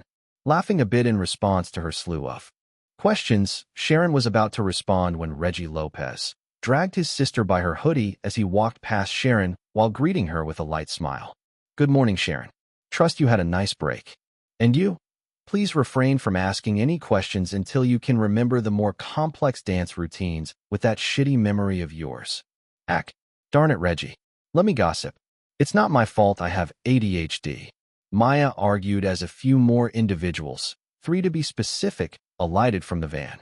All, including the siblings, were actors and also part of the movie's main cast for Level Up 2. Even when the movie had been put on hold, most of them still stuck around in Miami, taking their time to unwind. That was until Danny contacted them last week. Currently, as Reggie dragged his sister without mercy, Sharon, Melissa, Josh, and Spencer chuckled at the amusing sight as they all made their way into the practice hall. Sure enough, most of them really did arrive because they wanted to get some practice in, but, in reality, they were more curious about Justin's replacement.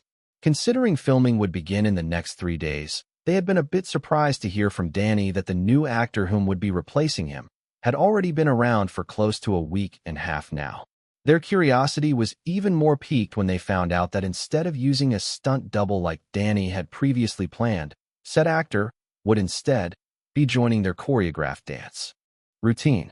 Sure, there was no guarantee that he'd already be at the hall so early in the morning, but even then, there was the guarantee that he'd at least show up later in the day. That was inevitable considering he'd need to meet with the crew and actually practice together with them as a group. And so, with Maya constantly complaining even as she was dragged along, Sharon especially, hoped that this new actor at the very least wouldn't be of annoyance to her as Justin had previously been. Also, she hoped to high heavens that her co-actor wouldn't be some top actor so her agents wouldn't try to set her up with him, just like they had tried to with Justin. Finally making their way into their individual changing rooms though, the ladies soon headed into the main practice hall a few minutes later. Not minding the murmurs of excitement from the hall or finding it the least bit curious that the door to said hall was already wide open, Sharon, Maya, and Melissa strolled in, a familiar pop beat already playing in the background. Considering Reggie and the guys must have gone in earlier, the ladies weren't surprised to see them watching someone dancing in the middle of the hall alongside Sean and Danny, both of whom seemed to have arrived even earlier. Moving closer to the guys though, watching as the three individuals dancing in the middle of the hall had their backs turned while performing a slow, elusively gravity-defying circle slide in sync, the ladies soon widened their eyes in disbelief when the dancer in the middle turned around alongside Danny and Sean.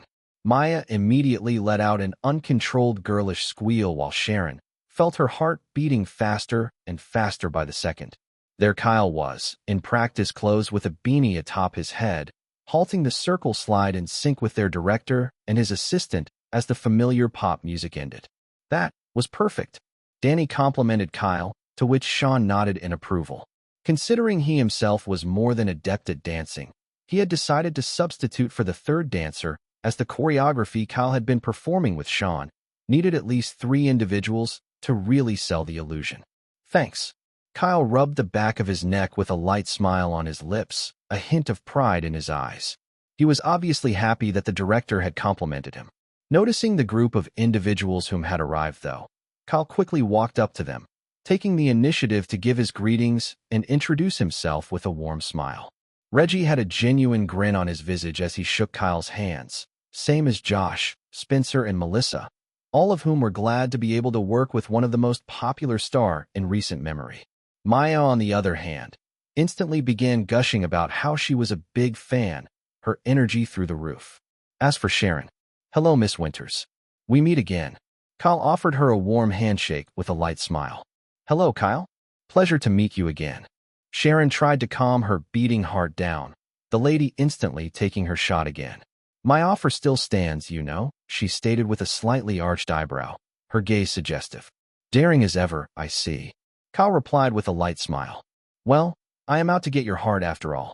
Surely you won't blame a lady for trying, right? Sharon stood on business with a flirtatious smile, her gaze holding Kyle's who slightly tilted his head in amused curiosity. Over the course of his time in Hollywood, Kyle had gradually begun to take hints, realizing and understanding clearly when ladies were hitting on him. Sharon, however, was the boldest he had seen till date, and yet, instead of being taken aback or appalled by her, he actually found her straightforwardness charming in a way, weirdly enough. As the rest of the crew watched their interaction, though, they more or less recalled when Justin had first arrived on set, only for Sharon to constantly brush aside his advances effortlessly. Yet right now, before their very eyes, the complete opposite was happening, the lady bringing out her big guns. So cool. So mature. Maya praised the lady with an enthusiastic inward squeal, one that earned a squint from Reggie, who seemed to have figured out his sister's internal thoughts. All right, now that you've all been introduced to Kyle, let's take some of the movie's final dance choreography from the top. Sean clapped his hands, drawing everyone's attention to him, and Danny, since everyone was around, he figured they'd better put in some practice together. As for the others, well, I don't think we need to worry about them. Danny, on the other hand, casually stated, everyone also nodding in agreement, save for Kyle, who had no idea why the main cast, Sharon included, instantly donned a very serious expression. Asterisk, asterisk, asterisk. Level up 2. Just because the plot played a frankly lesser part in making the dance movie what it was, didn't mean that Danny gave up on it. Rather, he decided to improve upon it by learning from the mistakes of the very first installation of the film he had directed, and also doing something different from conventional approaches, treating the dance itself not just as something important to or solely for the audience's entertainment, but also something that was just as important and entertaining to the characters he created. That exactly was why the main cast for Level Up 2 was small but tight-knit. making it very easy for him to focus on making each individual character as interesting as he possibly could. It was also why he went for a dance competition approach for the second movie, one that made the story streamlined and contained as opposed to the neighborhood versus evil investor gravitas from the first film. Reggie and Maya Lopez, the two main leads, played the role of the siblings, Luke and Rose Watts, both of whom were looking for a way to buy back their father's dance hall after their hateful stepmother sold off all his property following his death. Added to that, both aspired to become dance instructors. Therefore, winning the competition would give them not only enough money to buy back the dance hall, but also a solid achievement and renown to make their dreams possible. Sharon Winters played the role of rich girl Veronica Boone, a rich second-generation heir who found ballet way too stiff for her tomboyish and carefree nature despite her parents' protests. Tyler Reeds played the role of the main antagonist and prideful dance prodigy Xander Wayne, who had never lost a dance competition all his life and wasn't willing to for the foreseeable future, even if that meant he'd need to crush an opposition outside of the dance competition. Melissa, Josh, and Spencer played the roles of side characters Baby, Bones, and B-Box, all nicknamed street dancers whom were looking for their ticket to stardom in Hollywood as a hired dance group. As for Justin King, he should have played the role of Lance Knight, a youngster who has a bit of a complicated relationship with his purpose in life and his passion. That role now belonged to Kyle. You're all quite excited, aren't you? Maya, unrestrained and bubbly as ever with her dark brown irises and similarly dark brown hair, said to the main cast whom were on set for the current scene. All seven were seated in the corner of the restaurant that gave a great but not perfect view of the scene that was about to be shot. There were also other extras on set, most of them occupying the rest of the restaurant to give it a packed atmosphere. Currently, Danny was giving a few orders to Kyle, alongside a burly-looking actress whom had previously been a wrestling champion but was now trying her hand at acting for a change in career. The scene too was being set as Kyle and Rebecca Sablanova nodded in understanding to Danny's instructions. I think you should calm down first. Reggie, resembling his pretty sister in the looks department, glanced over to the lady whose fingers were constantly tapping on the table in excitement, after which he then properly responded, a more subdued feel of excitement to his tone. But yeah, I'd like to witness his acting firsthand. To that, the rest of the cast nodded, save for Sharon, who had her eyes closed as she tried to get into her character's skin. Sure, she was just as excited, but where other actors found it a bit easy to get into character, she typically needed about a minute to fully immerse herself in the role. Also, the fact that she was going to be acting with Kyle soon meant that she needed to temporarily kill off the attraction she had towards him to fully nail her part in the next scene after this. However, just as she opened her eyes, her entire demeanor changing to that of Veronica's carefree nature, she leaned on the table, her gaze focused on the scene before her as Danny ordered. Begin. Chapter 168, Back and Forth. Level Up 2/10 of. September 2020 Act 2 Scene 6, Take 1. Lance, you're slowing the line, get out. One of the restaurant's chef casually called out as he walked over to add some sauce to a dish he had just prepared. Also, whatever modifications you're making to that dish, boss woman ain't gonna like it, he pointed out with a condescending tone. It's called thinking outside the box, Junior. Not that I'd expect you to understand. The young man in question, obviously in his early 20s, countered with a mix of a smug yet goofy grin. In response, Junior was noticeably irritated as he spoke, gesturing with a pointed finger. Want to take this outside, punk? Are you asking me to dance, Junior? 'Cause honestly, you wouldn't even be enough for a warm-up. Lance countered again, the dish he had modified in his hands as he stared the shorty down, a corner of his lips slightly curling upwards in mockery. It was his turn to be condescending. Lance, get out of my damn kitchen. A burly-looking blonde woman on the slightly thicker side of an average build in her mid-50s burst into the kitchen, her hands instantly slamming on the counter. I swear to high heavens, you old witch, if I have to wait one more table, I'm going to drop dead of boredom. Lance's tone immediately changed, his annoyed gaze trained on his foster mom. Oh yeah? Then, you better start practicing, you little shit. It doesn't get any easier. Hilda's words lacked empathy, her tone of choice brutal.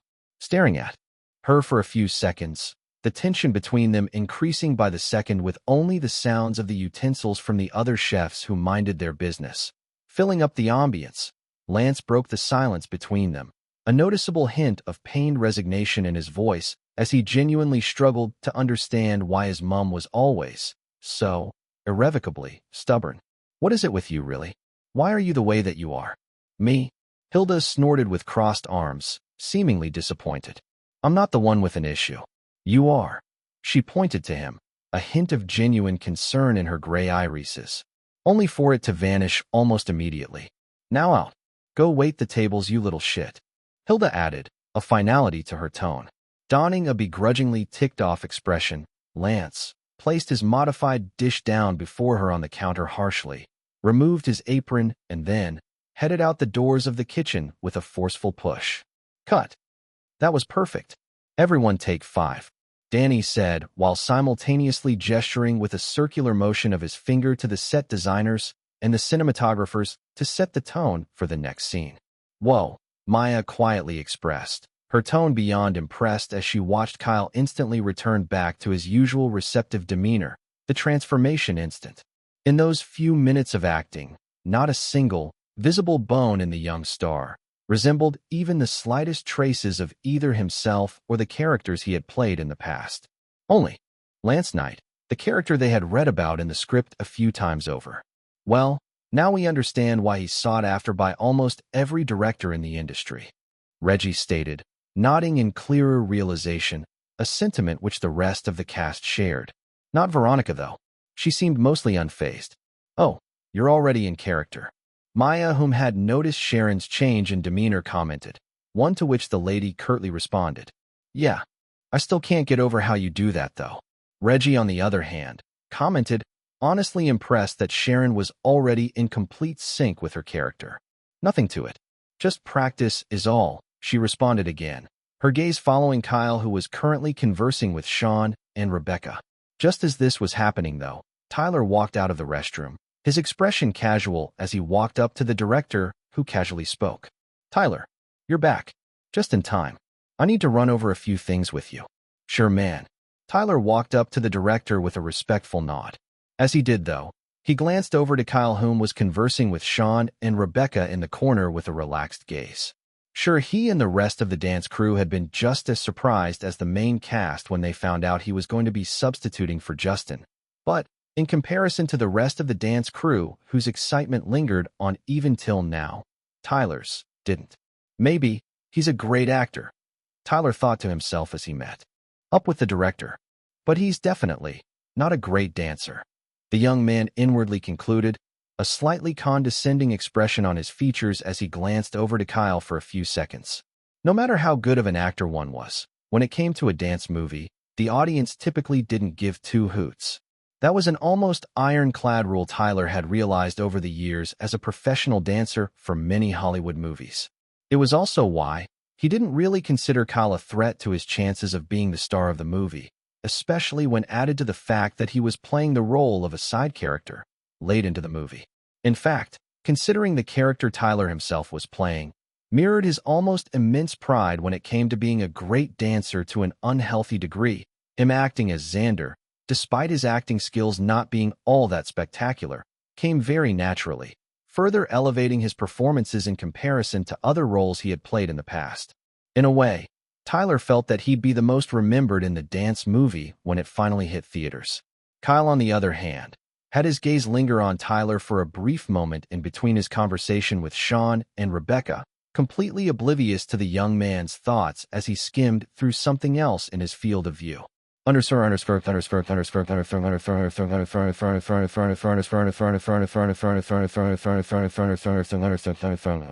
Tyler reads, 24 years. Dancing level 14. Acting level 7. Skills, advanced musicality.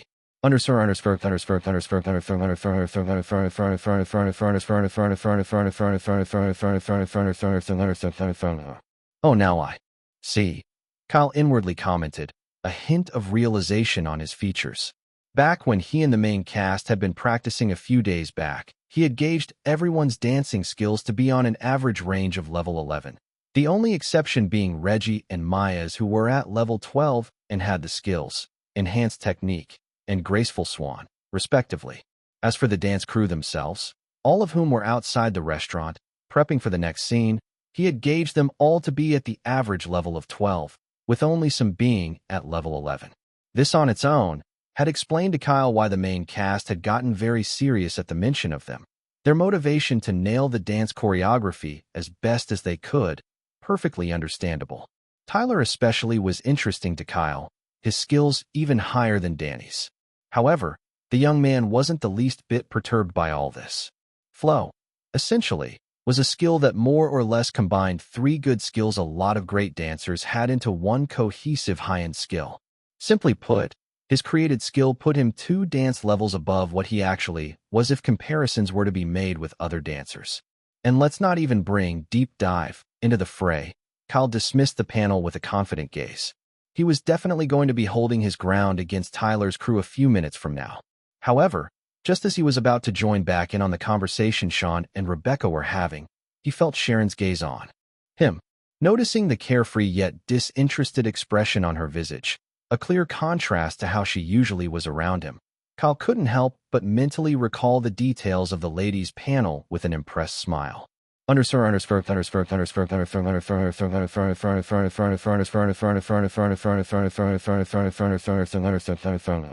Sharon Winters, 24 years. Acting level 12. Dancing level 11. Singing level 8. Skills, synchronized zone.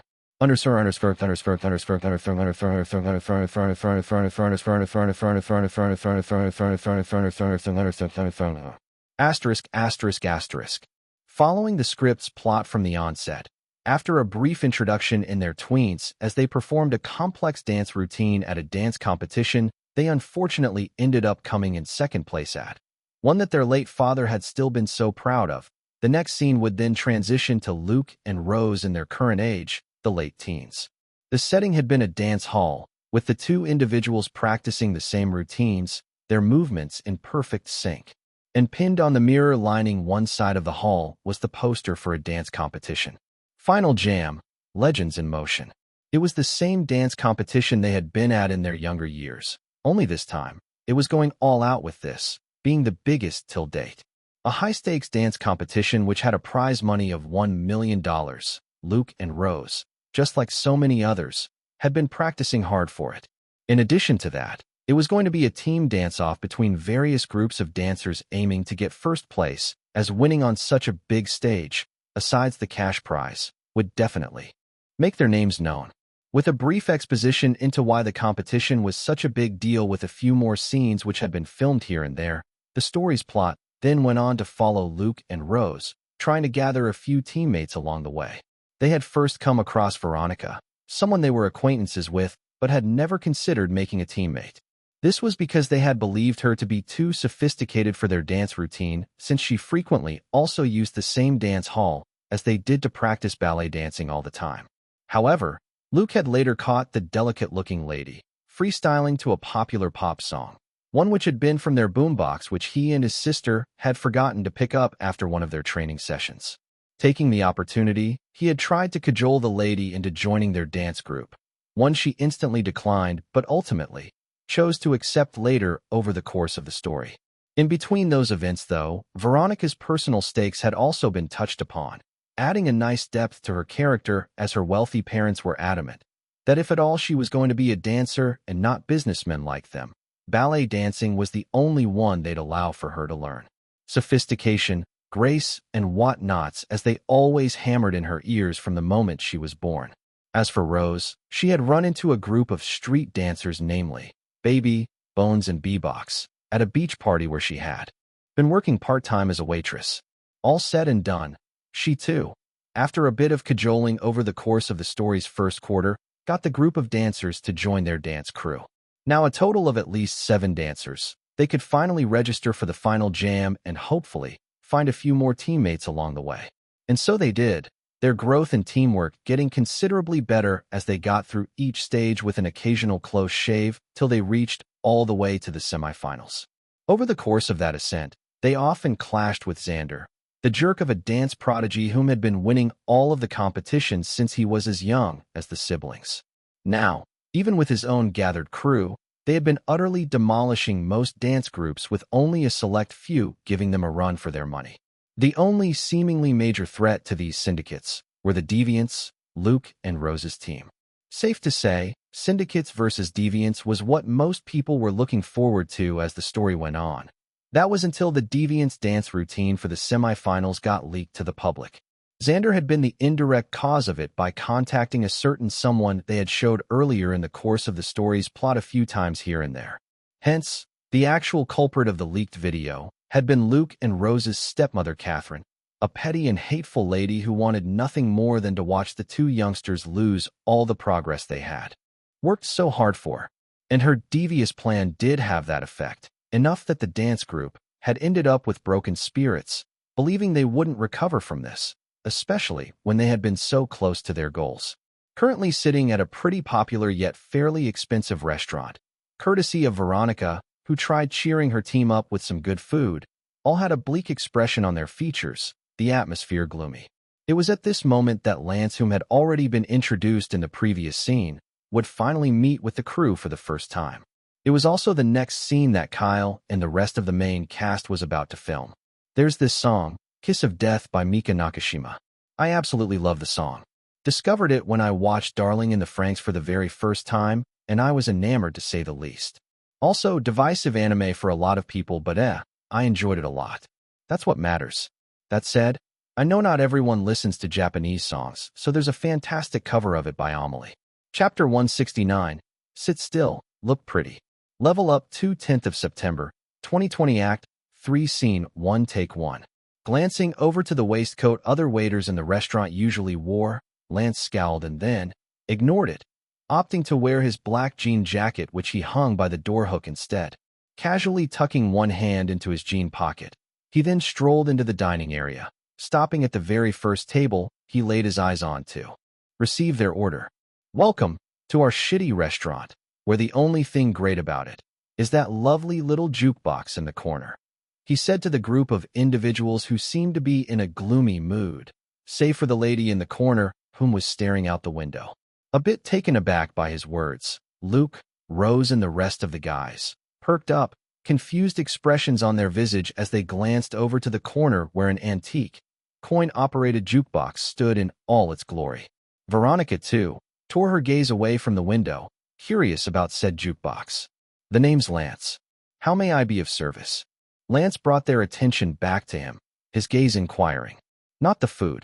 Rose was the first to speak in response, still mostly confused, while Luke simply brushed his words aside, picking up the menu to place an order. Baby, Bones and B-Box did the same, not particularly in the mood to engage with the weirdo. As for Veronica, she couldn't help but comment. Trying to give us the hard sell, huh? Cocking his head slightly, especially because he hadn't seen the lady's beautiful features until she faced him properly, Lance then grinned with a goofy smile. Apologies, darling, I didn't see you there. Would you care for an appetizer to start? On the house. This time, the guys were forced to stare at Lance, evidently taken aback by his 180 switch in pitch at the sight of a beautiful lady. We also have some of the finest premium beef in stock and some of the best exotic wines. You know, something tantalizing for someone tantalizing. He winked at the lady, the goofy grin still plastered on his lips. He was shamelessly flirting with Veronica. Not even the least bit moved by his pickup lines, the lady bluntly asked instead, "Are you sure you're all right? Everything screwed on properly?" "I fell in love at first sight," Lance immediately replied, his grin a mix of charming yet undoubtedly frivolous. Staring at him like he was beyond help, Veronica glanced over to Maya, who made a turning motion with her finger, pointed at her temple. "Here's my order." Luke, having shaken off his need to understand if the waiter was sane, cut into the interaction between the two, ready to eat. Just as Lance was about to respond to the guy, though, a bunch of people walked into the restaurant, their atmosphere slightly rowdy. All heads turned in their direction, the deviants scowling in immediate annoyance as the syndicates soon locked eyes with them, their gazes condescending. However, before both parties could even start another beef that would then evolve into a dance battle on the premises, Lance spoke with a welcoming grin, his tone mirthful. "Welcome to our shitty restaurant. How may I help you today?" He walked up to them, hand still tucked into his pocket. It was the syndicate's turn to be taken aback this time, not entirely sure of how to respond to the weirdo who was grinning at them goofily. And in all fairness, Lance already knew they'd more or less disrupt the ambience of the restaurant, judging by their infamous track record of making everything into a dance battle. This, exactly, was why he had approached them first, using himself as a stopgap before their shenanigans evolved any further. However, in comparison to the deviants whom were more receptive of his quirky persona, the syndicates were not. A few seconds following their initial confusion, one of the fashionably dressed punks in the crew with an expensive designer face cap tried to push past Lance to reach the deviants, only for the young man to also place a hand on his shoulder, holding the dancer in place. Instantly, the rest of the syndicates locked their gazes onto him, ready to humiliate him for the disrespect. Noticing the gaze in their eyes, watching as they made a semicircular arc behind the guy whom Lance was holding back, the punk spoke. "Trust me, you don't want this." "No, I don't. But if you won't behave, I'm gonna have to put you in your place." Lance casually responded, not the least bit perturbed by their joint threat. No sooner had he said that, the crew began to let out mock chuckles while the deviants also stood up from their seats, ready to prevent Lance from being humiliated. However, realizing where the entire thing was going, Lance made an offer they couldn't resist. "Best of one. Just you and me." In response to that, both sides halted in their steps, watching as Lance gestured to the guy whom was at the forefront of the syndicates presently, his hands casually retracted from his shoulders. As for the deviants, they were almost about to interfere when the punk, one whom they knew as T-Pain and one of the syndicate's best dancers, responded with a condescending chuckle. "What's in it for us? An all-you-can-eat buffet on the house. If you win, that is," Lance said, after which he then added, "If I win, though, please sit still in the corner and look pretty. Okay, pumpkin?" He smiled, much to T-Pain and the syndicate's annoyance as he instantaneously called out just after, "You good with that, you old witch?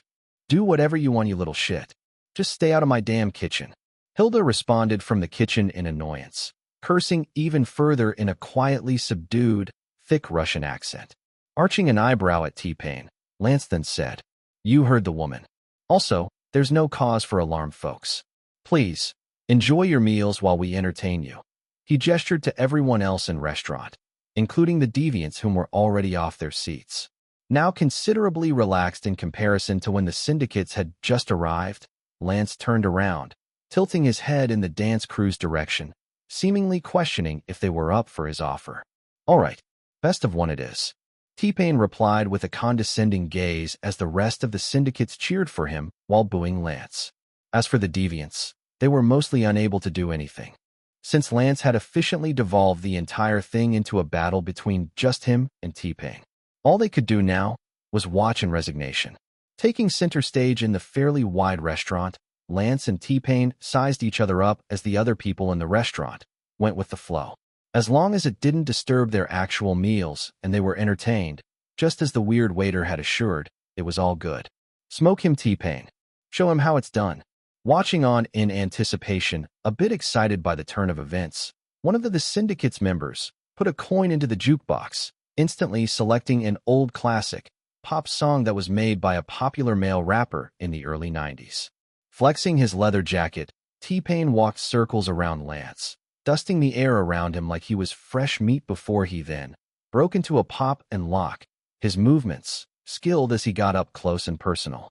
To that, the syndicates let out audible oaths, doing their best to make Lance feel outmatched as T-Pain seemed to grab the shape of Lance's imaginary body with his hands and then wiped it off his ass, blowing the stench away.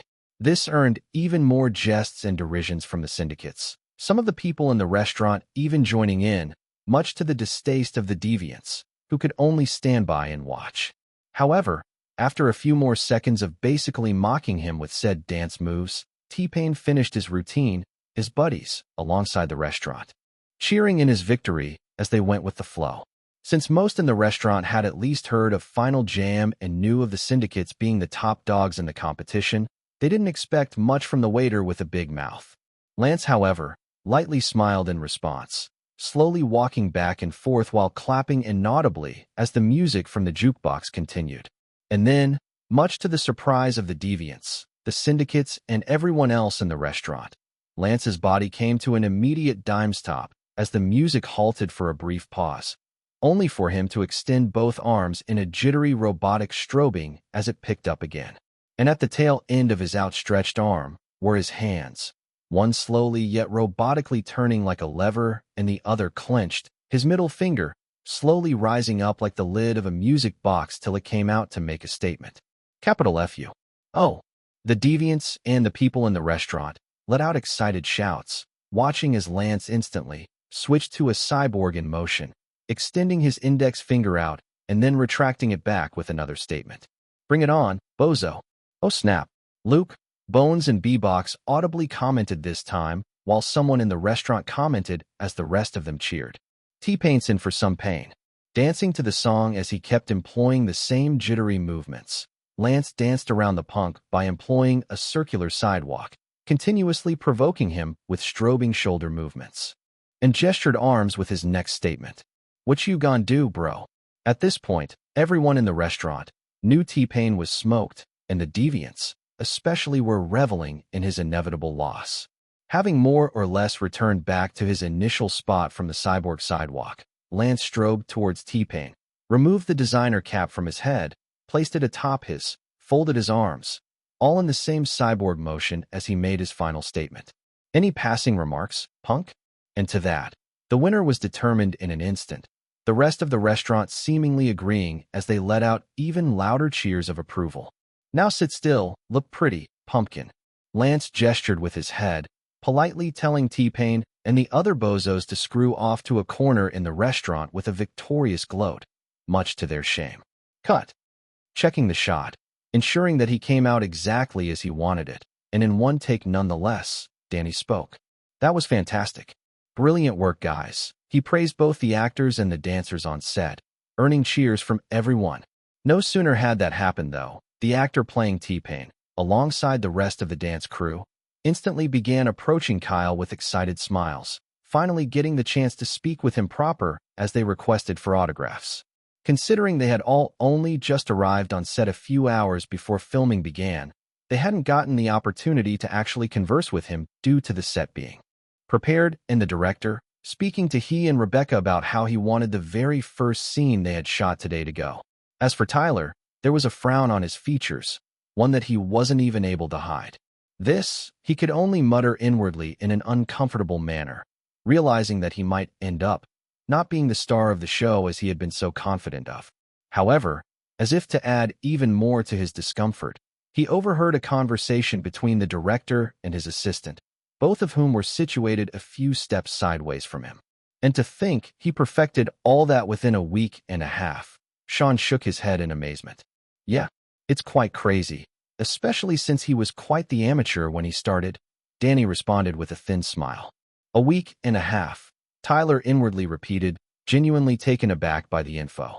Yet, as the dance prodigy was struggling to really come to terms with that information, Sharon, whom had switched back to normal, soon walked up to Kyle the moment he was done responding to the dance crew, her expression wanting.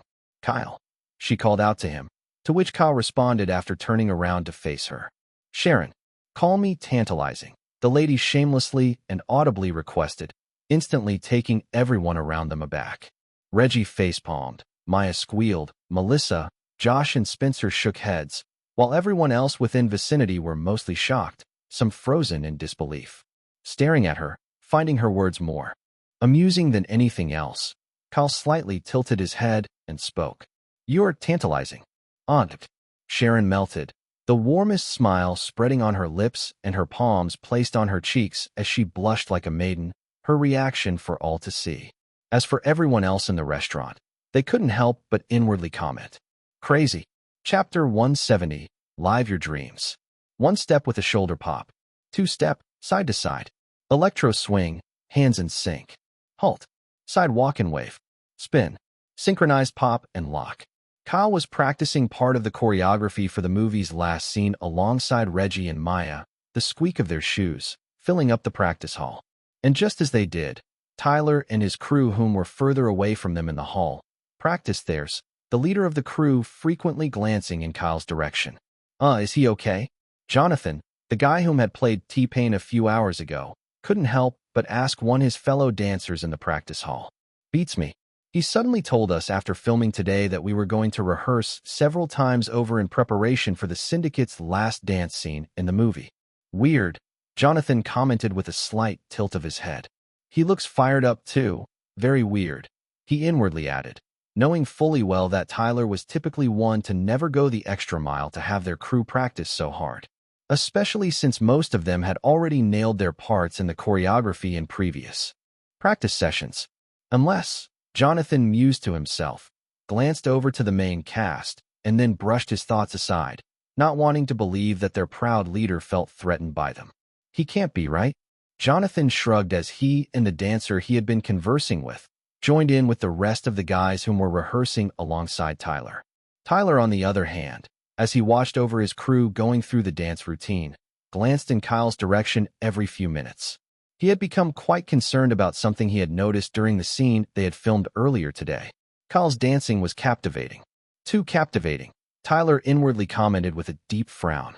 Even now, with him practicing alongside Reggie and Maya in the hall, he was the more eye-catching dancer of the three. The young star's musicality, grace, and technique, everything was on point. And that, exactly, was one of the reasons Tyler was on the edge. Because people whom were capable of merging those three attributes together perfectly while dancing, be they novice or a professional, had a certain quality that drew people's gazes to them whenever they danced. And for an artist whom was already great at acting and singing respectively, it was a deadly weapon to have in his arsenal. A triple threat, in every sense of the word. Still, what really got Tyler wary of Kyle's dance prowess, standing out far more than him in the movie, was the conversation he had overheard from Reggie and Sean earlier today, a week and a half. For Tyler, whom had always considered himself a dance prodigy, that information was more or less a wake-up call for him. Still, I'll outshine him in this movie. Tyler inwardly spoke, his tone resolute. That was something he could work with, and he was going to ensure he absolutely did.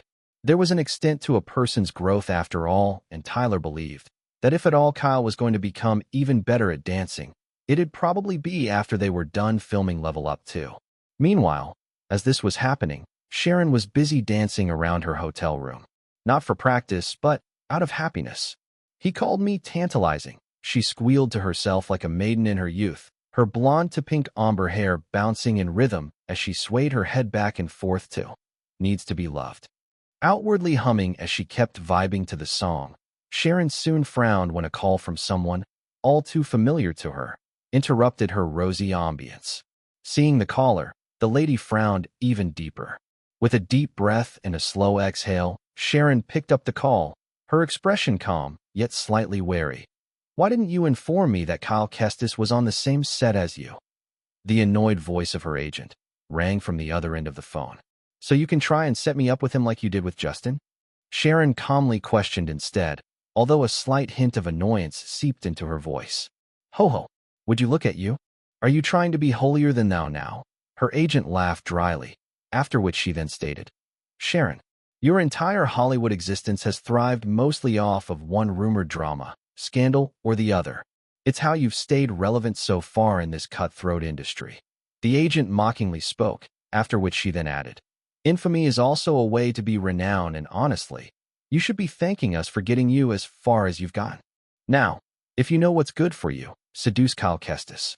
Get him on a date or something. Drug him if need be, though I doubt you'd have the galls for that."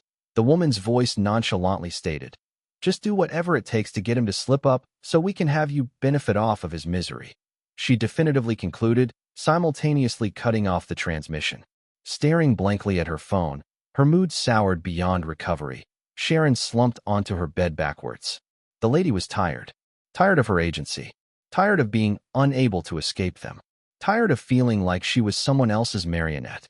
Blinking her eyes a few times, a few beads of tears slowly starting to brim on her eyelids. Instead, the lady held it in and then took in another deep breath, slowly exhaling a few seconds after. Burning resolution in her ocean blue irises this time, she said to herself with a determined expression, "I won't." The moment she said those words, the slightly amused expression of Kyle flashed in her mind as he indulged in her. nonsensicality without judging her for it earlier today. And that was ultimately why Sharon, for the first time in her long career, decided that she would not, in fact, be following through with the satanic nature of her agency's practices. Kyle Kestis was a good soul whose fantastic career didn't deserve to be dragged through the mud for the sake of hers. Asterisk, asterisk, asterisk. The next day, some other simple scenes in the movie were filmed. Now that the two main scenes with the introduction of Lance's character had been shot, only one main scene involving him remained. The rest of his scenes, however, were a few small scenes here and there with him joining the Deviants and the last dance scene in the finals against the Syndicates. That said, following up from the script, after Lance had more or less wiped the floor with one of the Syndicate's best dancers, the Deviants did their best to persuade him to join their team. However, Lance made it very clear that although he appreciated the offer, he couldn't, for personal reasons. A personal reason that weighed heavily on him. Still, the Deviants gave him their address info, telling him that they'd welcome him with open arms if he ever felt like joining the crew at any point in time, 2 nights before the finals. That said, the Deviants themselves had found their motivation to never give up, even after their routine had been leaked. With their newfound resolve, they ingeniously restructured their previously choreographed dance moves for the semifinals, winning very narrowly against their opponents, the Titans. Now the finals had been set in stone, the Syndicates versus the Deviants. But, before the scene where the main characters were practicing for the finals was shown, Lance was brought back into the limelight, his personal reasons for rejecting their offer finally touched upon. Level Up to 11th of September, 2020 Act 3 Scene 7 Take 3. Sitting in a corner of the empty restaurant which had been closed for the day, Lance stared at the address of a dance hall, written behind a familiar flyer he held in his hands. Sighing in resignation, he was about to crumple the final jam flyer when Hilda casually walked in and placed a pristinely well-kept white shoe box before him and said, "Out. Not this dance again, you old witch," Lance tiredly stated, staring at his brood of a foster mom who seemed adamant on chasing him out of the restaurant. This was where Lance believed he belonged, even if his entire being said otherwise. Not particularly minding his words, Hilda turned around, her back retreating into her quarters as she spoke, her voice calm. "If you want to go, go. I don't need your help around here one bit, you little shit," she added casually, typical of her. Frowning at her words, especially because he didn't even know what went on in that head of hers anymore, Lance asked, a layer of hurt to his voice. "Mom, do you want me to quit?" Halting in her footsteps, Hilda stood in place for a few moments and then walked back over, a genuinely annoyed expression on her face as she stated, "Quitting is staying here, Lance." To that, the young man frowned, ready to oppose his mom, only for her to continue. "How long do you want to keep moping over his death, You think he'd be happy, seeing you all chained down by a burden that isn't yours? So what? Am I not allowed to honor his last wishes at the very least?" Lance fired back, locking gazes with his foster mother who facepalmed and then groaned in deep dissatisfaction, her finger pinching the ridge of her nose. "You honor his wishes? Seriously, Lance, when will you understand?" she muttered and then stated. "He was a great chef, Lance. Young as he was a great chef. A fantastic chef. The only chef worthy of inheriting this restaurant from me.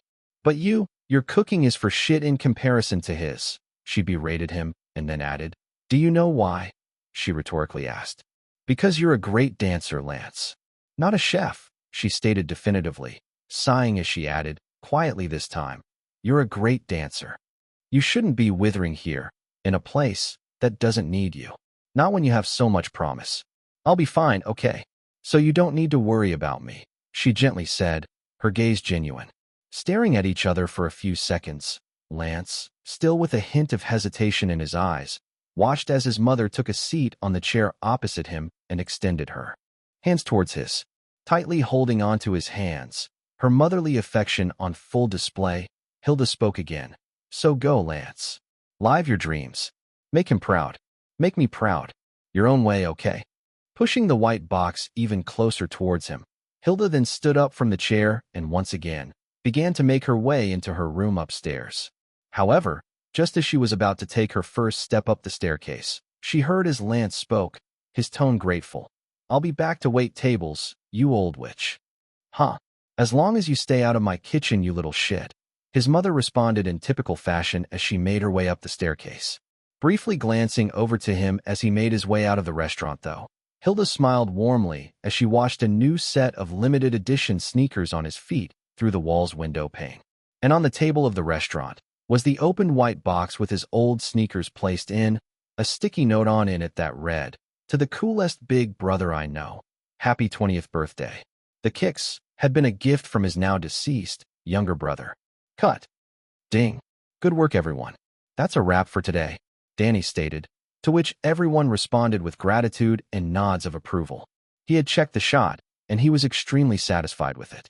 The scene they had just filmed was one they had to do over 3 times as Danny felt that Rebecca wasn't putting in her all. As for Kyle, the director didn't have an issue with him as he walked back into the restaurant, hoping they didn't need to do another take. There was also the fact that he hadn't expected to have leveled up until possibly the movie's last scenes that they were yet to shoot, so hearing his system notification ringing in his head had him curious. Hearing that all was good as he entered the restaurant, though, made him sigh in relief. Same for Rebecca, who walking down the staircases. However, just as Kyle was about to go meet with the actress, Danny, Sean, and the rest to give pleasantries before he headed back to the practice hall for more dancing rehearsals, he received a curious text from Sharon, one that elicited a slightly curious yet concerned expression on his visage. Chapter 171, Promise. You have acted before everyone and impressed them. You have obtained a huge amount of EXP points. 5,000 EXP points have been awarded. Total EXP points available, 20,095. Acting has advanced from level 13 to level 14. Advancement in acting will become even harder from here on out. Keep acting to improve your skills. Curious, Kyle quietly muttered, his gaze trained on the amount of EXP points he had been awarded. Actually, Kyle had noticed for the longest time now that as he improved his stats all round, the EXP points he also got were more or less increasing in scale. Recently, though, it had been noticeably pronounced, a situation that had Kyle thinking, it's almost as if the system's trying to adapt in sync with my increased growth. Curious. Kyle pondered deeply for a few minutes, wondering if there was a reason for this uniform scaling. However, having come to the conclusion that there was probably so much to the system that he'd probably never understand, he let his thoughts on the subject matter go, a small, accepting sigh escaping his lips. Gazing at his notifications with a contented smile, though, Kyle then pulled up his status panel, studying it for a few seconds. Dancing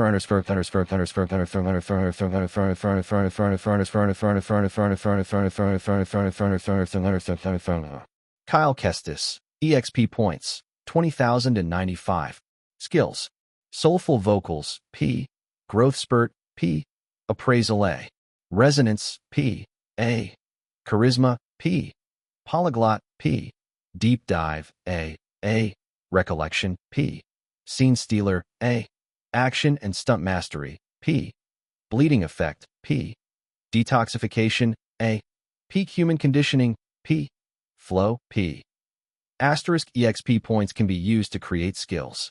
Levels: Singing level 14, Acting level 14, Composing level 14, Dancing level 11, Instrument Mastery, piano/guitar, level 10 out of 10. Asterisk levels will increase in accordance to your growth. That said, should I do it? He inwardly questioned, a thoughtful expression on his features. Considering almost all his other stats were pretty much at a level where he was contented with them, Kyle gave himself a brief nod of approval and then used editor's touch.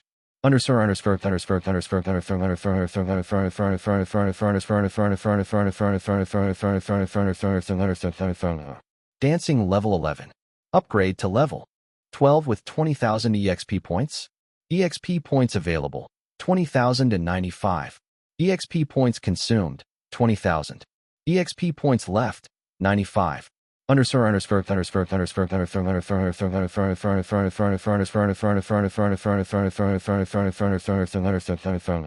Ding.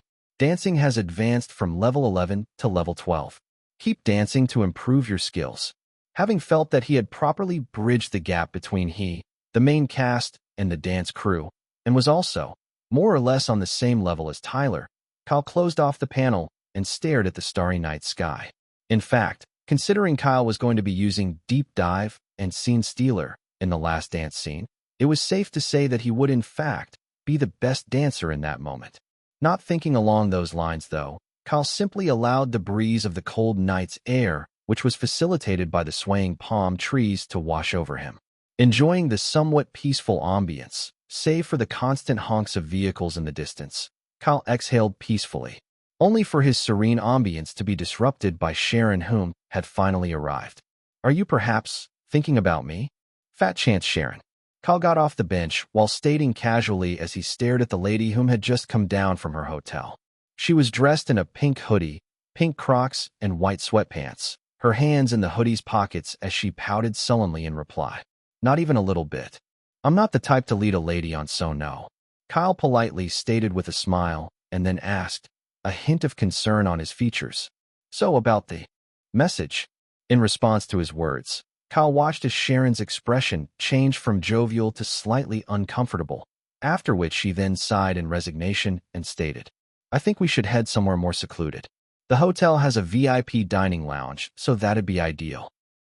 Having listened to a voice recording of the exchange between her and her agent, Kyle leaned back into his chair, his expression calm.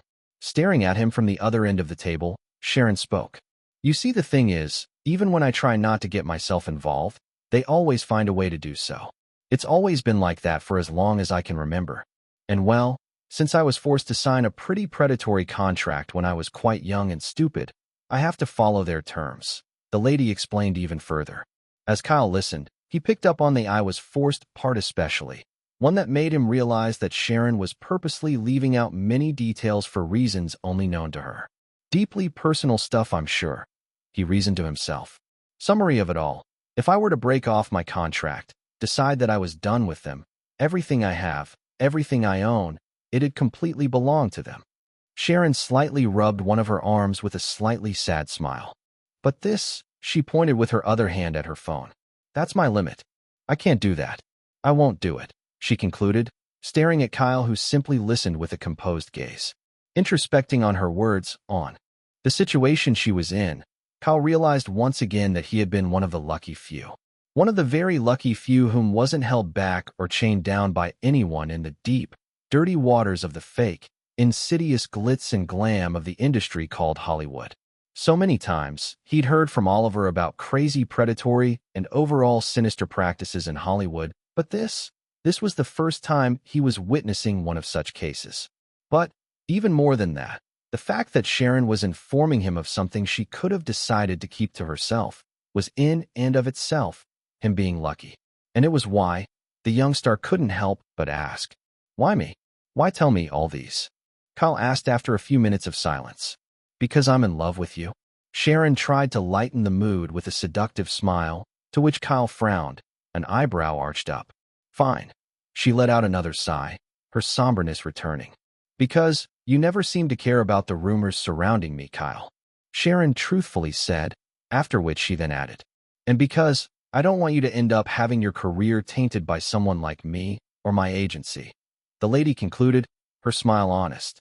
"But what about you?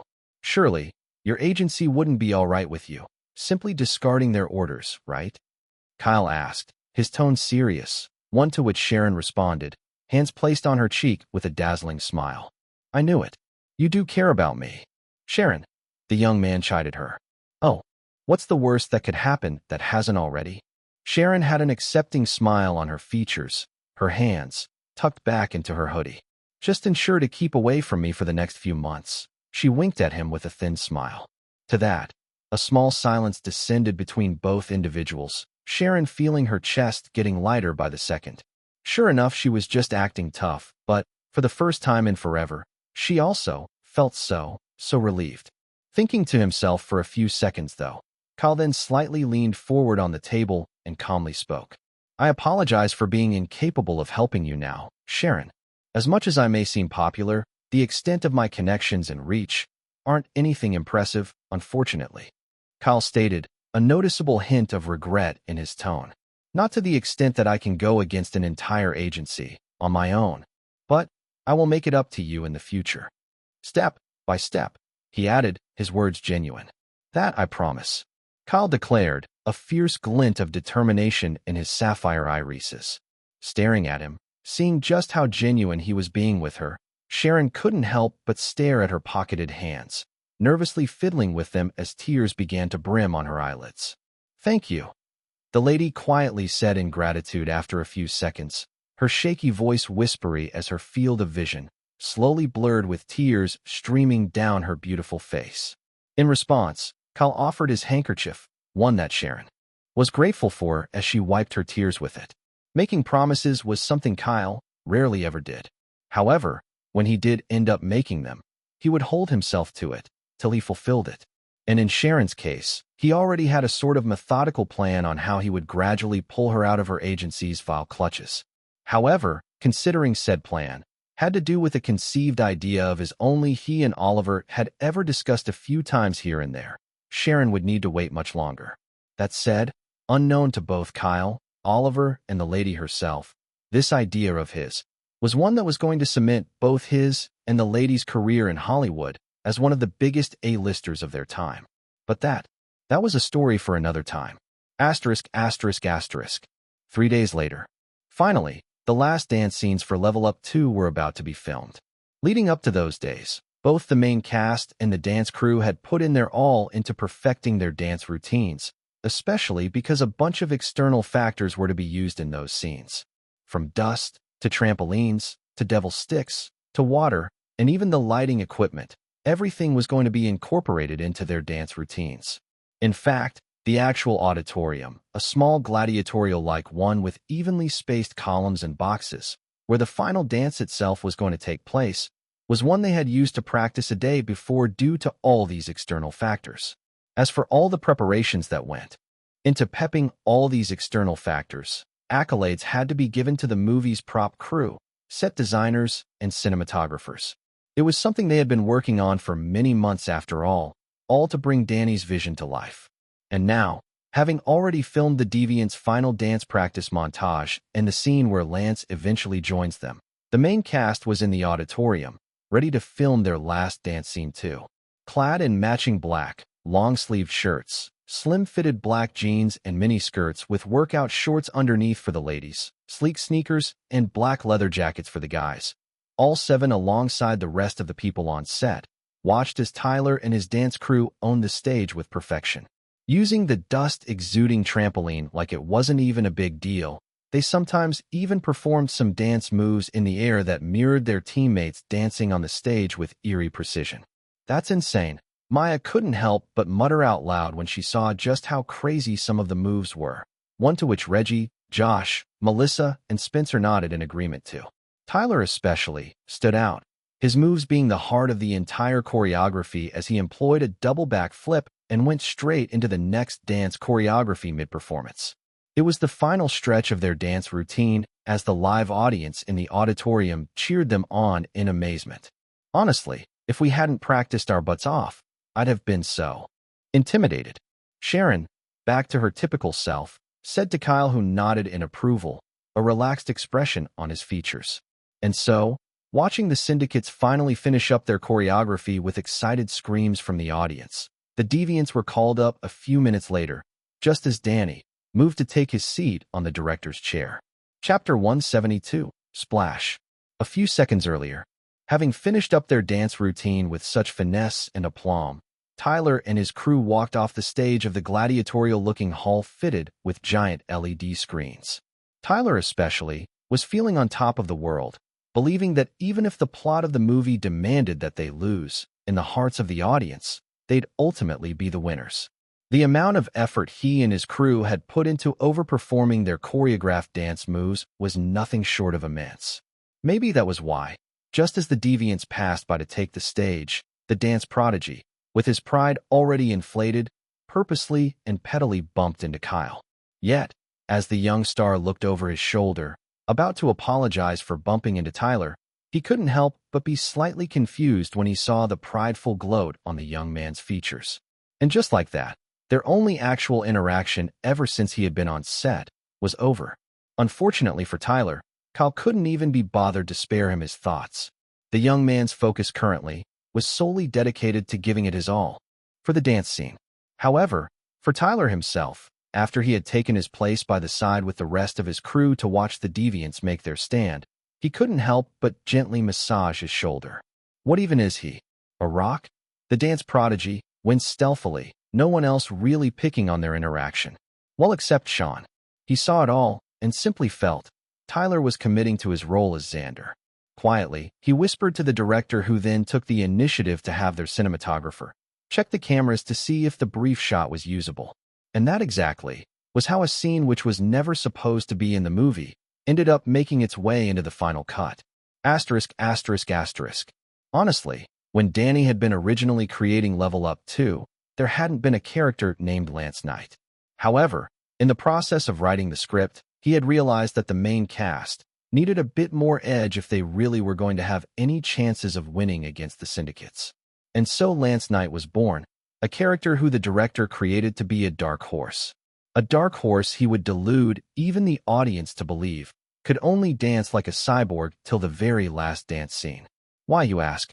Because Danny so much loved the character he had created, he had plans to make him the protagonist for Level Up 3. And what better way to retain an audience and have them come back for more of a franchise than a character whom would leave an indelible mark in their minds on the big screens? So, with that thought process in mind, Danny gazed at the deviants. Kyle especially grinned slightly and then put the megaphone to his mouth. As for Kyle, he let out a deep breath and then silently muttered to himself, "Activate, deep dive, and scene stealer. Begin." Level Up 2, 15th of September, 2020. Act 4, Scene 5, Take 1. The stage was dim. A slow, droning tune played. The syndicates were watching. The audience waited in anticipation. And then, with a single snap of a finger, the spotlights shone on Luke on the far right of the stage, frozen in time. Vibrating a bit, he seemingly broke out of his cryostasis. And the moment he did, 5 other spotlights landed on the other deviants in a circular motion, each of them breaking out of their individual stasis, strobing robotically towards the center of the stage where a single, circular elevated platform stood. The spotlights shone on a 7th deviant, yet to break out of his stasis. Yet, the moment all 6 reached the perfect range, the bass dropped. Switching to an edgy, rebellious pop song, Lance jumped from the elevated platform and onto center stage, the lights brightening up as the deviants broke into a powerful zombie-like dance. The crowd cheered loudly. The music vibrated for a moment, and so did the deviants, their limbs seemingly disjointed in eerie unison. Stepping forward in sync, the force of their footsteps created a rhythmic stomping sound. Lance and Luke effortlessly exchanged positions mid-dance, same as Veronica and Rose. The siblings were now center stage, leading the charge as the zombie leaders. Dragging their inhuman bodies forward, their feet made a uniformed sliding screech of defiance. These were the deviants. This was a rebellion. Music halt. Lights off. 1 step. Reverberate. 2 step. Echo. Spotlight shift. Lance walks forward casually, looks around and says, "Who let the girls out?" "The male deviants." Woo. Woo. Woo. Beat drop. Energetic pop. Lights on. Rose, Veronica, and Baby sassed, flaming devil sticks twirling in their hands. Sashaying forward, the girls, using the sticks as part of their dance, vigorously executed brief side-to-side booty pops ending in sexy, arched back body rolls. Whistles filled the air from the crowd. Luke, Bones, and B-Box positioned themselves behind the girls, raising them up like ballerinas as they threw their devil sticks upwards. Catching it in sync with the song's beat drop, the ladies executed a flawless split. The crowd screamed. Stage darkens. Music stops. Spotlights on. Lance cleanly moonwalks onto the scene. Halts before center stage. Spotlights double. Lands on Luke, who whispers, "Electro." Stage brightens. Electro pop. Immediately, the guys Jackson shuffled backwards and then forwards in unison. In rhythm to the music, they sidewalked and then waved back into position, their movements seemingly defying gravity. Luke and Lance took center stage, their movements in unified sync as they employed an electro swing alongside B-Box and Bones. And then, they halted mid-dance in sync with the music. The ladies stomped forward with sass in between their rows. Music pops. Now it was a choreographed pop and lock, the deviants' movements energetic and tribal as they moved in synchrony to the song. The crowd went wild. And then the song stopped again. Instantly, everyone halted, save for Lance. Robotically, he strode backwards and then took his spot, right back on the elevated platform. The platform elevated ever so slightly, Lance standing still. And then, water gushed out of the sides of said platform briefly, filling up the slightly depressed stage in the middle with a thin layer of water and also the elevated platform itself. Breathing out slightly, the lone cyborg declared, "It's the new style." Instantly, Lance jumped, powerfully dropped on his knees and bounced back up like a rubber ball, water splashing everywhere. Bass drop. Pop rock. Not even a moment wasted, the deviants picked up from stasis, their movements vicious and unrestrained as they kicked forwards.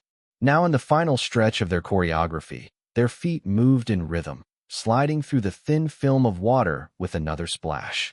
Their clothes were getting wet, yet they energetically danced on, their musicality on point. 6-man down, one lone cyborg above. He mirrored their movements below with inhuman precision and technique. Luke and Rose stepped forward, leading the dance in a pyramidal formation as the music quickly built up to a crescendo. Seconds later, the choreography effortlessly split. One side of the pyramid had the ladies spinning in pirouettes while the other side had the guys spinning in windmill b-boy movements, water spraying about. As for Lance, he instantly stood still in stasis. As the music beat stopped, the deviants all collapsed to the ground in perfect sync. But Lance had started spinning on both of his heels, water flying off of them like a sprinkler. 1 revolution, 2 revolutions, 3, 4, 5, 6, 7, 8, 9, 10. Recklessly, Lance explosively collapsed to his knees, sending a ripple of energy through the deviants, all of them coming back to life like Frankenstein, only to collapse once more. The crowd roared. Their sound. It was deafening. See cut. The entire set fell silent, save for the extras in the crowd who were screaming. Legitimately. And it wasn't because they were meant to. They were just that hyped. The professional dance crew was shocked, mesmerized to their core. The workers and cinematographers on set stared at the sprawled deviants, awestruck. Tyler was dazed. Sean was beyond stunned. Danny continuously felt an electrifying chill run up his spine, goosebumps lacing his arms. Sure, the deviants altogether had performed the dance choreography to absolute perfection, but Kyle had gone so hard, no one really knew what to make of it. And as if to crown how hard he had been pushing himself, the last spin was only supposed to have 2 revolutions. And yet, Kyle went all the way to 10. One that even the main cast, whom were sprawled on the wet stage, almost believed was unreal. But then, they had seen it for themselves. And they had all pivoted and improvised, further elevating how powerful the scene was. As for Kyle, he stayed knelt in a daze, his chest heaving up and down, heavily. His breathing was labored, and his muscles were aching. Kyle was tired, extremely tired. For the first time in a fairly long while, Kyle Kestis, even with peak human conditioning, was tired. That was just how hard Deep Dive and Scene Stealer had pushed his entire being. Ding. You have acted and danced before everyone and impressed them. Huge bonus will be applied. You have obtained a massive amount of EXP points. 10,000 EXP points have been awarded. Total EXP points available, 10,105. Deep Dive has increased from grade A to grade S. A phenomenal feat has been achieved. Host now has full control over Deep Dive. Scene Stealer. S cooldown has been reduced to once a month. Host now has full control over Scene Stealer. Keep acting to improve your skills. Chapter 173, A Chance Meeting.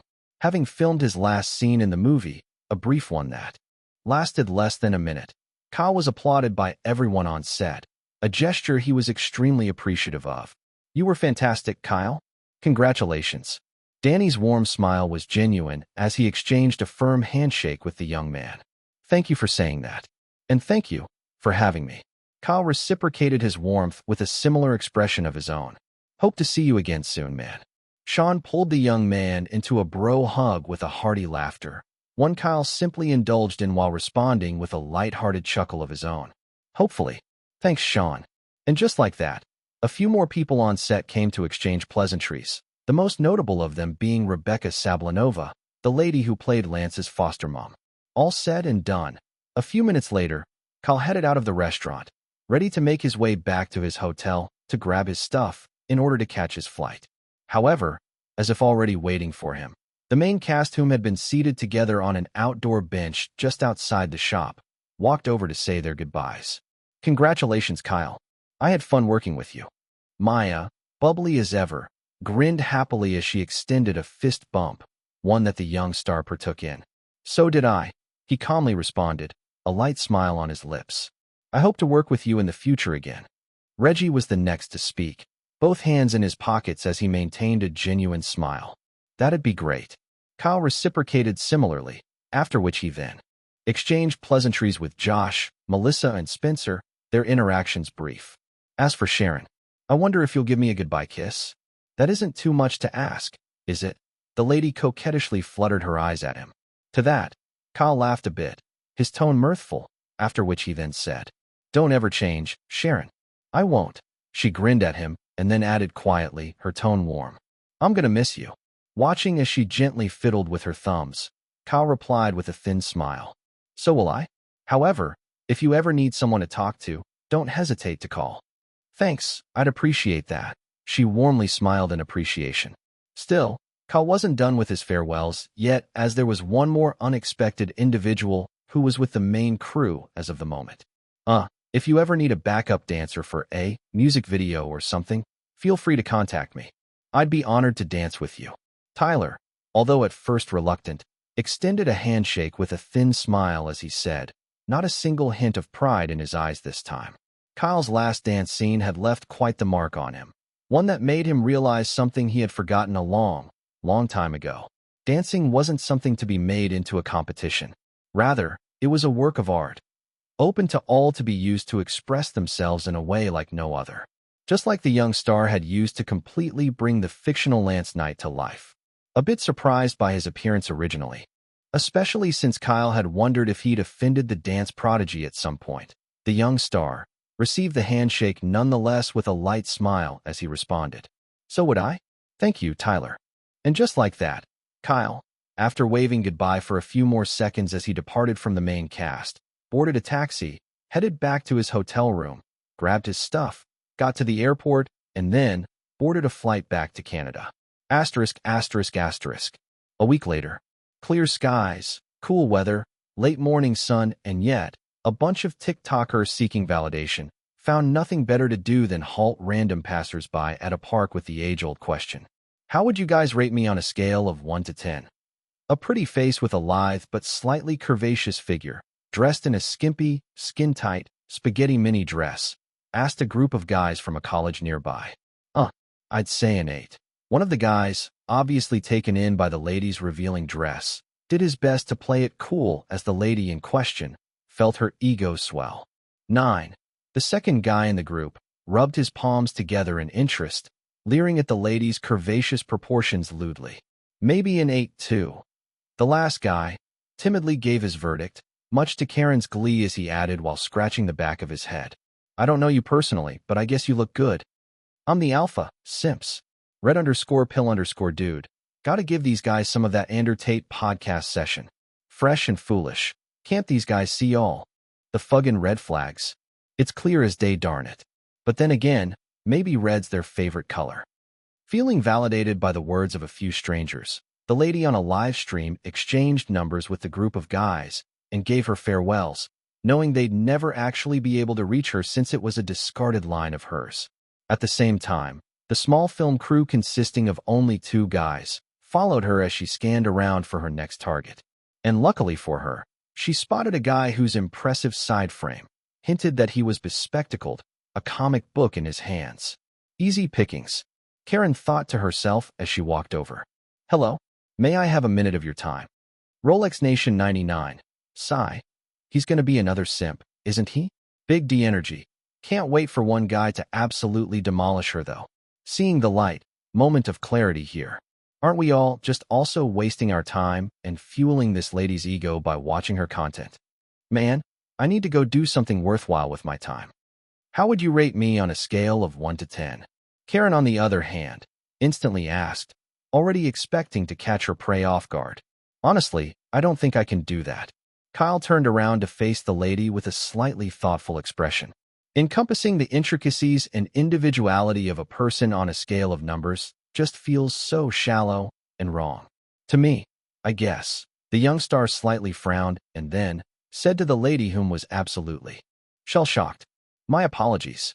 You might need to ask someone else." He smiled at her and then went on his way casually. Karen, on the other hand, was in the same exact state as both her little film crew and her viewers, surprised and stunned to their very cores. Not an alpha underscore but an omega. Wait, Kyle Kestis. Walkin' Putin, you. Bro spat facts though. Giga Chad behavior. Tyrone on steroids. What are the odds, man? What are the fucking odds? Yet, by the time Karen and her crew had recovered, Kyle was pretty much out of sight and nowhere to be seen, regrettably. Having already arrived from Miami a few days back, Kyle, now back in Toronto, Canada, was more or less taking it easy for the meantime. And luckily for him, a new issue of Tech Whiz had just been printed. As usual, he had been one of the very first to buy said issue, casually making his way over to another nearby park where he tended to enjoy reading every new issue. For some reason or the other, possibly just a coincidence, both comic book stores had a situated park nearby, both in New York and Canada. Not that Kyle gave it much thought, though. He was just glad to be reading another issue of his favorite comic book. Taking his sweet time to peruse through the issue, no one yet to notice him due to the beanie on his head and his spectacles, Kyle read in comfort as a few families nearby had their picnics and fun at the park. However, about a few minutes later into his me time, a swift, rapidly spinning frisbee headed in his direction. Yet, without even looking up from his comic book or really paying it any mind, Kyle nonchalantly caught it, halting the object effortlessly. And in response was what seemed to be a dog, running over in his direction, followed by two aged couples. "Oh, we're so sorry, dear." The grandma slowly walked over with her walking stick, her husband supporting her as they slowly made their way over. No, it's fine, really." Kyle noted the page he was reading, closed the book, and then raised his head up to meet the gazes of the married couple. "Please, have a seat." He gestured to the duo, even offering aid to the grandpa with helping his wife onto the park bench. "Thank you so much, son." The husband sighed in relief as his wife finally sat on the bench, one to which she frowned and spoke. "You don't think I'm heavy, do you?" "I never said that, baby doll." The husband, obviously taken aback despite his elderly age, replied in disbelief. "It was implied by your sighing." The old woman countered with a pout unbefitting of her age, one to which the husband simply sighed and then sat on the bench beside her. Seeing their interaction, Kyle chuckled quietly, although it did grab the attention of the couple as he then spoke. "Well, here's the frisbee. He seems raring to go." Kyle gestured to their dog, whom had been panting in anticipation for a while now. "Why, thank you, darling." The grandma smiled warmly as Kyle handed the frisbee over to the grandpa, who gently tossed it into the air, the Cairn Terrier chasing after it in excitement. "And I hope we didn't intrude, dear," she added with a slightly concerned tone. "Not at all. If anything, I find your company amusing," Kyle stated with a light smile as he took his seat. "Oh, you should have seen us in our prime, dear. We were rascals beyond measure, always bickering over the smallest things." The wife laughed with an elderly mirth, the creases in her eyes shrinking in happiness. "Oh, you must have quite the well of stories to tell." Kyle indulged the couple, both of whom smiled even brighter, not expecting a young man like Kyle to be interested in their tales. To that, the husband chuckled mirthfully and gently pat his wife on her thighs and said, Kyle simply listening on in genuine curiosity, "Oh, you haven't the faintest idea." And that was how Kyle ended up spending close to an hour, simply listening to the duo share their many tales. To the old married couple, it must have been an unexpected sight to see someone so young like Kyle finding their stories so engaging. But for Kyle, this was literally one of his favorite things in the world, spending time around aged and elderly people. We always did. Always went right back to the start. Benson, the old grandpa explained, to which his wife, Megan, added with a warm smile. No matter what. We always did that. Always. Why though? Kyle, despite having an inkling towards what the answer could be, curiously asked in an effort to engage the happy couple. To that, Benson and Megan glanced at each other with a lovely smile and then said in unison, because we knew it'd be a shame for us to part. To that, Kyle grinned in agreement, only for his phone to buzz. Oh, excuse me. He apologized to both of them, to which Benson replied warmly, Take your time, son. Nodding at that, Kyle picked up the phone call. Conversing with his agent over the phone for a few seconds, the young man then cut the transmission and turned to face the old couple with a slightly reluctant gaze. I'm sorry, guys, but I have to go. To that, Megan spoke, her tone understanding. Busy man, sweetheart. Will you take care, okay? To that, Kyle grinned and then gave his farewells, one to which Benson and Megan were more than grateful for. However, for Kyle himself, aside from being excited to finally meet his team, one that Oliver had carefully handpicked, he also had a few phrases ringing in his head as he made his way out of the park. Back to the start. Shame for us to part. And just like that, a familiar, tingly feeling of excitement began to course through the young man's body. And in the next few seconds after that, Kyle felt a rush of blood to his head. The young man had gotten another inspiration for his song's album, one that he didn't know yet, but would end up becoming his album's lead single. Chapter 174, Sweet Summer. Child. Overexposure was a thing a lot of Hollywood stars suffered from, especially upcoming young stars and popular celebrities. Partly, this was usually as a result of their agencies constantly trying to increase their fame or trying to keep them relevant, thereby flooding social media platforms with any and all information about them. This, on more occasions than one, ended up plastering an oversaturated status on them, and unfortunately, desensitized the mainstream media to them. As a result, the general public, in the long run, would gradually begin to lose interest in them over time, despite any worthwhile achievements they could, or may, end up achieving in their careers. That said, this was the least of the Oliver's concern at the moment, as his talent, asides the many tabloids on the gala incident last month, had more or less been under the radar. Still, Kyle, how exactly did you get yourself trending in just over an hour after I dropped you off at the comic book store? Oliver, carrying a plastic bag full of steaming hot donuts, asked his ward, a slightly confused expression on his suave features as he scrolled through his phone's Tweet Talk feed. Kyle, whom was holding a Starbucks traveler box of coffee, similarly tilted his head in slight confusion as he exited the vehicle, both of them standing before a rented one-story building. Walking over, Kyle leaned over Oliver's shoulder, slightly squinting at the screen of his agent's smartphone. The streets were fairly busy in the posh Lawrence Park neighborhood, no one really batting an eye at either of the two as most casually went about their days. Wealthy or famous Hollywood stars living or appearing in the neighborhood wasn't a rare sight for the inhabitants living there after all. Oh, that. I didn't even think it'd amount to anything. Kyle, whom had realized the cause, smiled lightly as he began to make his way into the rented building while adding, It is the truth after all. I mean, why gauge the entire being of someone on a scale of numbers? You're right. Yes, but I don't think you realize just how many people online keep calling you Giga Chad. Oliver said, casually walking over to Kyle as he pushed open the doors of the building. You're like a role model of sorts to a whole lot of kids and teens, just so you know. So, whatever they begin to label you on the internet probably will get attributed to you in real life. Oliver added as he walked up the small staircase. Kyle, on the other hand, frowned in slight confusion. What's a Giga Chad? He asked, slowly turning over to face his agent, a hint of curiosity in his tone, the open door left slightly ajar. In response to that, though, Oliver halted in his steps, glanced at his ward, blinked a few times in confusion, and then let out a small, accepting sigh in understanding.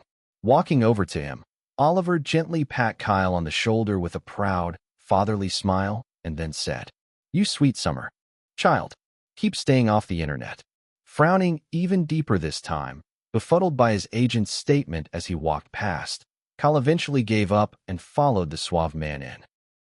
The circular, polished, medium-sized mahogany table, situated in the middle of the wide, modern, expansive office, and surrounded by 3 firm yet plush black couches, was filled with neatly arranged boxes of donut and steaming hot coffee. And no sooner had Kyle and Oliver admired their handiwork, they heard the doorbell ring. Casually, Oliver went to open up the door, ushering in and welcoming the people whom were going to be Kyle's team. No sooner had they filed into the living room, they all began introducing themselves. Owen Silva, I look forward to working with you. A well-groomed and casual yet stylishly dressed young man in his mid-20s with dirty brown hair and brown irises extended a confident yet firm handshake towards Kyle. Kyle Kestis, pleasure to finally meet you in person. Kyle reciprocated with a receptive smile, exchanging greetings with his hired assistant and secretary. Apparently, Owen, despite being quite young, had the experience of working with a lot of indie bands, novelists, and influencers in his college years, each of whom had become fairly popular in recent memory. Unfortunately, with their fame, came the need for them to search for something better.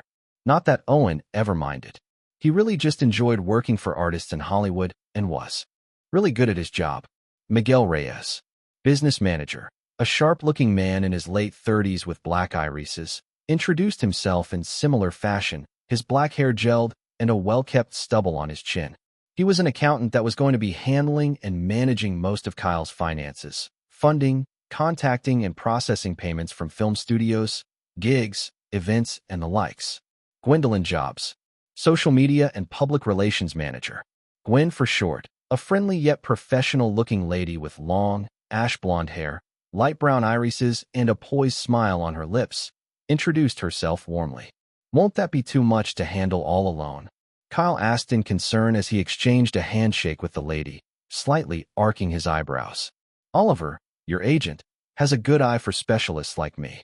Also, my resume speaks for itself, the lady in her mid-40s confidently replied, earning an approving nod from Kyle. His agent was the coolest. Gwen, as Oliver had previously informed him though, worked for Jasmine at the earlier phases of her career, balancing 2 important duties at the same time without fail. If not for the fact that the woman had quite the messy disagreement with the lady's agency for forcefully pushing nonsensical agendas back when a young Jasmine wasn't anywhere near as influential as she was now, she'd never have been fired from her work. Unfortunately, though, the way the tale had been spun against her made it hard for her to find solid work anywhere despite her capabilities. That was until now. Stuart Jones, tour manager, the next guy with dark blue eyes, introduced himself with an amiable smile. His was a more approachable demeanor, his sandy brown hair parted down the middle to fall on his sides, and his features pleasant on the eyes. That said, Stuart had worked for some pretty popular indie bands and a few mainstream artists in the past, so he was perfect to aid Kyle's team with scouting out potential live-stage opportunities and the eventual managing of his future tour. Camille Morales, legal counselor. Pleasure to meet you. The only professionally dressed individual in the room with her neatly coiffed golden blonde hair and dark green irises and beautiful features, introduced herself. Instantly, Kyle whipped his head in his agent's direction, his shock evident and his eyes seemingly asking, how in incarnation did you get her to be on the team? To that, Oliver simply shrugged as he took a seat on the couch alongside everyone else whom was making themselves at home. Or office, to be specific. It would be their base of operations after all. That said, Oliver hadn't given Kyle any information regarding whom his lawyer was going to be, so this really came as a shocker to him. Like Gwen said, Oliver has a good eye for people, and he's very persuasive to say the least. Camille answered Kyle's question without even asking, her eyes briefly glancing in his agent's direction. Oh, I'm sure. Welcome on board. Kyle shook his head in acceptance, receiving Camille's handshake with a receptive smile as he recalled his agent's status screen from memory.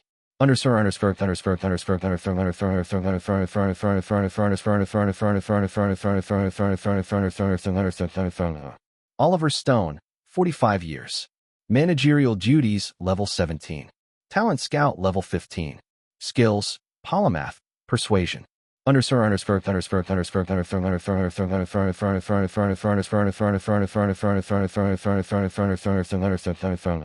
Putting his thoughts aside, though, Kyle still found Camille's presence here amazing. Honestly, if not for the fact that the popular lawyer whom had cleared Jack Derp's name one of the greatest actors of all time in Hollywood from a defamation case by his ex-wife, Amelia Heard, had to watch her baby grow up. She'd probably never have left the legal scene for so long. Still, now that she was back, the fact that Oliver had gotten to her before anyone else was a testament to just how fantastic of an agent he was.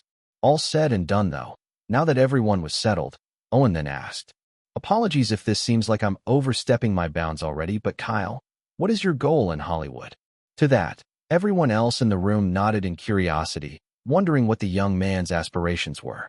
Considering how amazingly fast his trajectory in Hollywood was, most in the room figured that he must have had some big goal driving him to ascend to new heights constantly. And at the same time, if they also knew of his goals, they'd be able to weave a systematic plan, one that would facilitate him achieving his goals even faster. However, Kyle, having taken a sip of his coffee, placed the cup down and gave an answer none of them were expecting. "Someone I can be proud of, always. That's my goal. Everything else is secondary, really," Kyle added, his tone calm, composed and honest. Right from the start, Kyle's goals had never changed. Even as he kept rising and rising to fame and fortune, that singular ideal of his remained firm, immovable, and grounded. And it was that singular goal and belief that made him put his all into everything he did without fail. Because, aside from wanting to be proud of himself, he also wanted Ollie and the gang, wherever they were, alongside all of his loved ones in this current world, to also be very proud of him. That was it. Nothing more, nothing less. That's unexpected. Gwen spoke for everyone this time, none of them expecting something so simple from a Hollywood star of his caliber. "Curious," Owen quietly added, a thoughtful expression on his features. The reason why all of them found Kyle's goal, or was it drive, so unexpected, was because a typical Hollywood star was either after fame, money, or power. Even if they had a lesser goal, it was still within the spectrum of those three major reasons. As a result, Kyle's goal seemed very out of place for all of them, one they were still finding very hard to simply accept. That said, it's not as if Kyle didn't have actual goals, which is why he then raised 3 fingers. Up. Chapter 175, All Aboard. 3. Camille, Miguel, and Stuart simultaneously asked, one to which Kyle nodded. Glancing over to Oliver, who nodded in approval, Kyle then spoke. "Yes, 3. I have 3 major goals for now." To that, everyone listened attentively as he continued. 1. I'm going to produce a superhero movie sometime in the future. Kyle brought 1 finger down, earning genuine gazes of surprise from everyone. Producing a superhero movie was a daunting, expensive, and ambitious goal, especially if said person who wanted to produce it didn't even have an agency, film studio, or production company of his own. However, little did the crew know that Kyle had already started taking steps towards that venture, slowly. In fact, ever since he knew that a certain game was being developed the day he ran into Jasmine at the park bench last year, the idea had been gradually swirling around in his head till he finally found a great opportunity to take a few small steps towards it. After all, he hadn't decided to simply buy out SpawnPoint Studios and also the intellectual property and rights to Tech Wiz, only to scratch the surface of what he could do with it. That said, Kyle wasn't a greedy person, and neither was he a mastermind of sorts.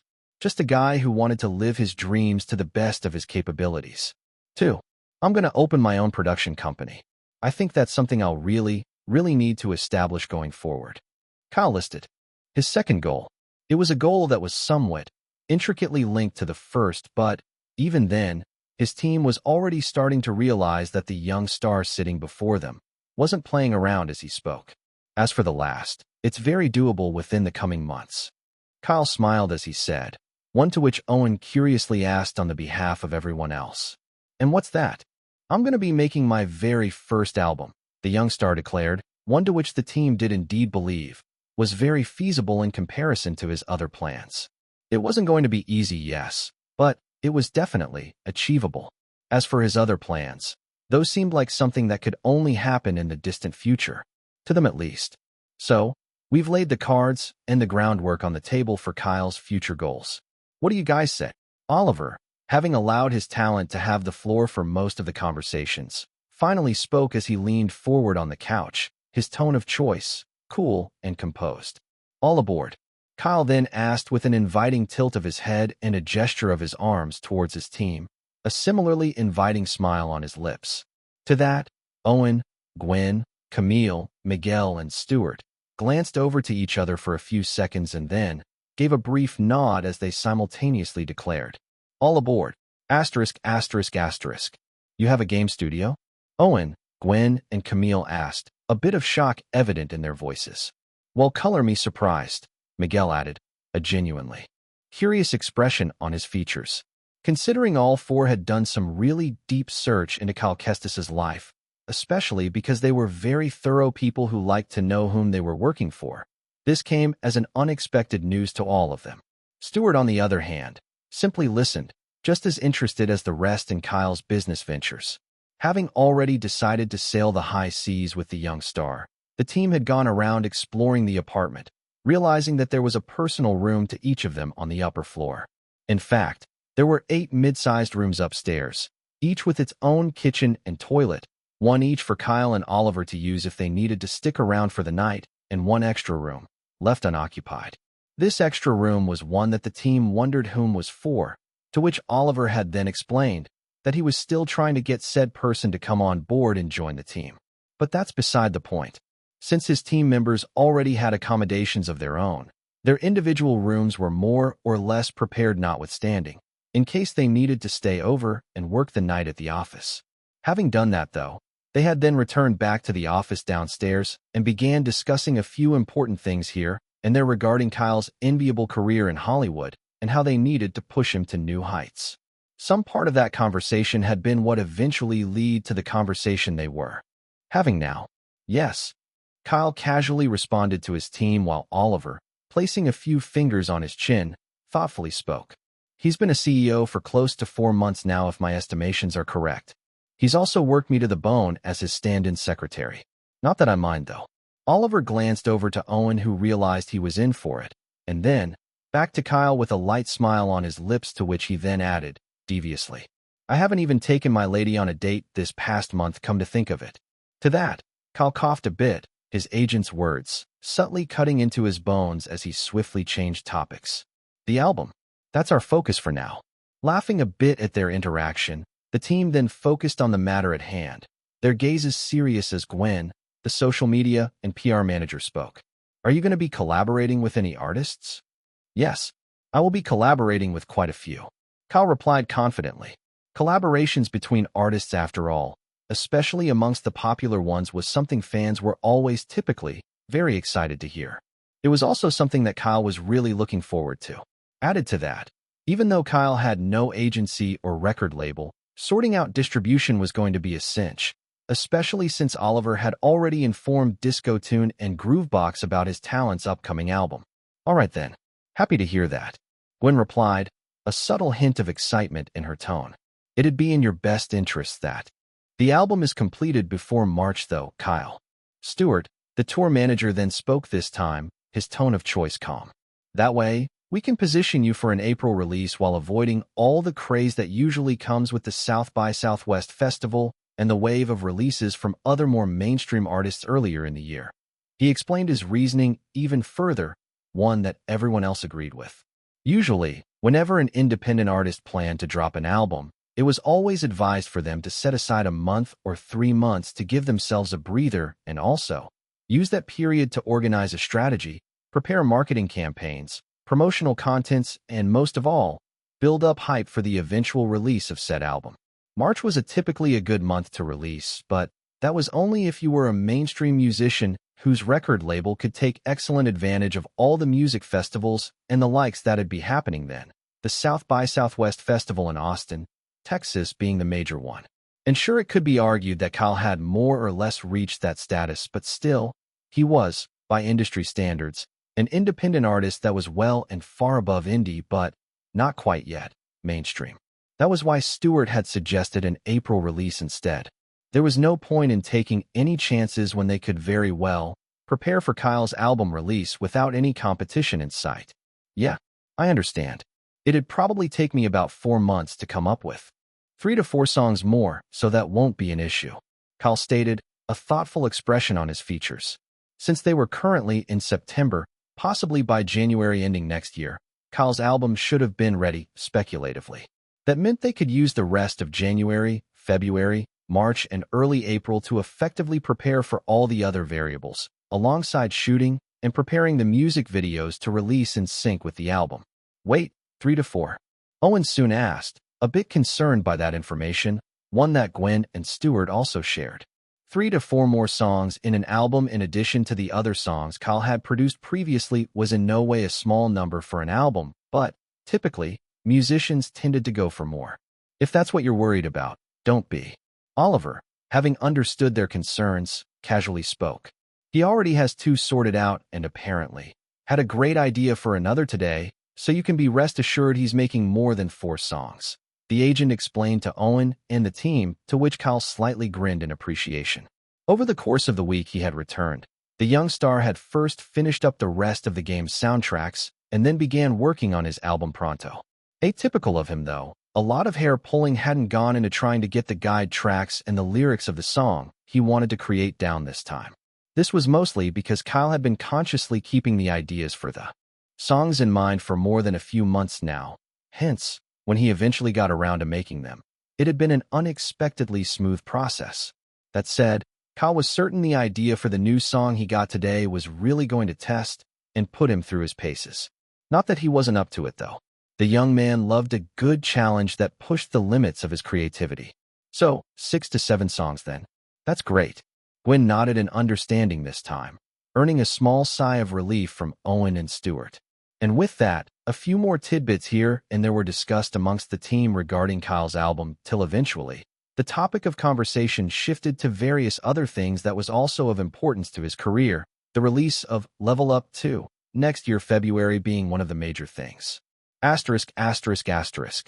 Danny blinked his eyes a few times, the screen of the editor's PC reflecting on his pupils and irises.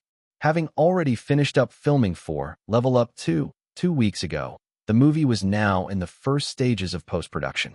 Luckily, the director had also met up with the deadline of 1st of October that Silverline Studios had set for him. Just barely, though. That aside, though, Danny had been involved through every step of the post-production that needed to do with polishing up the movie, especially since he wanted the final cut to be as perfect as possible.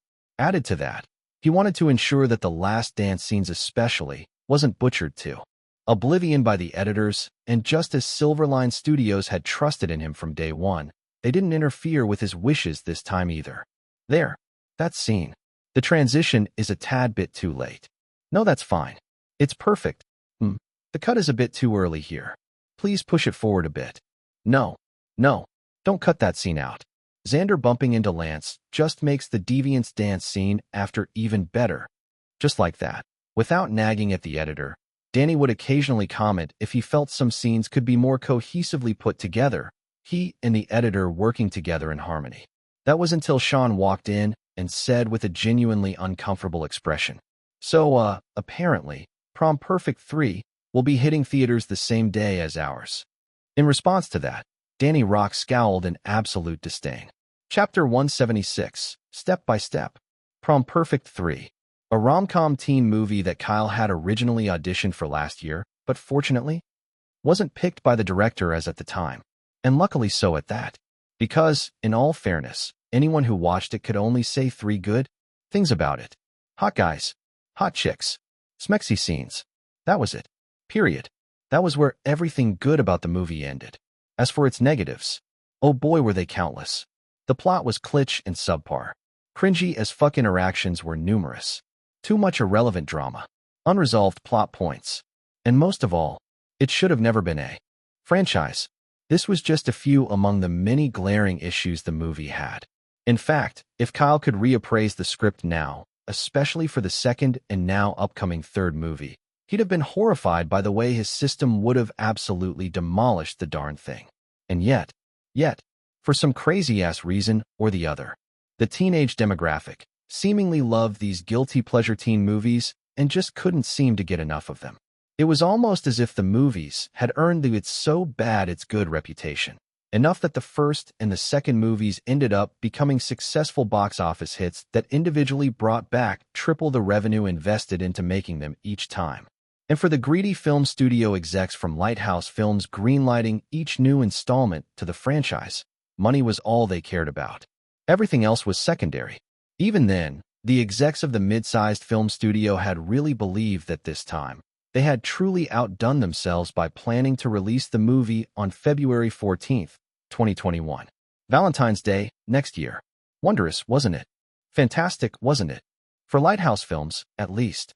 But for Level Up 2, which was planning to be released on February 14th too as an antithesis to the Red Day's mushy nonsense, the execs at Silverline Studios were in the same exact sour mood as Danny and Sean currently were the moment they heard the news. Considering Silverline Studios' marketing team and data, analysts had pulled up several data and reports showing that there were more and more single people on the rise each year, with most not even the least bit interested in celebrating Valentine's. They had suggested releasing the movie on that day as many would rather avoid anything romantic and want something fun to experience instead. But unfortunately for Silverline Studios, now that Prom Perfect 3 was going to be released on the same day as theirs, they couldn't help but feel cornered. Still, they had to follow through with their plan since it was something they'd planned down to a T for close to a year now. It was now a ride or die scenario for Danny, Sean, and the Silverline Studios execs. Whether their movie crashed and burned by tanking, or they ascended and soared like a phoenix against all odds to become a success at the box office. That was yet to be seen. The box office clash was inevitably going to ensue either way. Asterisk, asterisk, asterisk. See, I told you. You should have chosen Prom Perfect 3 back then. Now that nonsensical dance movie you oh so much wanted to involve yourself with is going to tank at the box office. Bianca, Sharon's agent, shouted from the other end of the phone. Is that why you called? Sharon, on the other hand, nonchalantly asked, her tone clearly unperturbed and obviously disinterested in her agent's typical tantrums. This bitch, the pissed voice from the other end of the phone muttered audibly. You know what? It's none of my business. If you don't get any scripts for the next few months after the movie tanks at the box office, I have much more talented actors under me, so it's fine. Bianca's tone suddenly turned into one full of mockery, a noticeable gloat in her tone. That's so. By then, Sharon nonchalantly stated, ready to cut the phone call when she heard the agent talk again. Well, that's on the side for now. As for why I actually called, the agency wants you to get a plastic surgery from one of their invested companies to keep up with the trend dash. Fuck that. Sharon defiantly disagreed, without even letting Bianca finish up her statement. You darn big dash.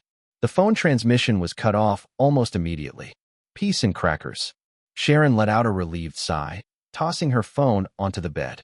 Ever since she had defied her agent's orders that one time with Kyle, Sharon had started getting more and more brave with her defiance.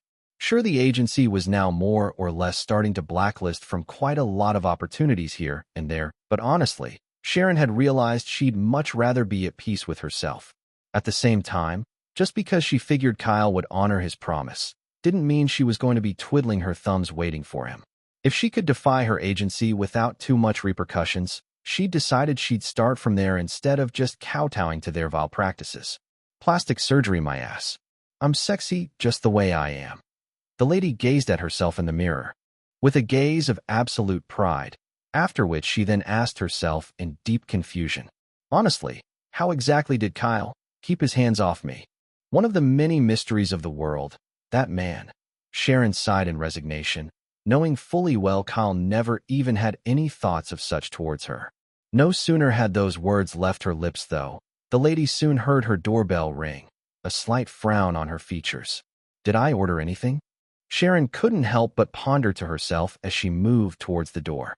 Considering she lived in one of the most secured areas for Hollywood stars in Brooklyn, New York, Sharon knew it wasn't a rabid fan or her agent at the door.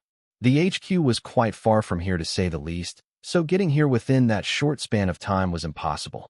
Also, since she had no appointments with anyone whatsoever, she wondered if she'd ordered something a while back that was just getting to her. Upon opening the door, though, she was instead met with a postal delivery woman who had her sign that she had received her order before finally handing over the fairly heavy parcel. Carrying the parcel into her living room, curious about what was inside, the lady soon ripped open the packaging. only to watch as a bundled stack of fresh new comic books greeted her. What? Sharon blinked her eyes in genuine confusion a few times. However, it all made sense to the lady when she saw the singular note attached to the first of the comic books that read, "Step by step, Sharon. That I promise." That really was all it took for the lady to know whom it came from. And it was also because of that the lady, despite not knowing Kyle's plans for her or even been a comic book reader in any sense of the word, got excited and opened the first comic book. Considering she wouldn't be getting as many roles as she used to from her agency, or even staying in the spotlight for that matter due to her recent acts of defiance, Sharon had a whole lot of idle time to burn.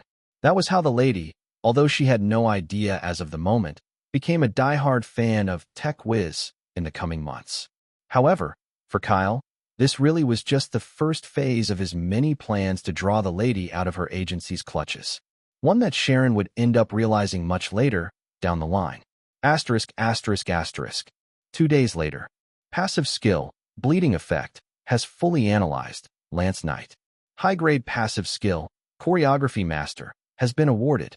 Keep dancing and acting to improve your skills. Not particularly surprised by the sudden alert he was getting, Kyle casually pulled up the details of the new skill he was awarded, his gaze focused on something else though.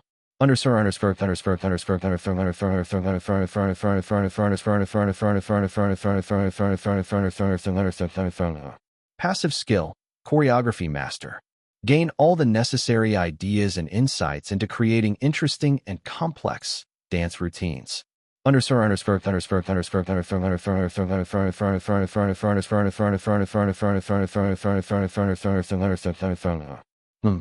Kyle, despite a serious amount of information involving dance routines flooding his brain, was instead squinting his eyes at the words on a poster on the wall through the window pane of the rehearsal space of his recording studio, his sight a bit blurry.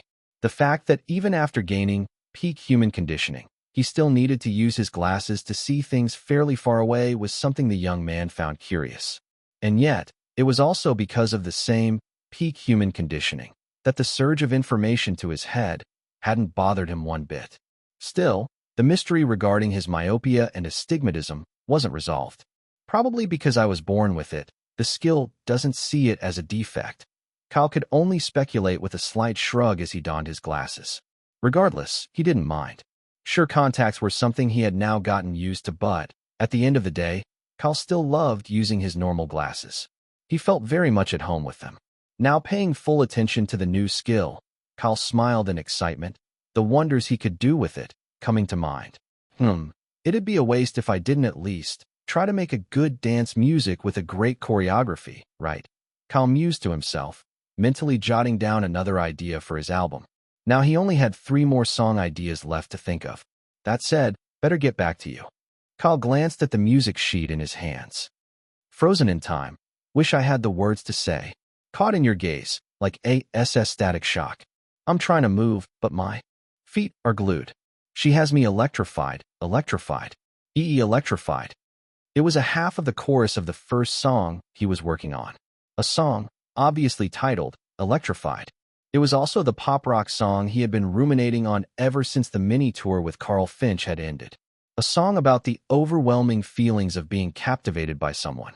Safe to say, Kyle took a page out of Carl Finch's Dancin' on the Edge to make his own unique pop rock song. Casually picking up the electronic guitar again, Kyle then strummed the strings for a few minutes. The bass rock-inspired tune of the song he had already created, punchy and infectious. It still needed a lot of polish though, and help was already on the way. So, here's a summary of the report regarding the game's progress. Owen casually walked into the recording studio, stacks of paper in his hands, as he gave Kyle a brief rundown. They said the rest of the soundtracks you sent in were great, so no issues on that front. Everything's going along swimmingly. All things considered, according to what Carlos told me, it should be in a fully polished state by early January next year. Owen added, continuing with his report as Kyle, whom had stopped strumming, nodded satisfactorily. Also, you have an appointment tomorrow with a fashion brand to model for them, his assistant added casually, only to watch in confusion as Kyle shivered in fear. He still had a bit of PTSD from the entirety of the gala. Preparations a few months back. It's from a shoe brand, though. Owen spoke again, finding it slightly amusing as Kyle heaved a heavy sigh of relief. No sooner had that happened, though, the doors of the studio opened again, and this time, Christina bolted in, ran right past Owen, straight into the rehearsal space, all to give Kyle a warm hug. And then she gave him a fluffy punch in retaliation for teasing her last time, earning a light, hearty laughter from Kyle. "Hey, Christina. Missed you too. How's the novel coming along?" The young man then asked curiously, one to which the lady signed in response with a warm smile. "Splendidly. Halfway through too." "Really? That's great to hear." Kyle signed with an excited smile, much to Christina's glee. Before a bamboozled Owen could even ask what was going on, or whom the lady was, Maria and Jenny walked in. "Hi, I'm back." The red-haired lady grinned in excitement, one to which Kyle reciprocated with a light grin of his own. "Glad to have you on board, Jenny." "Glad to be on deck, Captain." The lady saluted proudly, earning a light smile from Maria and a hearty chuckle from Christina. Yes, Oliver, one way or the other, did his voodoo magic and finally got Jenny to be Kyle's full-time audio engineer. That was one more addition to the team. Owen once again was a bit confused, wondering whom all these new faces were, although he was starting to remember seeing Christina a few times here and there. However, just before he could actually introduce himself, the doors opened again, and this time, Owen could not believe his eyes. "Kyle, what's this about making a part-time boy band?" Carl spoke, he and Alan walking in alongside Ryan, Stephen, and Joe, all of whom had been guided to his studio's location by Oliver, whom was the last to walk in. "Oh, hey guys, glad you could all make it." He waved to them from across the rehearsal studio, a pleasant grin on his lips. "And yeah, I meant what I said. Let's be a part-time boy band for a while," Kyle stated, a noticeable glint of excitement in his eyes. To that, Carl arched an eyebrow, and so did Ryan, Joe, and Stephen, hands folded across their chests in genuine curiosity. "Do pray tell, I'm listening," Ryan excitedly commented, to which Joe and Stephen added similarly. "What do you have in mind?" And without further ado, Kyle instantly played the infectious pop-rock tune he was practicing previously while singing a few of its lyrics for a few seconds. That was all it took for all four to feel a wave of pulsing excitement hit them like a thunderbolt. The song that Kyle had created, it wasn't even fully polished, and yet it was already a banger of a pop-rock song. Chapter 177, Quadruple Threat. Gwen was gazing at the screen of her laptop in the office, Stuart standing behind her as she was writing one of many articles in preparation for the eventual announcement of Kyle's album. "We're targeting the day Level Up 2's trailer is released, right?" Stuart commented, his eyes scanning through the expertly written article. "Yeah, the retention rate will be higher in the memory of fans' minds if they have another project of his to be expectant of fairly close to the release date of the album," Gwen casually replied as she efficiently multitasked. To that, Stuart nodded in agreement, understanding where she was coming from. It's a bit annoying, though, that Prom Perfect 3 will apparently also be releasing on the same day as the movie. Owen, whom was seated on the couch alongside Miguel and Camille, stated, slightly ticked off even at the fact that he was mentioning the movie. Just last year, his now ex-girlfriend had forced him to watch the darn thing, and safe to say, he hated the movie to his core. At the moment, all three were going through a few legal documents, detailed information, and some contracts regarding a bunch of endorsement deals and adverts that few companies and brands wanted Kyle to help them endorse and promote. "It's that bad?" Gwen, without taking her gaze of the screen, asked curiously, noticing the slight hint of anger in Owen's usually composed voice. "I don't even want to think about it, really," Owen added with a small sigh, to which Miguel chipped in, his reading glasses resting on the ridge of his nose as he scanned through another document. "My daughter said the same thing, though I don't think most of her peers share her disdain for it. Hopefully, the box office returns for Level Up 2 don't suffer too much. A teenage rom-com on Valentine's Day is a pretty deadly combo," Camille commented thoughtfully, after which she then switched topics and curiously asked Owen, "How's working with Kyle been these past few weeks?" Considering all five were going to be working together for a long time, the legal counselor figured small talk would be nice from time to time to get them all comfortable with themselves. And since Kyle was their employer, it was of common interest to them as employees to want to know more about their boss. To that, Owen's slightly ticked-off mood changed to one of genuine interest and amusement as he spoke. "Oh, it's been a hell of a ride. Kyle is a workaholic. The best kind, really. His efficiency is just off the charts, and the way he effortlessly juggles everything is quite baffling to me," he added, a light chuckle escaping his lips as he shook his head and continued. "That said, you guys should have seen him trying to come up with the perfect track for that new song he's working on. Spent 2 nights in the recording studio, without sleeping at that too. Oliver literally had to drag him out at some point." Owen laughed heartily this time, one that earned a light-hearted chuckle from everyone else in the room. Sure enough, Owen's words were right on the money as they too, over the course of the past few weeks, had come to realize that Kyle and Oliver's relationship seemed less like an artist and his agent, but more like a genius nephew and a doting yet capable uncle. It was a rare kind of relationship to have in Hollywood between an agent and their talent, but honestly, it was very refreshing for the team to see, especially since each and every one of them had all, individually, seen their fair share of terrible work relationships between artists and their agents, more times than they could count. But although the song itself isn't done yet, having heard a good chunk of it, I can confidently say that Kyle has to be some sort of music wizard. Owen spoke again, to which he then added with a warm smile. "It's unlike anything I've ever heard before, really. A song about admiration for a loved one, companionship, and mending broken relationships. I really can't wait for you all to also listen to it too." And with that, the mood in the office stayed conducive, warm and efficient, the rustle of papers from the trio and the clicking taps of Gwen's fingers, filling up the peaceful ambience. However, a few seconds later, Stuart broke the silence by purposely musing out loud.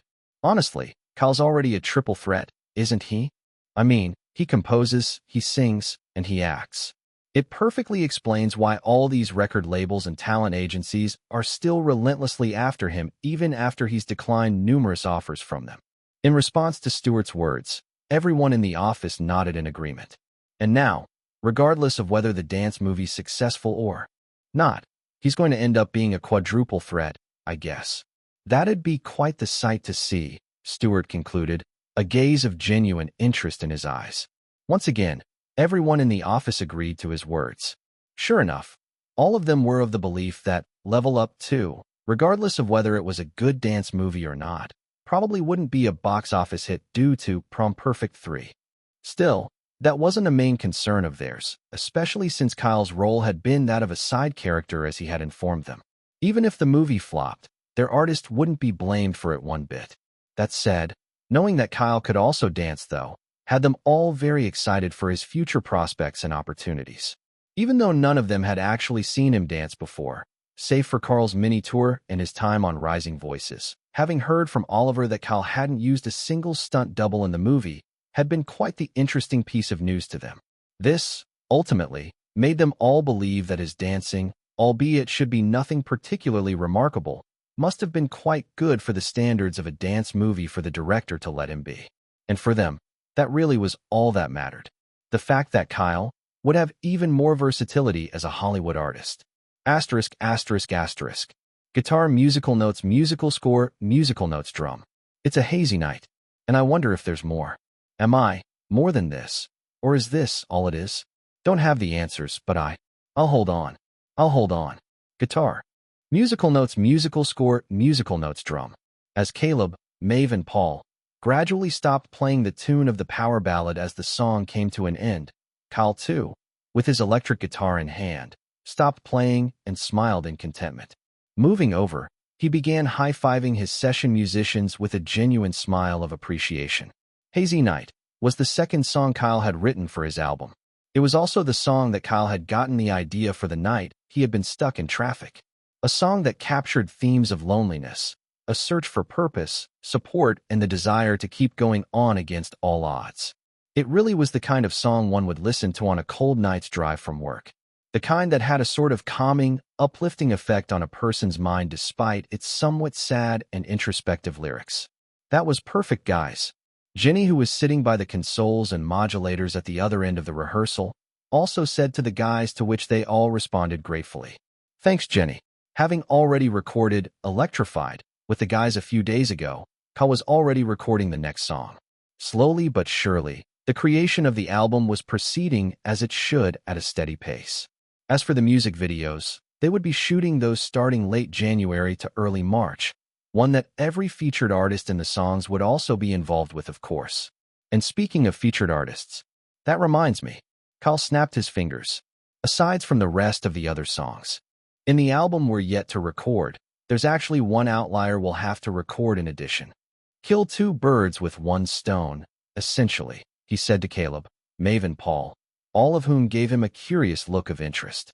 Finally, having gone to his studio a few times in between recording sessions to check on the development of the video game, Kyle had solidified the idea in his mind of what was missing in the opening cutscene of the game.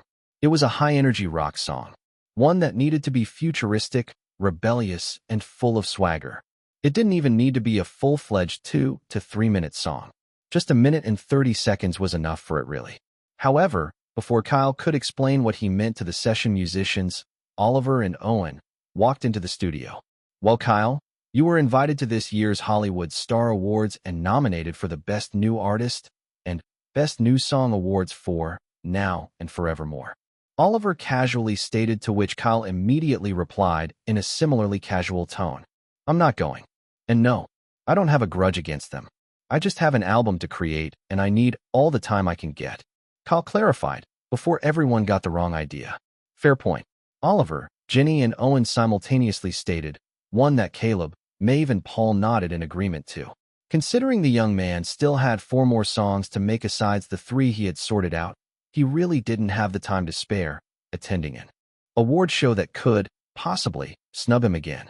Having established his point, Kyle then returned his attention back to the session musicians and stated casually, I should inform you guys, though, I won't be singing that outlier of a song with you.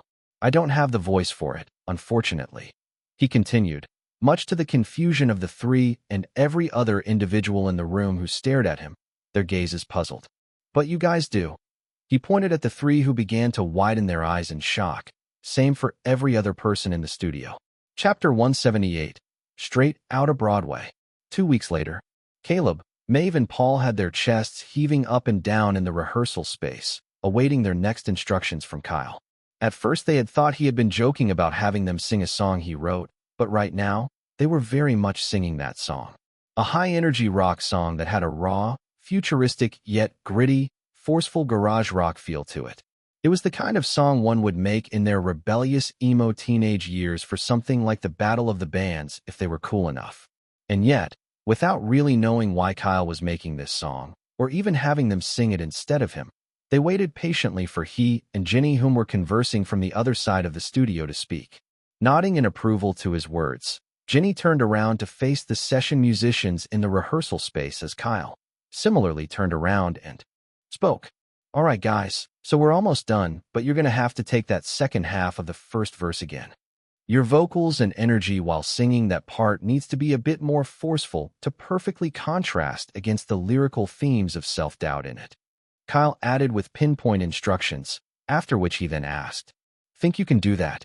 Yeah, we can. Caleb answered on behalf of Maeve and Paul, who nodded in agreement. Good. The young star nodded, to which he then began a countdown. Now in 3, 2, 1, go. Instantly, Caleb began the distorted, bold yet powerful and fuzzy guitar riff, while Maeve's bass lines, thick and grounded, pulsated in sync with Paul, who energetically hit the drums. But I'm falling back again. Back to my fears again. Back where I should have been. I'm fighting a losing battle. And again, this city never sleeps.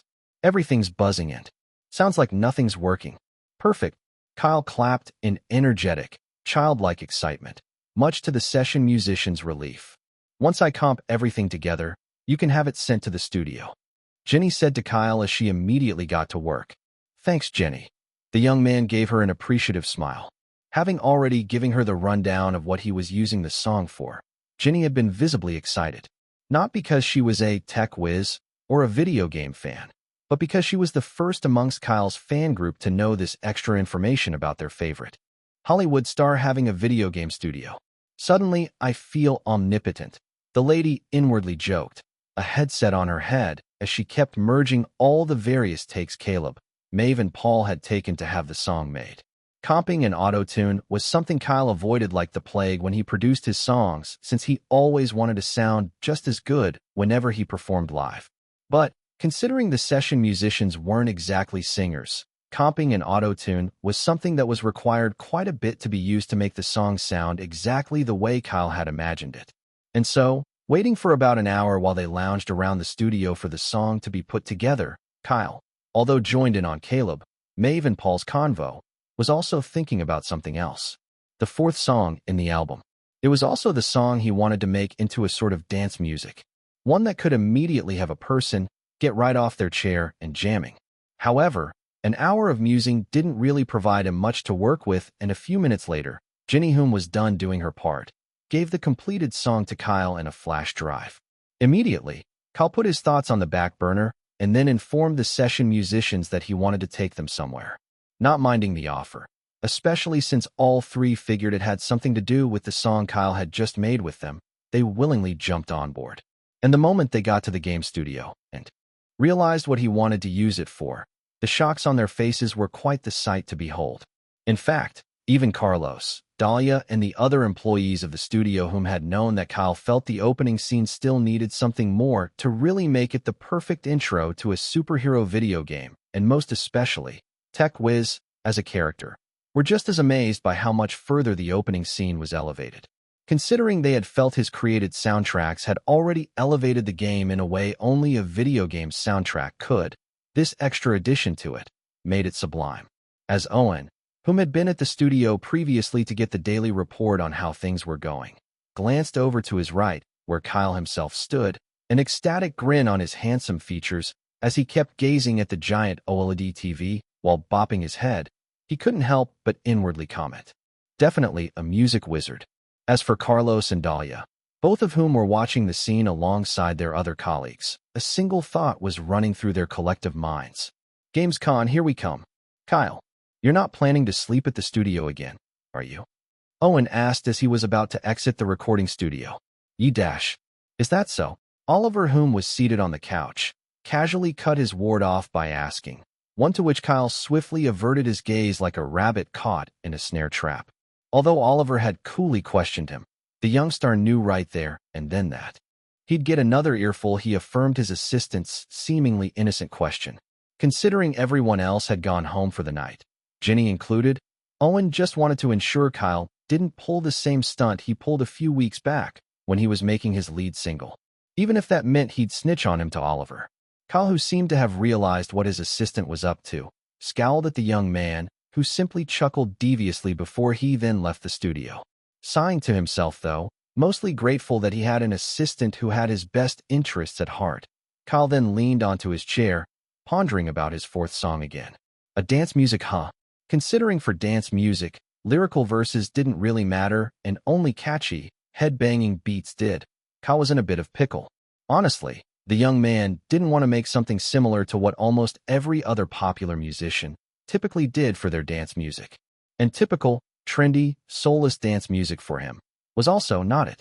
Sure, he understood that no one would judge him for it, even if he made his like that too, since, essentially, catchy beats was, after all, what made dance music tick. But still, it just didn't sit right with Kyle, one tiny bit, especially with the kind of standards he held himself to. As usual, his goal was to make something he'd be proud to say that he himself did. I'm going to be stuck here for a while. Kyle inwardly sighed this time, his gaze focused on the fluorescent, bulb-fitted ceiling of the recording studio. Just like that, a few seconds turned to a minute. Minutes soon turned to an hour. And yet, Kyle didn't have a single spark of inspiration, the only thing keeping him company being the sound of Oliver's fingers, tapping his smartphone screen in response to Tiana's message. In between their texting, though, Oliver would occasionally laugh to a few video reels Tiana would send, one that the agent would sometimes also have Kyle watch. Considering he had nothing better to do, he'd also oblige and have a good laugh. The same thing was happening now as Oliver called out to him. Kyle, this one's really funny. Come see.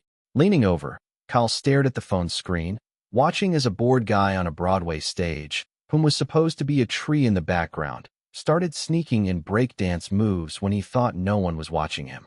Honestly, the contrast of a tree executing a waving pop and lock when everyone else was in a choreographed musical, was quite the amusing sight to see, and it did not fail to get Kyle laughing a few seconds later. And just like that, mid-laughter, Kyle suddenly felt his light bulb switch on as he soon stopped laughing and began to mutter to himself. "Oh, yes, that might.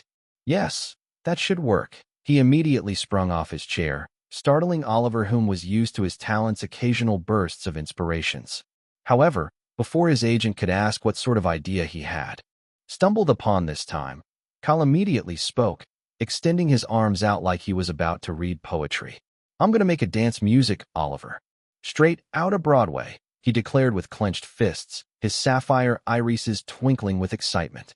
3 days later, Kyle's fan group had been less active in recent memory, obviously because Kyle had gone radio silent like he usually did whenever he didn't have a project he was involved in or working on. Aside from the gala incident 3 months ago, and also his brief appearance in a TikToker's video last month, they really had no idea as to his whereabouts or what he was up to. As a result, only a few people on the fan group were commenting as of the moment. Kyle's girlfriend. "Has anyone seen my boyfriend? He's 6 foot tall, speaks more than 3 languages, exceptionally handsome, charming, a great singer, a brilliant actor, and a bundle of all things good wrapped into a perfect cinnamon roll." Princess Peach at Kyle's girlfriend. "Stop it. Get some help. Waifu with a rocket launcher at Princess Peach. Oh, she's going to be needing a whole lot of help by the time I'm done nuking her. Tricks or treat at waifu with a rocket launcher. I second that. Please, pretty please, nuke that delusional tramp to oblivion. We do a bit of trolling. Man, I'm loving this waifu war." At Peter_writes_fantasy. "You up? Grab yourself, and me of course, a bucket of popcorn if you are." Peter_writes_fantasy. "You called good sire at we do a bit of trolling. Here's thy bucket of popcorn. Also, finally finished my second novel Fire after 500 plus chapters. So hurrah. Now I have all the time in the world for the next few months to laze about before I begin the next. Shrek loves Fiona." At Peter_writes_fantasy. "Congratulations, man. Hurrah. We do a bit of trolling at Peter_writes_fantasy. Congratulations. The imposter. Truly, congratulations at Peter_writes_fantasy." That said, in other news, the trailer for Level Up 2 just dropped, and Kyle is part of the main cast as a side character. And that's not all. Kyle also just announced on all his social media handles that he will be releasing his very first album come April next year. Always the first to find out information like this as usual, the imposter, once again, nonchalantly and casually, dropped a nuclear bomb into the group. Instantly, the fan group got turned upside down like a roller coaster, the messages exploding in numbers as every previously sleeping dweller of the group rose from their slumber. Chapter 179, Circus. The news regarding Kyle's album being released had only been out for a few hours, and yet, it was already one of the most talked about topics on various social media platforms. One of the most read articles regarding it was created by a popular Hollywood magazine that attached the written article on their website to their Tweet Talk post for the day with the caption, "Hollywood's hottest rising star, Kyle Kestis, announces debut album release date. Breakout roles in recent blockbuster projects, charismatic on-screen presence, and best of all, a fantastic music career that has earned him as much fame and aplomb as his acting career has. Kyle Kestis has once again cooked up a storm in the industry, dropping another exciting news from the blue. His very first debut album. Although the multi-talented artist is yet to drop a single teaser pertaining to what we could be expectant of, he did leave us with a poster of the album's cover art with the title, Kaleidoscopes. This, definitely, has fans excited, but that isn't the only thing that has them excited. Earlier today, the trailer for Level Up 2 dropped, and fans couldn't help but get even more ecstatic after finding out that their favorite star was going to be starring in the movie. Sure, concerns are up as to whether the dance movie will be a success considering Prom Perfect 3 is being released on the same day, but, nevertheless, the hype from fans are undeniable. Back to the album though, reports from a trusted source have informed us that Kyle will be featuring a fair number of artists, with R&J and Steven Anderson already confirmed. This comes as no surprise really considering all four still kept in touch even after their time together on the popular singing reality TV show, Rising Voices. Still, we here at Popverse can't help but be curious as to whom the other featured artist or artists in the album will be. Guess we'll have to wait like everybody else to find out. That said, Kaleidoscopes, which has been rumored to have 7 songs in addition to the other 7 Kyle has previously released, will apparently be dropping next year, on the 9th of April, 2021. Will you be pre-ordering the album or pre-adding it to your Groovebox library? We know we will. Both at that. Having already garnered a massive number of engagement with over 2.7k comments, 61.8k retweets, 202k likes, and over 1 million views on Tweet Talk, the comments section was as active as ever with even more and more people joining in to engage with the post. Kyle's girlfriend, yes. My boyfriend is back, baby. Oh, how I've missed you so. Hogwarts delinquent. Good on Kyle for completely avoiding the next year's South by Southwest. South by Southwest, for those of you curious, festival in Austin altogether. No point releasing your album alongside everyone else's EP or LPs and getting swept in the wave. Can't wait. We do a bit of trolling at Hogwarts delinquent. I completely agree. Also, just checked on the calendar, and I'm glad to see that the album will be dropping on a Friday. Perfection. Professional upstairs neighbor. I'm so hyped. My neighbor will probably start complaining again, but I'm gonna squeal like there's no tomorrow. Alice in Wonderland 88. 7 new songs? Kyle is about to spoil me. I can feel it in my bones. Dear Lord, please let me make it way past 2021 in good health. Winnie the Witch at Alice in Wonderland 88. Amen to that, sister. Amen. Peter_ets_fantasy. I mean, I already have, understandably high expectations for Kaleidoscopes, because it already feels like a great name to a great album, but, even more, I'm excited for the music videos Kyle is going to make to these songs cause we all know he just never misses with them. Never. Like a porcelain vase. The way I'm going to be living from now on, nobody better question me when they see me carrying hazard and caution signs around. I must not die until I listen to Kyle's new album. Waifu with a rocket launcher. So after that is fine, then at like a porcelain vase? Perfect. I love porcelain vases. The way they shatter when I fire my rocket launcher at them is so satisfying. But yeah, I completely agree with you. Taoist of SNU. I've never been the type to pre-order an album, but for this, I'll make an exception. Kyle's music is just that good and I can't wait to hear it, knowing fully well he'll deliver. Annie, are you okay? I was already so excited when I heard that Kyle was in Level Up 2, because I loved the first movie to bits, but an album too. Guess I know what I'm going to be using my Christmas money for. Snowing balls. I hope to high heavens that Kyle's album becomes a resounding success because finally, for the first time in a very, very long while, an independent artist without the backing of a record label or an agency will become a mainstream artist by the industry standards. Fingers crossed. Princess Peach, 2021 is already looking to be a fantastic year for Kyle, and it makes me so happy. I'm pumped, people. Pumped. And just like that, more and more comments piled into the post, each denizen with something of their own to say. Yet, as if that hadn't been engaging enough, other Hollywood tabloids, magazines, bloggers, and influencers soon began coming out with different variations of their own articles and even short clips, further spreading the news rapidly. As Gwen tracked all these articles and short TikTok clips, she couldn't help but smile, her expression content. Good. That should do for now, she muttered to herself in satisfaction as she scrolled through her various social media feeds.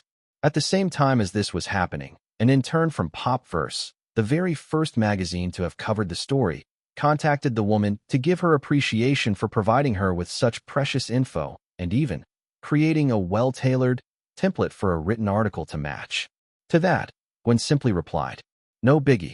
We'll be working together in the long run, so I hope we stay in touch." Having replied, Gwen then refocused her attention on her laptop, pulling up a different tab to watch the Hollywood Star Awards livestream. Despite all the debacle last year, especially with their reputation and credibility scalded irreversibly with no hope of redemption, the awards show was still, unsurprisingly, quite popular as most celebrities still attended while streamers making content and other denizens of the internet tuned in via livestream. Even though Owen had informed them all that Kyle wasn't interested in attending the event, they, as his team, still wished he did, as it would have led to more PR by the time the news about Kaleidoscopes dropped. "Oh, are they about to announce the best new artist?" Camille questioned as she got up from the couch.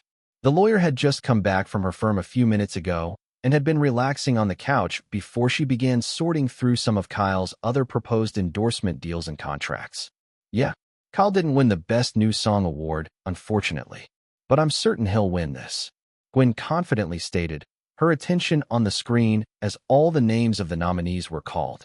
Leaning over Gwen's shoulder, Camille also watched, her expression hopeful. "And the award for Best New Artist goes to..." With bated breaths, the ladies waited in anticipation. "Justin King." "What?" Gwen and Camille simultaneously exclaimed in confused disbelief, the facial contours on their visages contorting into a deep, deep frown. And then, just as Justin went on stage to receive his trophy, almost everyone else in the comments section let out a similar string of confused and annoyed comments, only to watch as Justin joked a few seconds later, "We should at least try to honor our invitations, right? Even if we know we might never win. We should keep staying humble as celebrities. And, who knows, maybe that's why I even won the award." The young artist joked even further, his face all full of smiles as he then laughed it off, after which he then proceeded to give his appreciation speech. To that, Gwen and Camille turned to face each other slowly, a more pronounced look of disbelief on their faces. This same disbelief was shared by the denizens live streaming in the comments section. "I ain't pleased." What? A celebrity has every blessed right to reject showing up at an award show, especially an award show that has lost all fucking credibility and has now denied him his due award twice. Like, who the heck is this Justin guy, do pray tell? Yes, I'm being sarcastic if you can't tell. Just facts. This guy's a circus. I'm pretty certain the only reason Kyle isn't here is because he has to work on his album. You know, the one he just announced a few hours ago? Pop Coke. L. Justin Fr. Big L. Honestly, I don't really get why anyone even likes this guy anymore. Levio under for not Leviosa. Tell that to his fan base of screaming teenage girls who continue to condone his toxic behaviors and keep fanning that stupid ego of his. Upside down Vecna. Now he's calling out Kyle Kestis? Him? Really? Justin has started growing some pretty mighty wings, huh? Maybe it's about time someone clipped them. Strangely things. This guy just never stays out one drama or the other, does he? I can bet you $100 it has to be for some stupid-ass reason or the other he's going after KK this time. You know what? I'm actually glad Kyle declined the offer to show up, Gwen stated after a while, a subtle fury in her tone as she immediately closed the tab with a pissed smile. Same here, Gwen. Same here. Camille, with a similar expression on her beautiful features face, agreed with a brief nod. Sure, they knew artists calling out other artists wasn't a new thing in Hollywood, but even then, they couldn't seem to fathom why Justin was suddenly beefing with Kyle out of the blue. And so would Kyle himself, when he eventually found out.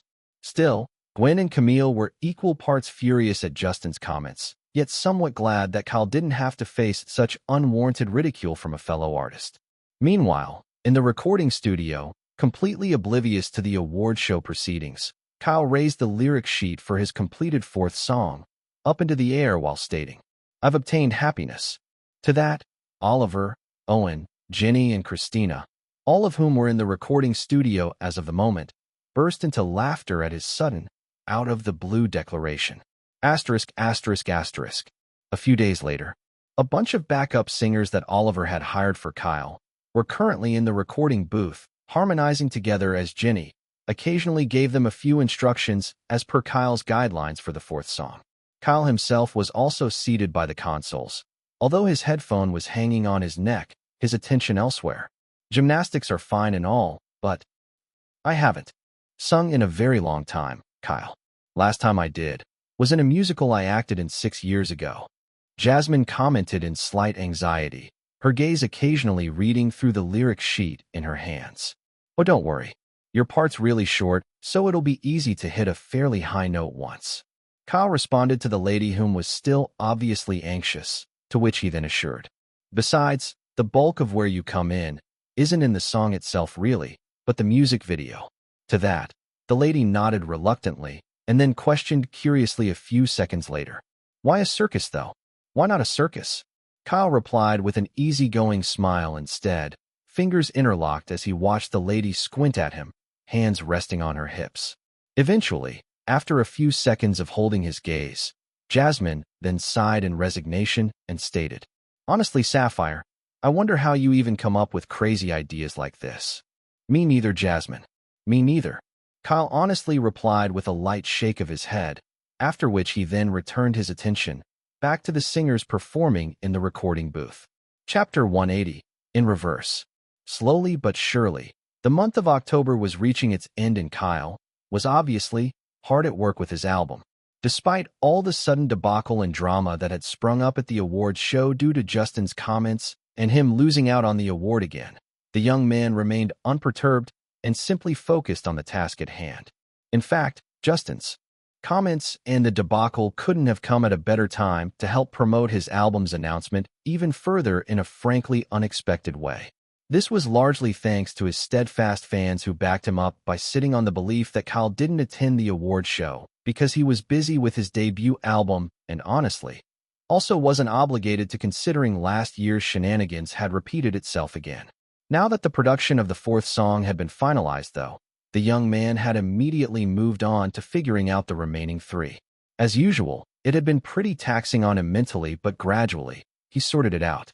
His team, too, did a good job of keeping the album in the general public's minds every once in a while over the course of the rest of the year, but not to the point of overexposure. Eventually, by the time November came and went, and December's heavy snow and jingling bells of Christmas paid a visit, New Year's soon arrived. And on the 17th of January, 2021, Kyle Kestis finally recorded the last song to complete his debut album. Asterisk, asterisk, asterisk. Congratulations, Kyle. Woo.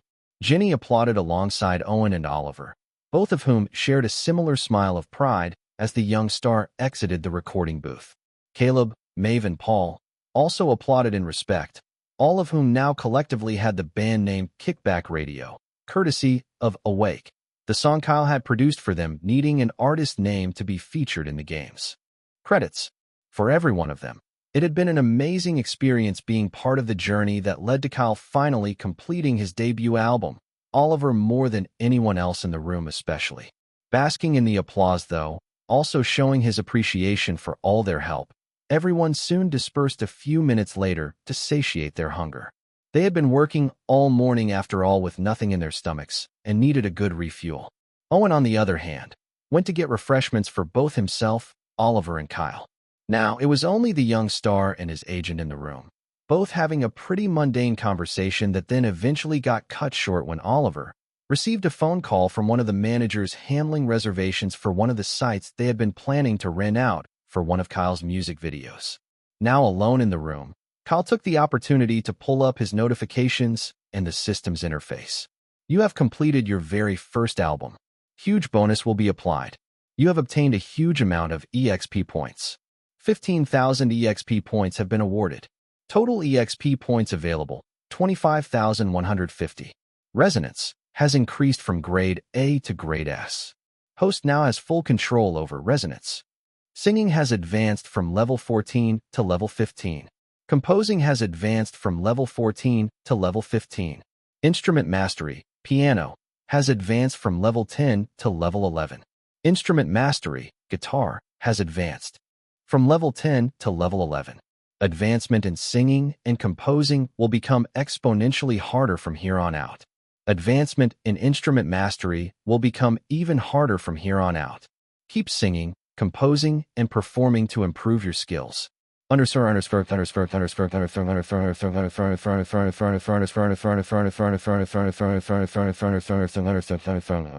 Kyle Kestis, EXP points, 25,150. Skills: soulful vocals, P. Growth spurt, P. Appraisal, A. Resonance, P. S. Charisma, P. Polyglot, P. Deep dive, A. S. Recollection, P. Scene stealer, A. Action and stunt mastery, P. Bleeding effect, P. Detoxification, A. Peak human conditioning, P. Flow, P. Choreography Master, P. Asterisk EXP points can be used to create skills. Levels. Singing level 15. Acting level 14. Composing level 15. Dancing level 12. Instrument Mastery, piano/guitar, level November 11th. Asterisk levels will increase in accordance to your growth. As the young man stared at his panel, he let out a genuine sigh of contented relief. Closing off the interface, though, Kyle's attention shifted to the door as Maria and Christina walked in a few minutes later. Casually lounging on the couch, Kyle watched as Christina plopped right beside him, congratulating him with the brightest of smiles on his completed album while also handing out the music video scripts for the music videos. Maria, too, also congratulated Kyle, her expression warm. Both had already met Oliver on their way out, whom had briefly informed them that Kyle was done with the album. That said, out of all the 7 songs Kyle had created, only 3 of the songs were planned to get a full-fledged, high-production value music video. One of the songs, though, although originally included amongst the 3 that had been chosen to have a music video, was instead going to be promoted mostly through radio, as per Stewart and Oliver's recommendation after listening to the full song. Thank you, Christina. Really, I appreciate it. Kyle thanked the lady with a warm smile of his own as he received the scripts.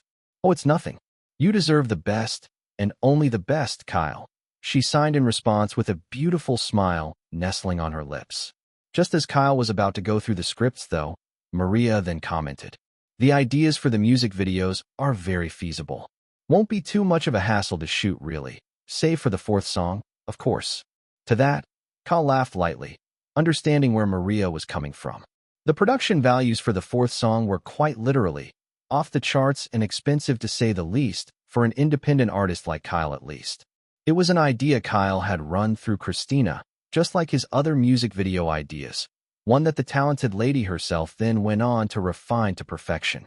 In fact, by the time Jasmine had read through Christina's written script for it, she couldn't help but be quite excited yet similarly concerned about the expenses Kyle was going to end up spending. To really sell the music video, the young star was going to need a healthy amount of professional backup singers and also dancers, none of whom would be content with being paid meagerly for their services. As for the music video of the 2nd song, one that involved the guys solely, theirs was more streamlined yet similarly exciting, the expenses far less than that of the 4th song. "We'll work it out, I'm sure." Kyle responded to Maria's words, his tone relaxed as Christina chuckled, nodding in her head in agreement. The music video director then casually spoke again. "That said, the music video for your lead single, although will be the easiest to shoot, will require you to learn the lyrics of the song backwards." No sooner had she said that, Kyle tilted his head in a mix of confused curiosity, wondering how Christina had spun his idea into something unexpected. Glancing over to her, eyes seemingly questioning if that was true, the young man watched as the lady gently bobbed her head up and down in response. Huh, Kyle couldn't help but mutter out loud, curious about the script as he picked it out to read. Just as he was about to, though, Owen, whom was back with refreshments, walked back in with a light smile on his lips while stating, "Carlos just contacted me a few seconds ago, and he said that the game is finally completed. He also said that you can give the order to release it any time from next month and they'd be confident to show the game to the world." Owen concluded, much to Kyle's genuine excitement. And as if to add to that good news, Oliver, too, walked in almost immediately and stated casually, "Just got off the call with the manager in charge, and he said that we have permission to use the beach for the music video next week." Asterisk, asterisk, asterisk. Grand Bend Beach. Located on the shores of Lake Huron in Ontario, Canada, it was typically a vibrant, sunny, and picturesque hotspot to visit for tourists and locals alike. However, in the freezing cold of winter, it took on a much quieter and calming atmosphere, the soft golden sands, nowhere to be found. All that was left of the beach sky and the surprisingly energetic waves of its turquoise waters was a fascinating thin strip of sand by the shores, followed by a very wide strip of snow that then layered the rest of the beach. As the falling snow reflected through Kyle's irises, a warm smile was nestled on his lips.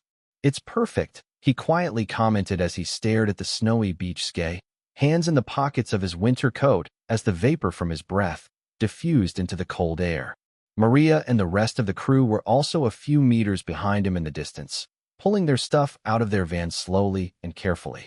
Oliver, Owen and Ginny too were also around, each of them walking across the expanse of the snowing beachscape in interest while the film crew quickly began to set up the equipment with skilled professionalism.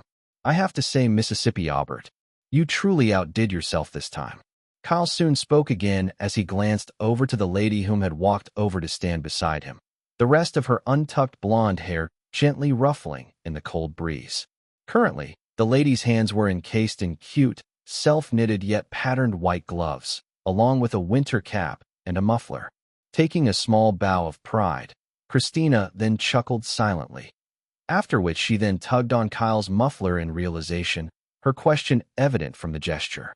Yeah, would have been a shame if I just let your birthday gift go to waste, he responded with a light smile, to which the lady's cheeks flushed red in appreciation. Soon, she gave Kyle a small, approving head bobble in agreement, which in turn earned a slight chuckle from the young man. The self-knitted blue muffler Christina had gifted Kyle for his birthday last year was one that he hadn't even been around to receive, as he had already traveled to Miami by then. That said, when he did return, he had been very appreciative of it, enough that he'd been wearing it consistently whenever he got the chance. All right, Kyle, we'll be ready to shoot the music video in 5. Maria stated as she walked over to the duo, and then added, Hope you're ready too, Christy. In response, Christina nodded affirmatively, and so did Kyle, who responded, his tone calm and confident. Already have the lyrics learnt backwards, perfectly, so I'm all set. You just say the word director, and I'll be ready, he concluded, a relaxed smile on his lips. Chapter 181, Oncoming Avalanche. So, that's everything, I guess. Carlos thoughtfully spoke, earning nods of agreement from Owen and everyone else around him. $69.99, huh? Kyle pondered out loud as he sat on the couch at Spawn Point Studios, listening as the studio head gave him a proper rundown of last year's Gamescom highlights and changes in the industry.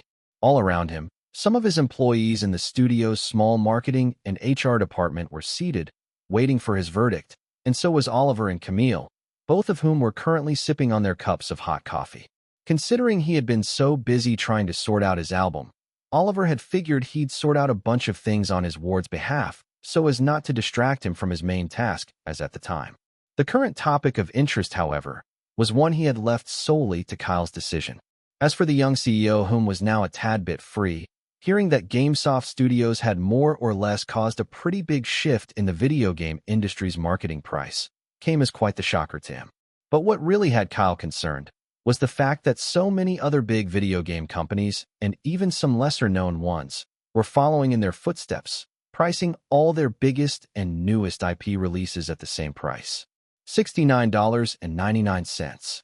It was almost as if they wanted to make it the new standard, and honestly, the more Kyle thought about it, the more reasonable it seemed. Creating video games was becoming more and more complex in recent memory, and considering all the production costs that typically went into making them, $69.99 was understandable. However, Kyle also believed that a game that was worth $69.99 needed to be fantastic in every sense of the word. Story-wise, it had to be exceptional, and gameplay-wise, it had to be completely engaging, immersive, and most of all, fun. Basically, the game had to be worth every cent the gamer paid for it. And as much as Kyle believed the Tech Whiz video game was a masterpiece for the kind of game it was, it still left a sour taste in his mouth to just join the trend and ramp up the price without the gamers in mind. And this, exactly, was why, after a few more minutes of pondering to himself, the young CEO spoke. Being a gamer is a very expensive hobby. To that, his employees nodded in agreement. And I think it's safe to say, gamers aren't plucking money off of trees to buy something they hope they'll enjoy. Kyle continued, earning even more nods and hums of yes and true from his employees. Which is why, for TechWiz, the price will remain at $39.99. The CEO gave his verdict, his voice authoritative. However, if it ever reaches that point in time where that price no longer seems feasible for the returns and production costs at least, then we will join the trend. Kyle concluded with a finality to his tone, earning nods of approval from everyone else. As much as Kyle wanted to be considerate, he more than anyone also knew that in the long run, he had to be more rational about his decisions going forward as the company's CEO. And if rationality was anything to go by, Kyle knew that first and foremost, he had to keep the well-being of his employees and the company at heart, because only then could he be able to make decisions that would ultimately benefit everyone else. Asterisk, asterisk, asterisk. Here's a question. If you're sitting on a profitable gold mine, wouldn't you want to dig and keep digging? Answers may vary, yes. But for the execs at Lighthouse Studios, this was the selfish creed they had been knowingly living by for the past 2 years now. Ever since Prom Perfect had started giving them more and more returns than they had invested, especially with its low-effort scripts, poor marketing, and lack of expensive production expenses, save for the directors and actors whom were paid quite a hefty sum. They had decided to keep making more and more of it. After all, it was better to play it safe and get expected returns than venture into a new project that had the uncertainty of either becoming a failure or a success. More so, into the current day and age where trends changed faster than a Formula One race car driver switching gears. Honestly, teens today are so brain-dead it's beyond me. They're as predictable as my trophy wife remodeling her room every month. A fairly good-looking man in his late 40s, stated as he and his buddies conversed to their heart's content at a fancy golf club for the rich. His name was Victor Leone, the CEO of Lighthouse Studios, while the rest of his buddies were execs from the mid-sized film studio, all of whom laughed in response to his words. Still, won't level up to be a threat? One of the execs, who was on the much shorter side of the average male height, questioned as he leaned on his golf stick, a pretty curious expression his features. Threat? I think not. Victor responded as he cupped his hands above his head, watching as the golf ball he had shot soared through the air as he continued speaking. Every other day might have provided some sort of competition, and we'd still come out on top. But on Valentine's Day, they don't stand a chance. Not with how hard we marketed it this time, and especially not with those horny teenagers, also looking for something to excite their senses, he definitively concluded, earning nods of approval from the other execs. And maybe to a certain extent, Victor was right.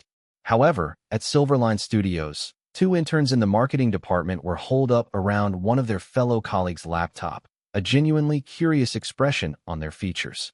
Well, this is interesting. The guy with the glasses, whom had pulled up what they were all gazing at, commented as he kept studying the poll. Should we perhaps report this? The second intern, a lady in her late teens, to be exact, commented, not quite sure of what to make of the information. I think it's better if we don't. Questions are gonna arise if we do. The third intern responded thoughtfully while stroking his beardless chin. Yeah. Besides, it was a team effort from us to make this. And, trust me, by the time this website goes fully live, we're gonna want to keep our money bag to ourselves. The bespectacled young man commented, to which both of his colleagues nodded in agreement. All of 3 had been jointly working on a biased-free, real-time website for the masses that had the simple yet complex function of using real-time voting polls to track just how much returns a new movie might make at the box office before it officially released. It wasn't a fully released project, but they had been going through some beta tests in more recent memory, especially on their Reddit community of over 20,000 active netizens.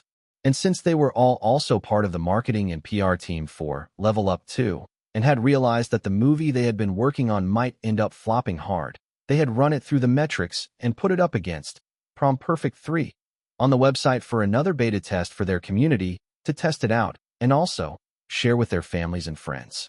This was why the results they had gotten had been quite the interesting sight, to say the least.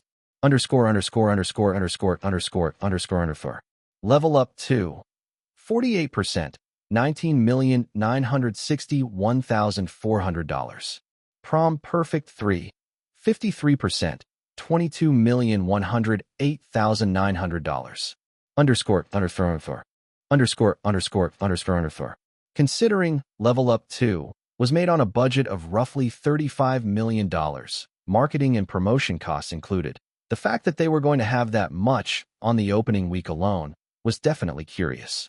More than that, though, was the fact that the gap they had expected Prom Perfect 3 to have over Level Up 2 wasn't as much as they'd expected. especially since the teen rom-com was made on a fairly hefty budget of $50 million. And this was excluding marketing and promotion costs, which may have put it closer to $55 to $60 million in total budget costs. Again, all this predicted returns was only for the opening week and could be subject to change. However, if their metrics were accurate enough, then that meant that one strong tilt would be enough to completely push either movie to success or failure in an instant. That said, it was only later that the interns would find out why there was so much interest in Level Up 2 despite Prom Perfect 3 dropping in theaters on Valentine's Day. Asterisk, asterisk, asterisk. Stuart and Miguel massaged their temples as they read the articles on their phones and then glanced over to Gwen, who gave them both a thumbs up, glee in her eyes. Remind me to never get on your bad side. Stuart commented first, a bit fearful of the woman. Were you that pissed at what he did? Miguel, on the other hand, couldn't help but ask as Gwen, who casually closed her laptop and stretched tiredly. Yes, I was, the PR manager casually stated, feeling completely fulfilled after remembering what she had just done. It would take a while before the articles fully circulated, but by the time it did, it would be a wicked slap across the face to a certain someone. I mean, if he thinks he can ridicule our boss and get away with it, then we just have to make it seem like karma also bit him in the ass. Gwen added as she loosened her coiffed, ash-blonde hair. To that, Stuart and Miguel glanced over to each other and then sighed in agreement. Ever since the debacle last year, Gwen had been doing some personal digging into why Justin suddenly felt it necessary to go after Kyle. And finally, after 5 months, she more or less pieced together everything and then made a bunch of articles on them, all of which she planned to share to various Hollywood magazines and tabloids. That said, the way Gwen planned to engineer all this was a tad bit strategic yet devious. One that would start as a tiny snowball and then expand into an avalanche by the time all was said and done. Chapter 182, Running Tube Men. Two big, fairly overweight producers in a nice-looking formal shirts and suit pants were seated behind a desk, one with suspenders and a tie and the other in a suit jacket. Both were conversing and laughing in a well-furnished office until they heard the landline ringing. Picking it up, the man in suspenders spoke with the receptionist over the phone. It's 5 Fusion. They're here to meet you regarding that new song and its music video. Oh yes, we've been expecting them. Send them up. All right, sir. A few seconds later, both men watched as 5 handsome-looking guys strolled into the office.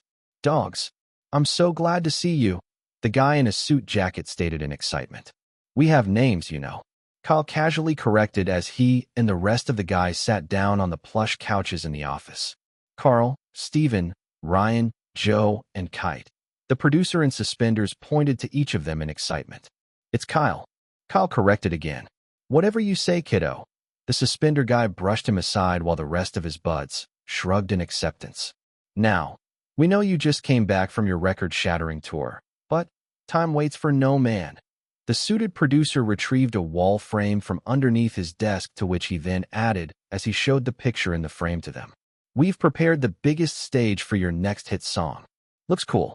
Ryan and Joe, both of whom were seating on the same couch, responded in unison, their voices and expression chill as the rest of their buds nodded in agreement. What about the song, though? Carl asked this time, fingers tapping on the couch as he crossed his legs with a relaxed gaze. In response to his words, the suspender producer spoke. That's the problem. We're yet to find a good song. Okay, Steven commented this time, his tone slightly wary as he glanced over to a slightly perturbed Carl, who was seated by him for a brief moment. Songwriter Goo. Benny and Fred. Come in with the songwriting board. The suited producer called out this time, and almost instantaneously, 2 nerdy-looking guys walked in with a large, colored dartboard separated into perfect fractions. At this point, Calhoun was seated alone on the far left couch, leaned in and whispered to his buds. Should we be worried? I think we should. No sooner had he said that, the 2 guys introduced the concept they were going for nervously. This is a songwriting board. Benny adjusted his glasses a bit as he handed over a bunch of darts to the guys, after which he then went to spin said board. We use it when we're, not sure what type of song to write. Fred nervously fiddled with his palms as he gestured to the board, seemingly telling the boys to throw the darts. Go on, dogs. Throw it, suit producer eagerly urged. Glancing over to each other, still not sure if this was even remotely sane, they did as they were told. And when the darts landed on the board, 3 darts clustered on a word, electric, while the other 2 landed on another, fried. The electric, fried song? Kyle stated out loud, noticeably confused, same as his other buddies who were even more confused. However, before Benny and Fred, or even Suspender and Suit could speak, the secretary walked in with a tray of drinks in her hands. And no sooner had the 5 guys seen her. They instantly froze, enamored by her beauty. And cut. That's a wrap. No sooner had Maria declared that, all 4 guys were released from their frozen state, their movements back to normal. At the same time, the small production crew gave them a small round of applause, to which they all simply gave a light bow in response. However, not even a few seconds passed when Ryan tried his hardest to suppress a chuckle. PFT. Unfortunately, it was too late. Carl, Joe, Steven, and Maria, including a few other people on set, and even Owen, who were obviously around, burst into laughter, much to Kyle's acceptance. Honestly, guys, he couldn't help but sigh in resignation. It's not even that funny, he added defensively, one that only served to make them all laugh even harder as they kept staring at him. Sure, Mademoiselle Kestis. Ryan pitched in as Kyle, dressed in formal female clothes with a wig and some makeup, covered his face in embarrassment, his cheeks reddening by the second. This only served to add even more hilarity to his current situation. A few minutes later, though, having already had their fill, Carl then spoke properly. I must say, that's the most fun I've ever had, shooting a music video. But unfortunately, I have to get going. Wish I could stay around and hang out, but I do have a business meeting to attend to. He apologized with an explanation, exchanging handshakes with everyone properly, only to then kiss Kyle on the back of his hand like, "Lady to mess with him. My fair lady." Another round of laughter erupted. 30, bored and single, Sarah lay on her bed sideways as she kept scrolling down the list, the screen of her phone reflecting on her light brown irises. Valentine's was already around the corner, but the lady chose to stay cooped up in her room, dialing up her introverted nature to the absolute max. Never having had a good experience with dating, especially since most of the guys she had gone on dates with rejected her every blessed time because she apparently wasn't good enough, Sarah had long since padlocked her heart. And it's not as if she didn't try to search herself to check if she really was at fault, but after years and years of introspection, the lady came to realization that she really just had bad luck with dating. That was it. Period. Also, maybe she should have steered clear of the dating apps. Yeah, she should have. But once again, she was back on another dating app, looking for a match because honestly, despite her best efforts to convince her parents that she'd probably die an old grandma with 7 cats due to her shy nature, they weren't having any of it. Especially her mother, who was Asian and kept pestering her every blessed week for the past few years now. Go out, she'd say. Meet new people, she'd advise. And her personal favorite, I want to see my grandkids. However, for Sarah, who couldn't hold a proper conversation for more than 1 minute, that was an extremely tall task to ask of her. If only, she muttered to herself with a sigh, scrolling through more and more dating profiles. Luckily, though, the lady was very stable financially, as she was a remote, full-stack developer for a big company, one that at least ensured she could live away from her parents without her mom constantly trying to set her up with guys she felt were husband material. Eventually, after a few more minutes of scrolling through the dating profiles, Sarah, much to even her very own surprise, actually hit it off with a guy. So, is 7:30 p.m. fine by you? Her match asked. Yes, I don't mind. But what about the movie? Prom Perfect 3? Or Level Up 2? Sarah typed back in curiosity. Anyone's fine by me, really. Can I leave that up to you? Her match replied. Sure. I'll pick one and let you know before we meet up. Sarah texted, a thin smile on her lips as she and her match texted for a few more minutes before their conversation ended naturally. Feeling a bit more confident, Sarah, having sprung up the bed to rummage through her wardrobe obsessively, chose her outfits about an hour later. Having sorted that out, the lady then plopped back to her bed, navigating over to Tweet Talk to get a feel for the movie the general public was planning to watch in cinemas on February 14th in preparation for the date. However, the first thing Sarah had ended up reading had her widen her eyes in absolute shock. That same news was all it took for her to decide which movie she and her match date would be viewing a few days from now. Having completed the shooting of the music video for Electrified about an hour and some few minutes ago, Kyle only had one more music video left to shoot, that of the fourth song. It was also the one that would take the most time to shoot as it was such an expensive yet fun idea, one that Kyle knew the audience was going to love as much as that of Electrified, which they had just rounded up. However, as of the moment, the young man, now without the feminine makeup on his face, simply partook in a mundane conversation as he and Owen walked to a nearby restaurant for some refreshments. Passers-by also didn't seem to be surprised by his appearance as he had been around the area for close to 3 days now for the music video of Electrified, hence the novelty of his presence had worn off. "Say, Kyle, do you have any Valentine's plan?" Owen curiously questioned as they walked side by side, their steps relaxed. "Nay," the young man casually responded, brushing a few locks of hair away from his face as the late winter's breeze ruffled his hair. "We'll probably be practicing my dance routines for the fourth music video, though," he added, his tone laid back. "You're not planning to die at 30, are you?" Owen asked with concern this time, one that had Kyle halt in his steps and swivel his head sideways to lay his assistant a very puzzled squint. "I mean, it's only been a couple of months since I've been working with you, and yet I haven't seen you unwind even once." The assistant raised his arms up in defense, his point valid. "Your efficiency is off the charts, don't get me wrong, but don't you ever get tired?" Owen worriedly commented, after which he then said, "Besides, I'd figured a man as successful as you would have already had a lady supporting him by now. And I'm not probing here honestly, just concerned."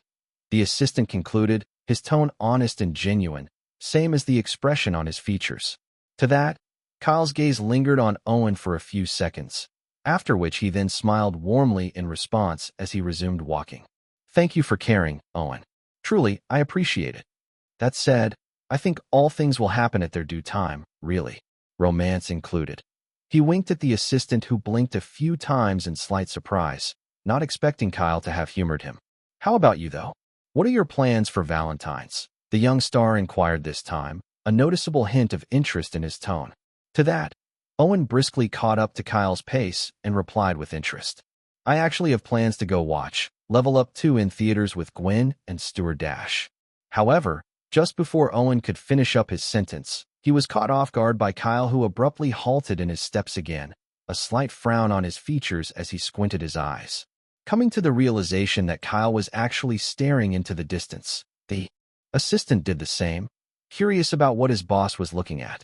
However, considering all Kyle was seeing were blurry, short, inflatable tube men rapidly running in his direction, Owen, with his near-perfect eyesight, soon realized what was actually happening, causing a deep, deep scowl to form on his features. "What the hell are these darn paparazzi dash?" Before he could even complete that sentence, though, both Kyle's and his smartphone began to ring at the exact same time, further adding a bit more anxiety to the entire scenario. Retrieving his phone, seeing that it was Oliver, whom had traveled to New York to spend the rest of the week with Tiana, Kyle was almost about to pick up when a black van with a magazine-like logo suddenly pulled up beside him, a bunch of reporters getting out like stormtroopers. Quickly, Owen was about to usher Kyle into the nearest store or building before the other paparazzi running over crowded his boss. But the next few words he heard stunned both he and Kyle himself to their very cores. Kyle, how do you feel after being nominated for Best New Artist, Record of the Year and Song of the Year awards for the 63rd Annual Grammy Awards?" Chapter 183, Meet Cute. Best New Artist, Record of the Year, Song of the Year. Hollywood's hottest star Kyle Kestis dominates the Grammy nominations.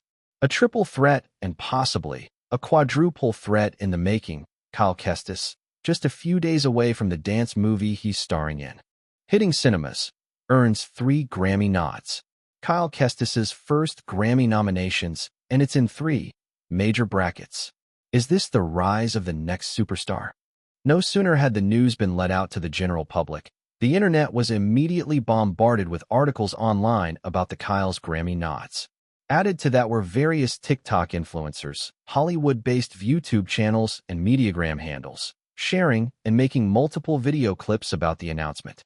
However, the most watched amongst those clips was the one from a small Hollywood publication YouTube channel whose reporters had been the first to ask Kyle on the street his thoughts on being nominated. The shock on the young stars, and what seemed to be his assistant's face, evident beyond measure. Similarly, his fans, especially those in the fan group, were losing their shit, and so were the rest Kyle's team who were obviously just as shocked as Kyle and Owen themselves had been in the video. Typically, a Grammy nomination for a young star like Kyle shouldn't have garnered this much reception. However, considering for his very first nominations, he was in 3 different categories, contending against even more popular artists in one of the 2 most sought-after brackets. Record of the Year and Song of the Year made the craze for it that much more pronounced. At the same time, due to the Hollywood Star Awards debacle and also Justin's rude comments last year, the news only got amplified by the minute, with the entire thing slowly coming back into the light. In fact, a few netizens were already mocking Justin since he hadn't been nominated for a single bracket in the Grammys. Still, all these was on the low-key, almost as if everyone was actually waiting to see the outcome of Kyle's Grammy nominations before going full-out mockery on him. Interestingly, what most of the denizens hadn't realized just yet was that, before the news of Kyle's Grammy Awards nominations was even announced, a few unsavory articles about Justin were already dancing in the background of the mainstream media, with his record label keeping it all from coming into light. Justin King, the artist who has never lifted a finger to get to where he is. Or maybe he has, but just not as he should have. This was one of such articles, released on the 1st of February by a very small Hollywood publication. One that went into extensive detail about how Justin had used his family's wealth and connections to step over more deserving artists and robbing them of opportunities that were rightfully theirs. The second article, released on the 4th of February, was even more detailed, pulling out some frowned-upon industry practices that Justin and his record label had done to ensure that Justin won the Hollywood Star Awards last year. All you need to know about Widescope Records and their golden boy, Justin King. Yes, that same Widescope Records. The same record label that had pulled strings to prevent Kyle from even getting nominated for an award during his first major breakout year in the industry. As for the third article, which was released on the 9th of February, it had taken off the training wheels. A lesson in humility? Justin King certainly isn't the one to be calling a fellow artist out, considering his selfish actions on the set of Level Up 2. This article especially had been quite hard for Widescope Records to completely bury, as it had been more unreservedly direct, forceful, and had gossip and scandals written all over it. The kind that Hollywood loved to see. Not that Gwen hadn't done it on purpose. The social media and PR manager had ultimately been testing the waters to see how Justin's record label would react, and she had adapted each blessed time she dropped the next article for another small-sized Hollywood publication. At the same time, this article did a good job of influencing a good chunk of the internet to become a bit more interested in Level Up 2 before it got wiped off the internet. That said, even Gwen herself couldn't have expected Kyle to get nominated for this year's Grammys. And this was why.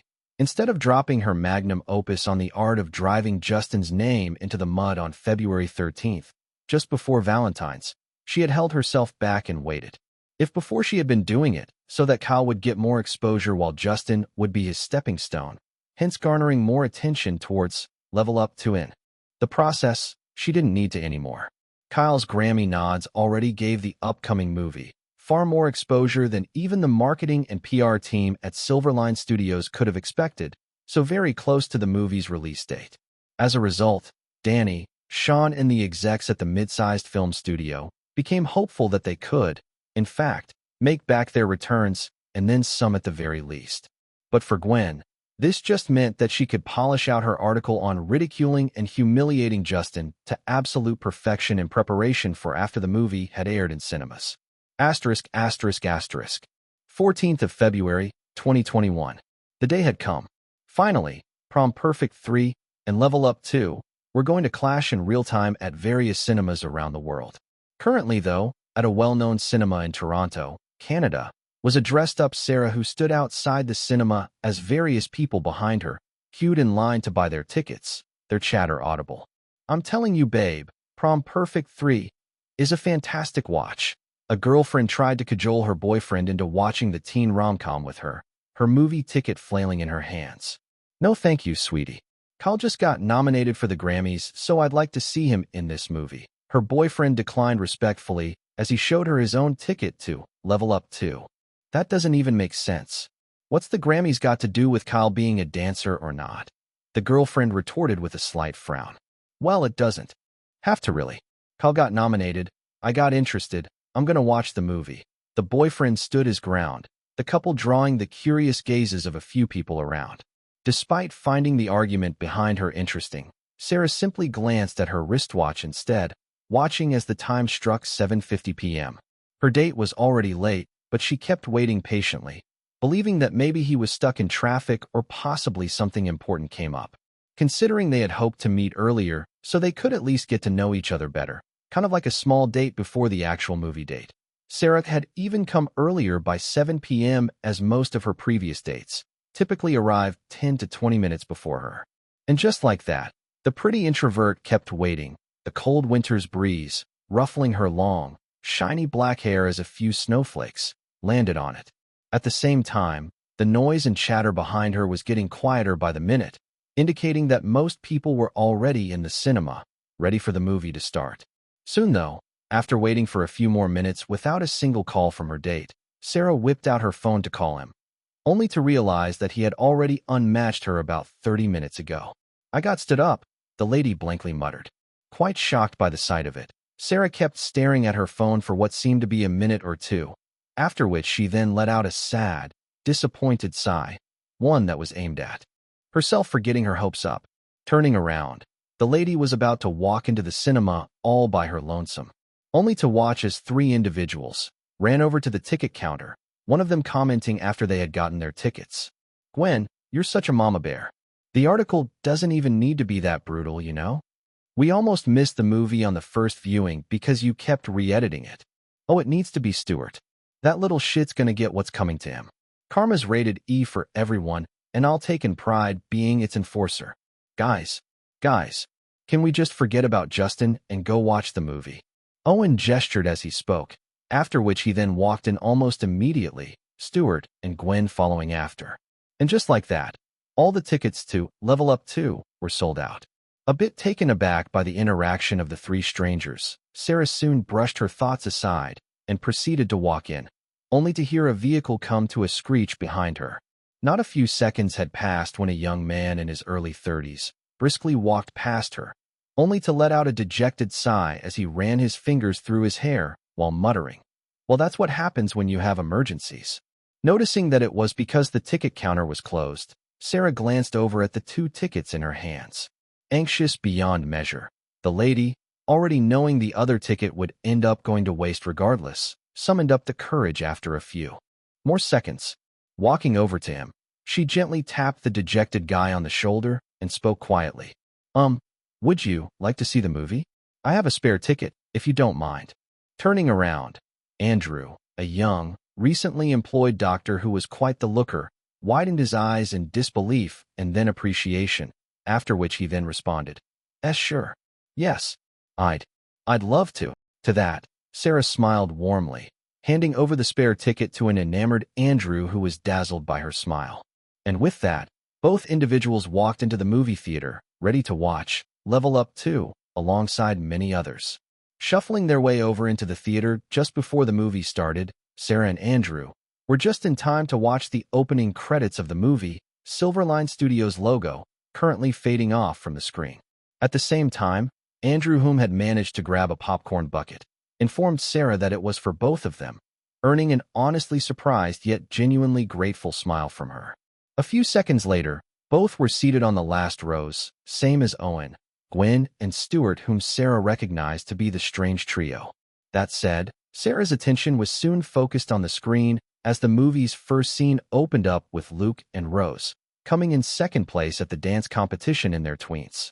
Final Jam, Legends in Motion. Cool name.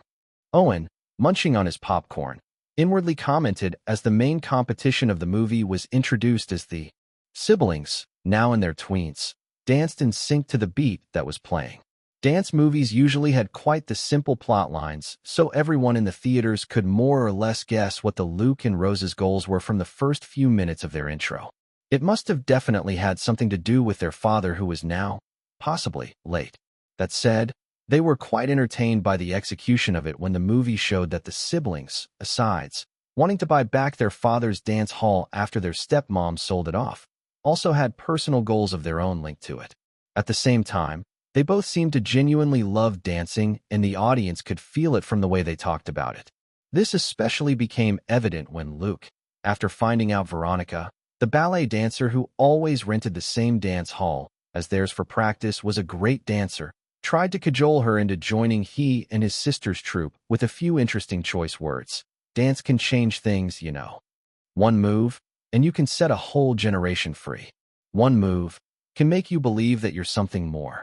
And some moves will give a lady, that's you, who just wants to dance, a way to go against the norm and truly be herself. Having heard that, the audience was intrigued, making Luke's and Veronica's character quite interesting to them. Guess they really did put a lot of thought into the script. That's nice, Gwen thought to herself as she angled her popcorn towards Stuart, who took a handful. This aspect of the movie did a good job, if not anything else, of keeping the audience invested, their gazes focused on the screen. The same happened when Rose tried to get Baby, B-Box, and Bones to join their dance crew, and just like that, typical dance movie characters that didn't really provide much for the audience to relate with actually became people that the current audience did in fact really wanted to root for. Rose, Veronica, and Baby are so cool. Wish I had half their confidence, Sarah inwardly stated, hands reaching out to grab a handful of popcorn, only for her fingers to land on Andrew's, who was also reaching for it. About to apologize for the contact, Sarah was stunned to see Andrew's black irises staring at her in interest, a light smile on his lips. Swiftly, the lady flicked her head forward, a furious blush forming on her cheeks, her attention thankfully whisked away by the deviants' very first dance battle against their oppositions, the mob. Like that, the movie went on, the deviants making their mark in the competition as the syndicates and Xander were eventually introduced as the movie's main antagonists. A few minutes later, the audience, whom had completely forgotten that Catherine was also an antagonist in her own right, were treated to a curveball when she leaked their dance routines for the semifinals. That's dirty. Stuart slightly frowned as he sipped on his soda. Although, he, just like everyone else, had been wondering when the typical setbacks in this kind of predictable storyline would happen, they hadn't expected it to be from her at all. Sure, Xander had instigated it, but still, it made for quite the surprise to the audience as the movie went on with the deviants, already believing they had lost. Still, despite the gloomy atmosphere that the movie currently had, that one singular thought which had been lingering in a good chunk of people's minds since the movie had begun only burned brighter after each scene. And for Gwen, Owen, and Stuart, they probably were the most curious as the next scene of the movie played out in the kitchen of the restaurant the deviants were in. Chapter 184, Shatter. Lance, you're slowing the line, get out. Also, whatever modifications you're making to that dish, boss woman ain't gonna like it. It's called thinking outside the box, Junior. Not that I'd expect you to understand. Immediately that scene played, the atmosphere in the cinema visibly shifted from engaged to excited as more than a quarter of the people in the theater adjusted in their seats. Yet, the next scene completely caught them off guard. Lance, get out of my damn kitchen. I swear to high heavens, you old witch, if I have to wait one more table, I'm going to drop dead of boredom. Oh yeah? Then, you better start practicing, you little shit. It doesn't get any easier. Andrew blinked his eyes a few times in disbelief. Same for Sarah, who was seated beside him. That was unexpected, he inwardly stated as he and the lady kept watching the interactions between the two in interest. She can't be his mother, right? Sarah muttered quietly as Lance begrudgingly exited the kitchen. Although it wasn't explicitly stated, Sarah could almost see a bit of her mother in Hilda. That said, the lady watched on as Lance eventually headed over to the deviants table, everyone in the cinema watching on in interest as he approached them. Welcome to our shitty restaurant. where the only thing great about it is that lovely little jukebox in the corner. The name's Lance. How may I be of service? A few people in the theater were unable to suppress their laughter at Lance's intro, while others chuckled in amusement, Sarah and Andrew included. Owen, Gwen, and Stuart similarly chuckled, unable to even recognize any hint of Kyle and Lance's character, especially since they had been some of the closest people to him in more recent memory. From his subtle mannerisms, to the way he walked, to even his manner of speech, nothing hinted at the person that they knew. It was the mark of a great actor, really. But even they couldn't help burst into laughter at the next few interactions alongside everyone else in the theater. Trying to give us the hard sell, huh? Apologies, darling, I didn't see you there. Would you care for an appetizer to start? On the house. We also have some of the finest premium beef in stock and some of the best exotic wines. You know, something tantalizing for someone tantalizing. Are you sure you're all right? Everything's screwed on properly. I fell in love at first sight. Yep. That goofy energy or flirty nature is something I can't ever imagine Kyle doing. Owen thought to himself as the laughter in the cinema died down a few seconds later. And then, the next few events played out as the audience became just as curious as everyone else when T-Pain from the Syndicates accepted Lance's offer to a best-of-one dance-off. Gwen mused to herself, after which she then silently said to Stuart and Owen, I actually like how they're both not suddenly breaking into dance routines in the middle of the restaurant like most dance movies would have already done. To that, Owen and Stuart nodded in agreement.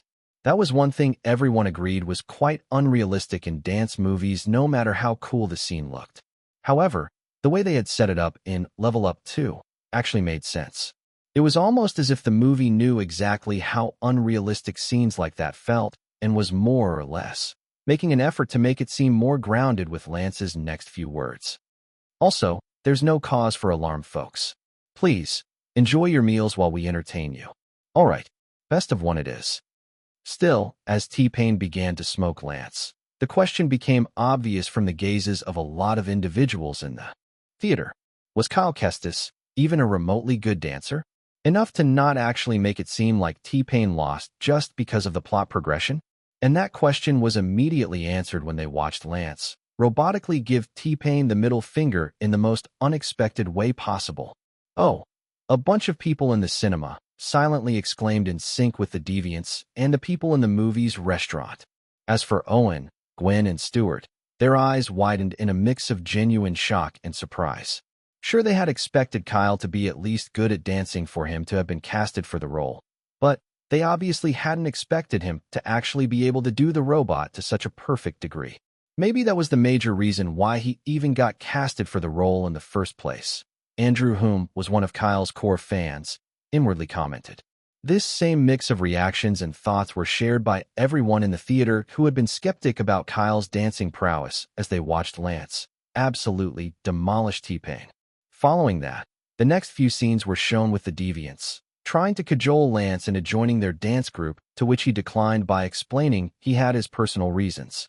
This personal reason was one that the audience got curious about, but they could only watch as Rose and the rest of the deviants gave Lance the final jam poster with the address to their dance hall if he ever changed his mind.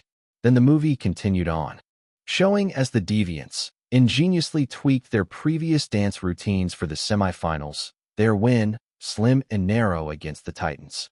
Even the audience agreed that it was a very slim win. And even in their minds, the deviants deserved to win based off of how they restructured the dance routine alone and not because they were the protagonists of the story. A few scenes later, Lance was brought back into the limelight, the audience hoping the reasoning behind his rejection of the deviants' offer would be touched on. And a few interactions later, they got their answers. Because you're a great dancer, Lance. Not a chef. You're a great dancer. You shouldn't be withering here, in a place that doesn't need you. Not when you have so much promise. I'll be fine, okay? So you don't need to worry about me. So go, Lance. Live your dreams. Make him proud. Make me proud. Your own way, okay? Oh, I see. Sarah nodded her head in understanding, somewhat reminded of her mom who was always pestering her to find a good man and get married. It wasn't that Hilda disliked Lance. Rather, It was because of her love for him that she wanted him to pursue his dreams without the burden of believing he needed to take over her restaurant in place of her or his brother whom had died. "I'll be back to wait tables, you old witch." "Huh. As long as you stay out of my kitchen, you little shit." Watching that scene, Sarah smiled a bit as Lance exited the restaurant and Hilda walked up the staircase to her, picked up a small picture frame on her bedstand, and then sat on the bed while smiling warmly as she gazed at it with a mix of sad yet loving gaze. In the picture frame was a picture of her, a young Lance, and her other son who bore a striking resemblance to Hilda herself. And on the back of the frame, just as the camera panned for a slow transition, was a small written note. "I don't think chemotherapy's gonna help, but I did manage to get a birthday gift for you in advance, in case I don't make it. Love, Daniel." That was then it then clicked for the audience really why Lance was so adamant on sticking around at the restaurant. Daniel wasn't just his brother. Daniel was his foster mom's biological son whom had died of cancer. As a result, Lance had felt it even more imperative upon himself to do his best to push his younger brother's dreams forward and, in the process, also make Hilda less burdened at the thought of not having an actual heir to the restaurant. Wow, that's quite a lot of depth to his character, Andrew inwardly commented, a light of realization in his eyes, same as Sarah whom he was seated next to. All that aside, though, the movie kept going on, with Lance finally joining the Deviants and a bunch of dance practice and preparation for the final dance montages shown.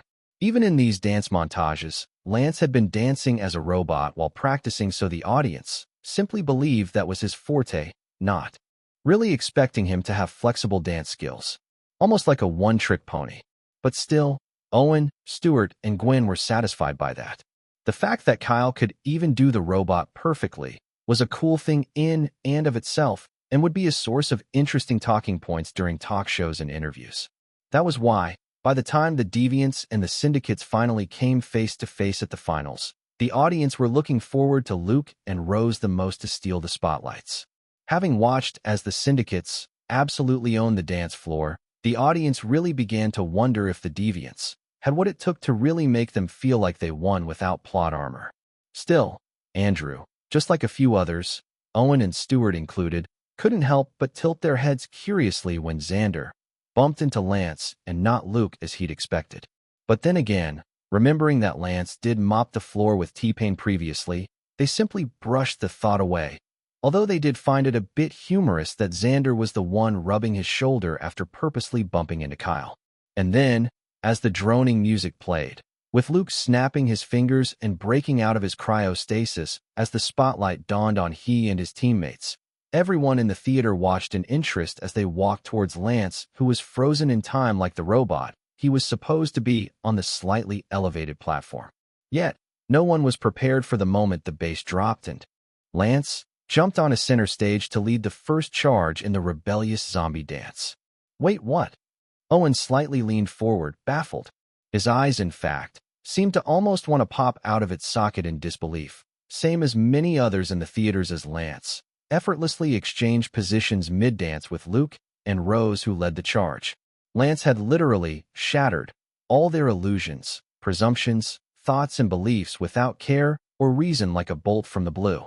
Yet, as if that had just been the start, Sarah, whom was getting excited by the minute, watched as Lance walked forward and spoke as his male deviants responded. "Who let the girls out?" "Woo, woo, woo." Immediately the girls were shown with their flaming devil sticks as they sassed while executing their side-to-side booty pops and sexy, arched-back body rolls.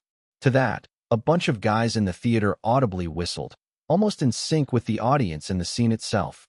But, just like other females in the audience, Sarah and Gwen had their jaws slightly drop when the ladies on screen executed a perfect split after being raised a few meters above the ground, literal seconds just off of catching their flaming devil sticks. Not even giving them time to recover from that crazy move, the audience watched again as Lance executed a perfect moonwalk that looked so divine while joining up with Luke, who whispered, "Electro." As if the zombie choreography had been the tip of the iceberg, the audience felt adrenaline coursing through their veins as the Deviants' energetic and stylish dance moves left nothing to be desired. Lance especially kept drawing their gazes with just how hard he was going, completely in his element.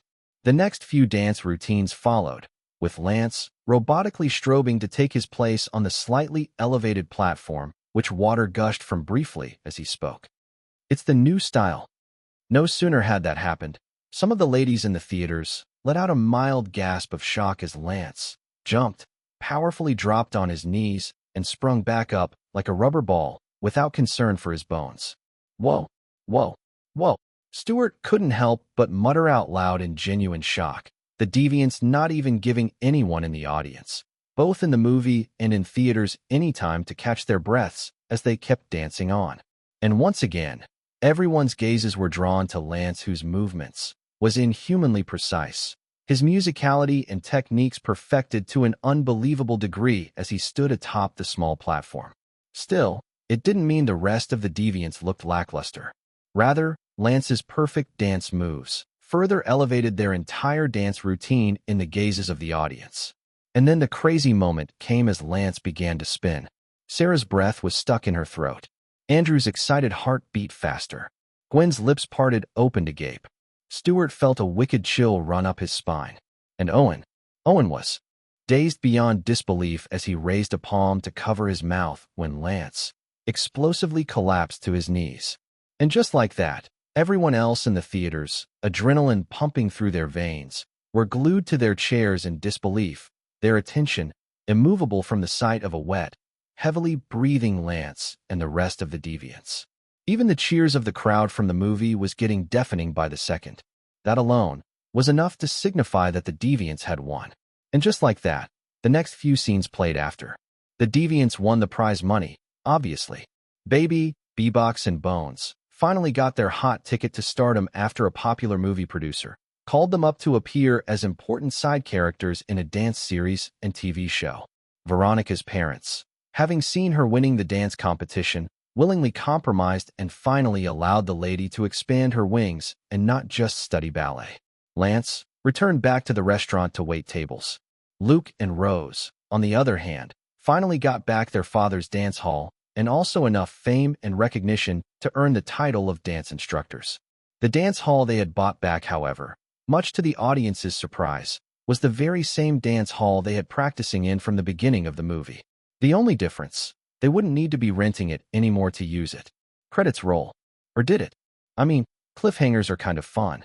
Chapter 185, How I Met Your Mother. An end credits scene, one that most of the audience stayed seated to watch.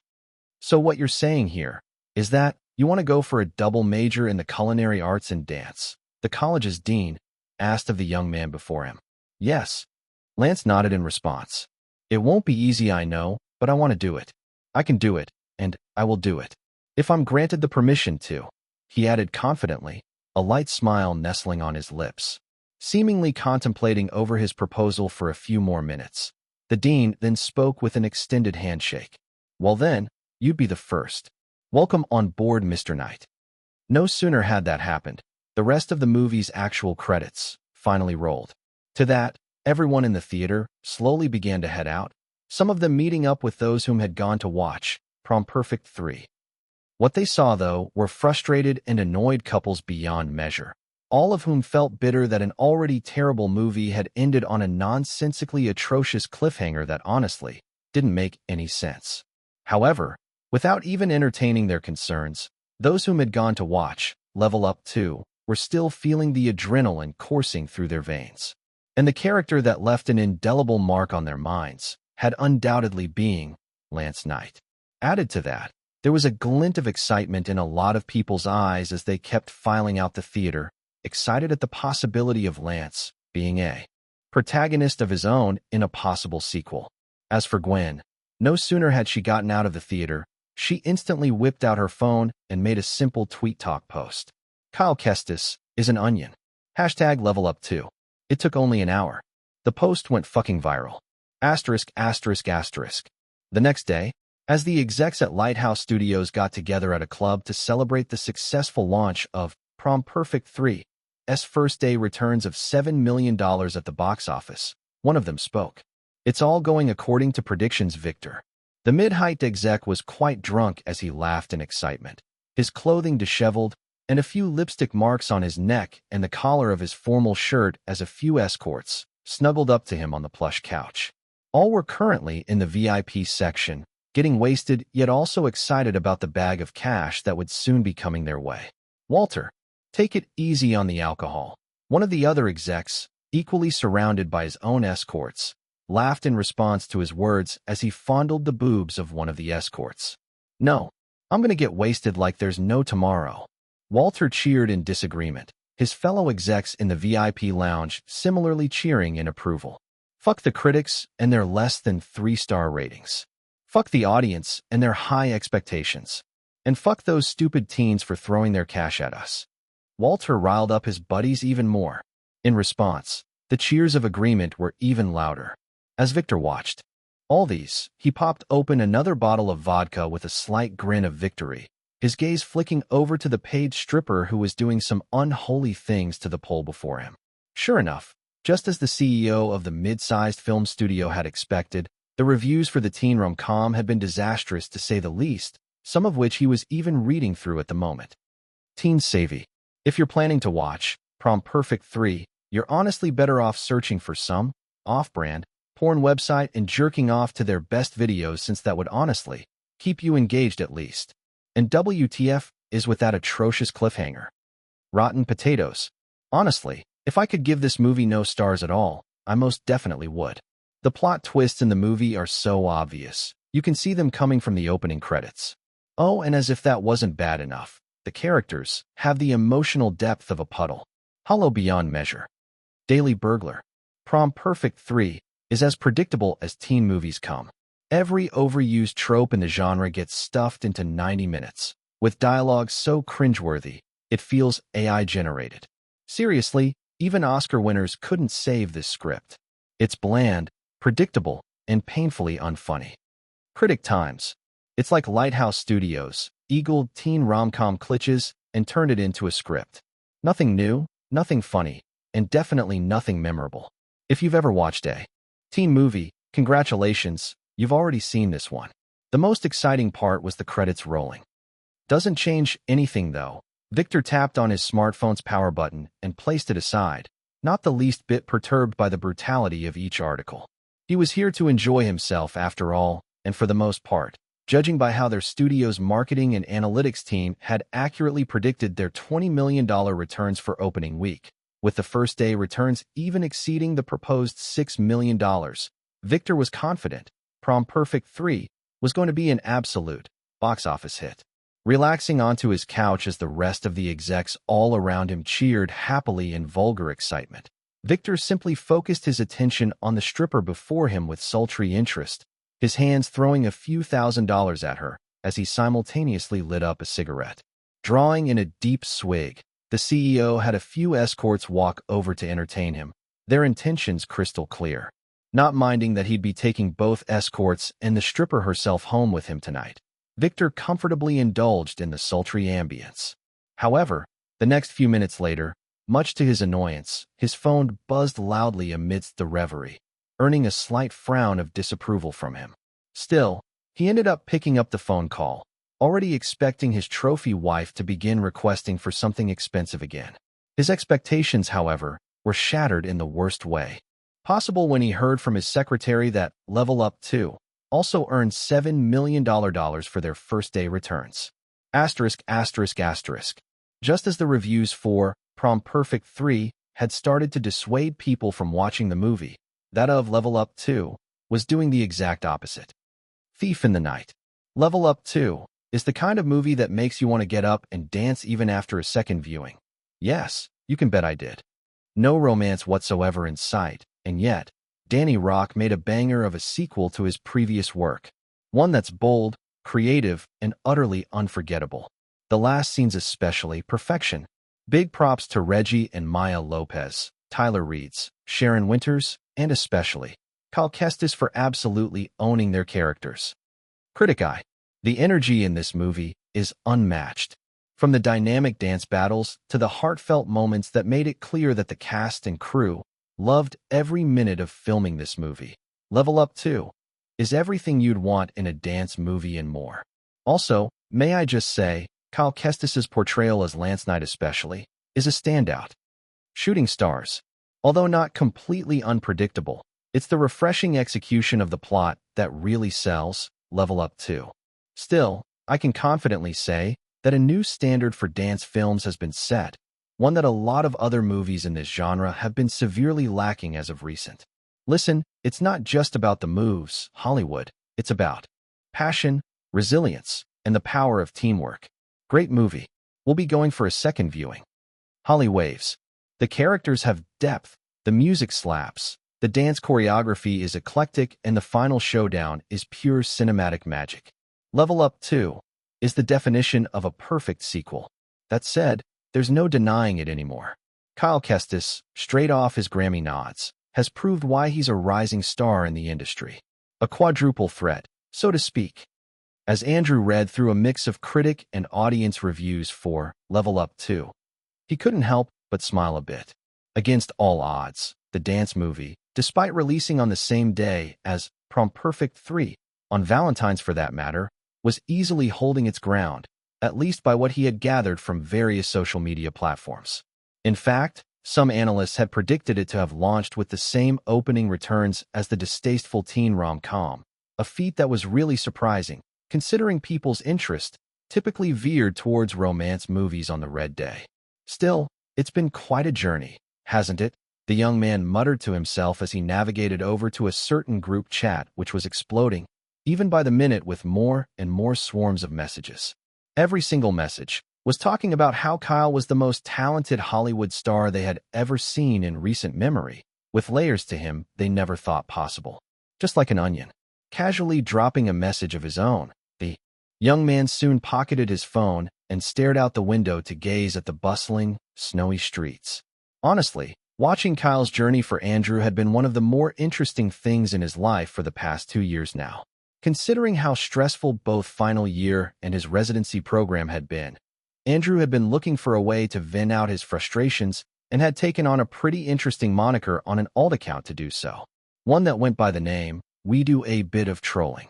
Still, even he himself couldn't have expected to go from absolute troll to absolute fanboy for the dude that was Kyle Kestis. From there, Andrew had found a very fun and positive community, one that got him through a lot of tough times, although he'd never explicitly stated it on the fan group. The job of a troll, after all, was to make everyone believe he was a fairly jobless gremlin that lingered on the internet for way longer than he should. However, even Andrew couldn't have expected that his parasocial relationship with a celebrity whom he would probably never meet in his entire life would also, in an interesting kind of way, bring him a potential partner after such a long time of him staying off dating. Hey, Andrew, whom had noticed Sarah walking into the restaurant, waved over, the pretty lady beaming brightly as she made her way over. After the movie had ended yesterday, the young man had asked of the lady if she would possibly like to grab lunch sometime, one that Sarah had happily obliged to. Having planned a date for the very next day, both had decided to meet at a restaurant that was close by to the cinema where they had watched Level Up 2. And just like that, a few years later down the line, Andrew would be asked by his kids just how he and their mother met. To that, he'd end the sweet, meet-cute story by saying, "And that, kids, is how I met your mother." But for Kyle, whom was all the rage presently, he was currently welcoming Tyler Reeds at the airport, the popular dancer having accepted his request to help with the music video for his fourth song. Chapter 186, Pint in the Ocean. On a J/Cinema-Jetic community was a post from a man in his early 40s. So, Prom Perfect 3 and Level Up 2. Thoughts, anyone? I'm planning to take my wife and kids out for a movie tonight, and I'm curious as to what your thoughts are. I don't use the internet that much, but my kids did tell me all about how their cousins, my nieces and nephews, went to the cinemas to see 2 of these recent movies. Let me iterate that I'm a farmer, and I haven't gone to a theater in years since we live in a small, rustic town on the countryside, just an hour short of urban life, so please, for the love of all things good, steer me in the right direction. On an average day, a post like this wouldn't really get that much engagement. But for the Jettitors whom were glad to have seen cinema magic and those whom were sour that they wasted good money on a terribly disappointing piece of media, the post came at the best time possible. SJW Slayer. If I had a time machine, I'd probably go back in time like a certain red-masked hero and pop a bullet through the skulls of the people who thought it was a good idea to greenlit Prom Perfect 3. Jet It Jedi. Level Up 2 for sure. It's not even up for debate. Trust me, you, your wife, and your kids will wish you could stay the night at a nearby hotel, just for a second viewing the next night. Stroke my white beard. Honestly, how Danny Rock made such a good dance movie without the typical romantic subplot most have still wows me. But what wows me even more, ladies and gents, is that onion they call Kyle Kestis. Totally recommend Level Up 2. Movie_anarchist. It's so bad it's good. Can only get a shitty teen rom-com so far. It's so bad I wish the ground swallowed me up. Yeah, that feels more fitting. So OP, stay the fuck away from Prom Perfect 3 for the sake of you and your family's mental health. Weed is good. Before heading out to watch Level Up 2, I was so excited. By the time I left the cinema, I wanted to fly. Yes, it was just that fun of a movie. Best I've watched in quite a fairly long while, really. Pretty Jetted User 86 at Weed is good. I envy you. Was the only girl in our clique who suggested we go see the movie, but my girls kept insisting I only wanted to watch the movie because Kyle was in it. And so, I should have just listened to my gut in hindsight. Heading over to theaters alone tonight for my own viewing though. Can't wait. Fake Slim Shady. Felt like I wanted to bleach my eyes after watching that atrocity of a teen movie. So much for my girlfriends. Let me pick the movie just this one time. I swear to God I warned that damsel so many times that she had a terrible taste in movies. Now I'm glad she's seen it for herself. Say 7 on E11 even. Please, I ask and beseech of you, in the name of all things holy, stay away from Prom Perfect 3. It's the kind of movie that should have ended with the first movie, period. Level Up 2, on the other hand, makes me wish there was a Level Up 3 in the works. Those were the first few comments that the anonymous husband and father of two had read, his decision already getting influenced, just like so many others whom were simply observers on the active post. Still, being one of the rare few that never simply gobbled everything that the media gave him, OP figured he'd read through more comments, only for someone to actually post a link to a recorded HD cam of Prom Perfect 3. And no sooner had he watched the clip of a female teen kissing 3 other guys and turned to know which would be her prom date, he immediately noped out. Level Up 2 it was. In any case, the Jedit post itself was only a pint of what was actually going on other social media platforms, Tweet Talk especially. On a viral post berating Prom Perfect 3 by a very popular internet celebrity that went by the name Loki Won't Miss, people were already flooding into the comments section. Brad Pitt. All hail, Level Up 2. All stone, Prom Perfect 3. My_eggs at Brad Pitt. Give me a rock man. A stone, an egg, a tomato, your balls. Yes, your balls, whatever. Just give it to me, so I can vent my frustrations on that darn movie for wasting my perfectly useful $10. Eyes on your booty. The only reason I went to watch Level Up 2 was because I heard Tyler Reeds was going to be in it. Now I have another reason to watch a possible Level Up 3. Yes, at Kyle Kestis. Although I know you're probably not online, I'm talking about you. Underpaid janitor. Some say, don't judge a movie by its poster. I say I do. Could smell Prom Perfect 3 was a magnificent piece of shit from a mile away. So glad I watched Level Up 2. I made movies at Underpaid Janitor. To be fair, the only thing good about Prom Perfect 3 was the poster. The rest of the movie, though, terribly disappointing, almost like a bad Mediagram filter. From the audience's reception of the two movies, two things became awfully clear to those whom were more pragmatic.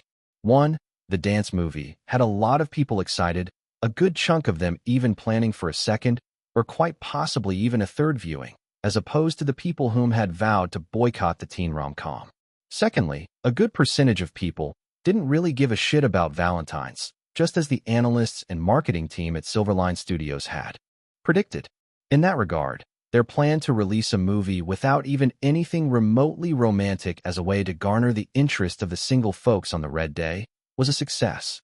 The second day returns for their movie came back at $8 million, far more than they had predicted they'd get back. At the rate it was going, in fact, they predicted that they would get back the entire budget of $35 million for making the film by the end of the movie's opening week. Yet, Even they knew that aside from their marketing strategy bringing about this success, a number of other reasons had fallen into place to make the movie's commercial run a predicted box office success. And one of those reasons, in no small part, had been as a result of Kyle Kestis. That said, despite everyone at Silverline Studios currently rejoicing at the success of their movie, the same couldn't be said for their oppositions. The singular belief of theirs that they could simply keep digging their profitable gold mine had come back to bite both the execs and film studio's CEO himself right in the ass. Their gold mine wouldn't be producing any gold anymore since they'd whittled it of all its resources. Basically, Lighthouse Studios was screwed. The second day returns for their movie. Oh boy, an exponential decrement. $2 million. That was all they had gotten back, one that immediately had all of them panicking like a chicken waiting to be sacrificed. This was especially so when the film studios analysts predicted that they might not even make $20 million back in box office returns. That wasn't even anywhere near half of their invested budget. As Victor stared at the analytics via a report his secretary had fetched him, a cold sweat broke on his forehead, his head buried in his palms in defeat. This was a financial pit he and his execs were going to spend more than a year recovering from. Asterisk, asterisk, asterisk. A few days later, Owen stared at the massive tent before him with childlike wonder, a gaze that Stewart himself shared before he and the assistant walked into the rented circus grounds for a week. And no sooner had they stepped in, they were treated to the carnival-like atmosphere in it, their gazes traveling over the expanse of its width as stagehands, extras, and the sum of film crew went about setting up the vibrant theatrical charm the music video was going to have. Vintage posters were strategically arranged along the walls of the tent, while colorful, antique props, barrels, small podiums, and whatnots littered the grounds of the circus itself, a few stagehands carefully moving them in place. Added to that were the trapeze swings and colorful silk ropes hanging overhead, all of it adding more energy to the lively atmosphere. Soon, Owen and Stewart's gazes landed on Kyle, whom was standing side by side with Tyler, both individuals currently speaking to a bunch of backup dancers as they exchanged thoughts and ideas on the expansive centerpiece, fit with dazzling rings of golden string lights that were yet to be lit. Oliver, too, already back from New York after his mini-vacation with Tiana, was on ground, the suavely dressed man, currently discussing something with Maria and the crew, whom were pointing to a few pillars they'd need to mount the cameras at. A few minutes later, both, having exchanged greetings with everyone and making their presence known, suddenly heard the voice of a familiar lady, commenting audibly in concern. This trapeze rig is far higher than what I'm used to." Everyone turned over in the lady's direction. "No one told me it was going to be 15 to 20 feet taller." Jasmine continued, the wariness in her heightened voice palpable. "And there's no net," she added, her arms flailing in anxious exasperation. Currently, the lady was in a cherry picker, one that was being operated by one of the hired workers on set. Hearing her complaints, the man in the cherry picker stopped said vehicle and glanced over to everyone else, who was staring with a slight, casual shrug of his shoulders. Sure, Jasmine was securely and perfectly hooked up to the wireworks, but still, it was understandable that she'd still be wary of something she wasn't typically used to. However, before anyone could even say anything, Kyle walked towards the lady. Making his voice as deep and motivating as possible, the young star spoke to the lady from below with a pointed finger. "Jasmine, you're a badass." Staring at him for a brief moment, the lady, too, felt her ego swell, and instantly, she turned to the young man operating the cherry picker and spoke in her most confident, sassy voice. "Take me up." To that, everyone burst into laughter, the echoes reverberating across the wide expanse of the circus's tent. Yet, as everything else was rosy for the team and the crew who were going to be filming the music video for Kyle's fourth song, Gwen, on the other hand, inhaled the scent of her fresh, early morning coffee. Nothing like a hot cup of coffee in the morning to excite the senses," she calmly, yet audibly commented, a light, graceful smile on her lips. To that, Camille and Miguel, whom were also about to head out to check out the circus Kyle had rented for the music video, shook their heads in resignation as the lawyer commented, "Have fun." "I will." Gwen waved them off without tearing her gaze from the screen of her laptop, the door to the office closing behind her with a light thud.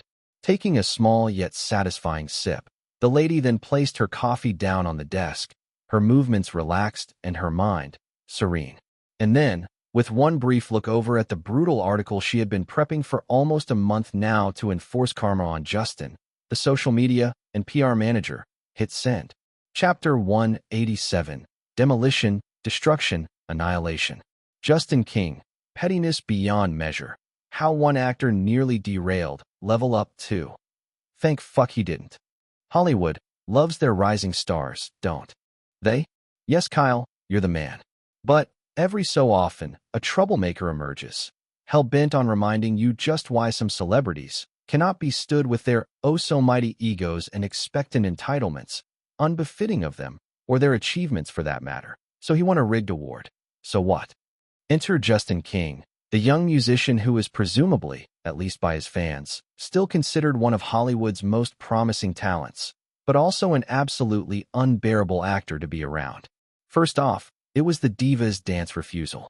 Early on in production, Justin King had flat-out refused to perform a key dance routine, claiming it didn't showcase his full potential. Oh, you mean that absolute killer of a cyborg move Lance pulled in the movie's Restaurant against T-Pain? Sure, Justin, sure. The choreography, designed by the well-acclaimed Danny Rock, a director who studied dance extensively in college, mind you, had been carefully crafted to fit the movie's narrative at that point in time. But King reportedly threw a tantrum, demanding it be scrapped altogether. Sources say his label even pressured director Danny Rock to rewrite the routine, nearly derailing the production schedule. He acted like he was the lead when he wasn't even the third most important character, one insider shared. Seriously? How old are you, Justin? 5. Anyway, we're just getting started as we move on to drumroll please. King's verbal tirades and toxic energy on set. When co-stars Reggie and Maya Lopez tried to intervene and encourage Wonder Boy to cooperate, things took an even uglier turn. King allegedly lashed out at them in a heated on-set argument, hurling insults that left everyone stunned. One crew member described the incident as shocking and unprofessional, saying, "He doesn't just cross the line, he erases it entirely." Director Danny Rock wasn't spared either, enduring verbal abuse when he tried to mediate the situation. "I'm here to make art, not deal with amateurs," King reportedly sneered during one altercation. Yeah, this isn't going to be your day, is it, Justin? Well, if you thought the last 2 parts were juicy, wait till you hear about his partying, tardiness, and zero accountability on set. If Justin's on-set behavior wasn't bad enough, his off-set antics only added fuel to the fire. The Hollywood nightlife as we know it provides a crap ton of celebrities with the opportunity to cut loose, and King became infamous for showing up late to rehearsals and shooting days, often hungover and unprepared. He treated the set like an afterthought, a production assistant revealed. Meanwhile, everyone else was busting their butts to make this film work. I mean, Miami's freaky, we get it, but do your job first, I guess. For this next part though, you guys are going to want to grab a popcorn because damn do ladies hate a man who makes unwanted advances on their co-star. Sharon Winters is sexy and sensual beyond typical standards, we know. But even King's behavior extended beyond professional misconduct to personal boundaries when, reportedly, he repeatedly kept flirting with his co-star, despite her clear lack of interest. According to sources, King's advances range from annoyingly persistent to downright uncomfortable. One crew member shared, Sharon handled it with class, but it was obvious she wanted nothing to do with him. He just wouldn't take the hint. Oh, I'm sure he did. Probably just wanted to believe ladies like a man who's persistent. Not every lady, guys. Just saying. It can be creepy for some of us, okay? Eventually, all these, as you may have expected, led to an inevitable fallout between Justin and the production team. And thank fuck it did, ladies and gents. Because if not, we'd never have gotten Kyle Kestis as Lance Knight. In fact, an intern on set reported, apparently Danny was planning to write off Lance's character just to meet up with the deadlines. But then, just the next day, he'd informed us that we'd be keeping him in. I'd never expected Kyle Kestis to be taking up the role though. Goodbye? Good riddance, Justin. Seriously though, for a film titled Level Up 2, it seems Justin King did everything but level up. The young artist may have started his music career as a rising star, but this legacy of pettiness he keeps building up might land his reputation in an irreversible freefall. There's a fine line between confidence and arrogance, and as an artist in Hollywood, you're expected not to leap over it. Hollywood, after all, is a very small town, and behavior like Justin's doesn't get forgotten. Speaking of being forgotten, Justin, where's your Grammy nominations? The article hadn't spent past 15 minutes on the internet before it rapidly went absolutely bonkers viral. This time around, Gwen hadn't played around one bit. Instead of contacting small Hollywood tabloids and magazines as she previously did, she instead contacted a big, reliable, and well-known Hollywood publication called the Daily Burglar, reputed for not giving a shit about anyone as long as the information was true. Having given them all the proofs and evidences of her anonymous conversations with the crew on the set of Level Up 2, to verify the credibility of the article, the big publication had vowed to make it their #1 post on their website for the day. Yet, Gwen, as if she had just gotten started, also contacted the popular internet celebrity Loki Won't Miss, dropping some information about the soon-to-be-released article to his TweetTalk DM. A few minutes later, the internet celebrity posted the link to the website on his page and pinned it with the caption, "Grab a coffee, guys." This is peak Hollywood gossip at its finest. #LevelUp2. And as if the stars truly aligned in the worst way to screw over Justin, the first two people to have respond to the post were as follows. Danny the Rock. I have to admit, this is probably the most no-hold-bars article I've read in years. Thank you at Daily Burglar for keeping things truthful. We don't see much of that in mainstream media these days. Sharon FNG Winters. Oh wow. I guess karma really just doesn't give a shit now, does it? At the _the only king? Have a terribly cloudy day with a chance of hailstorms. That was the final nail in the coffin. One that cemented that the article was in fact legit. Instantly, people piled into the comments section of the post, each ready to exercise their right to free speech. Princess Peach. Take a deep breath through the nose. Do y'all smell that? The smell of karma, violence, and Take that, Justin. We all know you ain't worth shit on Kyle. Gladiator's Gator. Whoever wrote this article clearly had it in mind to drag Justin's name through the mud and into a pit of dung. I have to say, it was a successful mission. I am entertained. #brown not hashtag. So you're telling me that this petty MF would have almost ruined my favorite movie of the year 2021 so far, just because he couldn't keep his ego in check? Thank fuck Kyle was casted. Snack-sized sassy. Flirting with Sharon Winters when she clearly wasn't interested? Newsflash, Justin, no is a full sentence. Do good to remember that, you petty asshole. Honestly, it also kinda reminds me of Dreamland's gala when they were both on stage for the auction. I knew something felt off about that joke he made towards her dress code. Mamma Mia, refusing to do the dance routine in a dance movie? That's like refusing to act in a movie about acting. Make it make sense, please. Also, am I wrong to think Justin should just stick to his music? Clearly, acting doesn't seem to be his strong suit. Not everyone can be like Kyle.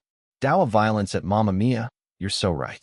I mean, at this rate, he really should just stick to his music career alone and do well to not go on some virtue-signaling speech at award shows. Oh wait, he already did. That little fucker. Celebrity sniper at Dow of violence. And yet, without even lifting a finger, Kyle has crushed him in that aspect too. Hollywood Star Awards can go shove their nominations up their ass. Their awards and nods pales considerably in comparison to the Grammys. The big leagues. Studying Forex. Once again, Justin fumbles another box office success, and Kyle makes his mark stronger in Hollywood. Level Up 2 is currently seating at $36 million in returns, and it's just the opening week. We do a bit of trolling. Kyle is an actor. Kyle was casted by Danny Rock for Level Up 2. Kyle did his job. Kyle didn't cause no drama on set. Kyle leveled up. Be like Kyle, kids. Don't trip over and level down like Justin.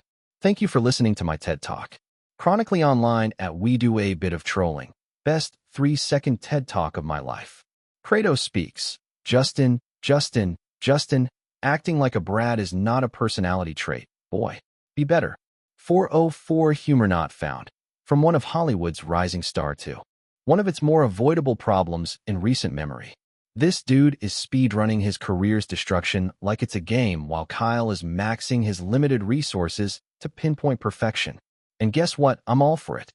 As Justin read the comments section in fury, he let out a bellow of anger at his team, his innocent smartphone flying across the room. Why isn't the record label covering this article up? The phone smacked right into the head of one of his assistants and landed on the plush rug of the modernly arranged office, a thin trail of blood slowly drizzling down the lady's forehead. This sight had everyone else in the room instantly on edge as the lady clutched her head with a pained wince, her legs swaying a bit. Yet, as if that was a commonplace incident, Justin's agent walked in, his tone casual as he spoke, while plopping onto one of the couches in the room. Relax, Justin. Calm down. It'll be sorted out soon, just like all the others. Hearing those words, Justin's bubbling anger simmered a bit, after which he then went over to pick said phone, without even apologizing to his assistant whom was currently leaning on the wall in support as she struggled while wobbling to make her way out the door for some first aid. Reading through the article and the comments section again, Justin's focus soon narrowed to the singular name of the person everyone kept comparing him to. Kyle. It's all his fault, Justin inwardly stated, a strong hint of hatred in his gaze. Even here, at Widescope Records, despite the record label treating him like their golden boy, he was still always compared by the execs to Kyle Kestis, the actual talent they had wanted but could never have. He, on the other hand, felt like a cheap replacement. A cheap replacement that could never be compared to the real deal, but was more or less a trophy that the record label was seemingly using just to spite the young star for rejecting their offer. That tactic, obviously, had no effect on the young star's rapid ascent to stardom, regardless of whatever they pulled. And that exactly was why Kyle's existence infuriated Justin King to no ends. For him, whom had cut off ties with his previous record label solely because he felt that Widescope Records really felt that he was the next big thing, the reality he was met with instead came like a punch to the gut, ruthless and unsympathetic.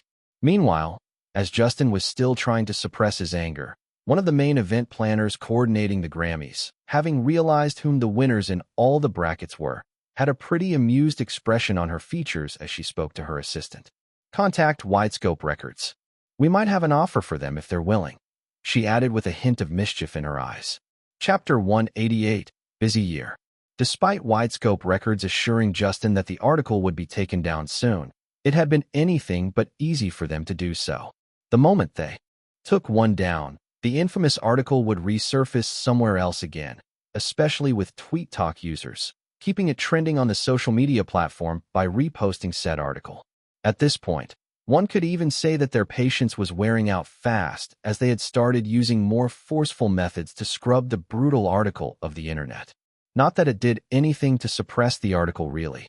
It seemed as if the internet, despite knowing that the record label was undeniably powerful, couldn't care less as they indulged in a fun little whack-a-mole game with them. Day in day out, the article would reach new netizens, enough that even people whom had never heard about Justin King came to know of him, in the worst way possible at that. And for Sharon, whose agency had tried to set her up with him previously, she was absolutely having a field day as her agent. Bianca gave her an annoyed gaze. So, any passing remarks? Sharon arched a curious eyebrow, her hands casually tossing a printed copy of the article onto her agent's desk as she continued. Honestly, if the agency decides I'm not worth shit anymore, that's fine. Cool even. I'm tired of putting up with most of your shit, really.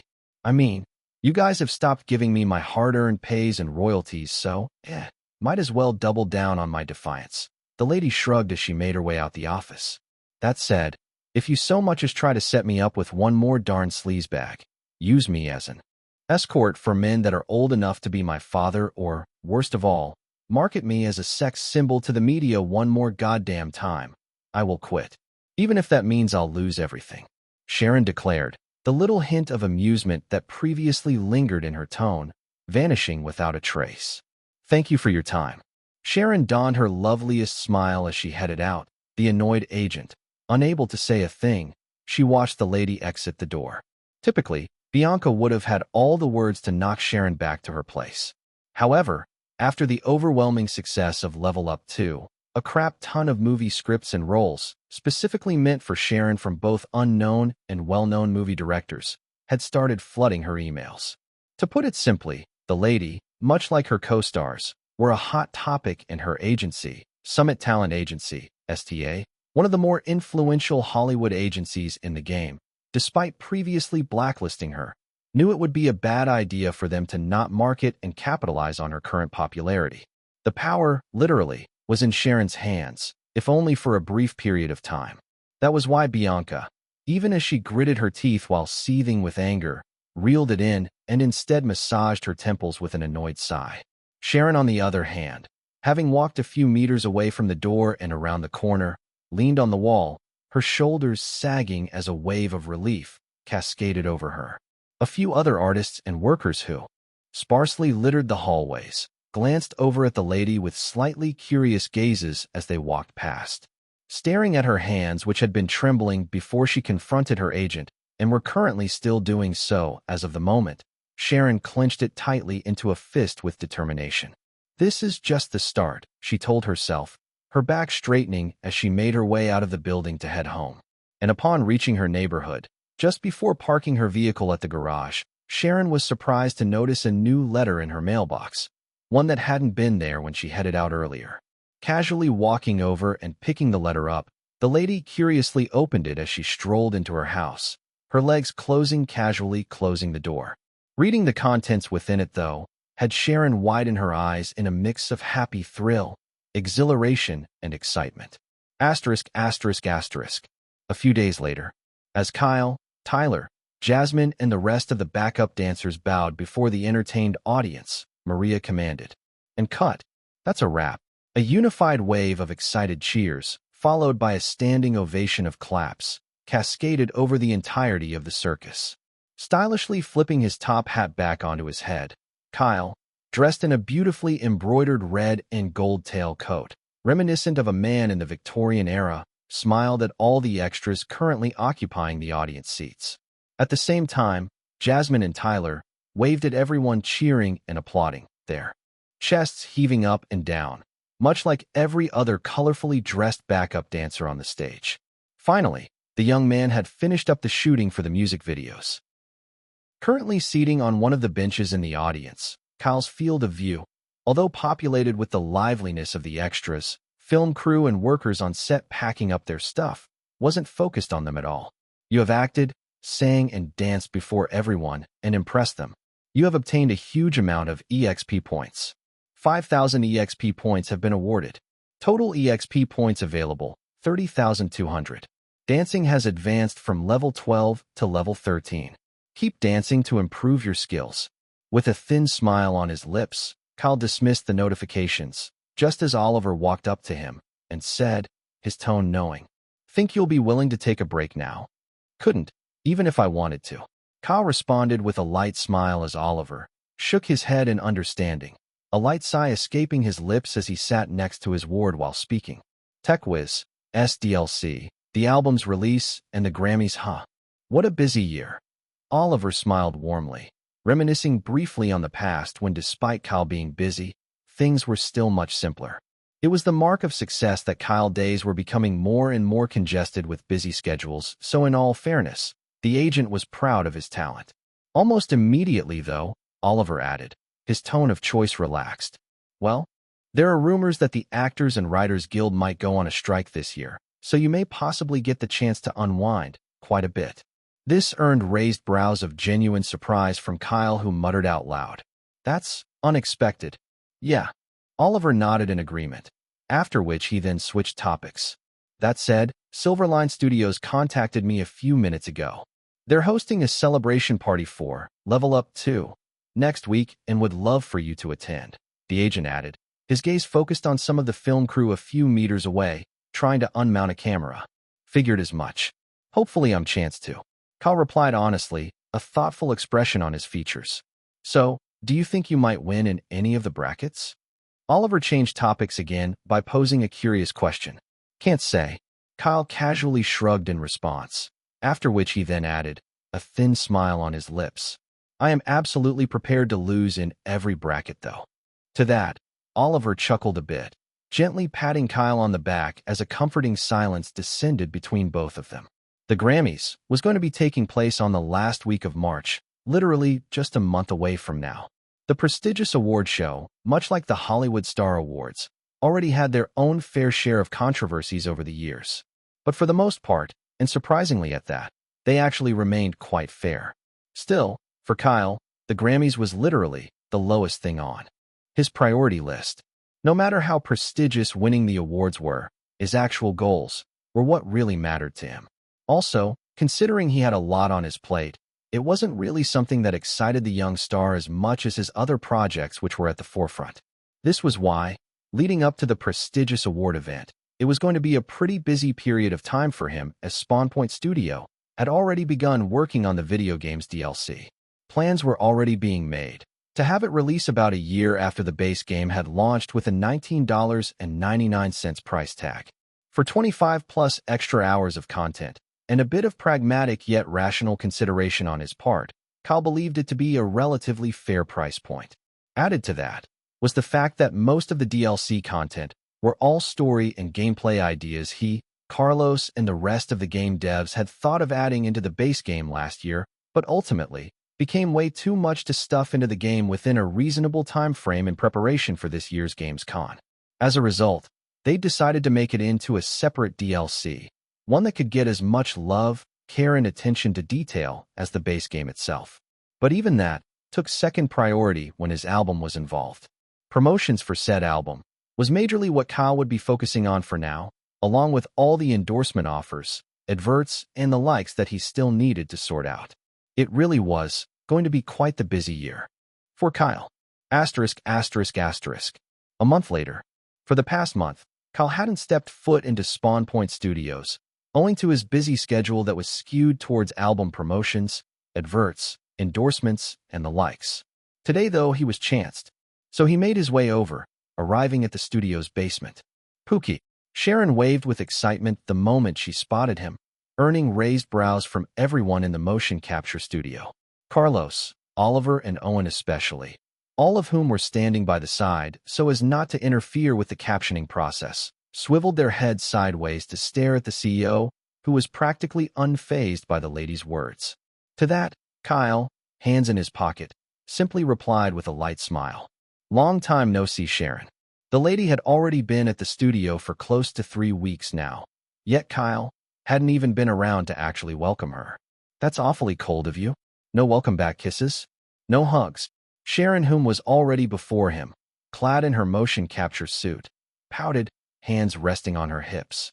I see you've been having fun, Kyle questioned instead, and instantly, a beautiful smile blossomed on Sharon's lips. Tons. Thank you for giving me the opportunity to play Voltress. She beamed at him happily. No sooner had that happened, though, Dahlia called out to the lady. Shar, we're about to begin. Coming. Sharon responded to the animator, already turning on her heels before she then realized that Kyle had effortlessly